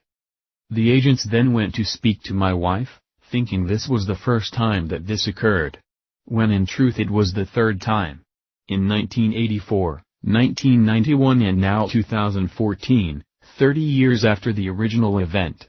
Could this be what the chief meant when he said all time is the same time? My wife recalled this meeting in 1984 because that is when I went missing. That confirms the agents also went back to 1984. Therefore, from the first time I met the chief, I have been gone ever since, until right now. For 30 years I have been missing, but for me it has only been a short span of time. Nevertheless, why have I returned? Where I am confused is when I saw the picture of the old man in 1991, it was the chief. So, the notepad and the old man are connected. Somehow, I must have passed through a time loop life memory of at least 2 different lifetimes, while being in the blackout state, and then I ended up here. Was all this a dream? Am I still dreaming? The problem is, it certainly didn't seem like a dream for my wife. She had to live these last 30 years knowing the horror that I had disappeared. We may never know why this happened. This is truly a mind game. Annie Mae began to break down. Great sadness welled up in her, and she let go of her emotions, blaring out with heavy tears and great sobbing. I held her as tightly as I could as she cried, saying, "You don't know how much I have missed you." She then composed herself and had a look on her face that I will never forget. My life was totally ruined, and I have lived 30 years all alone in my own pain. I wish to God I had come with you on your hike. It was then as if a great knowing entered me and I realized why I have returned. She continued. I could not locate the FBI agents. Everywhere I called, every city, every town, they told me there was no such pair that worked for the agency. I believed all this time they were part of the con and you were kidnapped and killed. I was even so desperate believing that I was left a widow that I took out a large $1 million insurance policy on you, and then I would report your disappearance later since the agents were obviously fraudulent, therefore, no one would be the wiser. But after I did it I realized I could not follow through with it, it simply wasn't the right thing to do, so I never made any payments. I reported you missing to the police and the FBI and even the NSA and CIA got involved. They could never find or discover anything to help me of any import, and it all went down in the cold case lost files. Final report, none of this ever happened. None of them took the notepad serious, they all thought it was something my husband had done to write a science fiction novel. They believed he left me to follow his own secret ambitions. And ever since then Timmy has been forever gone, until now. My only hope and prayer was that maybe you stayed with the chief and lived your years out quietly always thinking of me. She continued to cry. At this point in time I was frightened, I was not expecting this at all. I saw the pain in my wife's eyes, I saw how deeply she had been hurt. I wished I could have blotted all this stuff out, that it was never real, that none of it ever really happened. I was hoping it was all an illusion, and then I remembered the last day with the chief, he said. This world is an illusion of the mind. I then asked my wife as I slowly began to put things together, could you bring me a mirror? She took out a small mirror out of her handbag and handed it to me. I took one look and I felt like I turned white as a ghost. My dear God, do you see who that is? Yes, my wife alerted me, it is you, a very old you, but it is you, Timmy. Just like I am very old now, so are you. I slowly turned my head toward my wife and then towards the agents and said, I am Chief Enemy Cybus. My God, I am the chief, this is who I have been learning from and spending all my time being educated dealing with what is occurring in this world. Damn it, it was always me. The chief was me. Agent Phil barked out these words, It seems to me that you have been under a massive delusion. Obviously, you can't be in 3 different places all at the same time and still be you. I then asked my wife, do you still have the first notepad with the account of the first experiences that I had written? She replied with a sad facial expression, clutching my hand. She said, no sweetie, I am so sorry. She began to cry again. She then continued. About 23 years ago I had given up hope. I truly began to believe you were long dead, and this notepad was nothing more than your attempt to write a novel, even though as the years passed everything you had written in it came true. I threw it into the fireplace after watching the 3rd movie of Back to the Future, and it became ash. I am so sorry I lost hope. Agent Stram interrupted. It appears, there was no Indian chief, there was no tunnel or cave through a doorway, the whole thing was obviously invented by you. And as you have said, all of this was an illusion of the mind. No, I didn't want to believe that, there is no way that can be true. But here looking in this mirror, I see the chief staring back. I was the chief, there can be no doubt about it. Yet no one was going to convince me that I made all of this up. I then angrily replied, if this didn't happen, where in the hell have I been for the last 30 years? That is what we would like to know? The agents grumbled. Agent Lindstrom decided that this case was going nowhere. There were strange anomalies, but there was no evidence or proof to be able to use any of it without looking like fools. They both assumed it was a marital dispute and I left long ago to follow another dream. Both looked at my wife, and Agent Phil said, are you all right, Mrs. Trovel? My wife glared suspiciously back at them and then realized she had no comment other than to say, I am fine, thanks for giving me back my husband. The 2 agents formally advised us that we could seek medical help, for what they believed was some sort of schizophrenia or delusional paranoia syndrome. They then dismissed themselves and walked away while handing me the notepad of the first expedition. I then looked at my wife, with great sadness in my heart of what I had done to her. Yet I knew I didn't do this on purpose, these events were way beyond my control. But then like a ton of bricks it hit me, this is 2014, oh my God, what is the world like right now? My wife straightened up from a bent-over position and said, honey, the world has become everything your notepad said that it would become. It is a sick and dying world, getting worse every day. I really believed as the years rolled along that your experiences were indeed real. I was living in it and witnessing it every second of every day, like a clock going tick-tock. There is nothing but crime, and the crimes are corporate and banking, and political. The news is filled with people harming other people and the morals, forget it, there are none. It has become a nightmare. To have to watch this slowly occur over the years, it was extremely unsettling. This is not the same world we lived in back in 1984, it has changed. Mysteriously changed. I wanted you to be here so that we could work this out together. I was all alone to see these things fall apart and felt I would die alone. I am an old woman now, I have long passed my youth.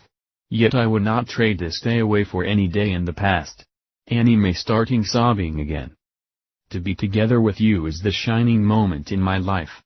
You are everything to me and will always be.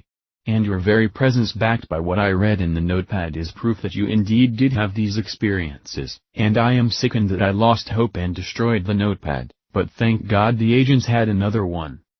Both Tim and Annie Mae, when she said that, both looked at each other with this look of how is this possible. If Annie burned the notepad, where did the agents get it from? They then shook it off as being the weird norm of this strange event. Annie Mae continued. I missed you so much. Every time I would try to tell anyone what was written in the notepad, no one would listen, they would mock me and belittle me. They would say, where is this mysterious notepad, old lady, you speak as a senile old woman? They even said I was of the devil and a witch and that I belonged to some satanic cult. They called me a demon, and the children would mock me and throw things and even spit at me. And between me and you, I began to wonder if I wasn't crazy. Being filled with absolute compassion for my wife and what she had to endure, I then began to backtrack in my mind, thinking how special my wife had always been, and how we shared a great life, albeit now cut short, She was truly a wonderful mate and time traveler companion. My wife was born of Greek lineage. When we met, her family couldn't stand me, but over time I finally won their heart over the process of time via familiarity. I used to call her Anime all the time. It had become a pet name between me and her. She is my heart and soul, and she is my bountiful blessing. She is my lover, friend, wife, sister, and confidant. And no doubt a true soul friend. Little did I realize that the chief's name and my wife's pet name were nearly identical. It became all too clear that all of this might have been in my own imagination, yet how is it all coming true? Nothing else made sense. Why was the chief's name, Anime, also very close to my wife's pet name Anima? And why is it that staring in the mirror now I see the very same chief I had been dealing with all this time?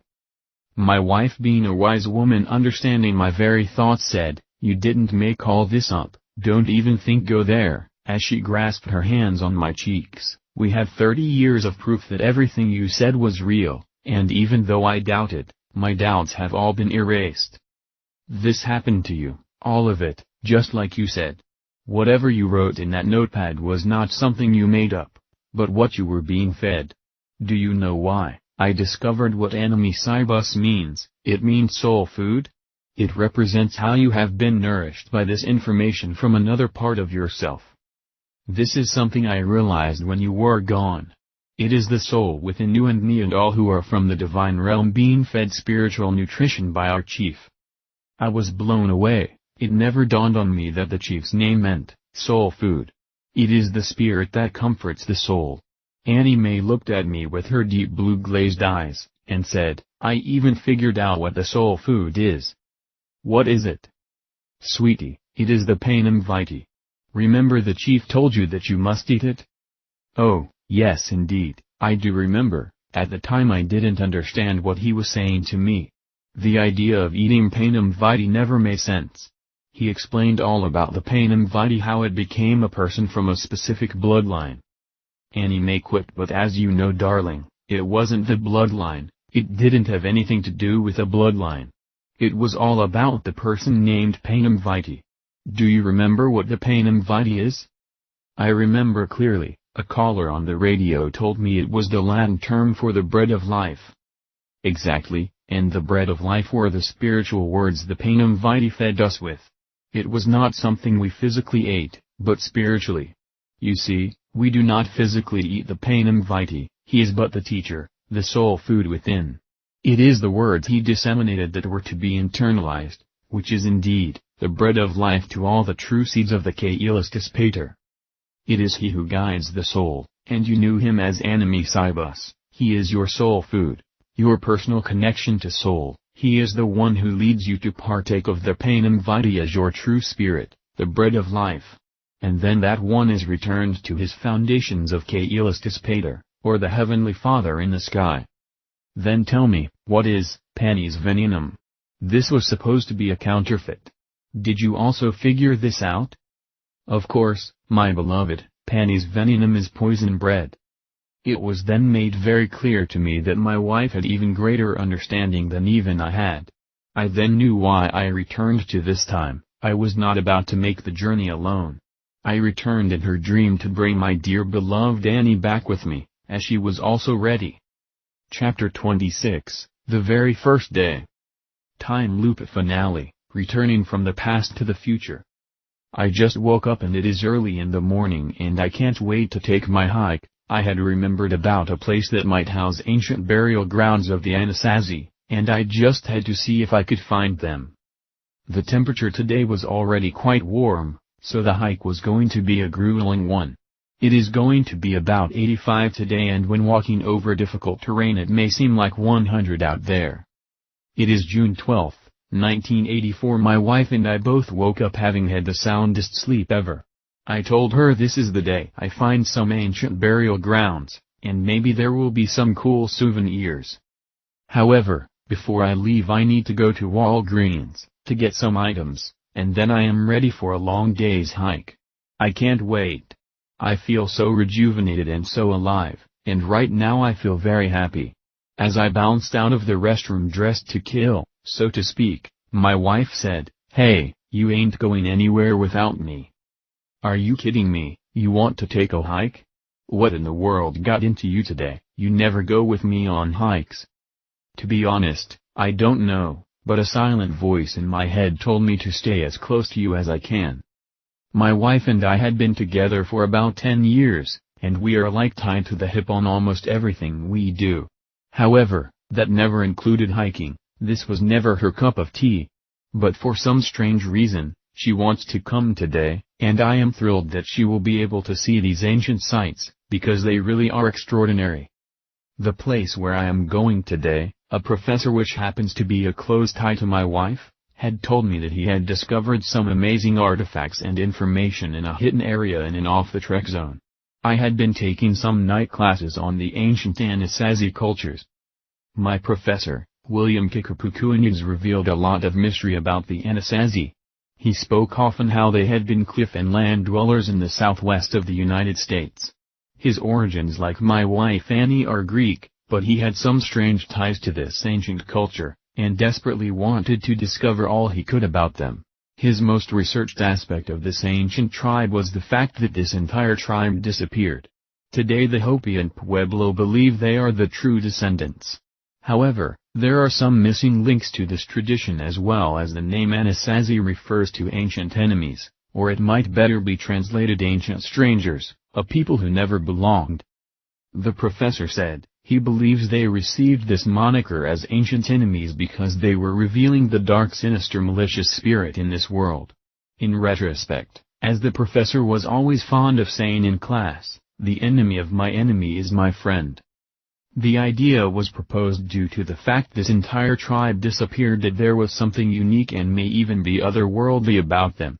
Some even identify them with aliens, represented by the name strangers or enemies of man. Much of this is speculation, no doubt, but the professor believes that their culture was unique, way beyond the mindset of most Native Americanists or even that of most of humanity.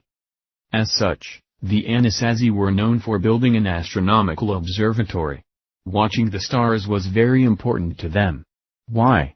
We may never know, but it appears that it may have had something to do with the ceremonial calendar on how time functions and is also altered. The professor began to speculate that they understood time itself different than most. Now get this, in their dwellings they constructed a central hole in the floor. It represented a portal from the underworld into the fourth world.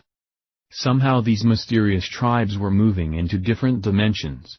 The professor's theories are not widely accepted among historians, but his youthful excitement and his uncanny knowledge about all of this energizes the students, including me, and made the entire topic of great interest for us all. Now what is strange is that by the 13th century the Anasazi all but disappeared, as if leaving this world for another world. Some have thought maybe they were ancient alien survivors and their people came back to retrieve them. Whatever occurred, they left without a trace. And speculation has left many wondering where they could have gone. No matter what one may think, an ancient tribe that was so knowledgeable about astronomy and how the universe works obviously were far more advanced than the tales of scavengers, headhunters, cannibals and thieves. To think these people were ignorant is more of a testament about who we may be, than what they truly are. Their culture was advanced, with art, religion, architecture, and the petroglyphs that they left behind were astonishing, revealing monumental information about them. This was a race of people who knew more than even what the legends portray. So today will be a real treat for my wife and myself to look back into the past and hopefully learn how this culture really lived. Who knows, maybe we will even find the missing link to this auspicious culture, the doorway to our souls. Chapter 27, The Reckoning. The event processing the data. It is September 11, 2016, I just woke up from sleep. My wife told me, "You must have had a pretty wild dream. You were talking all night. You said some pretty wild things." All I could say was, the Anasazi figured out a way to escape this world. They have left all the clues behind to figure out how they did it. They are able to pass through worlds and continue to help even those of our time. Is this why you were tossing and turning all night? No, It has to do with something two FBI agents told me a couple of days ago. They made me aware of something. I realize now how important it is for me to make sure that others know what I know. And yet there is now so little time. I don't want to be here anymore. I am sick of this world and tired of what has been taking place, where for centuries the only thing we ever advance in is technology, but we never grow in the heart and feed the soul. We are like a stagnant race that moves from one generation to another, always believing we are improving, and growing mentally and emotionally, as a civilization, yet we do neither. The fruits of every generation have revealed our lack, and instead we allow that which has always mocked us to be our entrapment. We are not growing, we are not even evolving. Every generation of humanity continues to live within the desire for bondage rather than the beauty and omnipotence of freedom. This is what the story of the Anasazi is there to teach us. That we destroy what we touch, we tear down what we build.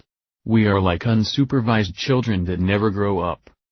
We think we are more intelligent, because we have great inventions as well as innovations.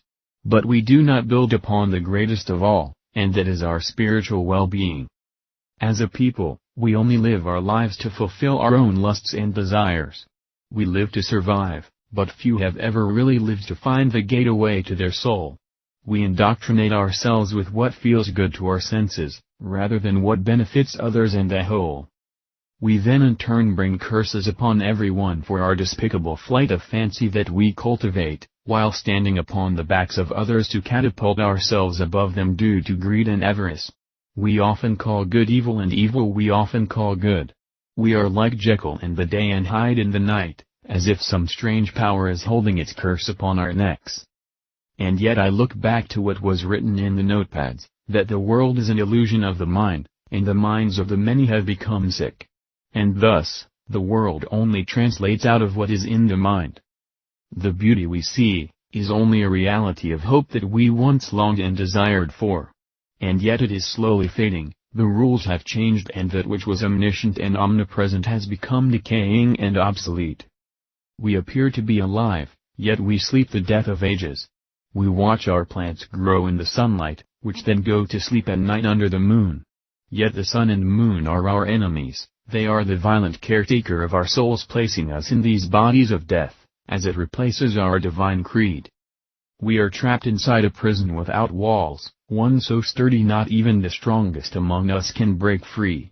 Whole armies have been devoured, lands have been shredded, all to realize nothing can penetrate the walls of this prison except one thing. We must awaken out of the dream before it is too late, and we are back here again, having spent generations of living life while slowly dying. Therefore, this is the reason I was tossing and turning. We must come to realize that our only hope for freedom comes from within us, which was seeded a very long time ago by our divine parentage. This is where all things reside. Our hopes, our desires, even our dreams. Everything resides within us. It is to those who know where to place their trust as to how we may become free. In a private session with the chief, while reading the notepad again, it revealed, when you come to internalize all that is within you, then the gateway will be open to reunite with your grand spirit, and then you may forever leave this place behind. You shall return unto the ancestors of old and be free as a little child of the great and glorious family of Kailastus Pater. It is for those, because of the inheritance, our brothers and sisters and sons and daughters of the Great Spirit Father and Mother in the sky, that we will indeed eventually be removed from this hell once we have acknowledged one thing, that none of us are here by accident, all have made choices that have led to our captivity. Only our divine parents have the keys to our prison, which is within our soul. To unlock the gate, we must eat of the panem vitae and we must believe, truly believe. And when that day comes we will not need to come back here again. There will be no need to find the doorways of our past.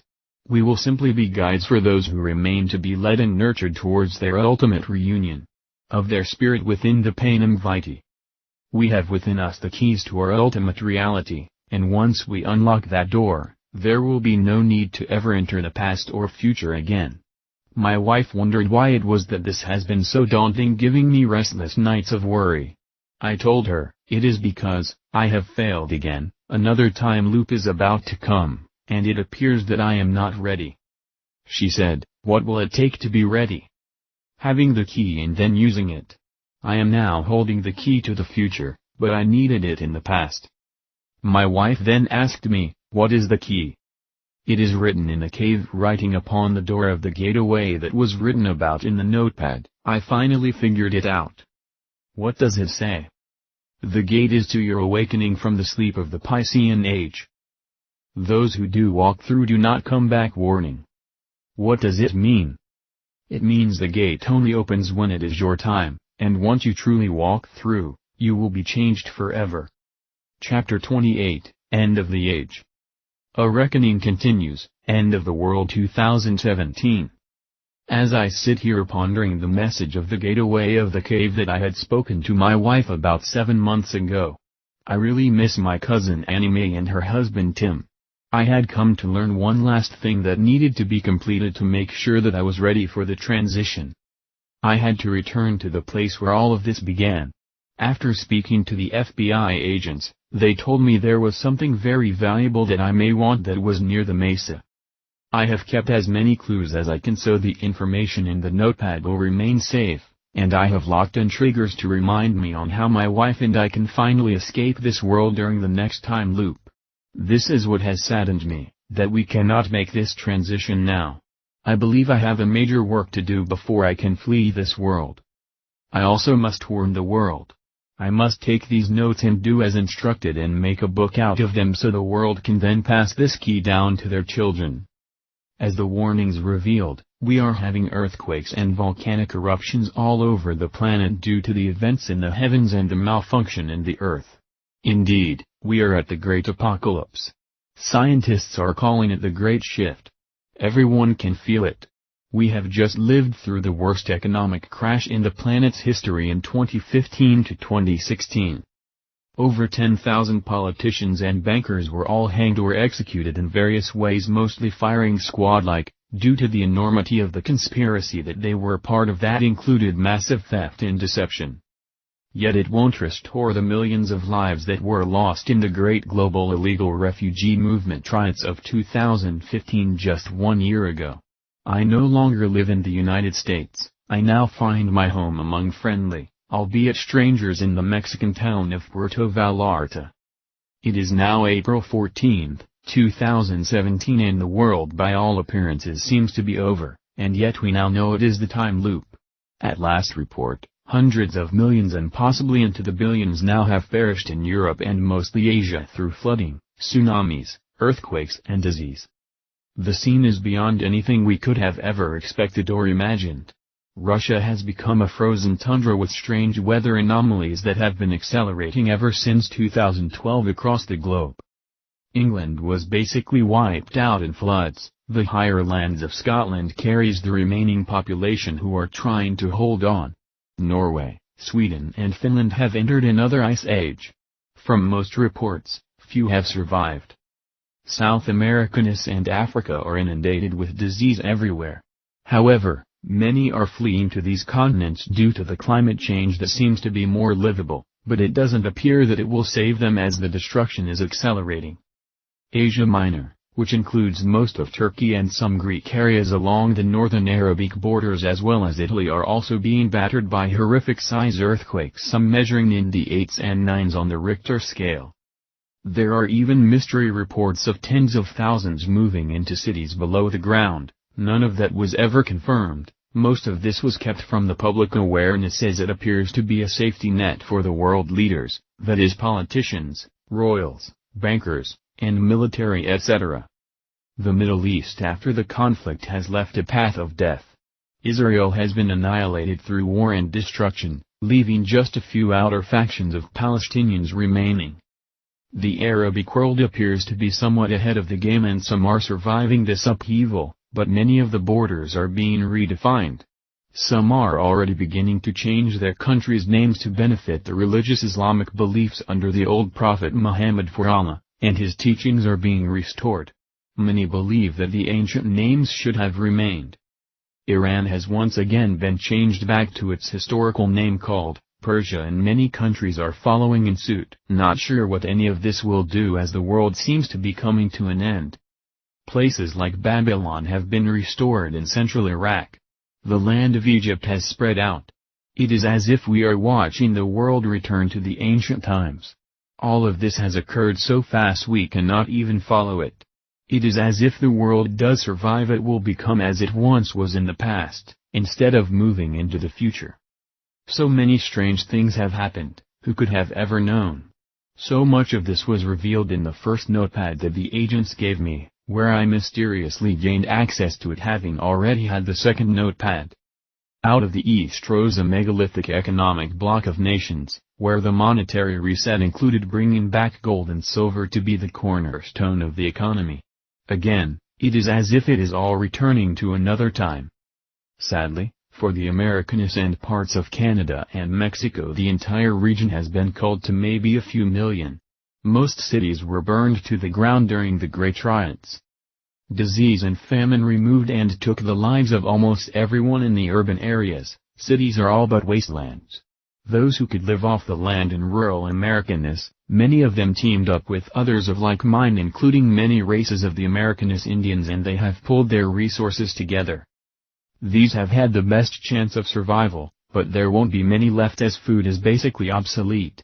Animals are all but gone, as many of them were destroyed in the riots as gangs fought for food and clothing. The U.S. government fully collapsed in late 2016 when it was proven they were engaged in a conspiracy to overthrow their own people and take over the globe using deception and lies. Great death followed via the weather wars as well as the internal civil war that preceded. It became known that technology was being used to subvert the weather, which has now made the planet basically unlivable for billions of people.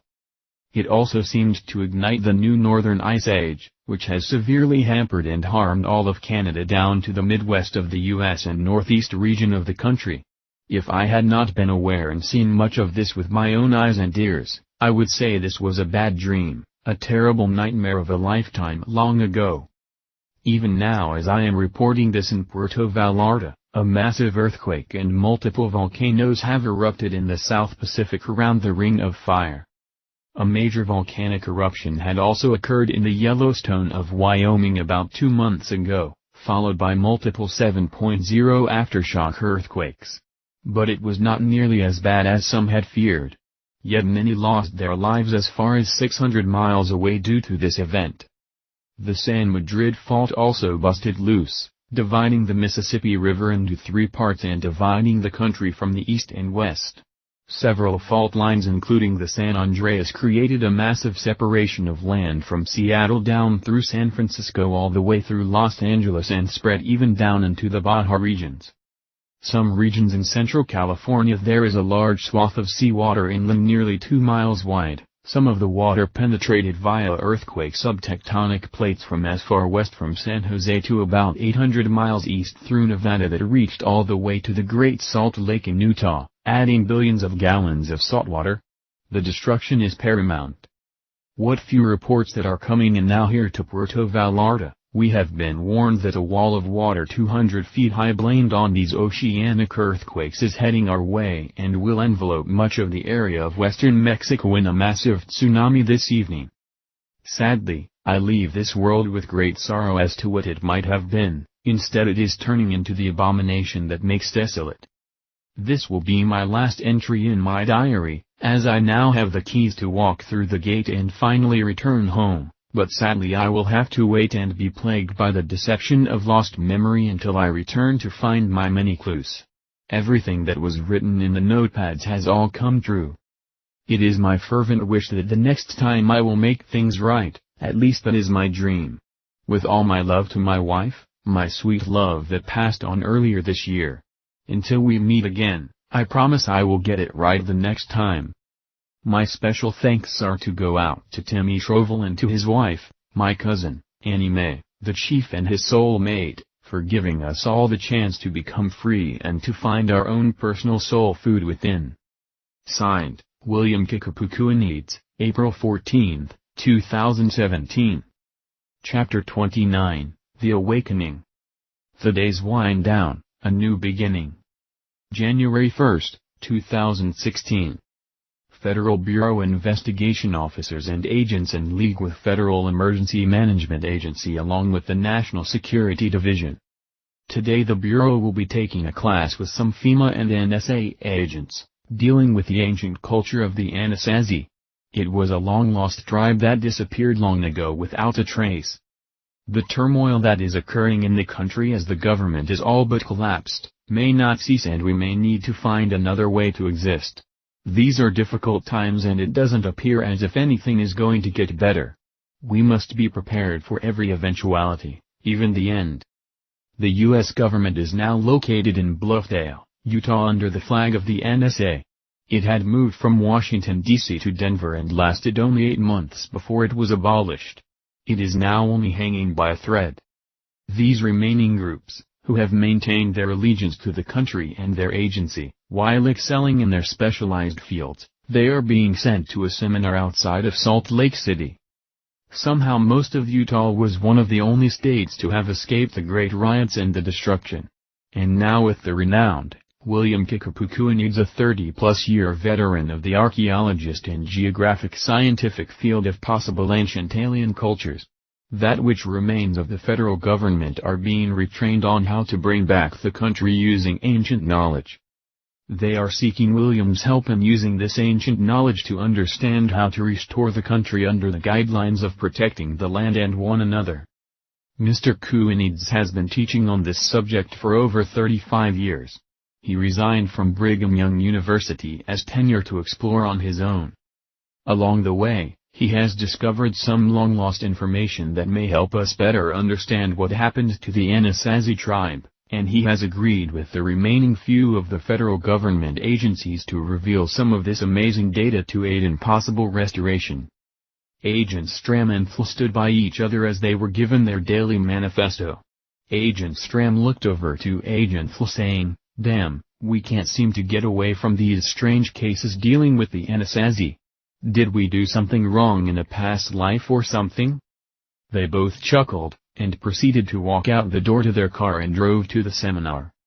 There must have been 3,000 agents sitting in this large amphitheater encircling the professor whom stood in the center. It was an outside event. The professor thought the outdoors would drive home the point even more as to the life and times of the Anasazi, by feeling the subject matter rather than just listening to it. As the agents located their seats, they then patiently waited until the professor was announced.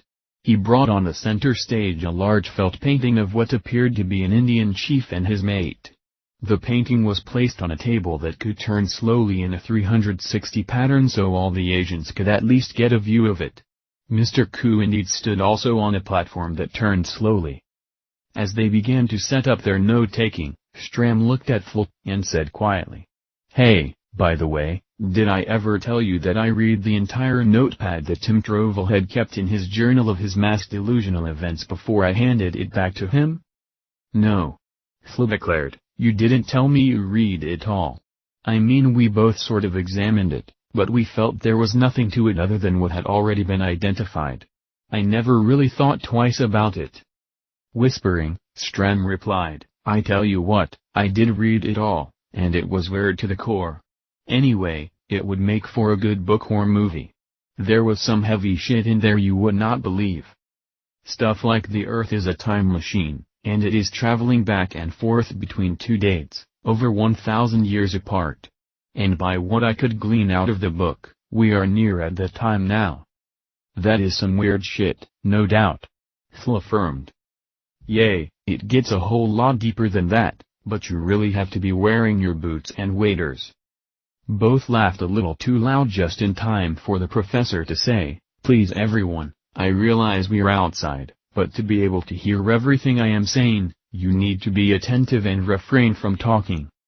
The professor continued, "Today I want to discuss about the enigmatic tribe that disappeared from our shores 800 years ago and around the 13th century.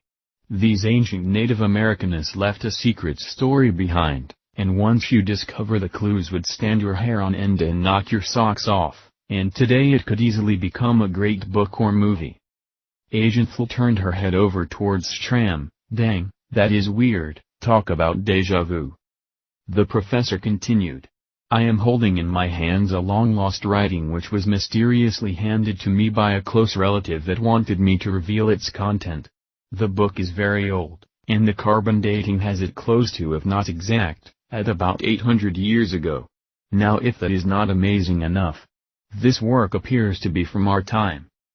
Gasps in the audience revealed shock and dismay.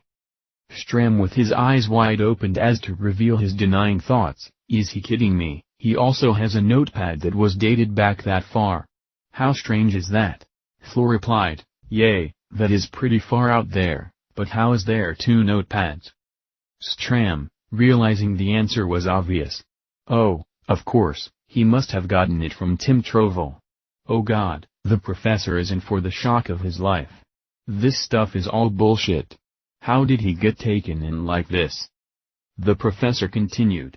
Yes indeed, we do not have the answers, but we know this work is very old and yet it appears to be a writing of our day. In fact, maybe I shouldn't even reveal this, but the writing seems to be on a pad of paper that was bought from a local store in our time, possibly in the 80s, and it still has the corporate logo. If you want to check it out after the meeting, then come on down here and you will see the word, Walgreens. Again, gasps in the audience revealing their stunned disbelief. Was this the work of time travelers? Was this alien intervention? Well, we do not have all of the answers, but the clues as they start to build up reveal something rather amazing here. Stram then blurted out with a shrill derision in his voice, oh my God, the shit is about to hit the fan. Thil poked his rib cage with her elbow and quietly said, shhh, quiet, jeez. Stram replied, we can't let this guy make a fool of himself, that crap is fraudulent, it's all made up. Thil couldn't help from laughing and she replied, I know, but orders are orders, we have to be here. Don't you think we should say something? This guy is going to make a fool out of himself, and all of us? I don't know what he has been doing for 35 years, but this guy is a Looney Tune. How could he buy into this nonsense? It is absolutely insane. Obviously Stram was not amused. One may wonder if it is because he was afraid of the possibility of it all being real, and he did not give it that honor. Was it fear, anger, jealousy, even envy? Whatever it was, Stram was not amused. From this point on, Stram and Thil spent the rest of their time scribbling in their notepads, ignoring the professor and chuckling ever so often as they sat there defiantly resisting the professor's theories. This brought the closest officers that were in ear range to become rather agitated by this show of insincerity of this rebel-like mentality. Finally, the 2-hour seminar ended, and both agents decided to take a closer look at the gigantic felt painting. When they got there, they both recognized the all-too-obvious faces of Tim and Annie Mae Trovel when they were younger. Each of them were wearing ceremonial dress of the ancient Anasazi Indian tribe. And they both looked very young. This disturbed them a little until they realized it had to be a younger photograph of them that had been taken. And yet the two agents couldn't shake the fact that they both believed they knew these two when they were younger, and as they stared at the painting it became all too obvious that an old memory was returning. As the professor was gathering his notes and placing them in his briefcase, Agent Stram turned around and said, Professor, hi, I am Agent Max Stram, and this is my partner, Agent Lorethal. We want to ask you a few questions. Sure, replied the ever-so-eager professor to speak more on his favorite subject. Lorethal, still glued to the painting, said, Is it me, or do I know these two people? Agent Stram replied, What's up with you? Of course we know them. No, I don't mean know them, I mean, didn't we meet these two before, the same two, and they looked exactly what this painting reveals? I think we have been on this case too long and it has started to warp your thinking. We never met them when they were young, how could we? We would not have yet been born when these two were at this age. I don't know, Max, something about this picture is really bothering me, like a recollection deep within me, and it's haunting me. Laura, be logical, anger setting in with Stram, it is not possible. Stram then queried the professor. Where did you get this photograph of these two people that the felt painting was made from? I mean, you got to be aware that these two people are very much alive and living in this world today, and they are not even Indians? The professor startled them by his immediate response. "Ah, I guess you know more than most." "What does that mean?" Stram demanded. "Well, you seem to know the origin of the painting's couple. The truth is, the couple in this picture were very much alive in our time, approximately 32 years ago, but somehow we're also back in time, 800 years ago." Stram, not wanting to correct the professor, did not try to spoil the comment by saying that the Trovels are very much alive today in 2016, versus 1984. He thought, maybe the professor is referring to the time that the Trovels had this photograph taken when they were younger. But this idea that they were back in time 800 years really started to push the boiling point in Stram. "Well, Professor, don't you think that being part of this fraud and forgery is a tad deceptive? I mean, why are you telling everyone that these people are ancient Indians from the Anasazi, when you know they ain't?" The professor, laughing under his breath, trying to figure out a way to respond. "Do I really know that?" The professor laughs. "Did you know I had Tim in my class back in early 80s? I knew him and especially his wife, but I also know where this painting came from. And the two don't add up. That is why I am so desperately trying to find their secret." "Secret? You mean you think they went back in time?" Phil responded. "This amazing felt painting was not taken from a photograph. It was the result of a modern-day painter, taking an old drawing and then turning it into this very lovely work of art." "Wait a minute," Agent Phil proposed, "you just agreed that this was a photograph taken 30 years ago. And now you say it is an ancient work of an old drawing. This don't add up. What is your game?" "May I call you Laura?" Agent Phil is very agitated. "No, please don't." "Well, Agent Phil, there is no game here, let me prove it to you. I didn't say this is a painting of a photograph, Agent Stram did. In truth it is a manufactured painting of an old drawing." The professor went back into his leather briefcase and zipped it back open, and from the contents he removed a small but very old book. He told them, this was the book the drawing was in. And this is not someone's figment of their imagination. As he opened the book, the two agents peered in and turned white as ghosts. The professor continued. "This is a real 16th century book that is widely and commonly known to collectors. In it describes the artist's view as he commented about the couple in his drawing that they were not of this world. Yes, what indeed could the artist have been implying about them not being part of this world?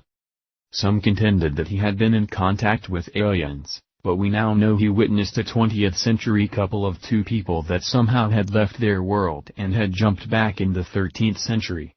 The story says that they went back in time and soon they vanished from the world permanently. This ancient artist then made a drawing of the couple firsthand, of whom he claimed he had never seen again, and then later the entire Anasazi tribe vanished with them. This drawing to date was stunning for the time it had been done. Yet it was a masterpiece, as you can see by this fine artwork here." As the professor pointed to the painting. Somehow the drawing survived. In the book under the drawing, the artist's comments were in the old Athabascan language. This was a drawing of the Indian chief, Anime Cybus, and his mate Anime. This is when the mystery becomes convoluted. This artifact drawing was discovered and kept by a tribe of Navajo, until they were conquered by an invading tribe of Indians from the east. And the artifact ended up in the hands of a European traveler known as Cristobal Colombo. Don't ask me how, it just did. He then returned this drawing back to Europe and handed it personally to Queen Isabella of Spain, of which was later added to the 16th century book of common red-face collections of the Americanist West. Both Stram and Phil were now shaken from their head down to the tips of their toes. The professor could tell they were extremely frightened, as if a hidden secret was somehow unveiled within their minds. They both knew they had met the older Mr. and Mrs. Trovel. They couldn't understand how a drawing could have been of the two of them when they were younger, at which point they then went back in time and vanished. This could not be possible. Finally, the stories that the agents were told by the Trovels, as well as the notepad that Stram read in full, started to unravel within their brains. It all started coming together in their minds. Now the agents were on a mission. They were heading back to southern Utah to speak to the Trovels who they had last talked to about a year and a half ago. When they arrived, they went directly to the Trovel residence. There was an obvious difference. The house was painted yellow from the white and blue paint it had been prior, and strange children were outside running and playing around in the front yard. The two agents walked up to the front door, and began to knock. When a woman of obvious Spanish descent and dialect opened the door, and said, "Hola?" Quien es usted? Agent Fla, immediately knowing she was wondering who they were, she replied, "Yes, we are agents of the FBI and we are looking for a couple named the Trovels." The woman, unsure of what they meant, said, "No, we not trouble here, we family and Miss Hijos." Both agents glanced back and forth to one another, and again, this time Stram remarked, "No, we are not after your children, we are looking for the couple who owns or owned this house. Do you know where they are?" Again, the woman said, "No, this is mi casa, no one other." "Ma'am," Stram replied, "how long have you lived here?" "Lived here?" The woman gasped in deep thought. "Oh, lived here, Cietanos, has been, 7 years. Now the agents realized that there was definite cause to be concerned. They then excused themselves and drove to the county courthouse and spoke to the clerk of courts over records, and asked them if they could tell them who owned the Trovels' house, and to let them know if the Trovels lived there or if they ever did. The clerk of courts did reveal the source due to the fact it was never a sealed case. Clerk of courts said, yes, there was a family named Trovel that lived in the house back in 1984, but mysteriously disappeared, and were never found again. The house went up for auction in 1987, and since then 3 different families have lived in the house. The two agents walked out of the courthouse and went to their car as silent as a mouse. They sat there in stunned silence and total shock. Fl looked at Stram. "Max, are we losing it? Didn't we just go to the Trovel's house? Didn't we find the body of the old man that happened to be Tim Trovel? Didn't we speak to Mrs. Trovel in her home and at the hospital? What in the God-forsaken hell is going on here?" "Laura, I think we may have been in the Twilight Zone, but this time for real. I think the two of us need to return to pay a little visit to a strange mesa outside of town." "Is that wise, Max? It seems when we go there strange things occur." "The last time we were there," Max said, "nothing happened. I think that is because we didn't go back to the cavern entrance, we found the body laying outside. This time we must go back to the cave entrance." Neither one of them disagreed with the idea. They now wanted to know what in the world was happening. They now remember that they did go there back in the past when they met Tim Trovel. Laura, remembering, "I knew something was odd when we went to their house. I am slowly recovering the lost memory. I knew their town seemed out of date, and they were driving an older car, and yet everything looked nearly new. We somehow went back in time to an earlier year." Both began their trek not even the least concerned that they were not prepared for the hike. They just had to return to the scene in hopes they could solve this strange and uncanny enigma. They finally made it back to the mesa from the back side. As they turned around to the front, once again there was no doorway in sight. But to their utter shock and bewilderment, sitting on the tree in front of the mesa wall was none other than a very young Tim Trovel, just like they left him once upon a time. It was as if he never moved. As the agents walked over to Tim, they noticed his eyes were closed. Laura asked, "Is he asleep, Max?" Stram replied, "I think so." Finally, Stram walked up to him and shook him, crying out, "Hey, wake up, old-timer." Tim awakened and looked up to the agents as they wondered what happened to him. He said, "Everything went black, didn't you notice that? It was daylight and then nighttime and now it is daylight again." "Sure, Mr. Trovel," Stram quipped, "we saw it too." Trying to make small talk, and placating with him, even though they didn't know what he was talking about. They wanted information now, they really wanted to know. Tim then stood up as if he had been revived from death. And everything went black again. Tim transformed before their eyes into Chief Enemy Cybus. His mind became sharp and he knew exactly what to tell the two agents. "Welcome back, agents. What I am about to give you is the complete version of my notes I wrote down the first time I took this journey." Laura barked out, "The first time? It is difficult for me to explain to you what happened. These notes will explain everything, even what happened to me beyond the gates of time over multiple time loops. When you have both events from the 2 times that I went beyond the veil, you may want to divide them up into chapters revealing also the missing days and the time loops. It will reveal the holographic nature of this world and how all of this is an illusion, a dream. At this point you may think it is a very bad dream, maybe even a nightmare, but I assure you, whatever you think it is doesn't really matter, because it is what it is. Read this notepad, read it all, and then go find Professor William Kikapukuanides." Stram bolted out, "Are you kidding me? We just had a seminar with him. He claimed to have the notepad from the trip from your second journey." "Amazing how that happens, isn't it?" the chief replied. The chief continued, "He truly does have the original second timeline experience. The other one was lost when my wife from another time destroyed it, until you returned it to us. Now as you bring both parts together and put all of this into one writing, make sure you work together to get our message out to the world. It is important that you realize that my wife and I have not been part of your world for a very long time. I know this may not make sense, but it is true. We have passed beyond the veil into a new dimension long ago. But for you it will seem as if it was yesterday. Please tell the world our story, they need it now more than ever. The deadline is coming again for your timeline to merge back into the 10th century. Do not wait, you are a little more than a year away from the time loop, April 14, 2017. You must use all the resources available to you to get this work out to the world in a hurry.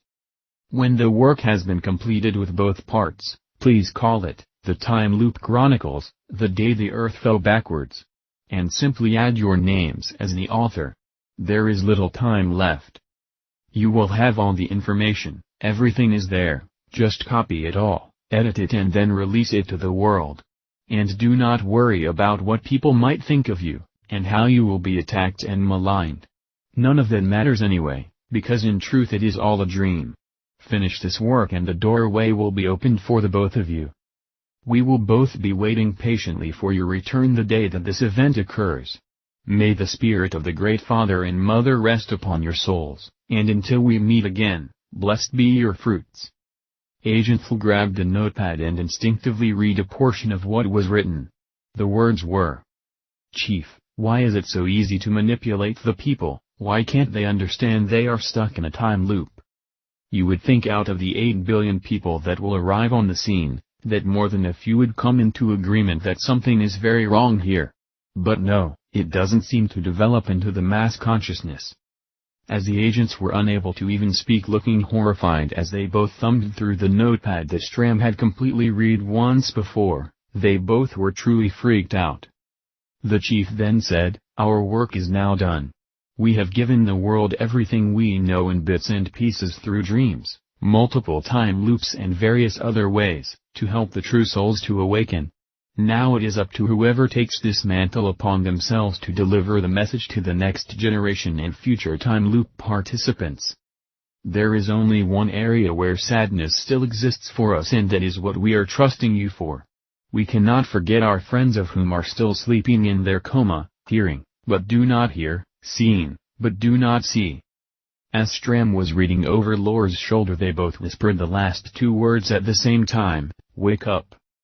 Phil, turning to Stram, then commented, "How are we going to be able to pull this off?" Phil and Stram turned back to see what the chief would say.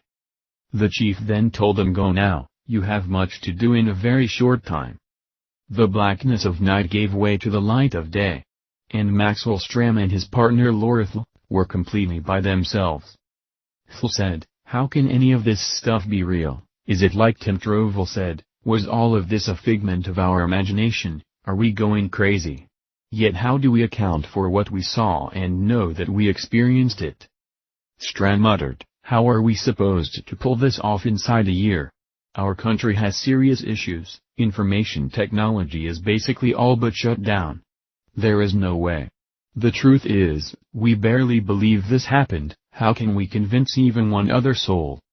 Flo replied, Max, what about the professor? He has the other notepad and he has some pull even with our departments. And now along with what he has, we have the rest of the story. Maybe we could pull this off to help awaken at least a few people? Come on, this has to be real. We didn't dream this up, did we? Didn't we? Stram barked out. Isn't this what this entire story is about, dreams? Laura, think about it, this world appears to be on the edge, millions have already died in the great riots, and we are trying to rebuild our country and the world.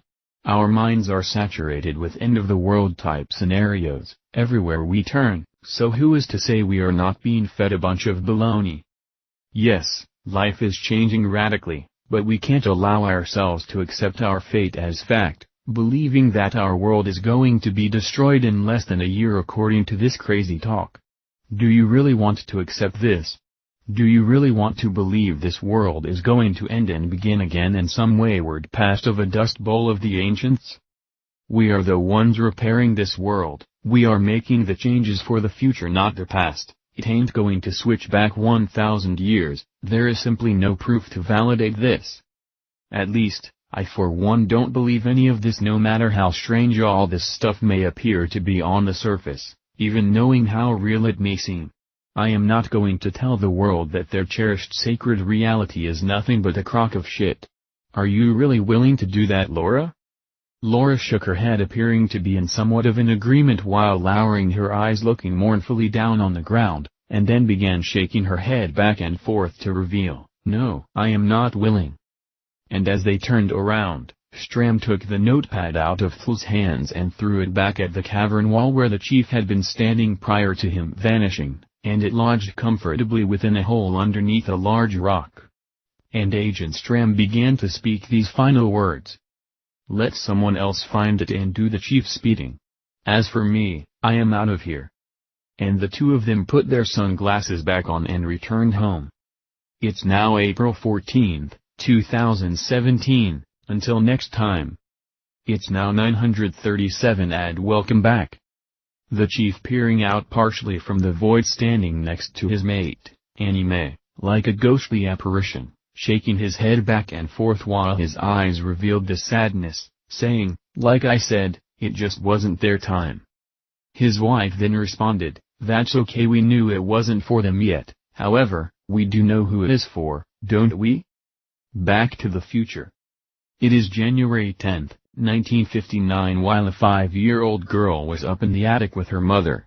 She noticed that her mother was digging through some old stuff, while removing some junk and putting it aside while other things she would place into other boxes. She then took out this old book with a handmade leather binding and began to thumb through it. The child stared at the book, noticing that her mother seemed to be deeply in thought while scrutinizing it, so she asked her mommy, what is that book about? Oh, nothing really, child, I never read it, but this was your uncle's book before he passed away. He always told everyone that he found the material for this book in some of his archaeological finds, and it is about the future or maybe the past, I am not totally sure, it is kind of out there. He tried to keep the contents of this book hidden from other colleagues, there was just something otherworldly about what he discovered. So, he kept it hidden. But when he died, my sister gave it to me. She didn't want to keep it around, but she didn't want to throw it away either. Why, mommy, why didn't she want to keep it? She had told me that she read it after her husband's passing, and she realized why he never wanted to expose this. What was in it? Well, honey, for one thing, according to her it had information about their son in the future, which no one could possibly know. Her husband claimed clues were left behind by their son from the future, so when he returned he could then. Oh, it's just too weird. Please tell me, mommy. Well, when these clues were followed they would lead to the most important discovery ever. But she refused to believe any of it, so she hid it away to make sure no one found it. What is it called? The Time Loop Chronicles, The Day the Earth Fell Backwards. By Professor Walter Koenigs. Mommy, we shouldn't keep this book. Let's give this book to Cousin William so he can have it when he goes on his dad's anniversary of his first archaeological dig. He would get a big kickapoo out of it, wouldn't he? You and your name, sweetie, you are always teasing your cousin with the name. As the mother laughed heartily, she replied, you know something, since my sister has also passed now, I think you are right, Annie Mae. That sounds like a good idea. Your cousin William deserves to have this. It would be so cool to have something this groovy from his dad, even if it is way out there. And of course, since he loved to hike, like his dad did, in searching the ancient burial grounds of the Anasazi, this would be right up his alley. Ad finum et principium. The end and the beginning.